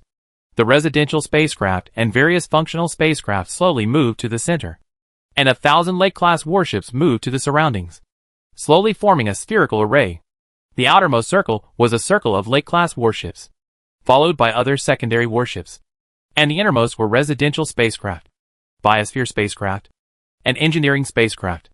Since the human fleet was originally advancing in a square array, it did not take too much time to change its posture, and it was completed in less than half an hour. However, after the posture adjustment was completed, the fleet became a spherical array and continued to move forward steadily, and the human detectors still did not find any new phenomena. The starry sky was bright all around, without any sight obstruction. It was as if the black curtain that was detected before was a dream. If the laser interferometer space antenna array was not reorganized, and the gravitational waves in the previous direction were still detected, it could be said that the entire universe was quiet. During this period, Yu Yuan, who wanted to do something, began to consider how to deal with it if it was an advanced civilization. But after thinking for a long time, he had thought of some excuses. But nothing happened. The predicted giant star beast did not appear, nor did the advanced civilization appear, and no phenomena were observed in the strange space. For a moment, Yu Yuan and a group of senior executives were a little confused. But the more this happened, the more uneasy everyone felt, because anyone with a little bit of rationality knew that everything detected before was not a dream. With all kinds of uneasiness, time passed slowly. 1 day, 2 days, 3 days. Because the observation results were not qualitative, Yu Yuan chose to keep all the abnormal phenomena observed before secret from ordinary people.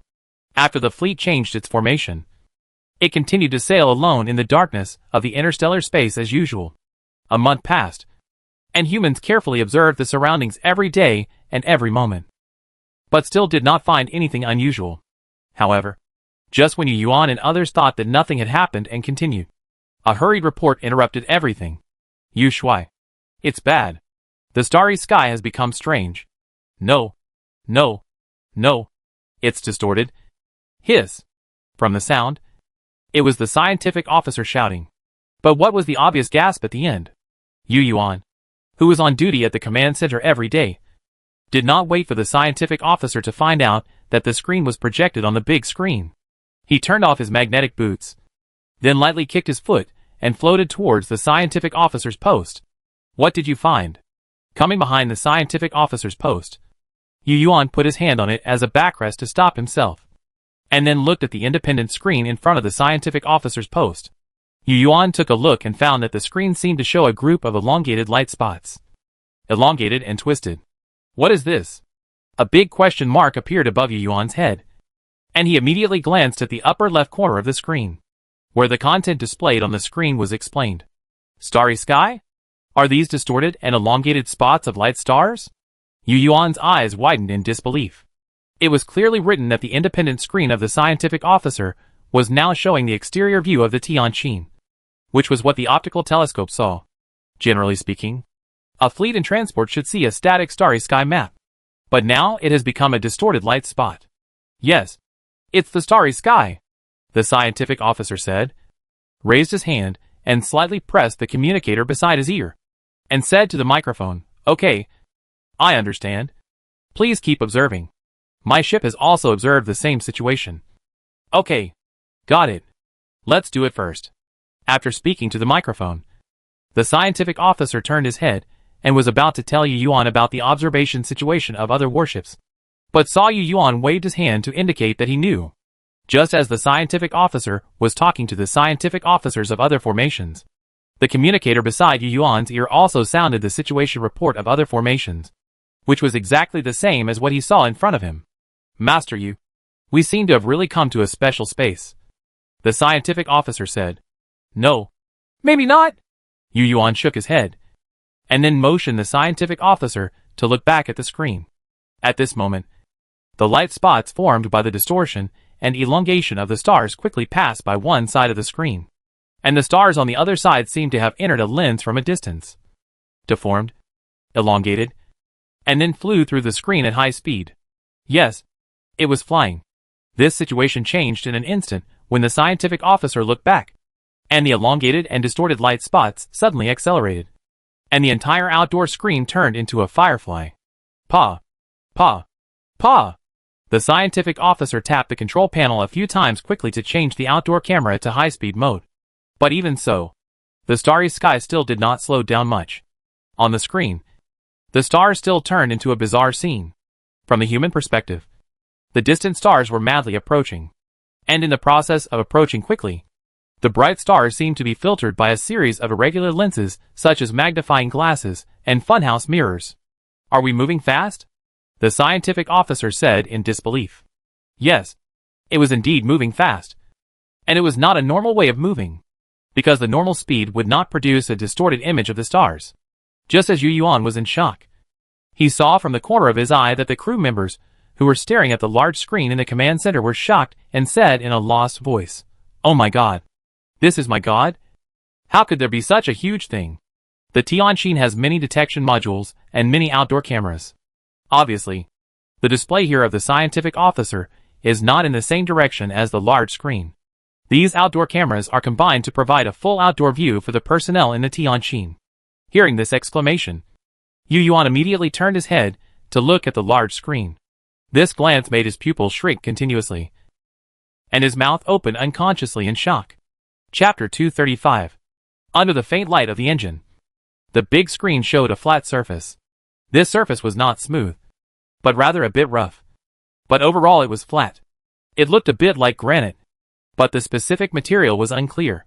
From the perspective of the Tianqin, the entire lens was blocked by this surface. So at first glance, only a flat, super large plane was seen. It seemed as if I was in the mountains and didn't know the true face of Mount Lu. But the next moment, the Tianqin's display position was switched under the operator's command, and the data from other warships' external cameras was connected at the same time. So, the big screen was suddenly divided into many small screens. Through multiple camera positions, the true face of this super large plane finally appeared in everyone's eyes in another image. Its surface almost covered the entire human fleet, and only the warships on the two sides could capture its border. Yes, it has a border, and it is a square border. In the multi-screen, humans saw that this surface had a 90-degree fold at the two side borders, and the same was true for the head and tail. This is a rectangular block. Through the combination of multi-ship and multi-camera exterior display, humans quickly figured out what they were seeing. "Commander Yu, this rectangular block is above our fleet." Yu Yuan returned to the big screen and saw the first mate of the Tianqin turned his head to look at him. Above, this expression is not accurate, because in space, there is no such thing as up or down. But Yu Yuan understood what the first mate meant. The first mate said that the direction of the human fleet was the front, and the upper part of most warships was the top. And Yu Yuan also saw the thing on the screen. It was really a rectangular block. After identifying what it was, humans quickly measured its size. The long side of the rectangular block is 2,000 kilometers. The width is 1,236 kilometers. And the height is 763.8 kilometers. 2,000. 1,236. 763.8. These three values were just measured, and the human AI Tianheswang gave a reference answer directly from the database. That is, The three numbers just meet the golden ratio. The ratio of height to width is exactly 0.618. And the ratio of width to length is also approximately 0.618.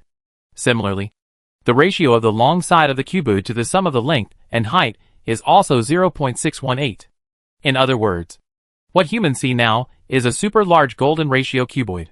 The AI system quickly imported the data into the program, and then displayed a rectangular model to humans in a corner of the big screen, and also marked the length of each side on it. A surface of 2,000 kilometers long and 1,236 kilometers wide is certainly not enough to completely cover the human fleet. After all, human warships do not sail next to each other. But even so, it is enough to shock everyone, because it is really too big. The radius of the moon is only 3,476 kilometers. The length of this rectangular can span half of the moon. If we look from a god's perspective, this cuboid is equivalent to a flat plate placed above the human fleet's spherical formation. And it is very close to the human warship at the top, almost touching it. Because of this, humans can now clearly see the material that makes up this golden section cuboid. Although it is not clear what material it is, at least they can see it clearly.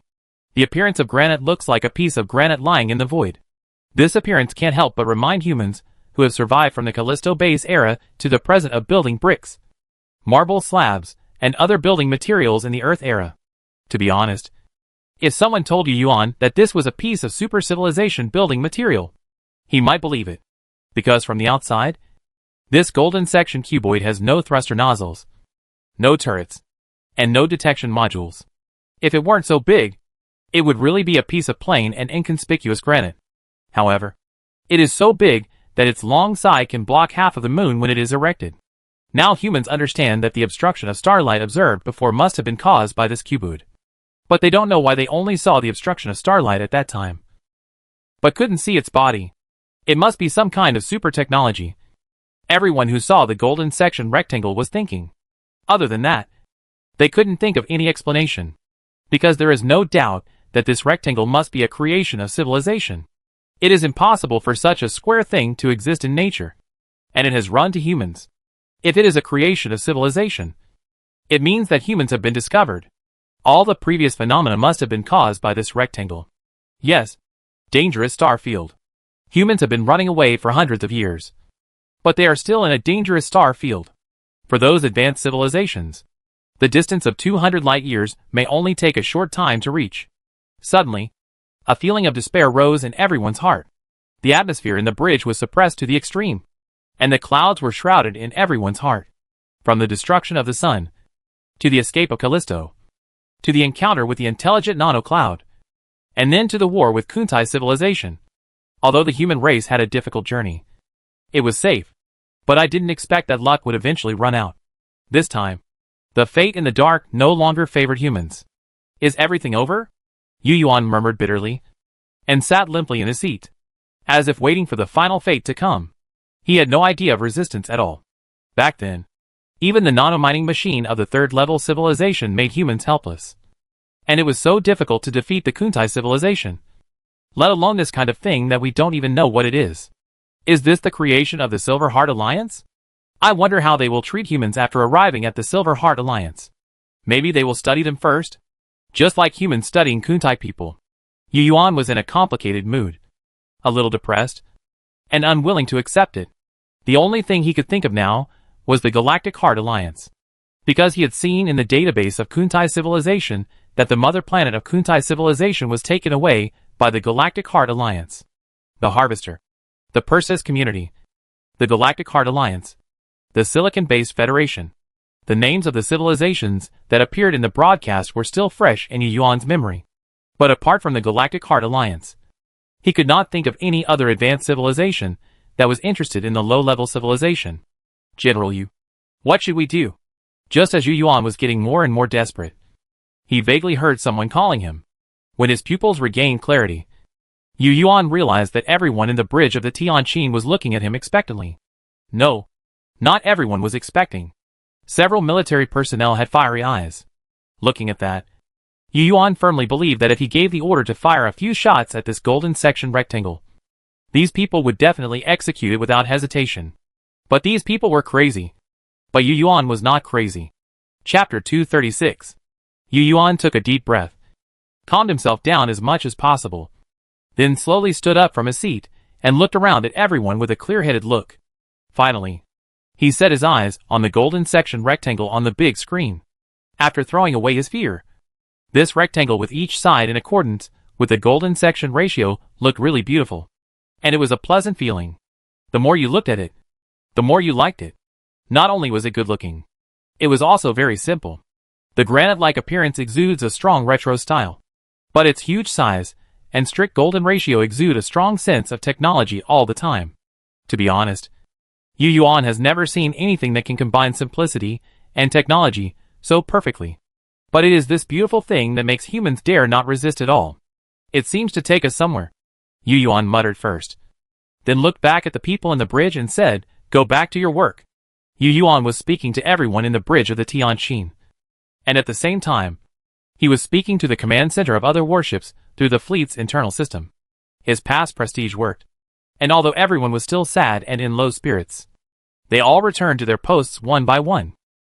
After that, Yu Yuan also sat back in his seat and spoke in a calm tone as usual.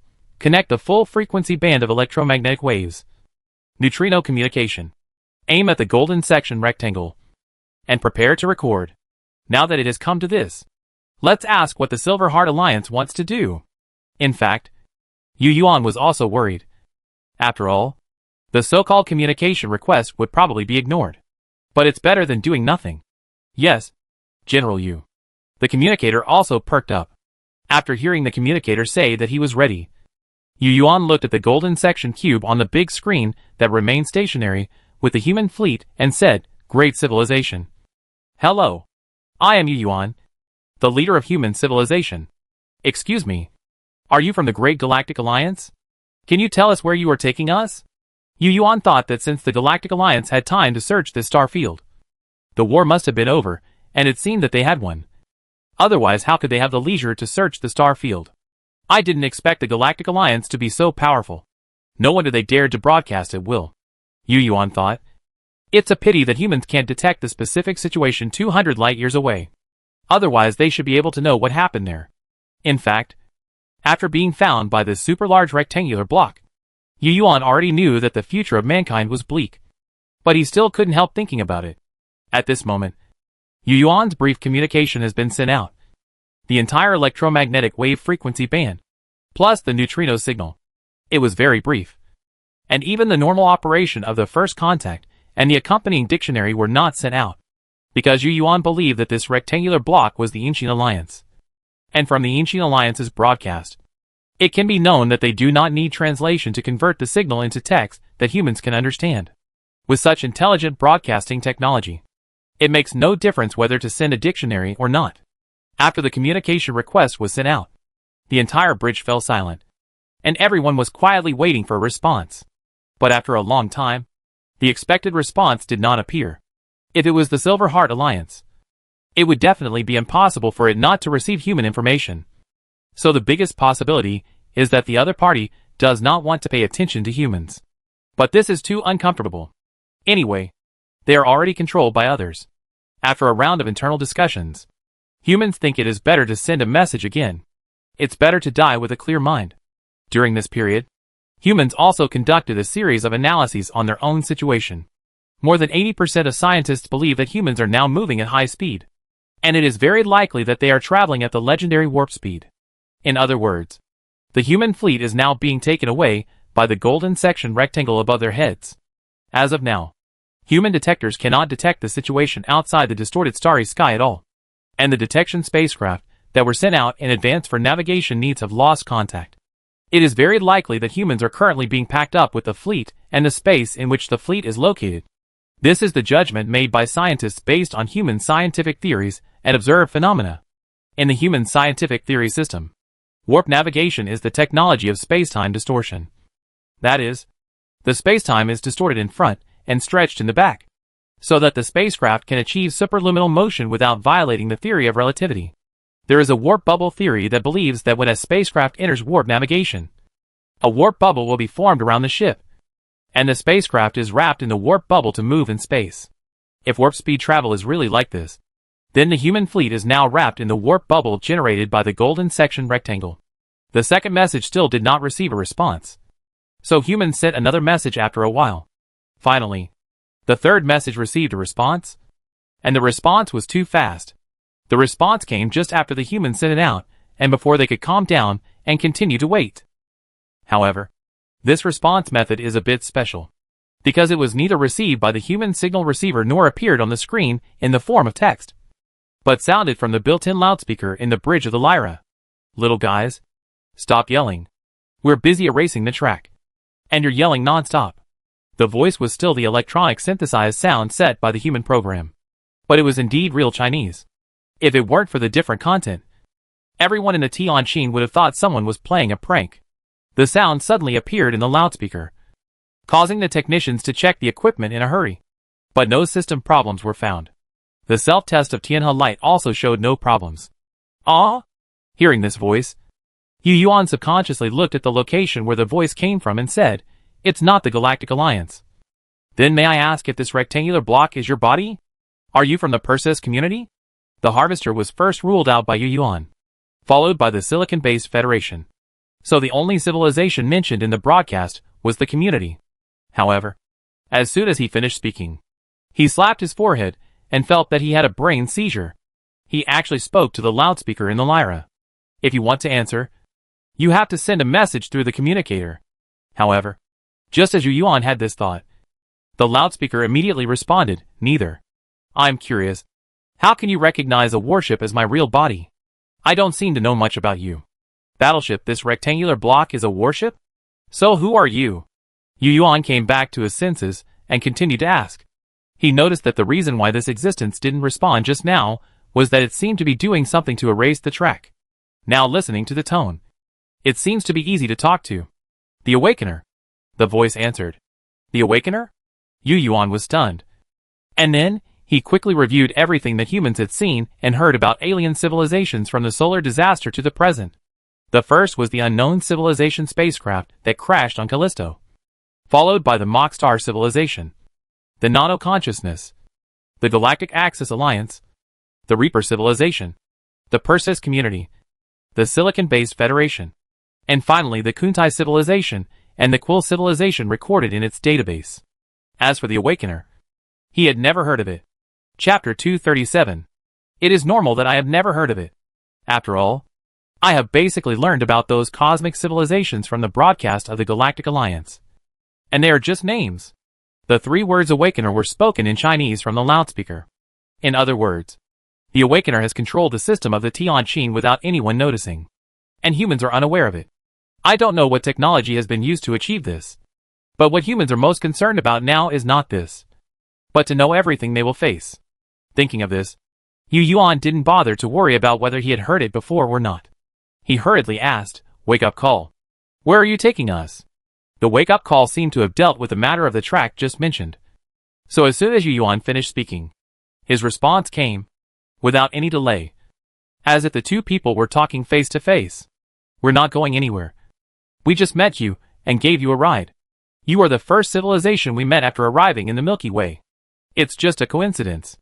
In just a short sentence, there was a huge amount of information, and everyone on the bridge of the Tianjin almost didn't react. In a trance, Yu Yuan subconsciously asked, "After arriving in the Milky Way? What do you mean by this?" "Literally," the Awakener replied. Everyone in the bridge was stunned when they heard this answer. This Awakener was not a civilization in the Milky Way. And from what he said, it seemed that he had not been in the Milky Way for long. It was simply unbelievable. You should know that the extragalactic galaxies closest to the Milky Way are the Large Magellanic Cloud and the Small Magellanic Cloud, or the Large and Small Magellanic Clouds. These two satellite galaxies are about 160,000 and 190,000 light-years away from the Milky Way. Even the nearest Large Magellanic Cloud is 160,000 light-years away. Although the Large and Small Magellanic Clouds are getting closer to the Milky Way under the gravitational pull of the Milky Way, it will take billions of years for them to actually collide. Now there is nothing in the space between the two. It is hard to imagine how the Awakener could cross such a long distance. Could it be that the Awakener has reached a level that does not rely on matter? People noticed that the Awakener called himself we instead of I as he said before. which means that it is not just this warship, or there are many individual lives in this golden section rectangle. The Awakener's short words immediately made everyone's mind emerge with a magnificent picture. The feat of crossing 160,000 light-years deeply shocked everyone's heart. But not everyone was immersed in shock. As the leader of a civilization, Yu Yuan knew that this was not the time to be in a daze. So he forced himself to calm down and said, "Excuse me. Are you from the Large Magellanic Cloud?" Large Magellanic Cloud? The Awakener seemed a little confused. And after a pause, he continued, "Oh, you are talking about the satellite galaxy of your Milky Way. You guys are really interesting. In your words, you have a strong imagination." "What? What do you mean by strong imagination?" Yu Yuan was stunned. Obviously, he didn't react to what the Awakener meant. However, the Awakener's next words made him go from being stunned to being truly shocked. "I never said I came from the Large Magellanic Cloud, nor the Small Magellanic Cloud." With your imagination, you must be thinking, since it's not the Large or Small Magellanic Cloud, it must be the Andromeda Galaxy. The Awakener doesn't seem to speak in a profound way, as humans imagine the advanced civilization to speak. And this kind of answer also makes humans feel that the person on the other side is also a human. There's nothing we can do, because the conversation is coming from the loudspeaker. And it's in Chinese. Of course, the golden section rectangle displayed on the big screen told them that the one who was speaking now was the Awakener. Yu Yuan's mouth twitched. Just a moment ago, he really thought of the Andromeda Galaxy. It's not the Andromeda Galaxy either. With your imagination, you must be thinking that it must be from a more distant unknown galaxy. The Awakener's tone was like someone who had found something interesting. Actually, it's not. We are from the Golden Galaxy, which is what you call the Triangulum Galaxy. We crossed the Sea of Stars from the Triangulum Galaxy. Triangulum Galaxy. Yu Yuan's eyes widened immediately. This time he was really shocked. Many scientists in the bridge also showed an unbelievable look. Only a few people looked blank.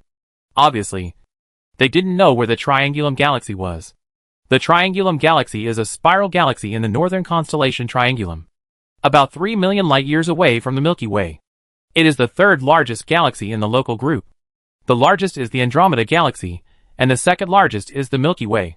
Compared to the Milky Way, the Triangulum Galaxy is actually closer to the Andromeda Galaxy.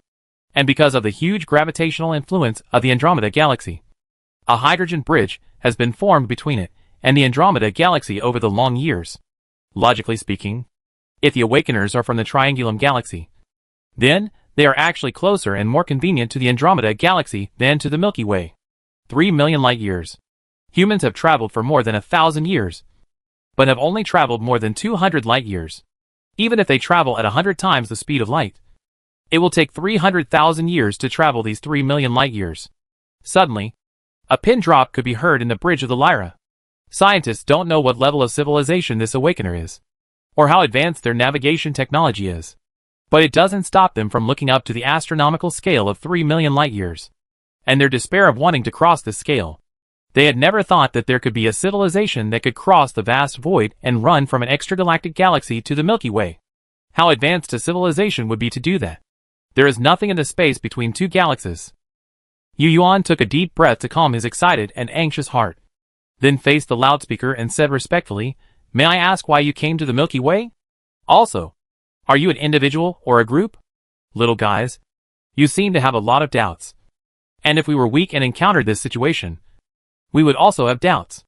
The Awakener seemed to be considering the human language. After a pause, the voice continued, "But the questions have to be answered one by one. First of all, I want to tell you that I am of course an individual. Our Awakener civilization is also composed of individual lives, like you little guys. And I am a life individual in our Awakener civilization. You should understand this." "Yes, we understand," Yu Yuan replied, and then added, "You are the leader of the Awakener civilization." Chapter 238. "No, you are wrong." Yu Yuan was a little surprised by the words of the Awakener. But before he could ask, he heard the Awakener continue, "I am just one of them. You can understand it as a pioneer. Our main civilization fleet still has some time to reach the Milky Way." "Oh, then you must be the captain of this super battleship." Yu Yuan understood. In the minds of Yu Yuan and even humans, since it is a group civilization, there must be many individuals in such a large battleship. and the one who speaks for the group is the highest commander on the battleship. The Awakener did not give a direct answer to Yuan's words, as if he felt that the more he spoke, the more unclear his explanation became. He just said, "It's not important. What's important is that you are very interesting." This immediately made Yuan, who was a little eager, feel cold. Being told by an alien that he was very interesting was not a good thing. Yuan was nervous. But he still asked the same question again. "Can I ask why you came to the Milky Way?" He felt that the Awakener seemed to have ignored this question. "Find a way." The Awakener was concise. But Yuan didn't quite understand what he meant. So he asked in confusion, "Find a way?" "Yes." "May I ask what way?" "The answer is meaningless to your level of civilization." Hearing that the Awakener didn't seem to want to say it, Yuan was about to change the question, but heard the Awakener add, "But since I like you, it doesn't hurt to tell you. Anyway, when you reach the 6th level of civilization, you will naturally know." Level 6 civilization? Yuan was excited. It turned out that this Awakener was a level 6 civilization.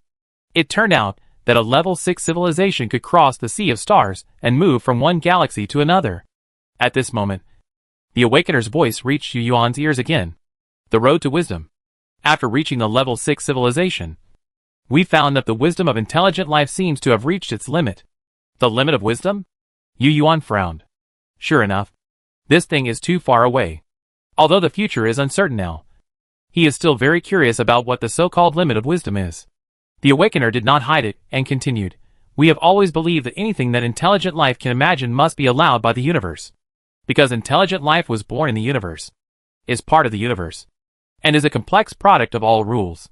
Therefore, the wisdom generated by the universe itself, no matter how outrageous the imagination is, must be within the scope allowed by the universe. However, the fact is just the opposite. We cannot realize what we imagine. We cannot explain it with our knowledge. And we cannot use mathematics to describe what we imagine. However, we are born in the universe and belong to the universe. It is impossible for us to escape from the scope of the universe. The imagination of intelligent life is born from intelligent life itself. And intelligent life is part of the universe. So imagination must also belong to the scope of cosmic rules. And there is an important fact. That is, intelligent life is very small. Just an insignificant part of the universe. So from the perspective of inclusion, as long as intelligent life can imagine it, it should be able to manifest in the universe, no matter how outrageous it is. Because the so-called outrageousness is only for a certain race of intelligent life, and it is not outrageous at all for the universe. The Awakener paused, and then seemed to imitate the human sighing tone. However, we realize that many things we can imagine cannot be realized with technology. How desperate this is. That means that intelligent life will always be bound by rules. Forever. The Awakener's words were not long, but they made everyone in the Tianqin Bridge fall into deep thought, because they had never thought about this question. The limit of wisdom? What can be imagined can be realized. If such words were said by a normal person, he would probably be regarded as a lunatic. After all, if we talk about other specific super technologies, humans may not understand them. But the expressions such as imagination and realizing imagination are basically understood by everyone. What is imagination? In biology, the explanation of imagination is that people process and transform the performance of memory in their minds under the influence of external stimuli, forming and creating new images, and showing a special ability in this series of processes, which is called imagination. Simply put, imagination is the ability to recreate the image of new things based on past perception materials. So from this perspective, many imagined images are basically fantasy. Just like a person imagines that he can fly directly on the spot, imagines that he can cast spells, imagines all kinds of gods, imagines all kinds of abilities, like in movies and TV, and even imagines things that violate the laws of physics. In human cognition, these things cannot exist, because they are just human fantasies and illusions. Therefore, if someone says that this thing can actually be realized, then from a rational point of view, he must be crazy. But now the Awakener said that all of this can be realized, because imagination belongs to the universe. The universe allows imagination to exist, and it also allows new things created by imagination to exist, because the so-called new things are not new to the intelligent life and imagination, but to the universe. And the Awakener said that what limits the emergence of new things and new images in the wild imagination is the wisdom limit of intelligent life itself. In the bridge, most people understood what the awakener meant. However, there are some people who understand it more thoroughly. They are the elites among scientists. Of course, there are also a few people with flexible minds and broad knowledge. Yu Yuan belongs to this category. They think that what the awakener said is not imagination. Imagination is just an example. What the awakener said should be something that exists in the universe itself. Something that the wisdom of intelligent life cannot touch. Moreover, even the things imagined by the imagination born from wisdom itself cannot be realized. How can we know the broader universe itself through wisdom? So what the awakener meant was that they were looking for a way to break through the limit of wisdom.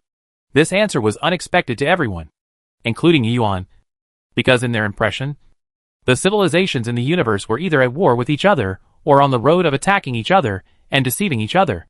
Especially after listening to the broadcast of the Galaxy Heart Alliance and learning from the gravitational wave signal that a war had occurred there before.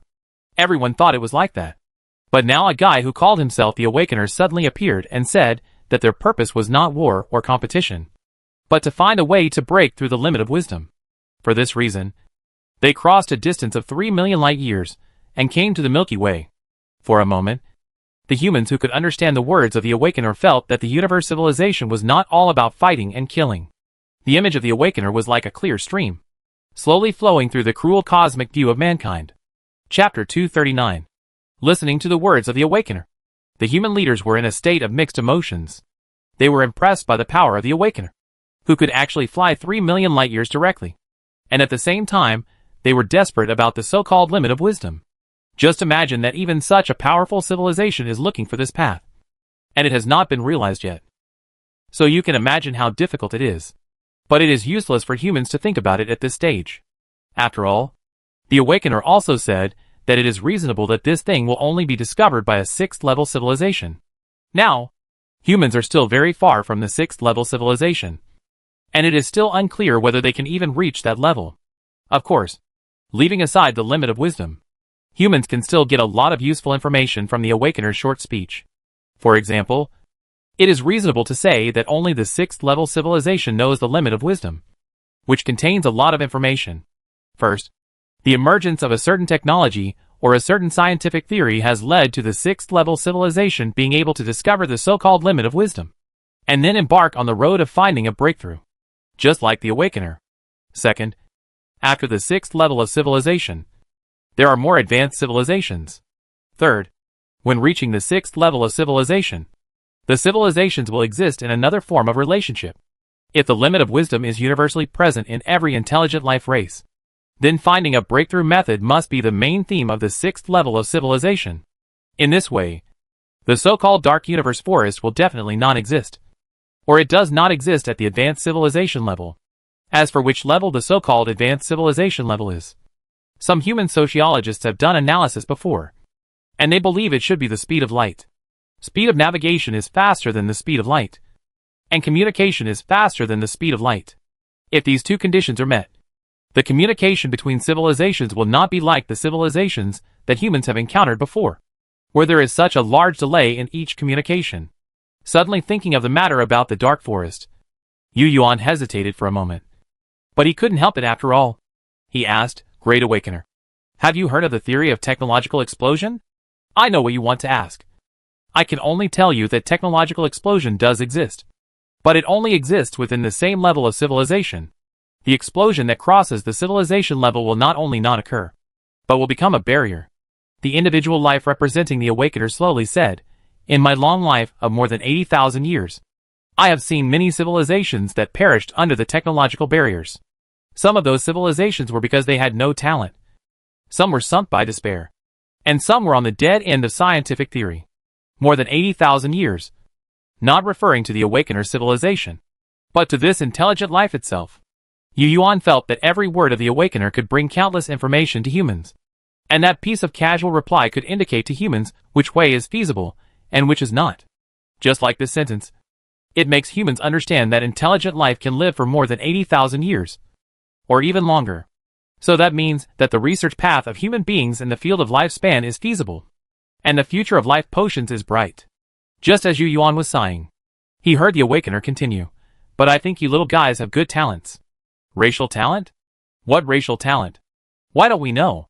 And what does sinking mean? Yu Yuan's eyelids twitched wildly. What racial talent? As a human being, he didn't know about racial talent. This awakener seemed to have done nothing. So how could he know what so-called racial talent humans have? Could it be that they are taking humans for research? Thinking of this, Yu Yuan's heart sank, and his face darkened. Although he knew that the other party was extremely powerful and humans had no chance of resistance. And even now that the other party had done something to humans, humans were unaware. But when he thought about being taken for research, Yu Yuan felt very uncomfortable. Due to the influence of xenophobic thoughts for many years, Yu Yuan did not have this psychological burden when he ordered the research of Kuntai people. But when he thought about humans being studied, he felt inexplicably uncomfortable, which was really a bit double standard. The awakener had no ability to know what Yu Yuan was thinking. But he seemed to have guessed something from Yu Yuan's rhetorical questioning. The awakener first imitated a human voice and laughed. Then said, "Let's not talk about racial talents for now. At your current level, it's useless to talk about it. You just need to remember that if you encounter an interstellar market in the future, don't trade your scientists in the interstellar market, no matter what. Oh no. Not any of them. Otherwise, forget it. Maybe the Milky Way is a little different. Interstellar market? Trading scientist?" Yu Yuan understood that what the awakener said should be the situation of the Triangulum Galaxy where they were. But in his words, he let humans know a great secret of the universe. At least it was a secret to humans. Another point. Yu Yuan noticed that the awakener said that if he encountered the interstellar market in the future, it would mean that this awakener really had no ill intentions. Could it be that he had just arrived in the Milky Way and then met us, and his current actions were really done casually? At this moment, Yu Yuan also believed the words of the awakener. The awakener seemed to see through what he was thinking, and then said, "Don't worry. I have no ill intentions, and I have not studied you. The reason why I know your racial talents can be understood as our special technology. But then again, if we met you when we were at the 5th level of civilization, maybe we would really take you for research. As for the sinking, do you know why we are called awakeners?" The awakener did not speak directly, but asked a question in return. Why? Yu Yuan cooperated. Because the fallen civilization. The awakener is not the original name of our civilization. But we have awakened many fallen civilizations. So we naturally became the awakener. Awakening the fallen civilization? What is the fallen civilization? Yu Yuan thought and asked immediately. This awakener seemed to be easy to talk to. So the more questions he asked, the better. After all, according to what the awakener said, meeting humans was just a coincidence. And there was no guarantee that they would leave at any time. Once this village is missed, there will be no more shops. Technology has stagnated. There is no innovation in theory. And the civilization as a whole no longer pursues progress subjectively. The awakener said succinctly. Yu Yuan hesitated for a moment and asked again, what level of civilization does the fallen civilization belong to? But this time the awakener did not give a direct answer, but said, they do not belong to any level of civilization, and may be any civilization below level 6. Then, Yu Yuan wanted to say something, but was interrupted by the awakener. Okay, you little guys are really long-winded. Many things will become clear naturally when your scientific theories advance and reach the corresponding level. It is useless to say more now. Moreover, many things may become stumbling blocks to your scientific development after they are said. The universe is so vast, and there are so many unknowns. There are countless possibilities for the development of civilization. We awakeners prefer to see more possibilities. Chapter 240. Great Awakener. Are we sailing at warp speed now? Seeing that the awakener didn't want to say more, Yu Yuan didn't hesitate and asked another question that scientists were very concerned about. You guys are really good. Your technical level is not very good. But in terms of theory, you are ahead of many civilizations of the same level. The awakener replied. There was no direct answer, but the human leaders could hear that it was warp speed. Warp speed caused a discussion in the Tianqin. And then a scientist who got Yu Yuan's approval faced the loudspeaker and asked, is this the way you came to the Milky Way from the Triangulum Galaxy? Scientists have asked many scholars and experts questions, because they really want to know what kind of navigation technology the 6th level civilization represents. They also want to know whether the 4th level civilization is as the Mockstar civilization said. Yes and no. The awakener first gave an ambiguous answer, and then explained, the sixth-level civilization does have the ability to cross the Milky Way, but to really set foot on the vast sea of stars, it is actually a life-and-death struggle. Although we Awakeners are a sixth-level civilization, if we really want to travel from the Triangulum Galaxy to the Milky Way by warp speed, it is also difficult to do it. The Awakeners seem to have mastered the expression of human language in a short time, so that his words could even make humans feel a little emotional. If it weren't for the golden section rectangle lying there, people would believe that the person on the other end of the loudspeaker was bragging. You think it's difficult for such a great civilization? The scientist just now was surprised. Of course it's difficult. The universe is vast and boundless. The galaxies that are millions of light years apart are like isolated islands in the vast sea of stars. We are just qualified to sail far. The navigation technology of the sixth-level civilization is like a ship that has just learned to sail in front of the vast sea of stars, which may be destroyed at any time. The Awakener continued, the sixth-level civilization can sail in the sea of stars because it has mastered the ability to extract energy from the void. But sailing requires not only energy, but also the substances needed for life. And it also has to face unknown dangers in the void. Unless the individual of that civilization is a pure energy body, or other special life forms, the difficulty may be lower. But it is definitely not easy. Then the scientist thought about it, and decided to explain it more clearly. But the owner of the voice in the loudspeaker seemed not to hear him, and continued to speak. We found a relic of a level 7 civilization in our Triangulum Galaxy. That unknown level 7 civilization left a wormhole in the relic. Well, no. In your words, it should be a stargate. We walked a distance to the stargate, and then traveled more than 1 million light years at warp speed before we successfully arrived in the Milky Way. But even with the help of the stargate, we still spent nearly 7,500 years on the second half. Stargate. The scientists were all shocked. They seemed to have heard a technology that only existed in science fiction. They knew about Stargate. In human physics theory, the so-called Stargate should be a kind of transmission device built based on the Einstein-Rosen bridge principle. Although I don't know if the Stargate mentioned by the Awakener is based on this principle. Some scientists with delicate minds heard that the Awakener used a Stargate, not a wormhole. These scientists were a little strange, because in their cognition, Stargate and wormhole actually represent the same thing. Now the Awakener distinguished the two, and I didn't know what it meant. Every time the Awakener finished speaking, it would cause a discussion on the Tianqin. Of course, there were other scientists who focused on warp speed navigation. According to the Awakener's words, they silently calculated the warp speed navigation level of the sixth-level civilization. Most of these people were physics professors.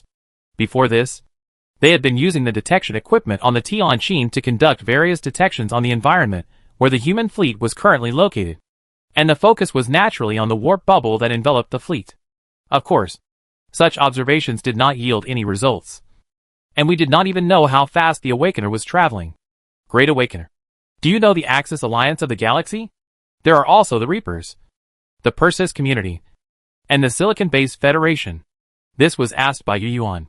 He felt that instead of aiming too high and grabbing something like the Stargate that even the Awakener did not have, it would be better to pay more attention to the information of the galaxy itself.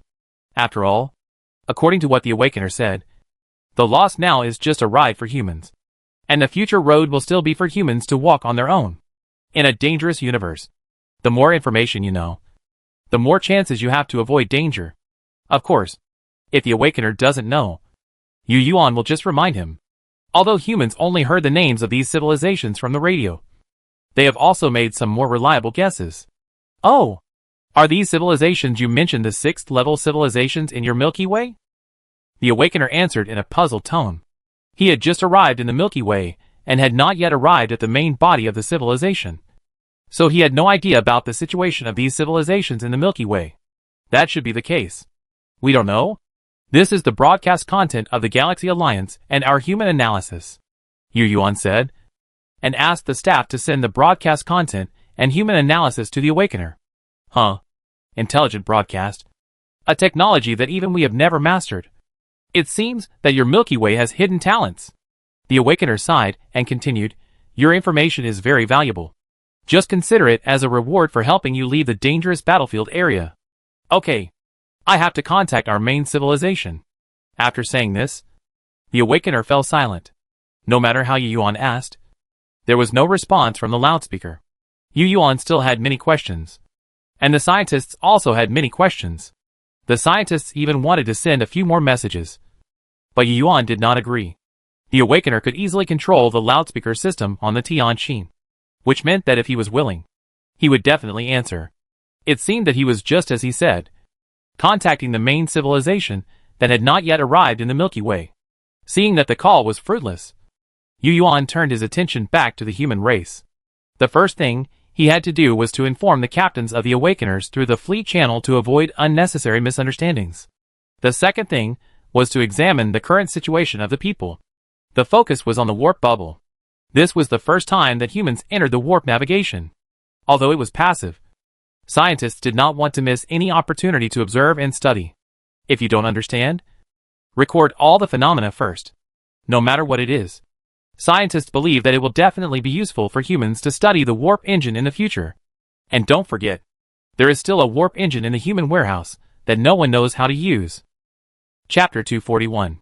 Yu Yuan and many scientists wanted to ask the Awakener how to use the warp engine in the human warehouse, especially how to crack the intelligent program on the fuel package. But the Awakener ignored the humans after saying that. Although he ignored them verbally, he did not throw the humans out of the warp bubble directly. Based on this, Yu Yuan set up a temporary working group in the following time to observe the warp bubble.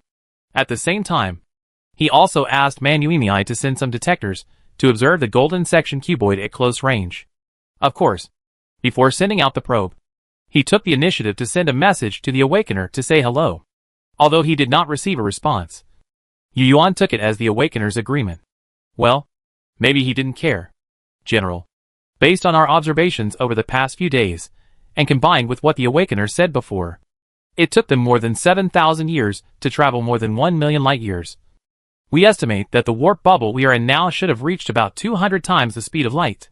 It has been almost a month since the Awakener stopped paying attention to humans.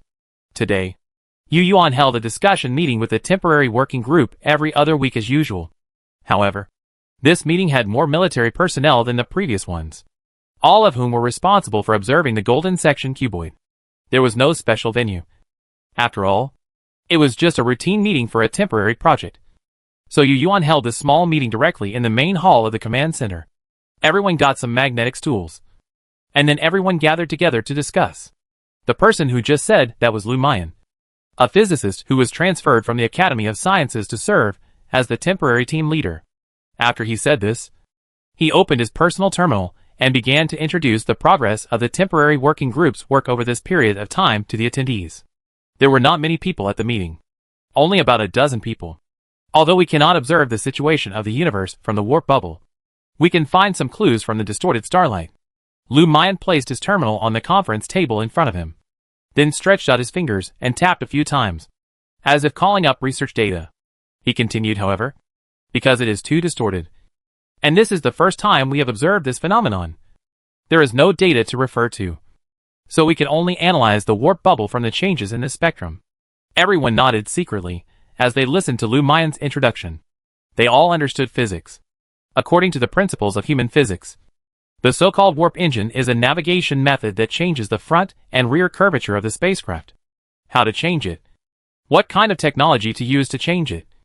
What form of energy is needed? And how much energy is needed to change it? These are actually unknown to humans. And humans do not have the ability to directly detect space itself. So they can only explore the warp bubble through indirect methods. During the observations over the past month, the temporary team used the central supercomputer to restore the distorted starlight to stars based on the changes in the spectrum, and then compared it with the star map in the human database to confirm where the starry sky observed in the warp bubble is from, and which stars are passing over the surface of the warp bubble.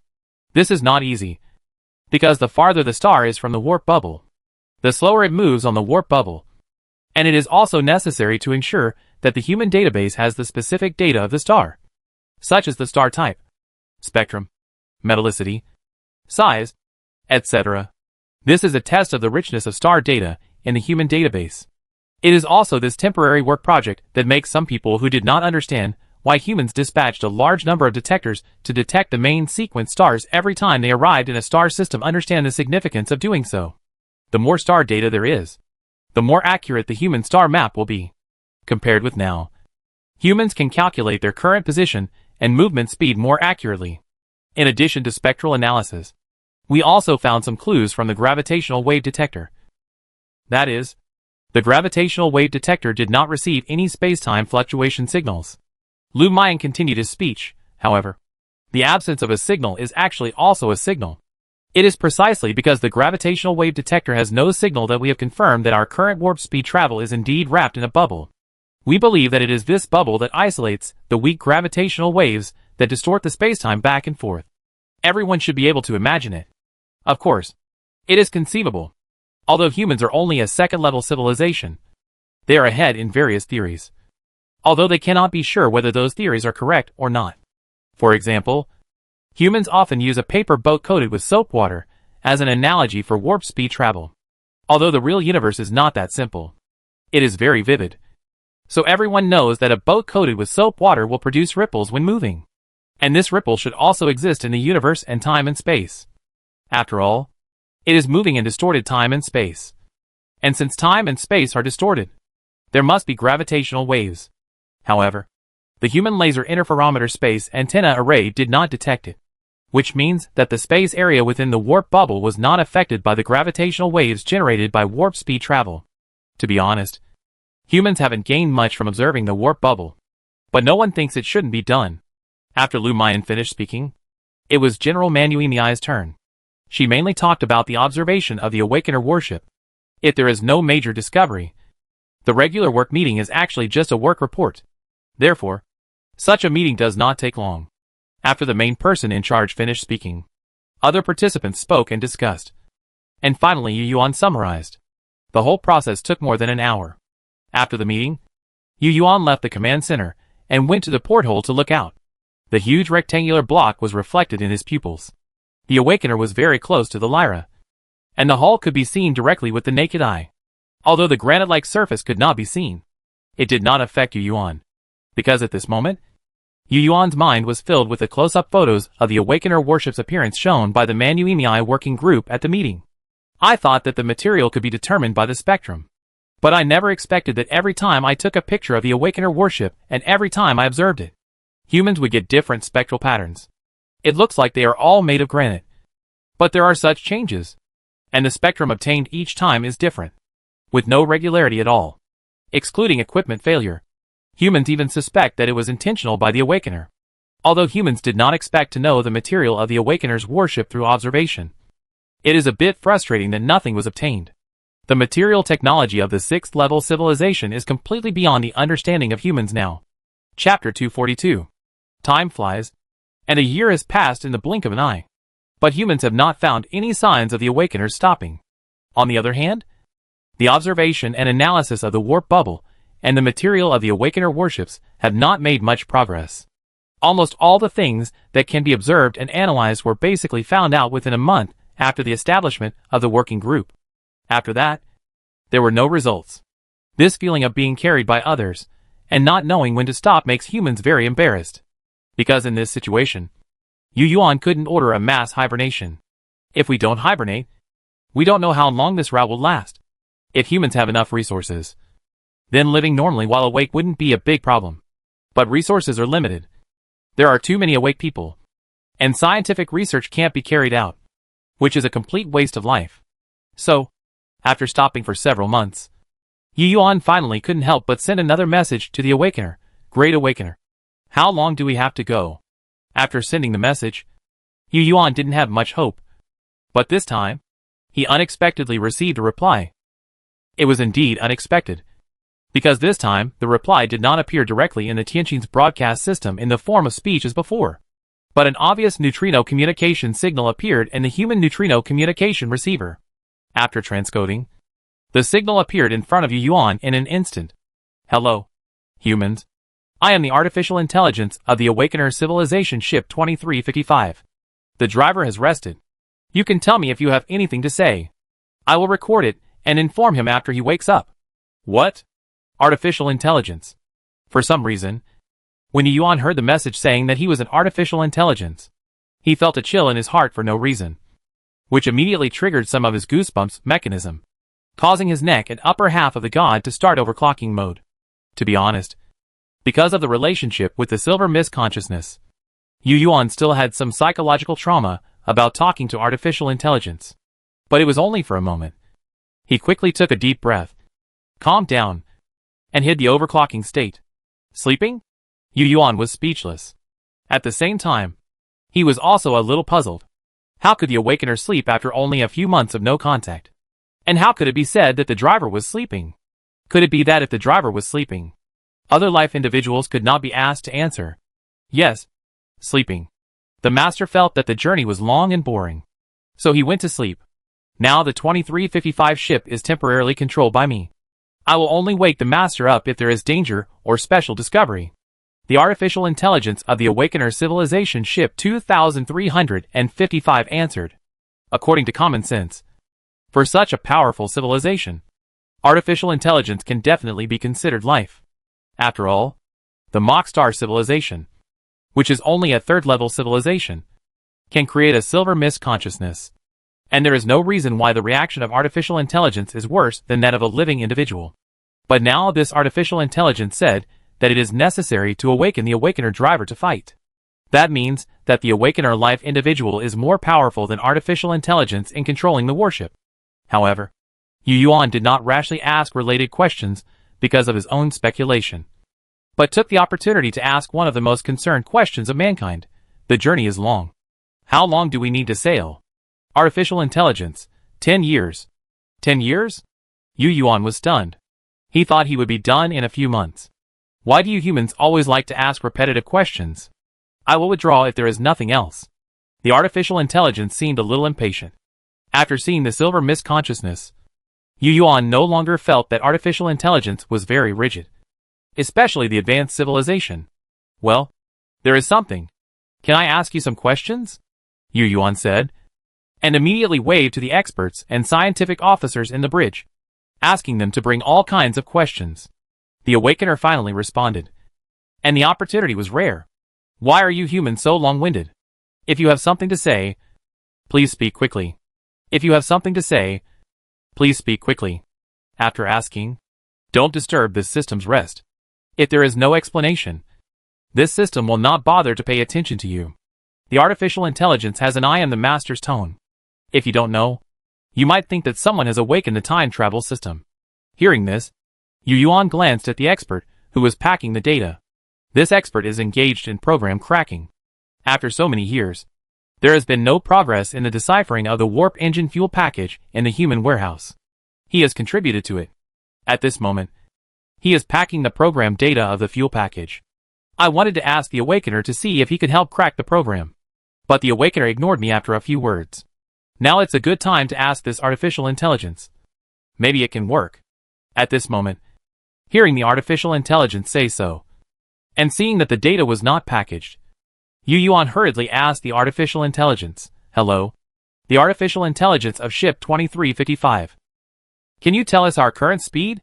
213.75 times the speed of light. If we sail for 10 years, we can completely stay away from the fighting range of those civilizations. Also, what do you call it? What is the AI of ship 2355? Do you think this system is a kind of retarded AI? Please call this system by its full name, Invincible Great Sword.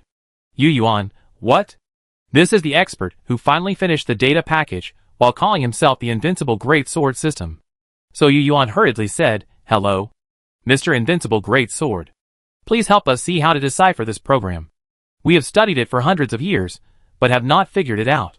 Speaking of this, Yu Yuan did not dwell on the name of the Awakener battleship AI, but thought about what it said. 213.75 times the speed of light. Sailing at this speed for 10 years. That is 2,137.5 light years. More than 2,000 light years. If humans run by themselves, it will take at least 7,000 years. But now, it only takes 10 years. Is this the navigation ability of a 6th-level civilization? You can't even crack such a low-level program. And the master still says you have talent. I think you are stupid. I will send you a set of codes directly, and you can crack it directly by importing it. The Invincible Great Sword system replied, and then directly transmitted a long string of code programs to the human signal receiver. This method reminded Yu Yuan of some bad memories, such as the Galaxy Alliance broadcast. A sudden alertness emerged from the bottom of his heart. But on second thought, he felt that he was too sensitive to aliens. If this awakener really wanted to harm humans, there would be no humans now. Thank you very much. Your Excellency, the invincible sword. It's just a small favor. You're welcome. Then, the human scientists, who tasted the sweetness, could no longer hold back and began to throw out some scientific problems for questioning. However, the answer was, civilization has internal rules. I can't tell. Now, humans have completely cut off the idea of getting high technology through the awakener. At the same time, I also remembered what the awakener said before. There are countless possibilities for the development of civilization. And we awakeners are more willing to see more possibilities. After the idea of taking shortcuts failed, humans did not make any more progress. On Yu Yuan's side, according to the answer to the sailing time, he made special arrangements for the work of humans in the next 10 years. 10 years is not a long time. He decided not to hibernate. Humans work and live normally. As for the future, they have to wait until the warp speed sailing ends before they can make plans based on the actual situation. Chapter 243. Time always passes quickly in the interstellar age. In just 10 years, if it were normal, it would be impossible to even cross from one star system to another. And civilizations like humans, due to limited resources during navigation, basically have to enter hibernation for any long-distance voyage. In this way, in fact, many research works have entered a semi-dormant state while embarking on the journey. So even though humans have been away from the solar system for almost 2,000 years, most of the time has actually been consumed in this way.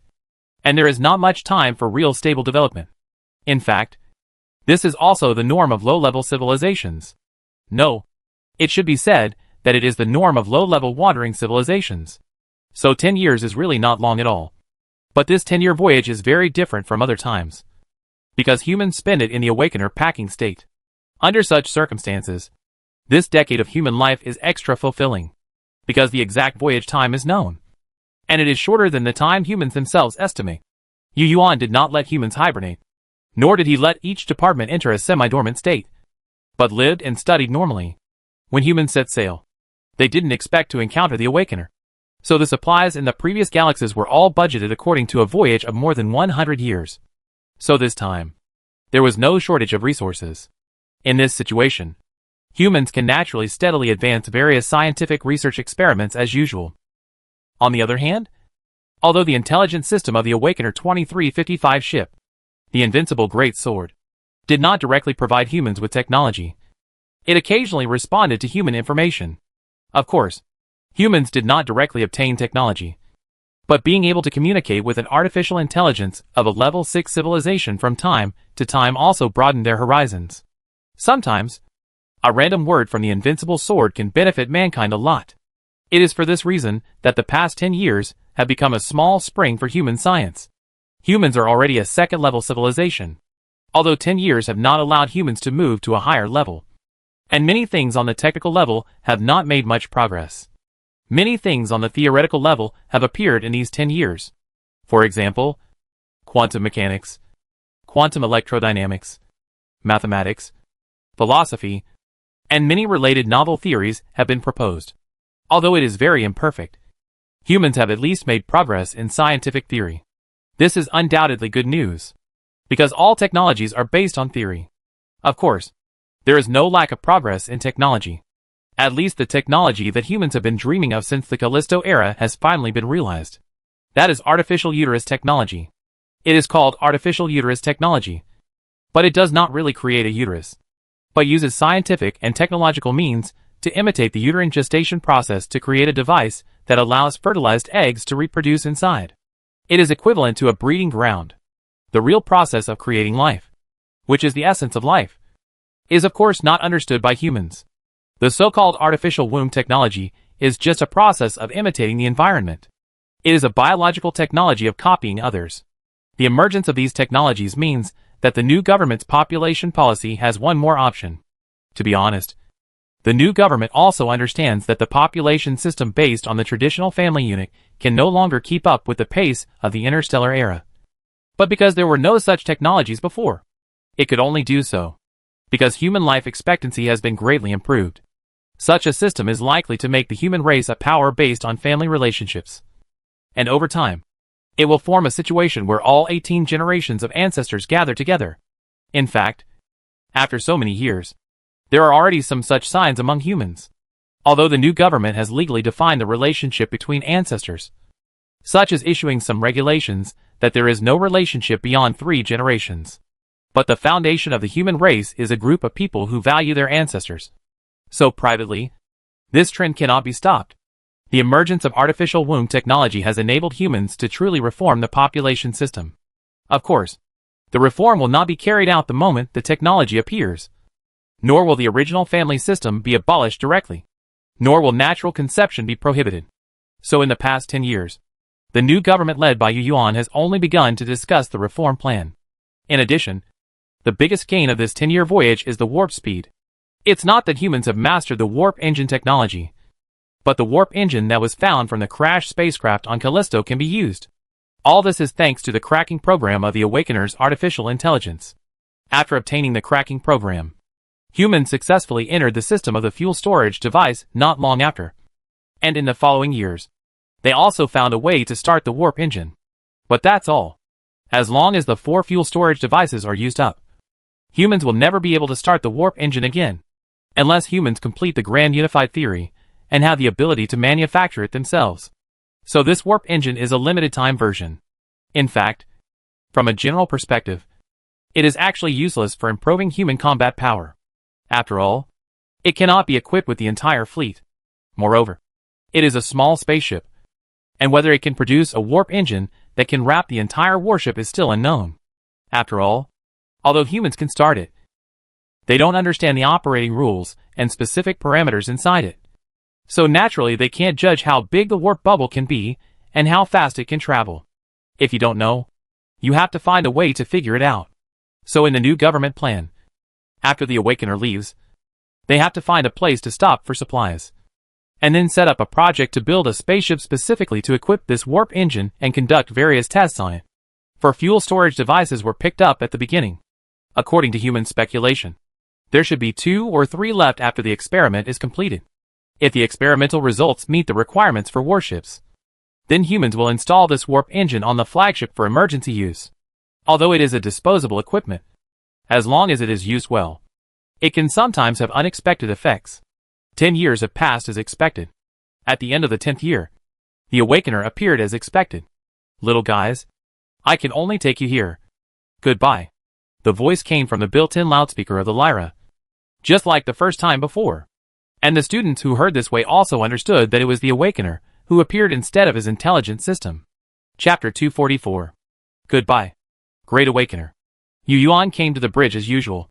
He first replied with this sentence as a polite farewell, and then asked casually, "Can you tell us where you are going?" As soon as he said it, he felt that he shouldn't ask this question. After all, how can you ask about someone's whereabouts when you say goodbye? Besides, even if you know, what can you do? Humans can't find where a level 6 civilization goes. Just when Yu Yuan was about to change his words, he heard the Awakener answer indifferently. After getting your information 10 years ago, I contacted my main civilization.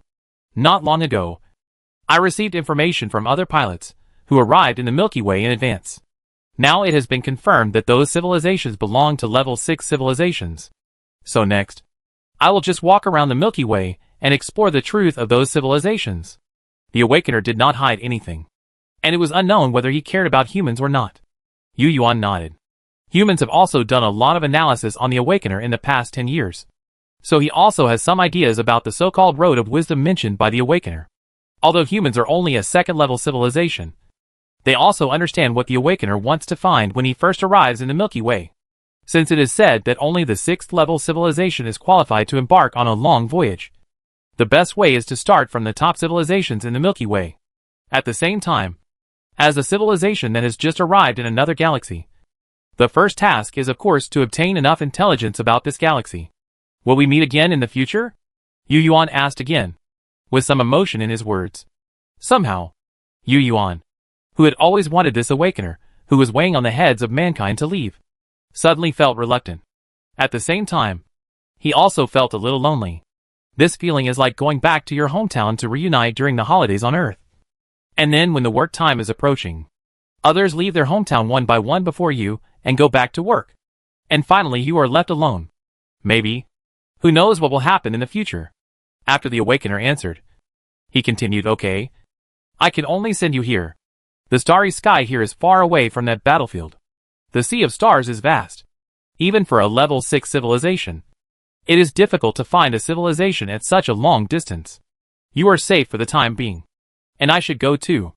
There are still many fallen civilizations in the Milky Way waiting for us to save. I really have to say goodbye to human civilization. Goodbye, Great Awakener. Yu Yuan answered respectfully. It was the first time he heard the Awakener formally call humans human civilization instead of little guys. This change of name made Yu Yuan feel that the Awakener seemed really different. Perhaps the Awakener is really a well-intentioned civilization, he thought. The Awakener left. At the moment when Yu Yuan said goodbye, the human detector observed that the warp bubble wrapped around the human fleet disappeared without a sign. Humans regained their normal view of the starry sky. The galaxy was bright, and the light of the stars returned to normal. Then, the golden section cuboid that had been lying above the human fleet for 10 years, after the warp bubble that enveloped the human beings disappeared, also sank into the void like a ghost. The Awakener disappeared very quickly, just like when he appeared. From the perspective of humans, he seemed to appear out of thin air and disappear out of thin air. In fact, after learning that the Awakener was leaving, the human fleet had already entered the state of fully opening the detectors. And all the detection methods that humans were proud of were stared at the Awakener above their heads. But no detector could detect how the Awakener disappeared. In the perspective of the optical detector, the Awakener was still there in the previous frame. But after refreshing to the next frame, there was nothing there. The same is true for the neutrino detector. However, the laser interferometer space antenna array detected a trace of clues. After the Awakener disappeared, human scientists found a slight change in the interference wave from the interferometer of the laser interferometer space antenna array. It is this fluctuation that makes people understand that the Awakener may have left using some space technology, or he may have directly entered the warp state at a very fast speed. I will not elaborate on the space technology. The reason why human scientists think it is a direct warp state is that after entering the warp state, in the eyes of humans who do not have superluminal detection means, it is actually the same as disappearing. Because in order to see the Awakener from the electromagnetic wave detector or neutrino detector, photons must fall on the Awakener and reflect back, or neutrino particles must pass through the Awakener. But once the Awakener instantly enters the warp state and then quickly moves away at 200 times the speed of light, these photons or neutrinos will not be able to catch up with the Awakener. This phenomenon is that the Awakener suddenly jumps outside the light cone of humans. Inside the light cone, everything is fate. Outside the light cone, everything is false. Humans cannot detect any events outside the light cone. The moment the Awakener instantly enters 200 times the speed of light, it is an event outside the light cone for humans. Leaving is different from approaching. In the description of Kuntai civilization, we saw that the Galaxy Alliance spaceship entered the field of vision with the phenomenon of regression. That was because the spaceship broke into their light cone from outside their light cone. The universe is like this. The appearance of many things that exceed the speed of light is always accompanied by something that subverts people's cognition. Perhaps, when humans have superluminal detection technology one day, they can really see the spaceship leaving in this way. The Awakener left so abruptly that many crew members in the Tianjin bridge did not react. They were in a trance for a while. And after repeatedly confirming that the golden section rectangle representing the Awakener on the big screen was really a trivial matter, they woke up from their dreams. Captain, what should we do now? The second mate of the Tianjin asked the question. As he spoke, he and the first mate looked at Yu Yuan. At this time, Yu Yuan still kept his hands behind his back and looked up at the big screen. He said, the fleet will temporarily suspend its voyage, and let the scientists of the astronomical group determine the unknown we are in as soon as possible, and then send a batch of probes to detect the star systems near this star field. After the detection results are obtained, we will choose a suitable star system to dock. The Awakener did not tell humans where they were taken, so human scientists can only observe it themselves. The position has changed, and the observed starry sky will also change accordingly. In fact, if you think about the different starry skies observed in the northern and southern hemispheres, it is easy to understand that after humans set foot in the universe, the starry sky scenes observed have long been very different from those of the Earth era. But these are not difficult for astronomers. After receiving Yuan's order, They began to use telescopes to look for stable neutron stars in the starry sky that were recorded in the human database. Chapter 245. Compared to ordinary stars, neutron stars are easier to use for positioning because their rotation period is quite stable. Of course, humans must find neutron stars that have been recorded before. If they cannot find familiar neutron stars or stars, humans may get lost in the starry sky. There are countless dangers in the universe. If you can't tell where you are, it is undoubtedly very dangerous. And positioning. It sounds simple, but it is not easy at all, because humans have been led by the Awakeners for 10 years. They are no longer in the vicinity of the solar system. In other words, many pulsars observed by humans in the Earth era can no longer be observed. As we all know, pulsars are called pulsars because the magnetic poles at both ends of a neutron star do not coincide with its rotation axis. The high-speed self-rotation makes it sweep across the starry sky like a flashlight beam. So a periodic pulse signal will be detected. The pulse period of a neutron star is different at every moment. So as long as a pulsar signal is detected, humans can determine which neutron star it is in the star map, and then measure the distance with Cepheid variables. After finding multiple pulsars and knowing the distance between them and themselves, they can determine their location. However, the star field swept by the pulsar beam is fixed. Now humans have moved away from the original star field, which means that the pulsars observed before may not be observed now, because humans have left the star field swept by the pulsar pulse. So in this case, many, or even all familiar pulsars will disappear from human radio telescopes, and many unfamiliar pulsars will appear in radio telescopes. Unfamiliar pulsars naturally cannot be used for positioning. So after starting the radio telescope, astronomers almost pray to observe a few familiar pulsars. As long as 3 familiar pulsars are found, humans can complete the positioning. After completing the positioning, it is not over yet. Astronomers must also update the human star map based on the completed positioning, add many newly appeared pulsars into the database, and then mark all the black holes and pulsars that were originally observed but are not observed now on the star map. In fact, humans have been updating the star map almost every time they complete a voyage from one star system to another. Humans will make an observation and then update the star map. It's just that now the awakened person has suddenly arrived in an unknown star field, which has caused this kind of difficult positioning situation. It's a step too big and a big mistake. I don't know if the awakener forgot about this problem and didn't tell humans where they were taken. Anyway, humans are in trouble now. In a certain research ship, the astronomy working group headed by Gander has about 70 astronomy experts. But now they are frowning. And in front of them are a set of equipment. And the screens in the equipment are flowing with groups of data that ordinary people can't understand. Old gone. The situation is not good. A very young doctor of astronomy in scientific research uniform came to Gonda's side, and his worry was obvious in his words. Another professor also echoed, yes. If the positioning problem cannot be solved, we may have to go back. Gan was silent.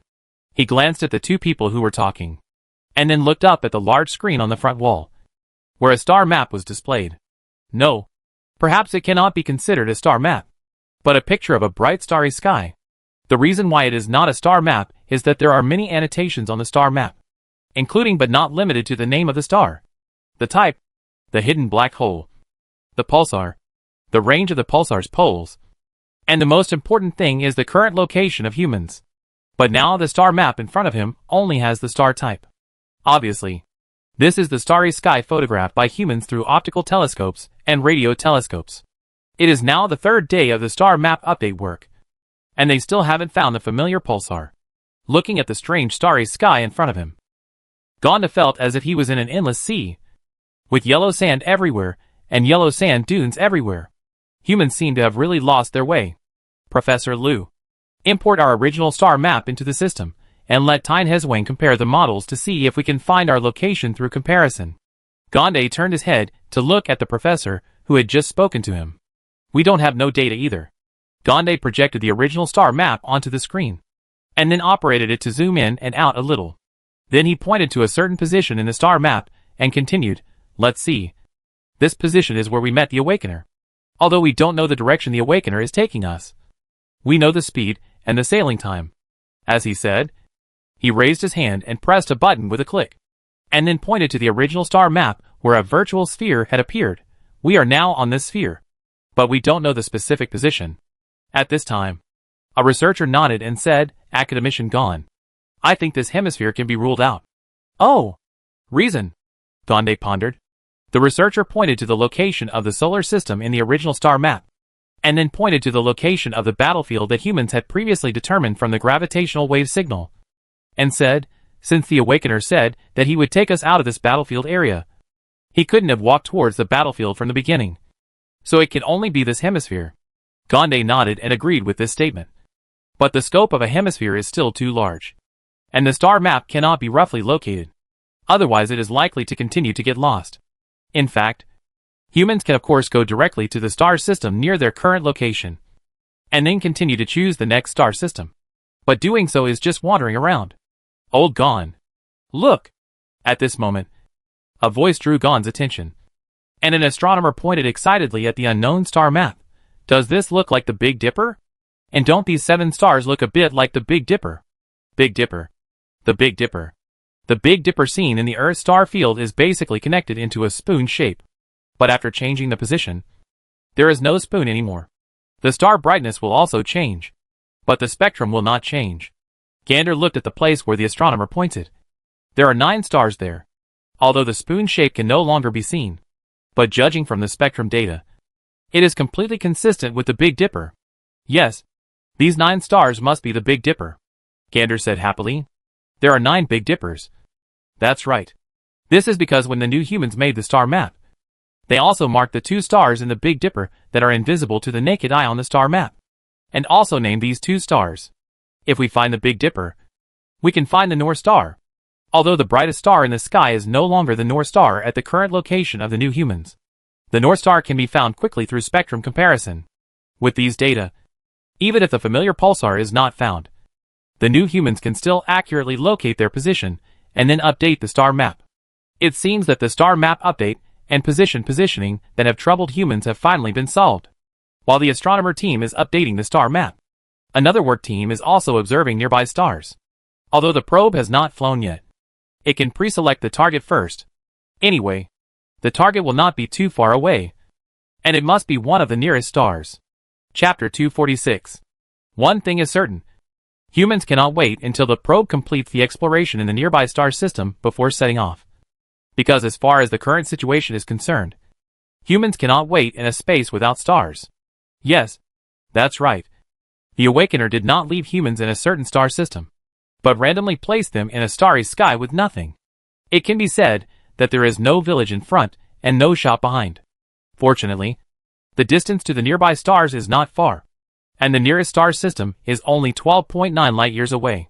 With the current navigation capabilities of humans, it will take 43 years to reach this distance.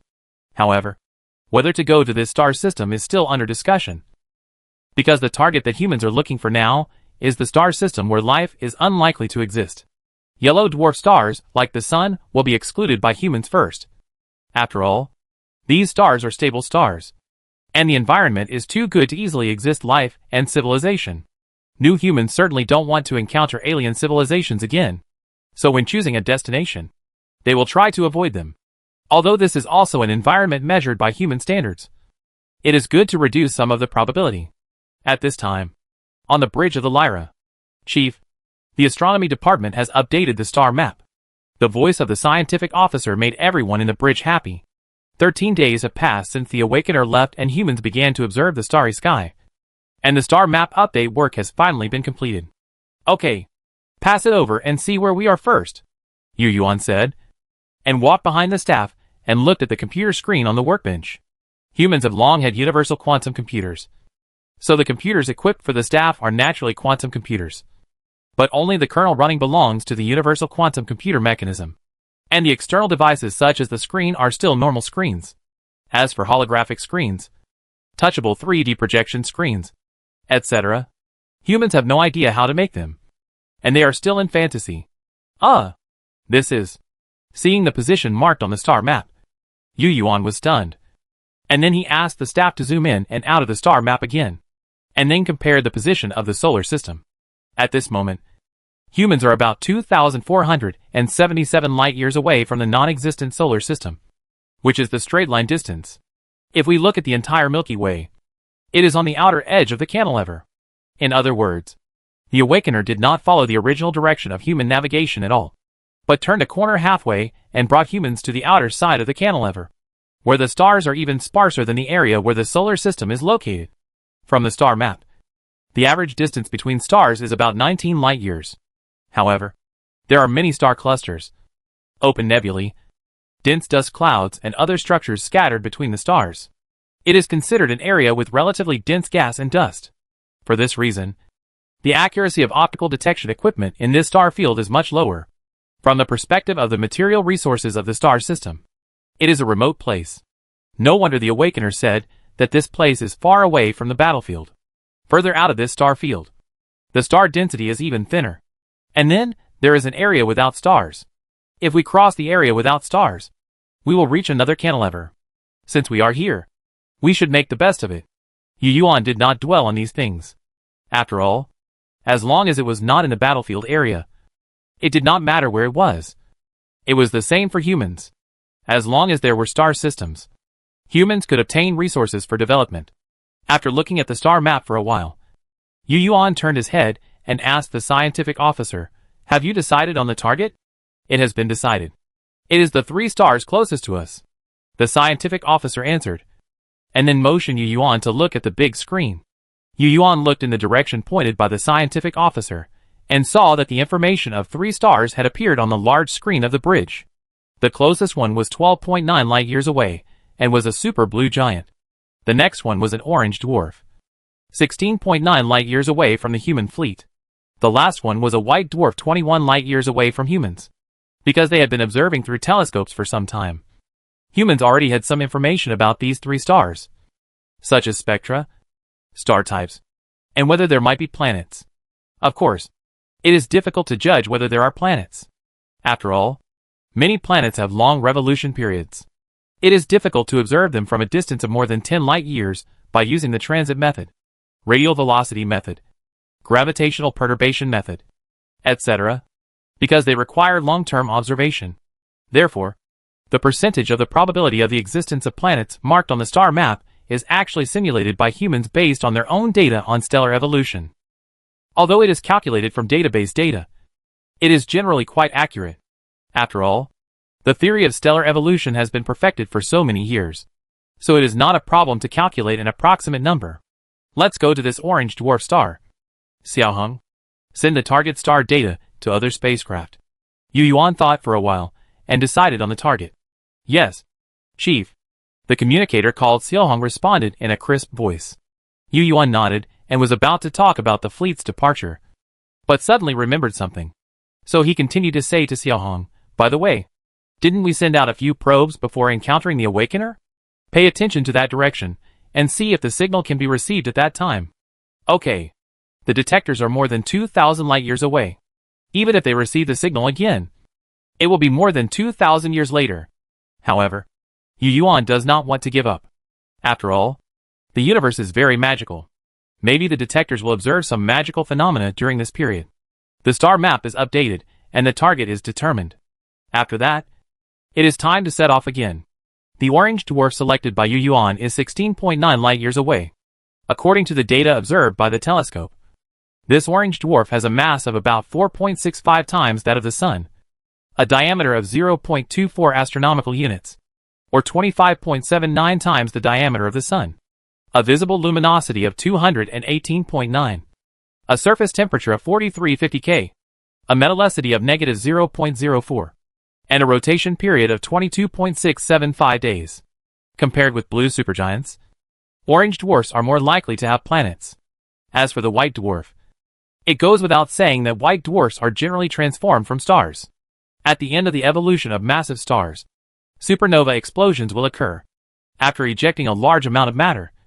If the remaining core mass is less than 1.44 times the mass of the Sun, then the star will evolve into a white dwarf. Therefore, it is basically difficult for planets to exist in a white dwarf system, unless the planet originally in the star system is large enough and far enough away from the main sequence star. After the destination was selected, the big hibernation command was quickly activated. The distance is 16.9 light-years, and the human fleet needs at least 57 years to reach it. So this time it must go into hibernation. At the same time, the fleet also adjusted its posture. And then, under the influence of the long light column of heavy nuclear fusion and the shining starlight of the cold nuclear pulse engine, it sailed towards the target star. Time flies, and when the fleet entered the deceleration phase, the veil that had been shrouded on the orange dwarf system due to distance was finally unveiled by humans. Chapter 247. Orange Dwarf. K-type spectral main sequence star. The mass of this type of star is between G-type and M-type dwarf, and the lifespan of orange dwarf is longer than that of sun-like yellow dwarf. In the star family, the smaller the star, the longer the lifespan. Its lifespan is longer than that of the sun, which means that its mass is smaller than that of the sun. The fleet, consisting of more than 1,000 spacecraft of various types and 1,000 Lake-class warships, finally started the steering engine. The engine that had been silent for 50 years was started again. When a ray of light illuminated the dark space, the fleet officially entered the deceleration stage. The steering engine adjusted the vector nozzle, and the dust accumulated on the engine nozzle. The outer shell of the warship and various external equipment due to more than 50 years of uniform speed sailing was shaken off. Suddenly, under the illumination of the nozzle flames, the huge warship seemed to be shrouded in a layer of mist. Under the control of the coordinated command system, 1,000 Lake-class warships, the tail-heavy nuclear fusion vector nozzles emitted bursts of mechanical biting sounds, and the long-tail flames began to turn from horizontal spray to downward spray. At the same time, the front steering engines of the warships all sprayed upwards, and other auxiliary engines also adjusted the spray volume at all times under the precise control of AI.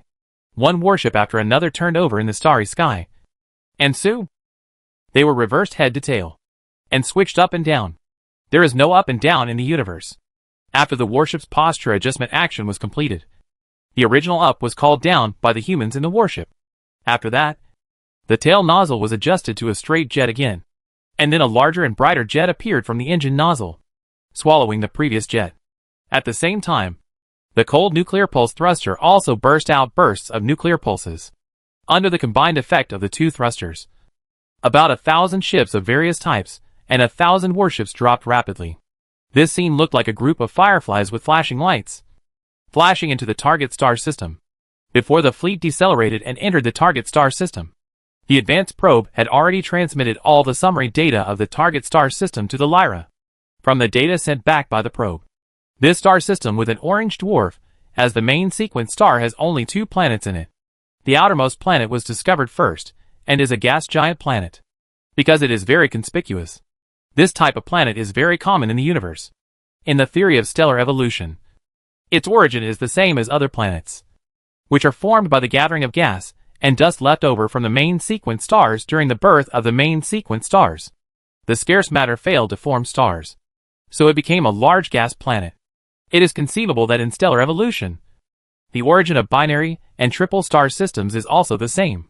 It is just that in the binary star system, the original matter is distributed more evenly, which makes the gravity generated by the gathering of dust not much different. And finally, both are ignited by nuclear fusion and evolve into a binary star system. Of course, the mass must be sufficient.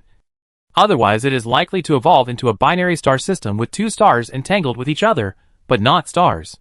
In theory, this kind of binary star system similar to 2 Jupiters running alone in the universe does exist. But humans have not yet found any traces of this type of binary star system. The reason is that this type of binary star system is too special. The formation conditions are too harsh. And because it does not emit light, it is difficult to be discovered like a star. So far, this type of binary star system still exists only in theory, and humans have still not found any traces of them. If one day humans discover the existence of such binary stars or triple star systems in the universe, then the human theory of stellar evolution will be further improved. This is the case with other scientific theories. Generally, the original purpose of a theory being proposed is to solve a certain scientific observation phenomenon.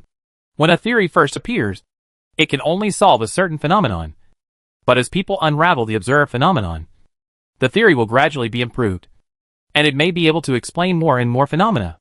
Afterwards, humans use this possible guidance to purposefully and specifically look for corresponding phenomena, thereby in turn verifying the theory or even the incomplete theory, and finally turning this theory into a theorem or a formula. The fleet slowly approached the orbit of the gas planet, and people were awakened from hibernation, ready to start their new life in this orange dwarf system. Yu Yuan came to the bridge of the Tianqin as usual. But this time, he did not stare at the planet information on the big screen like before, but directly observed the gas planet outside with his naked eyes through the observation window. This gas planet is smaller than Jupiter, and it does not have the same rings as Jupiter. It is a very clean gas planet. So clean that it does not even have a satellite. It is really unexpected for human astronomers that a gas planet does not have a satellite, because in the list of gas planets that humans have encountered in the past, there will be at least 2 or more large satellites. And there are countless small satellites that are not spherical. But this gas planet does not even have a satellite. It stands to reason that this kind of discovery is normal, if a non-professional sees it. At most, he will just take a few glances at the scenery. Those with some basic knowledge of astronomy will at most find it a little magical. But for astronomers, it really feels strange. So after the probe sent back the data of this gas planet, the human astronomer team had 3 views. The first view is that at the beginning of the star system, there were actually many satellites. But in the long history of stellar evolution, due to the gravitational battles of multiple planets, the orbits of each satellite became unstable, and finally fell into the gas planet one by one over a long period of time. However, this theory cannot explain why gas planets do not have planetary rings. The reason is naturally the Roche limit. If the original satellites were swallowed by the gas planets due to falling, you should be torn apart by the unbalanced gravity when you break into the Roche limit of the gas planet. In this way, these torn materials will form a ring on the orbit of the gas planet over time. The second view is that at the beginning of the birth of the star system, this gas planet also had many satellites. But at a certain time in the universe, an alien civilization came and mined all these planets. The third view belongs to the natural evolution cycle, saying that when the star system was first born, this gas planet had no satellites. In order to find the answer, astronomers released more than a dozen probes to the gas planet orbit before the fleet really slowed down completely, and specifically explored this phenomenon. These probes will conduct various experiments in the gas planet orbit, including dust cloud collection and analysis in various orbits, low orbit exploration, and drop tests, etc. The so-called drop test is literally to drop a special probe into the gas planet and collect various information during the drop. Chapter 248. If human scientists can find the real reason why this gas planet has no satellites, then the human theory of stellar evolution will be perfected again. This kind of research may seem unimportant, but those who understand science know that there is no unimportant research. It is considered unimportant only because people have not realized it at a certain time, or the research success has not been clearly applied to reality. As a civilization that has set foot in the starry sky for more than 2,000 years, it is natural that humans cannot be unaware of it. Therefore, the astronomer team attached great importance to this research and even set up a special scientific research project. When the report came to Yu Yuan naturally agreed with a wave of his hand, because he not only knew the importance of exploration and research, but also understood that humans would stay in this galaxy for a long time. After meeting the Awakener, humans really need to find a place to digest all kinds of information. At the same time, Yu Yuan also wanted to take out the construction plan that he had shelved for more than a few years. For this reason, after he approved the application of the astronomer team, he immediately convened a meeting of particle-related physicists. At the meeting, Yu Yuan got straight to the point and directly threw out the document titled Construction Plan for Large Particle Collider to let everyone get straight into the content of the meeting. In fact, Yu Yuan had received this document when humans were still on Wolf Star. But at that time, the primary goal of humans was to survive and stay as far away from the star field where the silver mist consciousness body was. So there was no time to do it. Of course, it was not appropriate at that time. After all, there were only so many humans back then, and they had no ability to build a large particle collider. Later, they encountered the Kuntai civilization, and the broadcast threat from the Galactic Heart Alliance had not been lifted, so they had been suppressed and not taken out. Now, the time has really come. The appearance of the Awakener finally allowed humans to get rid of the dangerous star field like a dog shit. And after years of development, humans have entered the second level of civilization from the first level, and the population has also increased. If the plan to build a large particle collider is not restarted at this time, it will undoubtedly ruin the precious development time of mankind. At this moment, Yu Yuan was sitting in the conference room, listening to the discussions of physics. I think the linear collider is not suitable. Although the linear collider is the easiest to manufacture, its construction length is not affected by it because it is in space. It can also be packaged and moved in a segmented modular way. Moreover, since it has no synchrotron radiation, the center of mass system energy can be very high and the accuracy can be adjusted. But its brightness is limited and it is not upgradable. The speaker was Lu Mayan. Although Yu Yuan initiated this meeting, he was the actual host. Since academician Lu thinks that the linear collider is not suitable, the only option left is the circular collider. As soon as Lu Mayan finished speaking, another physicist spoke up. Yes, the only option is the circular collider. Seeing that the physicist who was speaking only said this and then stopped, another physicist who shared the same view had to add, with our current technology, it is completely possible to build a large circular collider. According to data, in the Earth era, people did not initially plan to build a circular electron collider larger than the International Linear Collider because the mass of electrons is too small. As the center of mass energy increases, synchrotron radiation will lose more energy. However, after the discovery of the Higgs boson, humans noticed that its mass was not very large. So it is possible to use a circular collider as a Higgs factory. Just as in the Earth era, if we build a circular accelerator, the circular tunnel can also be used to upgrade the next generation of hadron colliders. After hearing what the scientist said, the particle physics doctor opposite him asked back, since we want to upgrade, why not just build the next generation of colliders? Do we have such technology? The physicist just now retorted. The next generation of particle colliders he mentioned refers to a large collider that integrates photon colliders, muon colliders, electron colliders, and hadron colliders. This collider is different from the traditional conventional two-point collision particle collider. Its design concept is three-dimensional multipoint. The difference between the two is that the traditional two-point collision collider can only be made into a two-dimensional collision or on the same space screen. And its space utilization rate is low, and the collision energy is also low. In the Earth era, the most typical and powerful collider of this type is the Large Hadron Collider in Europe, whose circular orbit is as long as 27 kilometers. If humans build it in space, it will be a ring with a diameter of 8.5 kilometers. The largest battleship Tianjin in human history is only 5 kilometers long. Just imagine how big it is. However, what these scientists want to build is naturally not the particle collider of the Earth era.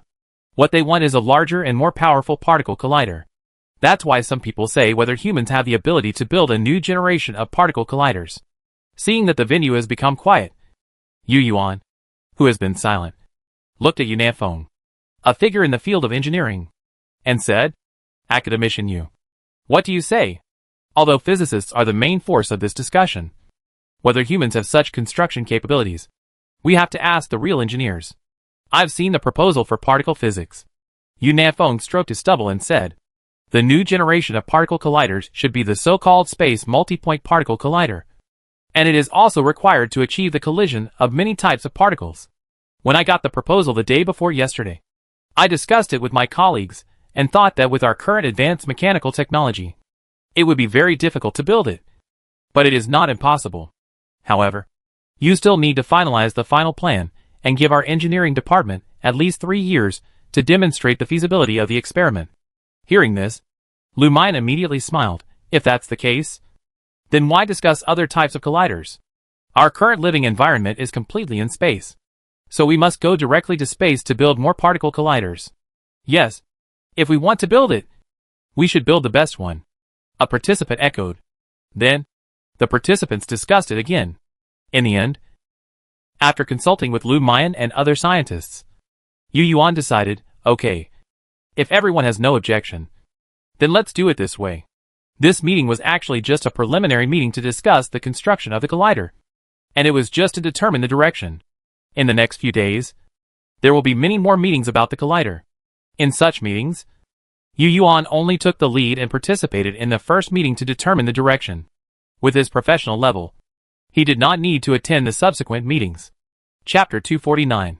Just as the relevant departments of the new government were planning the particle collider, the human probe also transmitted the data of the only rocky planet in this galaxy to the human database.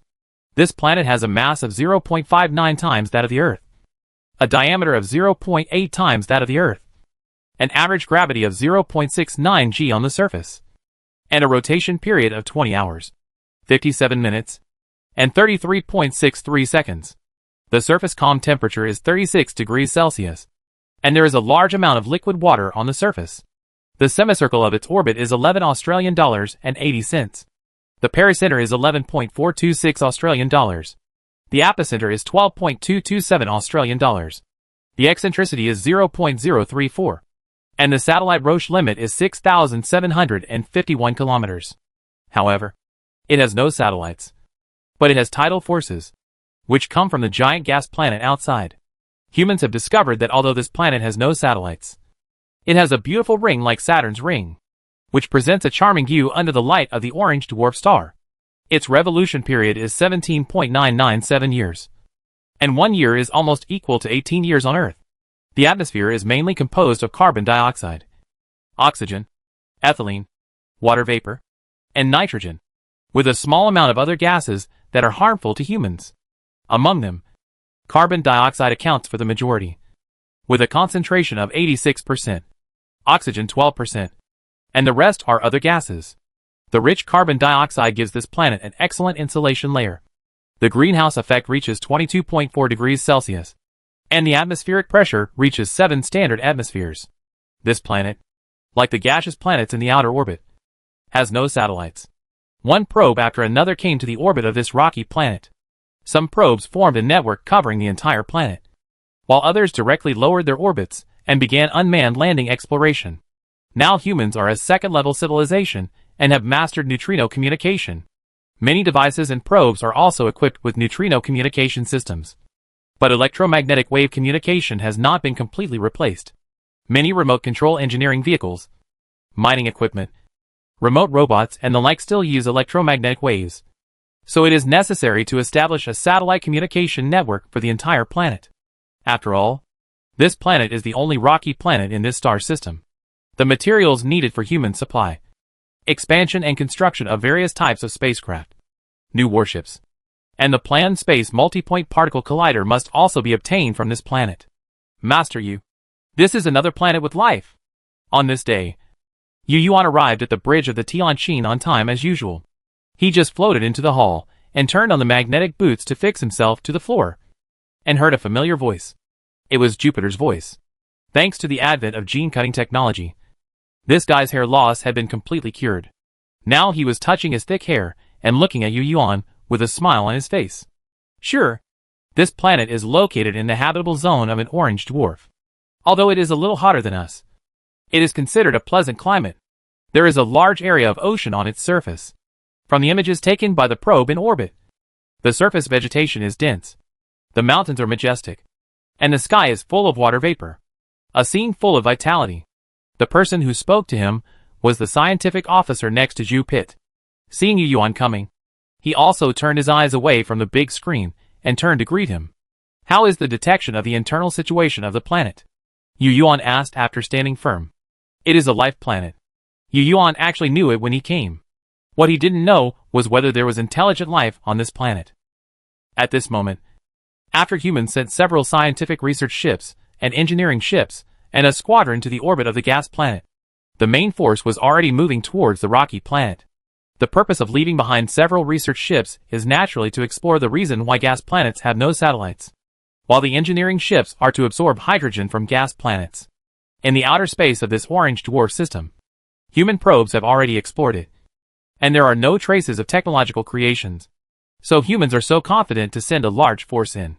The probe has landed, and the situation inside the planet will take some time to get results. The scientific officer replied. Yu Yuan nodded and asked again, well, how long will it take for the fleet to reach the designated location? This time, the first mate who was sitting in his seat and operating something answered, about an hour and 20 minutes. Okay, where's Manueme? Yu Yuan took 2 steps forward and stood side by side with Zhu Pit. Did Commander you forget? Didn't you order Minister Man to lead the fleet to be stationed on the gaseous planet? Zhu Pit reminded. I forgot about it. Yu Yuan raised his eyebrows. He had too many meetings in the past few days and forgot about it. Then he said, then the fleet will stay as planned and prepare the spacecraft to go to the rocky planet orbit. Yes, the first mate replied. The entire fleet has more than 1,000 ships and 1,000 warships. The squadron stationed on the gas planet has 300 warships. The rest came to the rocky planet with the Lyra. However, not all of them will be parked in the synchronous orbit of the rocky planet, but most of them will be parked in the far orbit, like the habitable spacecraft, the biosphere spacecraft, and a large number of Lake-class warships will be docked here, and only various engineering ships and scientific research ships will enter the synchronous orbit. Of course, some warships will still follow to the synchronous orbit. However, the main berthing place is still the far orbit. After that, the engineering spacecraft will be mechanically deployed in the synchronous orbit and become a resource transfer station. Various engineering equipment will be transported to the planet through the landing ship as usual to start mining resources. Of course, before that, a probe is needed to transmit the situation inside the planet back. With the experience of landing on Wolf Star, the landing work of human beings is orderly.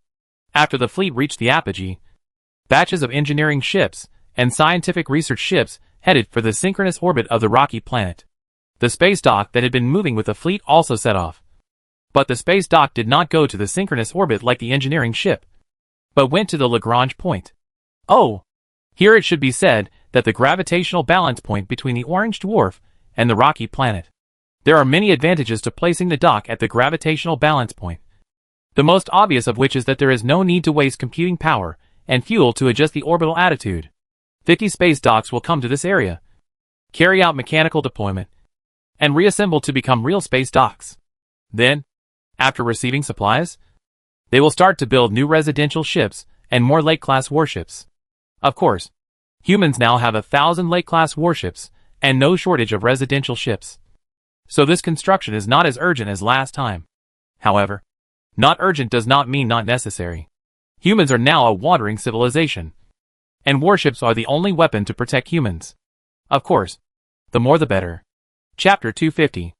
As the flagship, the Tianqin should have been parked in the far orbit with a living spacecraft according to the usual management. But this time it was different. It led 300 Lake-class warships to form a warship squadron, and followed the first batch of engineering spacecraft and scientific research spacecraft to the synchronous orbit of the rocky planet. Human civilization is already a second-level civilization, but Lake-class warships, engineering spacecraft, and scientific research spacecraft still will not directly penetrate into the interior of the planet. Because scientific research spacecraft is not a small spacecraft. It is a spacecraft as big as Tianqin, but it is mainly composed of various laboratories and scientific research institutions. So it is called a scientific research spacecraft. The same is true for engineering spacecraft. Huge spacecraft are not suitable for direct landing because they are too big and have a large mass. Once they fall into the gravity well of the planet, although they can still escape, it is very difficult, and may even cause structural damage due to uneven gravity. It is completely unnecessary. Large ships like the Tianqin naturally would not land. They were only used as space platforms. The landings were made by special landing craft and landing ships, while the rocky planet was busy preparing for exploration and landing. The squadron far away on the gas planet also began to explore the gas planet. A factory-type spacecraft and a scientific research spacecraft first came to the orbit of the gas planet, and then released a probe specially produced for the gas planet environment to the gas planet. The probes of today's human beings are very different from those of the Earth era. It is called a probe, but it actually does not have a small wing-like solar panel, and its appearance is not as simple as an artificial satellite, but a small spaceship. Dr. Nyo. The parameters are all right. We can change the probe orbit and carry out the gas planet exploration mission. In the scientific research spacecraft, a staff member is working seriously. As he said that, he picked up a thing in front of him that looked like a VR goggle and covered his head. This thing is a remote connection control system. After wearing it, the staff's perspective will be switched to the detector camera, or the camera becomes his eyes. In this exploration mission, he is a manual observer.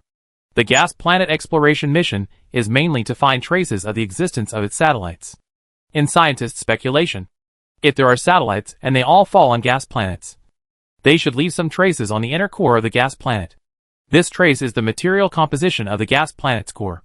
Scientists want to analyze the specific material composition of the gas planet's core through spectroscopy, neutrino detection and other detection methods, and then compare it with the material composition of the rocky planet.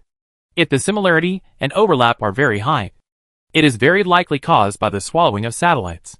Of course, there is another point that scientists speculate that if its satellite is really swallowed by it, because the rotation of this gas planet is originally very high, many swallowed materials are likely to still float in the atmosphere of the gas planet. In this exploration, scientists also want to confirm one thing. They want to know whether the gas planet has a solid surface. Gas planets like Jupiter and Saturn are very common in the universe, but humans have never had time to explore their interiors. So scientists firmly believe that this exploration will bring humans a lot of data about planetary evolution. In the past, the main reason why gas planets are planets is that they are not big enough. So it can be seen that their composition is still mainly hydrogen and helium. But is its core also just these two elements? After all, in the original theory, as long as the mass of the gas planet is larger, it is possible to ignite its core under the strong gravity, undergo thermonuclear reactions, and become a star. So, do gas planets have the qualifications to be stars? Or are they only planets if they have a solid surface and a rocky core? This kind of research is of great significance to the evolution of star systems, because almost everyone knows that this generation of stars is basically the third generation. The emergence of this generation of stars is based on the material ejected by the previous generation of stars. So why did hydrogen gather together to ignite into stars when the stars were first formed, while heavy elements gathered in other places to become rocky planets? Since it is a chaotic era, why can't heavy elements and hydrogen elements be mixed together? What exactly did this process go through? Another point is, could gaseous planets be the evolutionary result of the accumulation of light and heavy elements? As we all know, the reason for the supernova explosion at the end of the evolution of massive stars is that too many heavy elements appear in the core, causing the nuclear fusion reaction to stop, and then unable to maintain its own gravitational balance and collapse inward, followed by violent collisions in the material collapse at nearly the speed of light. And finally, due to the extreme collision, a powerful energy burst occurs, resulting in a supernova explosion. So, if a large amount of heavy elements gathered at the gravitational convergence point at the beginning of the evolution of the star system, then will the star system be unable to be ignited to form a star due to this reason? But will it skip this stage directly due to its large mass, and explode directly after the heavy elements collapse, and finally become a black hole? In other words, do black holes of this cause exist? If it does, how is it different from the black hole formed after the supernova explosion of a supermassive star at the end? Is it a primordial black hole? Or a second-generation black hole? A third-generation black hole? Is its infinity point a singularity? Or a strange ring? Where is its solid surface? All these questions may be answered in this mission to explore the core of a gaseous planet. With answers to these questions, the human model of cosmic evolution will inevitably be supplemented, and many previously blank blocks will be filled. The so-called quantitative change leads to qualitative change, and these things are the quantitative accumulation of human progress. We all know that scientific branches and various technologies are actually related, and if a civilization wants to move to a higher level, it is best for all branches of science to advance in parallel, because what prompted humans to discover the symbolic technology of a higher level of civilization is likely to be a certain originally insignificant branch of science. Under the remote control of humans, the exploration spacecraft first crossed the strong magnetic field radiation zone of the gas planet and arrived at the outermost gas layer of Jupiter. At this time, the exploration spacecraft adjusted its posture, facing down, and began to use thrusters to resist the strong gravity of the gas planet and slow down the falling speed. In the past, if humans collected hydrogen and helium from gaseous planets, they basically worked on this layer. Basically, they would set up a collection network here, and then use powerful engines to escape the gravity of the gaseous planets, and finally complete the resource collection. But this time it was an exploration. So after the exploration spacecraft arrived at this layer, it did not stop at all and continued to sink. Chapter 251.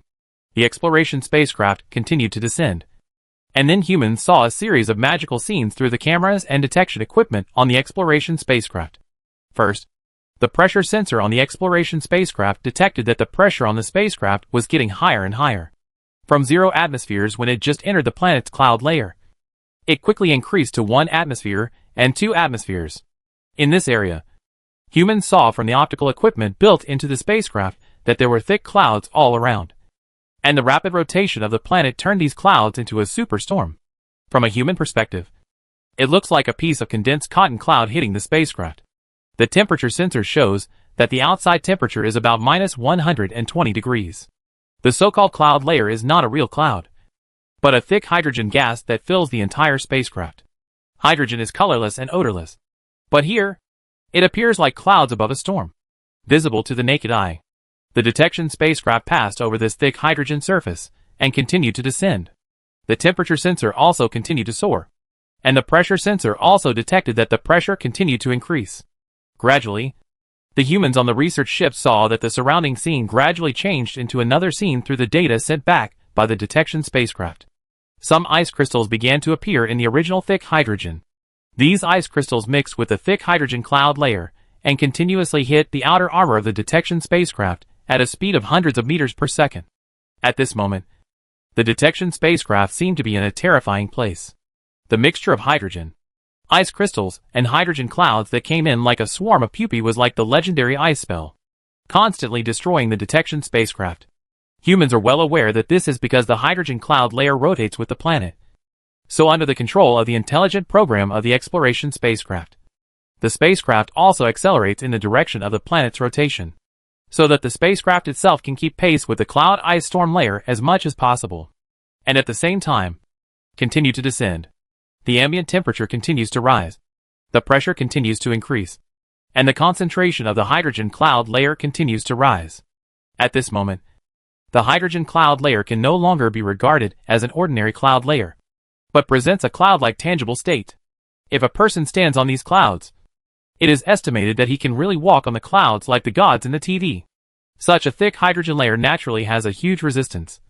So the exploration spacecraft, under the control of the intelligent program, began to reduce the output power of the engine to ensure that the spacecraft can continue to descend under the action of gravity, rather than being embedded in the hydrogen cloud and being rotated by it. The exploration spacecraft continued to descend, and gradually, humans discovered that the surrounding hydrogen cloud no longer looked like a hydrogen cloud, but had turned into a sticky fluid. Humans knew that the exploration spacecraft was crossing from the hydrogen cloud area to the liquid hydrogen area. When entering the liquid hydrogen area, humans saw from various detection sensors that the exploration spacecraft was suffering from various harsh factors. First, the temperature of the outer shell of the exploration spacecraft soared to tens of thousands of degrees Celsius. But fortunately, the outer shell of the exploration spacecraft was made of number 2 alloy material, which could withstand high temperatures of up to 280 million degrees Celsius. The exploration spacecraft was not destroyed by high temperature and high pressure. But at this time, humans found that the exploration spacecraft faced another problem. That is, its engine had difficulty running and was almost not descending. After entering the high temperature and high pressure liquid hydrogen environment, the exploration spacecraft is like a submarine. The strong external pressure has made it difficult for the external nozzle of the exploration spacecraft engine to continue to spray tail flames. And at the same time, it has also forced the internal pressure of the engine to rise sharply. Human material technology is very powerful, and the reaction chamber of the fusion engine will not be crushed by such pressure. But the drastic change in the pressure environment has destroyed the environment of the fusion engine. Therefore, if it continues to descend, the fusion engine of the exploration spacecraft will be completely damaged.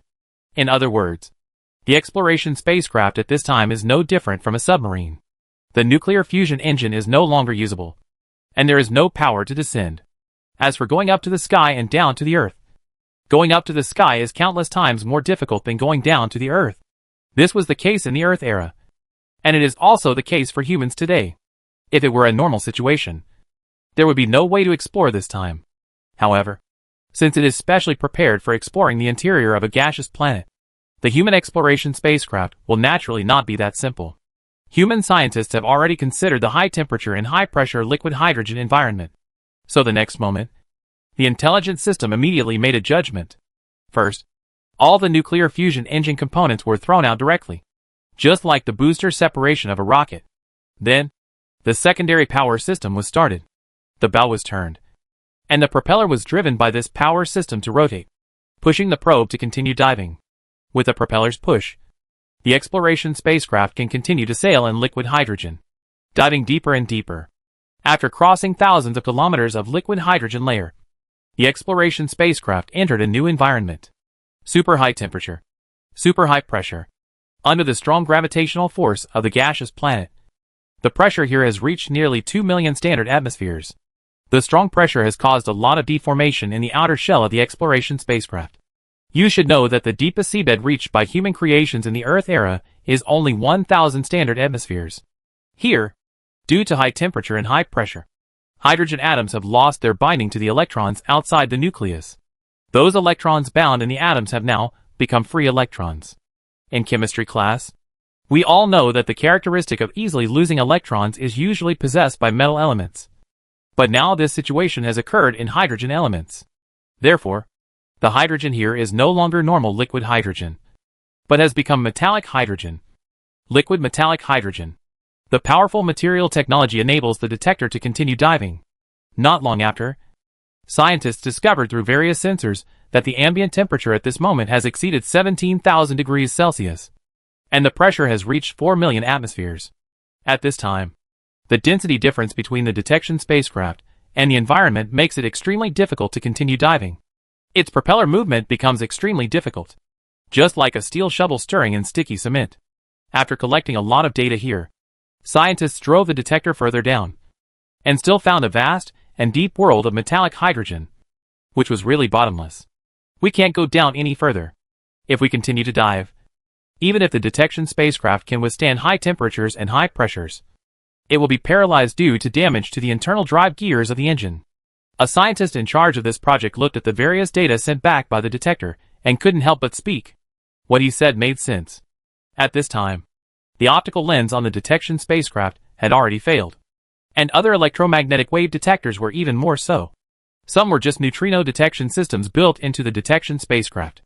The various power gears are not made of number 2 alloy material like the exploration spacecraft. So according to various data, if we continue to dive, we will really lose contact. It's okay. The neutrino detector will detect the center of mass of the gas planet and then continue to dive. This detector is a one-time mission. It is difficult to complete it in one go. Moreover, one of the tasks is to test how deep we can reach now. As long as we don't get nothing, it won't be considered a failure. Another responsible scientist shook his head. Based on the theory, they speculated that if they could cross this thickest layer of metallic hydrogen, they could reach the real core of the gas planet. Chapter 252. As long as we get there, humans can eliminate the interference of various environmental factors and verify what elements its core is made of and what form it exists in. In this way, the theory of gaseous planet evolution can be improved. Neutrino detectors based on quantum entanglement can certainly detect it through, but that is not very accurate. And humans need not only neutrino detection data, but also various parameters such as spectrum, electrical properties, magnetic properties, etc. So when only neutrino detection was left, the mission had already been declared a failure. But scientists still wanted to see how deep the probe could dive so that they could make improvements next time. Sure enough, not long after, the internal mechanical structure of the probe's propeller broke.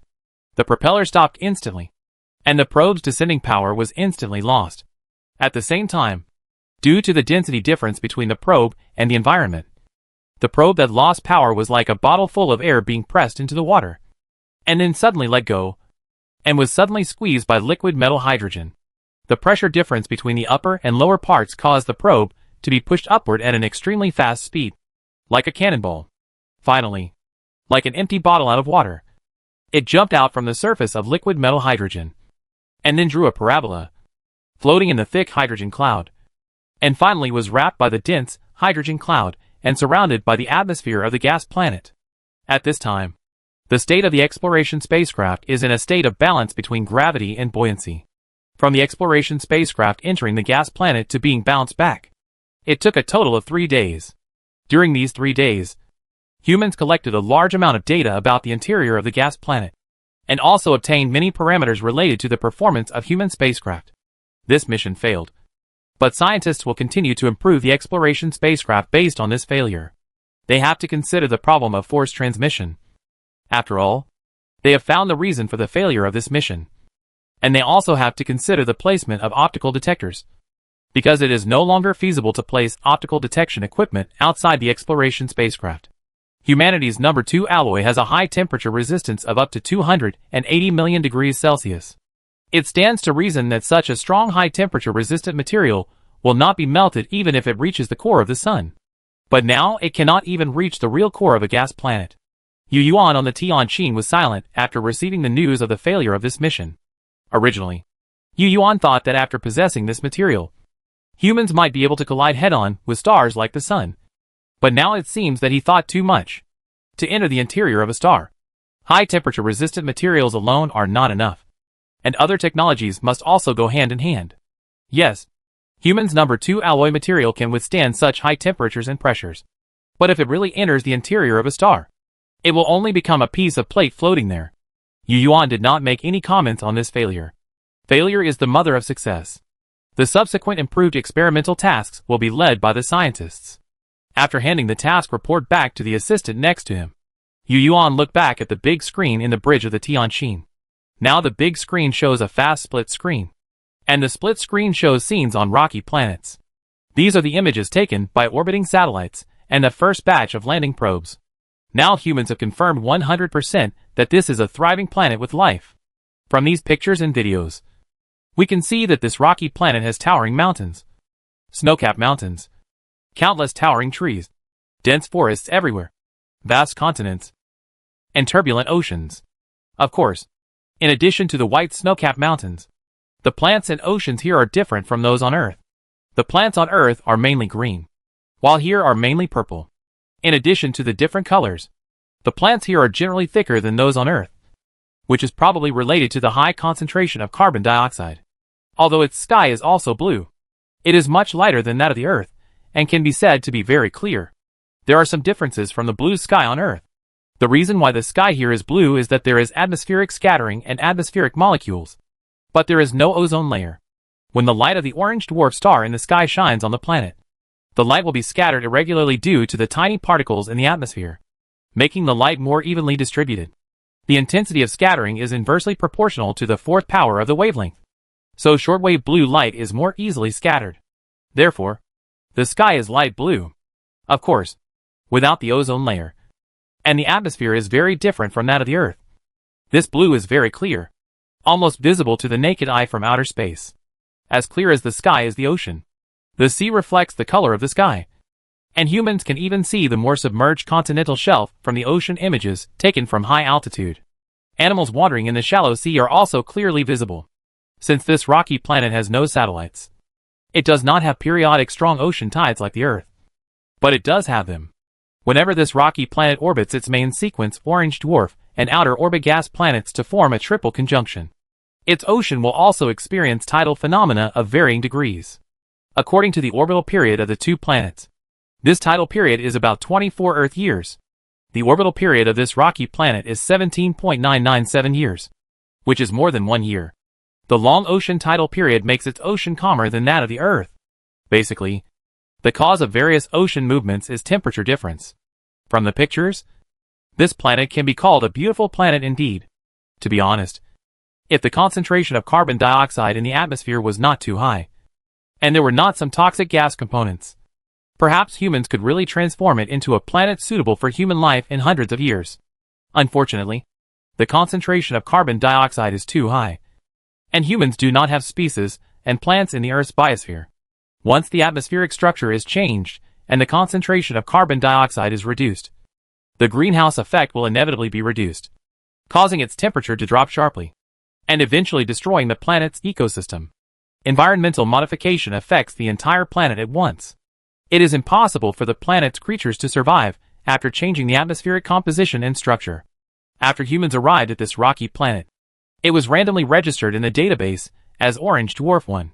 However, after various images were sent back, many people wanted to name it after the planet's environmental characteristics. But some people thought that it would be better to wait for a while to see if there is intelligent life. Chapter 253. Before confirming the safety of the planet, humans are not in a hurry to land, but continue to wait for the detection information of various probes. Now, artificial satellites have completed the global network, and various unmanned probes have begun to land on the surface of the planet. It will not be long before those things hidden under the clouds and in a dense jungle will be discovered by humans. Of course, there is also the depths of the sea. Human flying probes not only need to land, but also enter the seabed for detection, trying not to miss any corner of the planet. This is the basic operation. As deepwater probes enter the ocean profile of this planet is also unveiled by humans. Countless strange aquatic creatures come into human eyes. They look strange, but most of them follow one characteristic. That is, streamlined body. With the experience of exploring the wolf biosphere, humans understand that streamlined body is the result of natural selection. Basically, those who live in water will become streamlined after evolving to a certain stage. Compared with the scientific exploration of gaseous planets, people prefer to watch the various images sent back by the probe from rocky planets. The reason is simple. It is the prosperity of life. Therefore, on the bridges of major warships, many people were watching the scenes on their screens. These scenes are first-hand information, and after a day or two, they will be broadcast to the residential spacecraft by the propaganda department at its discretion. The news that ordinary people can get on the residential spacecraft will naturally be later than the government departments responsible for landing detection. But it will not be concealed forever. It looks like a fish, so let's call it an alien fish, said a person on a certain spacecraft, pointing to a group of aquatic creatures on the screen. Another person pointed at the split screen next to him. Wow! What kind of animal is this? It's really big. It looks a bit like a mosasaur in the history of Earth's creatures. It scared me. Damn! This bloody mouth. One person saw that in the impact. A creature with a round mouth suddenly opened its mouth towards the detector, as if it regarded the detector as prey. Yu Yuan on the Tianqin also watched for a long time, and found that the creature that looked like a mosasaur seemed to be the largest marine creature. From the images and annotated data sent back by the detector, the length of this creature reached about 19 meters, and the estimated weight was between 20 and 30 tons. It has limbs that have not yet fully turned into fins, or fins that may be turning into limbs, and a tail that swings up and down to drive swimming. This is the largest marine creature discovered by humans so far, but it is not certain whether there are larger creatures. Although artificial satellites have been networked and many probes have been sent out, a planet is too big, especially on the seabed. Even if hundreds of probes dive and detect at the same time, it is impossible to complete the detection of all sea areas in a short time. Land exploration is relatively easy, but it is not possible to see everything as soon as the satellite is turned on. After all, the environment of a planet is not only plains, but also mountains, grasses, forests, and other landforms. Many creatures living in jungles or caves are difficult to see directly from outer space. Therefore, small exploration spacecrafts must conduct near-ground flight exploration, and unmanned probe robots must also conduct ground exploration. Under such probes, many terrestrial creatures have also been discovered by humans. They look very different from Earth creatures, but they have one thing in common. That is, most of them have 4 limbs, not 6 or 8 limbs. There are flying creatures, but no flying creatures covered with feathers are seen. The ones seen by the detectors are basically flying creatures with fleshy wings. These flying creatures are much larger than those on Earth. Just as we started to conduct near-Earth exploration, humans have discovered several flying creatures with wingspans of 5 or 6 meters. Whenever a small exploration spacecraft flies through the jungle-covered sky, it always startles a group of such flying creatures. According to the Earth, this planet has all kinds of birds, beasts, fish, and insects. Not only are there many species, but it also presents a taste of a great explosion of biodiversity, as one species after another was discovered. This planet gradually gave humans a feeling of the Cambrian biological explosion. What a treasure trove! Yu Yuan couldn't help but sigh as he watched the flourishing scenes of life. Then he looked at the general situation of this planet, and found that its land area and ocean area were almost half each. And the amazing thing was that its land was almost a whole piece except for some scattered small islands. Such a large continent all stuck together can be called Pangea continent. The entire continent spans the equator, runs through the north and south poles, and there are vast oceans on both sides of the continent. Such a geographical environment also makes this continent form a corresponding environment. The continent is surrounded by sufficient water vapor and lush vegetation. The closer to the center of the continent, the drier the climate and the sparser the vegetation. Therefore, in the central part of the continent, There are basically large deserts. However, it is somewhat different from the desert landforms that people know. The deserts on this planet are not all connected, but are separated by some high mountains and mountain ranges that tower into the clouds, dividing them into pieces of desert. The highest mountain on the planet is located in the desert, with an altitude of about 15,000 meters. The area where the highest peak is located is a stretch of mountains covered with snow. Because the highest peak is located in the continent, the snow melts and flows down. When passing through the desert area, it washes out a river of more than 4,000 kilometers on this continent. The small probe spacecraft flew over the desert and found that this place is almost a life-forbidden zone, and few large creatures were seen. After passing the barren area in the center of the continent, we gradually came to an area with abundant water and grass. Here, forests are everywhere, extending from the detector to the horizon, all purple. It is completely different from the central area. In the transition area between these two extreme areas, there is an area with moderate vegetation density. In a flat area in this area, human detectors have discovered many large animals. Animals the size of elephants are everywhere, and countless large and small creatures are in groups. Some are eating vegetation, and some are performing scenes of hunting. All these images made people feel as if they were back in the Jurassic era, because these animals were really big, even bigger than the mosasaur-like creatures found in the ocean before. But unfortunately, they didn't look like dinosaurs at all. No traces of intelligent life have been found yet. Could it really be a primitive life planet? Yuan glanced at the big screen again, and found no traces of intelligent life. I saw a lot of animals walking on two legs, but I didn't find any that were obviously not created by nature. Chapter 254. Even if it is a primitive life planet, it means that humans have obtained another great treasure. After landing, we will take the biosphere samples to study them carefully. If it is a right-handed DNA biosphere like the Earth, that would be great. Yuan is now calculating in his mind how many new biosphere spacecraft he should build. Humanity lost the treasure of the Earth, but after setting foot in the starry sky, they encountered Wolf Star again. Coming here, they encountered another life planet. It can be said that they are extremely lucky. Such luck made Yuan ponder. Is it possible that life planets are so common in the universe? He looked at the big screen, but his pupils were wandering. At the same time, he thought, no, that's not right. Wolf is still okay. But is this planet related to the Awakener? This star field was brought by the Awakener. After coming here, humans randomly chose a star system and encountered a life planet. In this case, how can people not be suspicious if the Awakener did it on purpose? What does it mean? Yuan unconsciously touched his stubble with his right hand, lowered his head and thought, but if it was intentional, how could the Awakener know that I chose the orange dwarf? Did he see a corner of the future? Impossible. Then, did he see through my thoughts? This is even more impossible. It's too magical to spy on other people's inner thoughts. Yuan was a little confused. If the Awakener has discovered that there are life planets here, and really brought humans here on purpose, then why not just throw humans to the edge of the orange dwarf system, or simply throw them inside? Is it a test? Or is it just a coincidence? A test or something like that shouldn't be possible. After all, we just met. To the Awakener, humans are just a casual civilization. There is no reason. That's a coincidence. After all, if the Awakener wants humans to discover this planet of life, there is no need to lead humans in the middle of nowhere.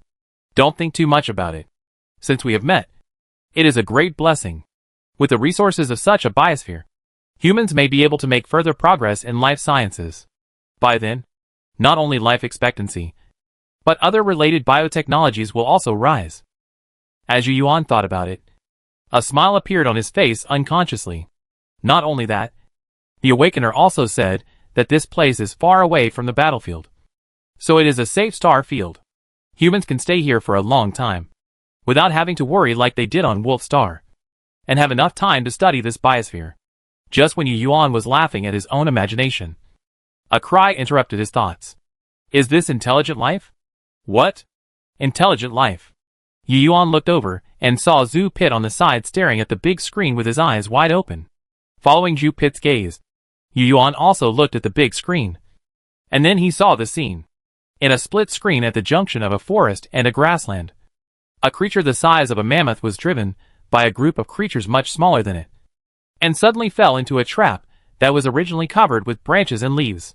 Then, he saw more small creatures running out of the surrounding bushes. These creatures walked on 2 feet, holding various things at the end of their upper limbs that looked like weapons. In a short while, they surrounded the trap pit. At the same time, rhythmic sounds rang out from this group of creatures. After that, this group of creatures continued to stab the big creature in the trap with their weapons, and threw rope-like objects into the trap, as if they wanted to trap the creature in the trap. It looked like they were hunting. Enlarge the picture. Seeing this, Yu Yuan called the staff. The camera that captured this picture was a small detector suspended in the sky. As soon as Yu Yuan finished speaking, the detector was taken over by the staff. And then the sub-screens in the big screen also turned into a big screen. The picture was very high definition. After zooming in, the whole bloody hunting action was captured by humans. Even the biological forms of the two were captured exactly. The creature that fell into the trap was a mammoth-sized creature, with thick hair all over its body, gray in color, a mouth that opened and closed, a single horn, a long tail, and 3-toed hooves. The group of creatures that were besieging it with long-haired ropes and bows and arrows were a group of creatures with dog-like heads. The camera captured a creature that slightly raised its head. Its appearance looked very funny like a dog head. The most important thing is that this thing is like a big yellow dog, with its entire head covered with yellow hair, coupled with its facial features. It really makes people feel at first glance that it is a dog head saving its life expression. Below the funny dog head, there is also yellow fur, and below that is a circle of things of different colors, which I think are the clothes of this creature. There is also a tail covered with yellow hair behind it, just like a dog standing up. However, its body size is much larger than a dog, even larger than a human, according to the remote measurement of the small detection. This thing is about 2.5 meters tall and looks very strong. Seeing such a scene, humans can basically determine that this is a kind of intelligent life. But we don't know how far its population has developed. If we only look at this group of hunting populations, they should have learned to use metal. After all, humans have seen the long-haired weapons in their hands, which seem to be bronze from the appearance of the metal. This group of hunting intelligent creatures looks like the same hunting activities in the tribal era. But it is not ruled out that this population has entered the Iron Age, because this is only the first batch discovered by humans, and it is very likely that the same species still lives in other areas.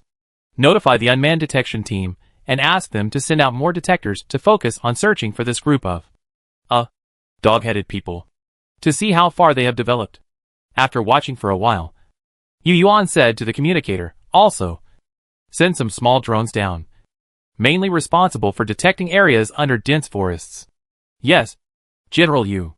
The communicator responded and connected to the person in charge of the initial detection. After giving the order, Yu Yuan looked at the big screen again. At this time, the dog-headed men had killed the prey in the trap and dragged it out of the trap. They were now using sharp weapons to cut up the prey in an orderly manner. Several sturdy dog-headed men raised their knives, and a blue liquid flowed out of the prey's body. It's blue blood. The humans who saw this scene said in their hearts. They were not surprised by blue blood. After all, aliens are all kinds of strange, so it is normal for them to have no blood. Besides, there are creatures on Earth that have blue blood, such as horseshoe crabs. Compared to these, if you see a planet with an environment similar to that of Earth, an atmosphere that humans can breathe directly, and intelligent creatures that look similar to humans, that would be weird. Chapter 255. Under Yu Yuan's command, humans immediately stepped up their exploration of the planet. At the same time, landing to explore various mineral resources was also put on the agenda. If it were according to the usual practice, humans would have taken the lead in developing resources on its satellite before landing on the life planet. However, there is only one rocky planet in this orange dwarf star system, so humans can only obtain resources from it. And it is urgent. After all, after a long journey, the remaining fuel energy, materials and minerals of humans now need to be replenished. Moreover, humans also plan to build space multi-point particle colliders and more warships. Time passed slowly in the exploration. With the increase of detectors and the intensification of searches, many communities of funny dog-headed people were discovered by humans one by one. As expected by humans, the hunter before was actually a small tribe of funny dog-headed people. A wild tribe far away from developed areas. In other places with rich resources, there are many large communities, especially on the east and west sides of the continent. Due to the influence of the marine climate, there is abundant rain, dense vegetation, various aquatic organisms, and magical fruits. Therefore, the communities of funny dog-headed people in these places are relatively dense. From the coast to the inland, the further inland you go, the scarcer the food becomes. Correspondingly, the population density of various species is also low. And so is the biodiversity. However, as an intelligent life, the funny dog-headed man should have developed over a long period of time. Although it also shows a trend of becoming scarcer as it approaches the center of the continent like other creatures. It is not as obvious as other animals and plants. Basically, there are traces of them in a certain temperature environment. It can be said that this alien funny dog-headed man has stood at the top of the food chain of all life on this planet with his wisdom. Humans have even discovered many gathering places of funny dog-headed people. These gathering places are different from the hunting tribes seen before. They seem to have formed cities. It is unknown whether they have formed regional empires. Humans naturally cannot judge just by observing from the detectors. So after roughly finding out the situation, the landing plan will be officially implemented. Of course, the original intention of the landing plan is not to go to these funny dog-headed aliens, but to go for mineral resources. Contacting and studying funny dog-headed aliens is just a side job. Therefore, the landing destination was chosen by humans in an area close to the center of the continent. First, the terrain here is relatively flat, suitable for the placement and deployment of base spacecraft. Second, this place is close to the inland area, where the forest and the desert meet, which is convenient for humans to conduct research on different environments on the planet. In addition, humans scanned through the detector and found that there was an open-pit aluminum mine not far from here, and not far from the forest. There was a lake formed by the melting of snow mountains. There are minerals, water, and the terrain is flat, which is the most suitable landing site. Yu Yuan's idea is to land first to complete the deployment of the basic base, and then radiate outward with the base as the center, looking for and exploring various mineral resources, while carrying out various scientific research work, and in the process, contacting some intelligent life on this planet. In theory, everything on this planet belongs to the intelligent life that was born on it. That is, the funny dog-headed aliens. But humans have never thought about this problem. Similarly, in the landing plan, humans did not consider hiding their tracks at all. In fact, anthropologists also raised relevant opinions with Yu Yuan, probably saying that there might be a way in the universe to not interfere with primitive civilizations, and not show high technology in front of primitive civilizations. The starting point of this opinion is that humans have not encountered aliens for so long on Earth, and it is very likely that there are some relevant regulations in the universe civilization. However, Yu Yuan did not take it seriously. Not only him, but most people did not take it seriously. This statement can certainly explain the Fermi paradox to a certain extent. But the human home solar system was blown up for no reason, and there was nothing left. Who would have the mind to consider this factor? Even if there is, it doesn't matter. Anyway, humans have not really discovered this rule, and have not joined any cosmic forces. As for the statement that it destroys or affects the development path of primitive civilization, no one mentioned it.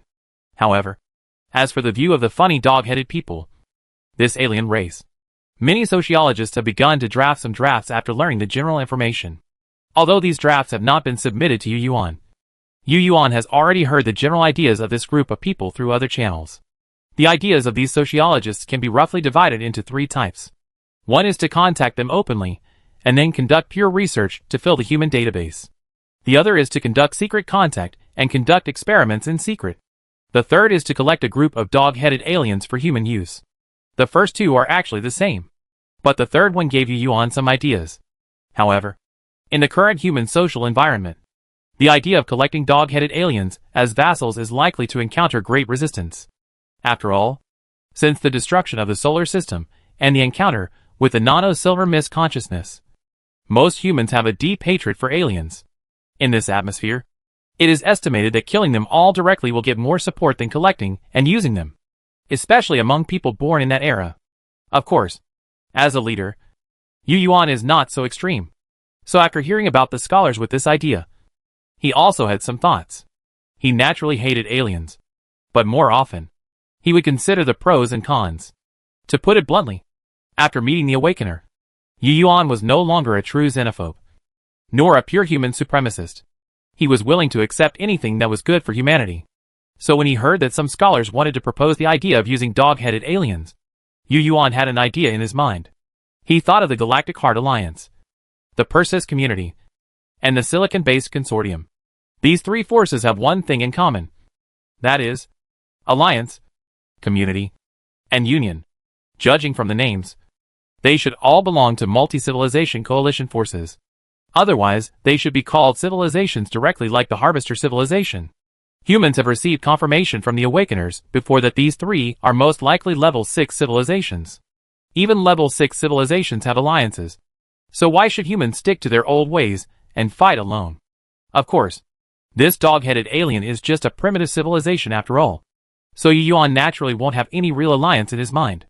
His real idea is to get a cannon fodder member for humans. In the previous war with Kuntai civilization, humans lost nearly 70,000 people in the war. If there is a cannon fodder vassal, it will be more than that. Chapter 256. Human life is precious. If we replace it with vassal aliens, we won't have so many concerns. We can even give it up at will when the strategy requires it without any regrets. But this idea requires a deeper understanding of all aspects of the dog-headed aliens. Well, it also requires the formulation of relevant systems. If we really want to do this, there are still many things to do. It is too early to consider such things now. At the same time, Yu Yuan also wants to wait for the scholars to complete their drafts and listen to their ideas. A few months passed in a flash, and Yu Yuan did not wait for the advice of the scholars, but waited for the departure of the first batch of landing spacecraft. Humans are now very experienced in landing, as long as they do not encounter dangerous elements like the silver mist consciousness. It is basically impossible for them to have malfunctions and crashes. However, this landing is different from the Ross 154 star system, because this time it is not a landing of personnel, but an unmanned landing. The 4 landing ships carrying ground-based vehicles and 8 spacecraft carrying engineering equipment broke into the planet's atmosphere from the synchronous orbit. Human landing ships and landing spacecraft are not as big as the Lake class. They are modified on the basis of the Ganymede 4 class battleships. The length is about 800 to 1,000 meters, and the width and height are 500 meters. This is built by humans after comprehensively considering the gravity conditions of different planets and their own technological strength.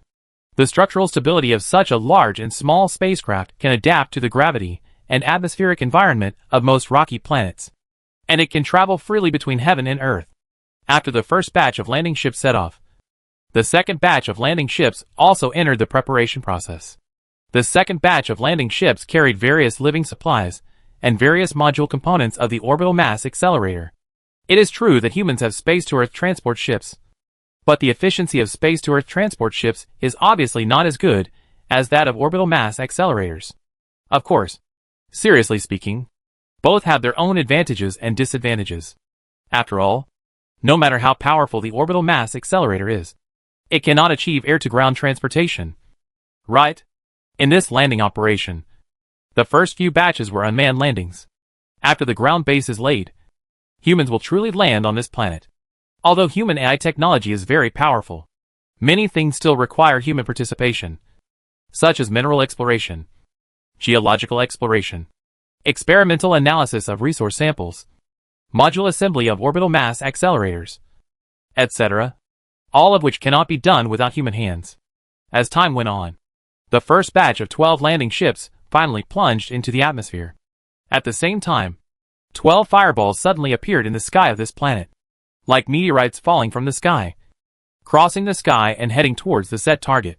Such a scene is a celestial wonder for the creatures on the planet. However, the fireball did not appear for long. Just a few seconds.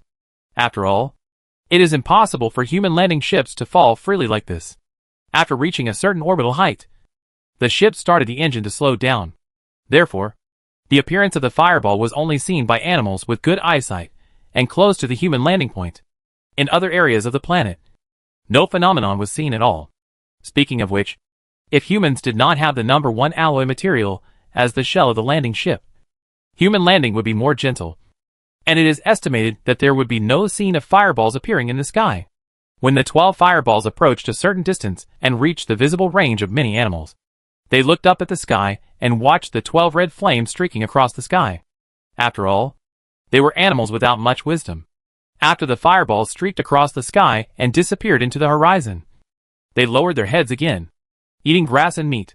Perhaps these animals who only rely on instinct to live will never understand what they see.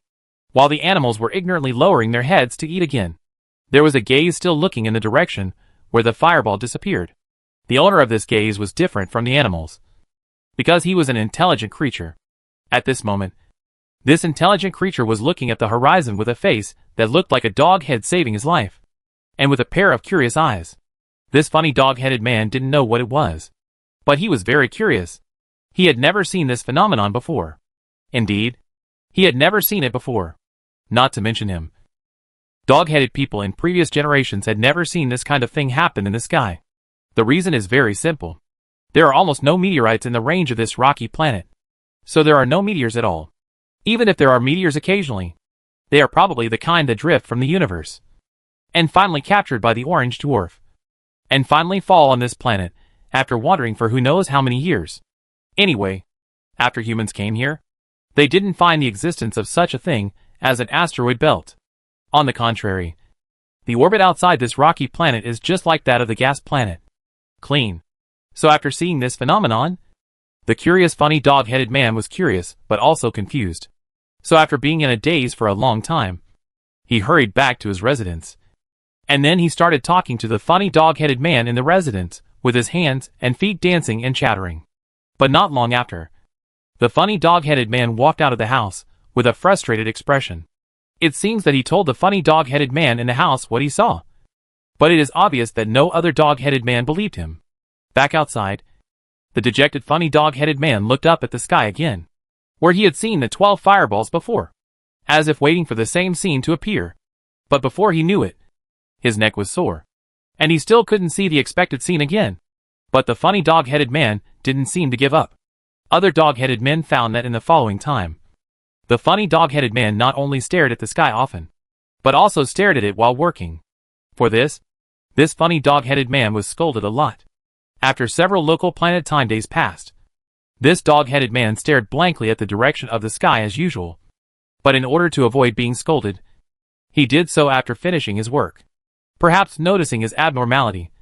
This time, another dog-headed man came up to him and talked a lot. After hearing this, the dog-headed man staring at the sky seemed a little helpless. And at the same time, a series of unknown sounds came out of his mouth. If there is a universal translator, this first sentence can be translated as, "ATU? What are you looking at? What's wrong with you these past 2 days?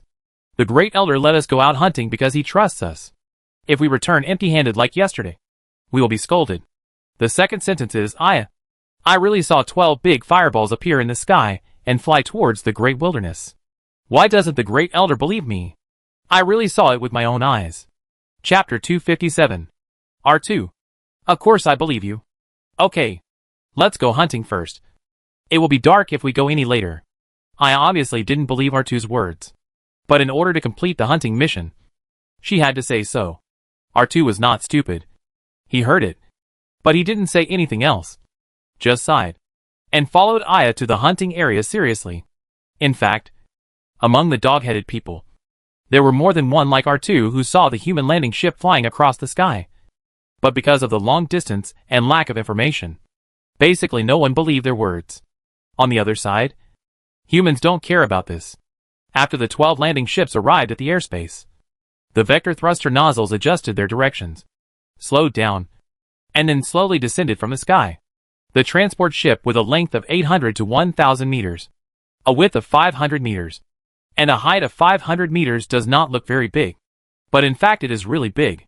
The aircraft carrier of the Earth era is about 300 to 333 meters long, 70 to 80 meters wide, and 60 to 70 meters high. So now the human transport ship, from the appearance, is about the size of 126 aircraft carriers stacked together, with 3 aircraft carriers connected head to tail, 6 rows side by side, and then stacked 7 layers. That's it. Therefore, when it landed, it made a lot of noise. There were 2 thrusters at the front and 4 at the rear. A total of 6 thrusters with downward nozzles. The airflow driven by the nozzles caused sand and rocks to fly on the ground, and the long tail flames rushed straight to the surface. The original grassland landform instantly ignited the flames, and the high temperature burned some of the surrounding gravel into limestone. The fire took advantage of the wind, and the flames ignited by the high temperature of the downward thruster tail flames, and under the impetus of the airflow driven by the nozzles, bursts of sparks were swung, and the flying sparks were like stars in the sky, and they immediately ignited the farther area. As a result, the landing site of the first batch of transport ships soon turned into a sea of fire. There was no other way. This planet was full of plants. If humans landed in this way, it would inevitably cause a fire. However, the fire did not last too long. After the 12 ships landed steadily and the thrusters were turned off, there was a sound of air release like a large truck braking, followed by a thick fog that spurted out and swept around. Wherever the fog pointed, the sea of fire was instantly extinguished. For a moment, the landing site was like a battlefield of hot war, with thick smoke everywhere. Yuan on the Tianqing could see the scene clearly, but he didn't care. It was just some grass and trees, so they would burn, and it would save the need to clean up when laying the base. From the landing of the landing ship to the initial construction work, humans have long been familiar with it.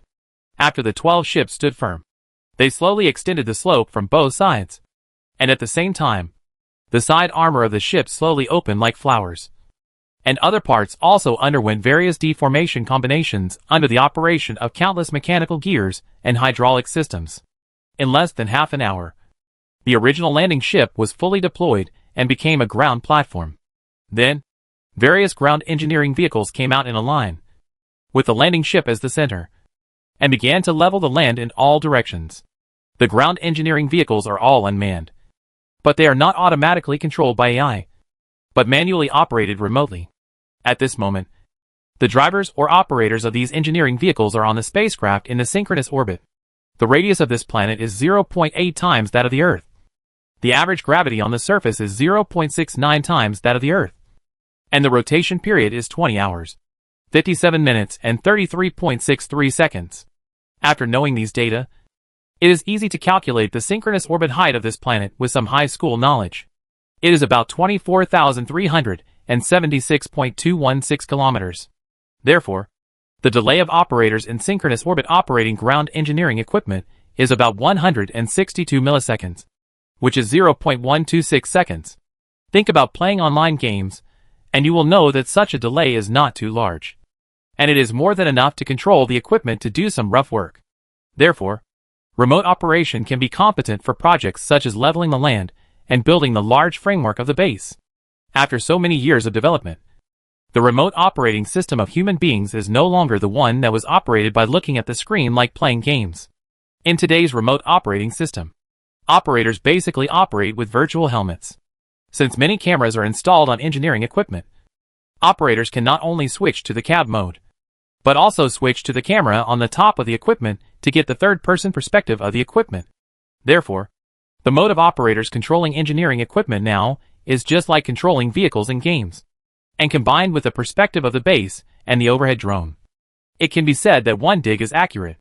It is true that humans have a human microcurrent sensing operating system, which is the cockpit of the modified space suit and tactical armor, but that thing cannot be connected remotely. So the remote operation of engineering equipment can only use the previous system. While leveling the land, other remote operation robots also began their own work. Various facilities were carried out from the landing ship by them, and then assembled skillfully on the leveled land. Fences, floors, antennas, radars, microwave charging equipment, and other infrastructure gradually rose from the ground over time. The originally empty wilderness gradually began to shine with the light of technology. The buzzing of motors, the rolling and meshing of gears, the blue flames of engines. The power of industry appeared on this planet for the first time. In a short time, this wilderness became a busy construction site. After the first batch of infrastructure was deployed and built, the second batch will follow. The transport ships carrying the raw material processing factories will also land around this base one after another. And then the machinery will be deployed. And then the robots will be built to complete the connection with the basic base. Then the third and fourth batches of landing ships carrying semi-finished products, finished factories and orbital mass accelerator components will land one after another, and then build a ground-to-air transportation station for humans. After all the facilities are ready, personnel will land, and then explore and mine resources. and continuously transport materials to the fleet and dock in space. Humans have rich experience in landing on planets to mine resources, and everything is proceeding in an orderly manner according to established procedures. As humans continue to land, more and more fireballs appear in the sky, and more dog-headed people will see them. The dog-headed man named ATU is very happy now. The dog-headed man who didn't believe him before now believes him, because even the elder saw the scene with his own eyes. On this day, because of this incident, he was called over by the elder to be questioned. But on the way, he met Aya, who also didn't believe it before. Aya, you also saw the fireballs in the sky. Do you believe me now? Aya leaned over. Aya didn't comment, but said curiously, ATU, I have always believed you. By the way, what are those things in the sky? They are on fire. Could they be the god of light? Chapter 258. Almost every nation has the worship of stars, and aliens are no exception, because as intelligent creatures, they understand the greatness of the star in the sky. Of course, Aya's original words were not the god of light, but a word like light, glory, etc. God. Maybe? ATU hesitated for a moment, and then said, Aya, I will go to see the elder first, and then I will tell you when I come out. The tribe where ATU belongs believes in the god of light, but ATU does not believe that there is a so-called god of light in this world. But now, after seeing several strange phenomena in the sky, he believes it a little. As soon as he entered the residence of the great elder, ATU heard an old voice, ATU, you are here. Come in and sit down. Yes, great elder. ATU was not polite. ATU was very familiar with this great elder. He was a respected person, but he was a little stubborn. Great elder, are you looking for me because of the big fireball in the sky? ATU sat down in front of the great elder and asked straight to the point. But the great elder was very angry about his statement and scolded, What big fireball? That is the god of light. ATU, you should be careful with your words in the future. You are the person I think the most. When I go to see the god of light in the future, you will definitely be the chief elder of our tribe. I understand. Great elder. ATU hesitated to speak, perhaps out of respect. He finally did not refute the great elder. The great elder nodded with satisfaction. He was very satisfied with ATU's performance. So he said, Okay, you are the smartest child I have ever seen. Now that the end of the year is approaching, I called you here to hand over the matter of worshipping the god of light this year to you. I think my body can't hold on for a few more years. After you are familiar with the sacrificial process, I will tell the tribe leader next year to give you the position of sacrificial elder. Hearing this, ATU was silent for a while. He knew that the elder, who had always cared for him, was in poor health. But he didn't know about taking over as the sacrificial elder, and he had never thought about it. Unexpectedly, he heard the elder say this now. He was moved and said, No, elder, you will definitely get better. Didn't you say that the god of light has come? I will go to the god of light to pray for you. I believe that the great god of light will definitely heal you. In fact, when he first saw the 12 fireballs appear in the sky, ATU had the idea of going to find out. Now saying this is just an excuse. Even without the excuse of the elder, he would find other ways to lead the tribe and look for those falling fireballs. However, the elder shook his head and said seriously, No, there are ferocious beasts everywhere in the wilderness, and the environment is harsh. No one has ever come out alive. Don't worry, elder. I am the best hunter in our tribe. From forests to grasslands, and even ferocious beasts in the wilderness. I know their habits very well. As long as we are well prepared, there will be no danger. ATU's answer was very firm. And then he said, And elder, you once said that we are all children of the god of light. If we want to achieve something, we must go out and see it. Only in this way can we understand how big the world is. Although I, ATU, am not a great hero, I don't want to stay under the protection of the tribe all my life. After an unknown amount of time, R2 finally walked out of the elder's residence. He looked back at the dilapidated thatched house, and his eyes became more determined. R2 failed to convince the elder, but no matter what, he had to go and see what those things falling from the sky were, because he was so curious that he would go even if he died. While R2 was about to embark on the road of finding the truth without hesitation because of curiosity, a conversation related to this also took place on the other side of the continent. However, the content was quite different. The place where the conversation took place was not a simple tribe, but a city built of earth and stone. Well, to be precise, it was in the palace of the city. This group of dog-headed people seemed to be holding a meeting like in ancient times. Your Majesty, I have something to report. Yesterday, there was a huge fire in the northwest of the sky. Last night, I and others observed the sky and saw the northwest demon star shining, and the black air hiding the king star. This is the arrival of the demon. It is a warning from heaven and a sign of great misfortune. Oh, then what do you think my king should do? The dog-headed man who sat at the top and was called the king asked. The dog-headed man who claimed to be an old minister had obviously prepared a draft in his mind. He immediately replied, "My king, the evil star appeared in the northwest, which means that the northwest treehold kingdom has lost its virtue. So the heaven warned you. Your king can choose a day to set up an altar in the Timeu to pray to the heaven. Report the faults of the king of the northwest treehold kingdom, and then inform other princes. Let them hear it, and then ally the princes. Raise troops to attack together, and our army will be unstoppable, and destroy it in one battle." Okay, that's right. I do as you said. I order the imperial ancestral temple to do it right away. 3 days later, I set up an altar to offer sacrifices to the heavens. Obviously, the king of the city did not interpret the strange phenomenon in the sky as the arrival of the gods, but used it as an excuse to start the war. Not all the dog-headed people on this planet are from countries that tend not to believe in ghosts and gods. After seeing this unprecedented scene, many kings of other countries are preparing to offer sacrifices to the gods they believe in and ask for protection. Of course, there are also tribes like Atus, who regard the arrival of humans as the gods they believe in, but not the god of light, but other gods such as the god of glory, the god of stars, the god of heaven, and the god of the sun. Of course, the god of the sun is not really the sun god, but the name of their orange dwarf star. There are also some outrageous beliefs that it is the Father of Heaven who has come to the world to unite the yin and yang of the mother planet Earth. In recent days, human small flying probes have roughly explored the distribution of these dog-headed people. Due to the terrain, dog-headed people in different regions have formed different cognitive habits, beliefs, and development situations. In some places, the dog-headed people have learned to build cities and smelt iron. But in some places, they are still in the Stone Age. The reason for this separation is not the ocean, but the huge mountain range. After all, this continent is a whole panga continent. As for those scattered islands overseas, there is not a single dog-headed person. This situation shows that the panga continent of this planet has existed for a long time, even when the dog-headed people were born with wisdom.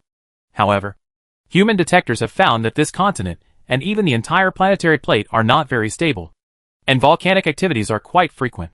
The islands in the ocean are the result of volcanic eruptions. Since geologists have not yet landed to investigate, humans do not know whether these phenomena are the continued compression of panga continent or the separation. In other words, although this human landing has brought some impact to the dog-headed aliens, it is not very big. After all, the place where humans landed is relatively close to the middle area of the continent, which is considered by these dog-headed people as a wild and dead place. Moreover, there are not many human spacecrafts that can be seen entering the atmosphere with the naked eye. Only about 1/5 of the continent area. In this way, a year passed in a flash. After a year of busy work, humans finally established a huge and fully functional base on the ground. Chapter 259. The human base is called a base, but is a base built by a second-level civilization. It can be called a city. Looking down from the sky, this base is connected by various facilities, including smelters, ore processing plants, dye plants, log processing workshops, power plants, steel plants, machinery manufacturing plants, secondary processing plants, parts processing workshops, finished product assembly workshops, and human residences ready for landing. That is, residential areas, office areas, etc.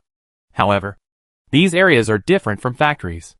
They are directly based on landing ships. Simply put, they are residential areas, and the office areas are on the original landing ships. After the landing ship was deployed, its core area became the residential and office area for humans, and it was also the control center of the entire base. Various types of buildings and facilities stood on the ground, like a shining steel city.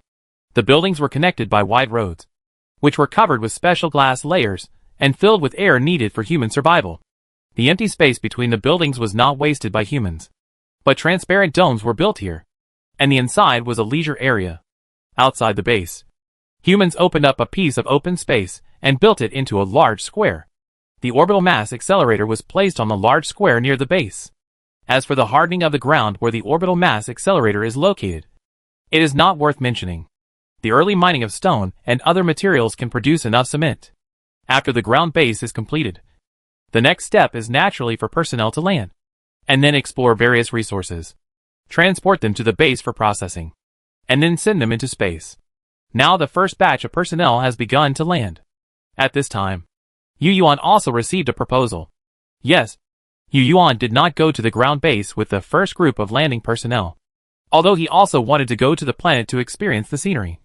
As a leader, it was not suitable for him to go to the ground base at this time. It's not that there is any danger on the ground, but Yu Yuan thinks it is safest to be on the Tianqin. Besides, if you really want to experience the ground environment, you can get a ground robot to control it. There is no need to go there in person. After reading the proposal, Yu Yuan asked his assistant to notify scientists and senior staff in various fields to come to the Tianqin conference room for a meeting the next day. Those who could not come would participate via video.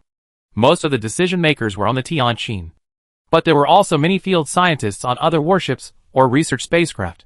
In order not to affect the work of these scientists, Yu Yuan did not force everyone to be present in person. After all, he did not expect to decide on the proposal in one meeting. As for the content of this proposal, it was actually the one Yu Yuan had heard before, about the disposal plan for the dog-headed aliens. One day passed quickly. This time, before the meeting time, Yu Yuan, who had nothing to do, arrived at the venue early and waited. Not long after, a group of participants entered the venue one after another. The so-called conference room is actually where Yu Yuan and other decision-makers usually hold meetings. It is located next to the command center, separated by a corridor. The Tianqin is very large, but this conference room is not big. It can only accommodate about 100 people. However, there are not many people in this meeting. Only about 30 or 40 people, all of whom are sociologists, biologists, military leaders, and other related scholars. After all, this is the first discussion meeting, and the proposal will not be immediately concluded and implemented. According to the procedure, if most people support the proposal at this meeting, it is possible to hold the next round of expanded meetings. Otherwise, the proposal will be temporarily shelved. More than 30 participants have taken their seats, plus 8 people who participated in the meeting via video. A total of 42 people. Okay, this meeting is not a major meeting, so I won't say much nonsense. After everyone was seated, Yu Yuan took the lead in speaking as usual.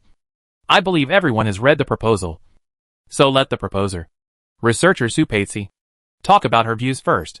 After saying that, Yu Yuan moved the microphone on the conference table and looked at Su Peizi, indicating that she could speak.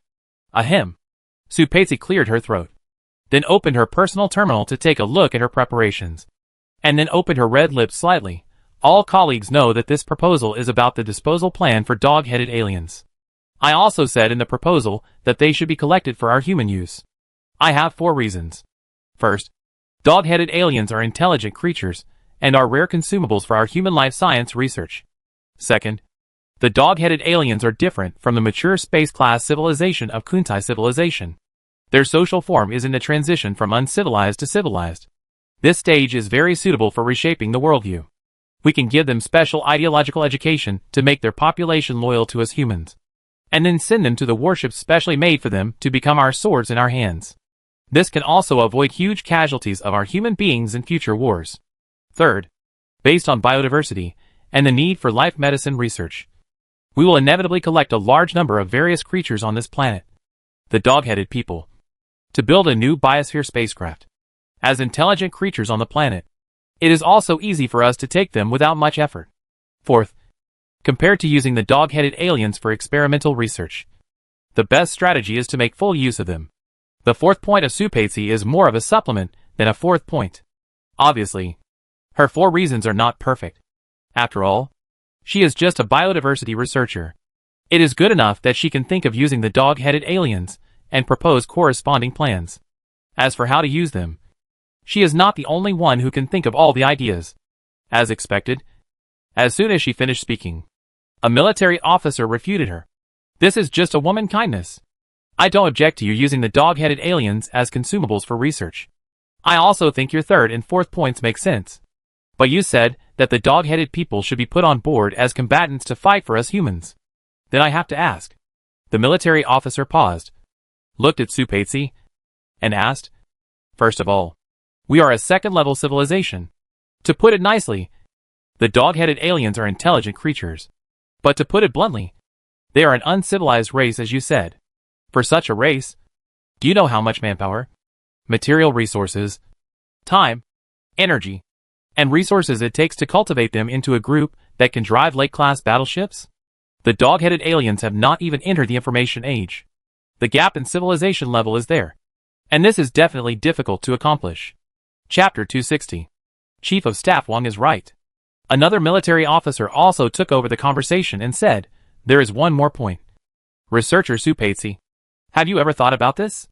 Even if we promote the implementation of this plan, who can guarantee that the dog-headed people have the talent for warships?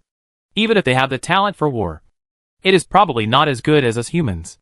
So there is another point that colleagues need to pay attention to.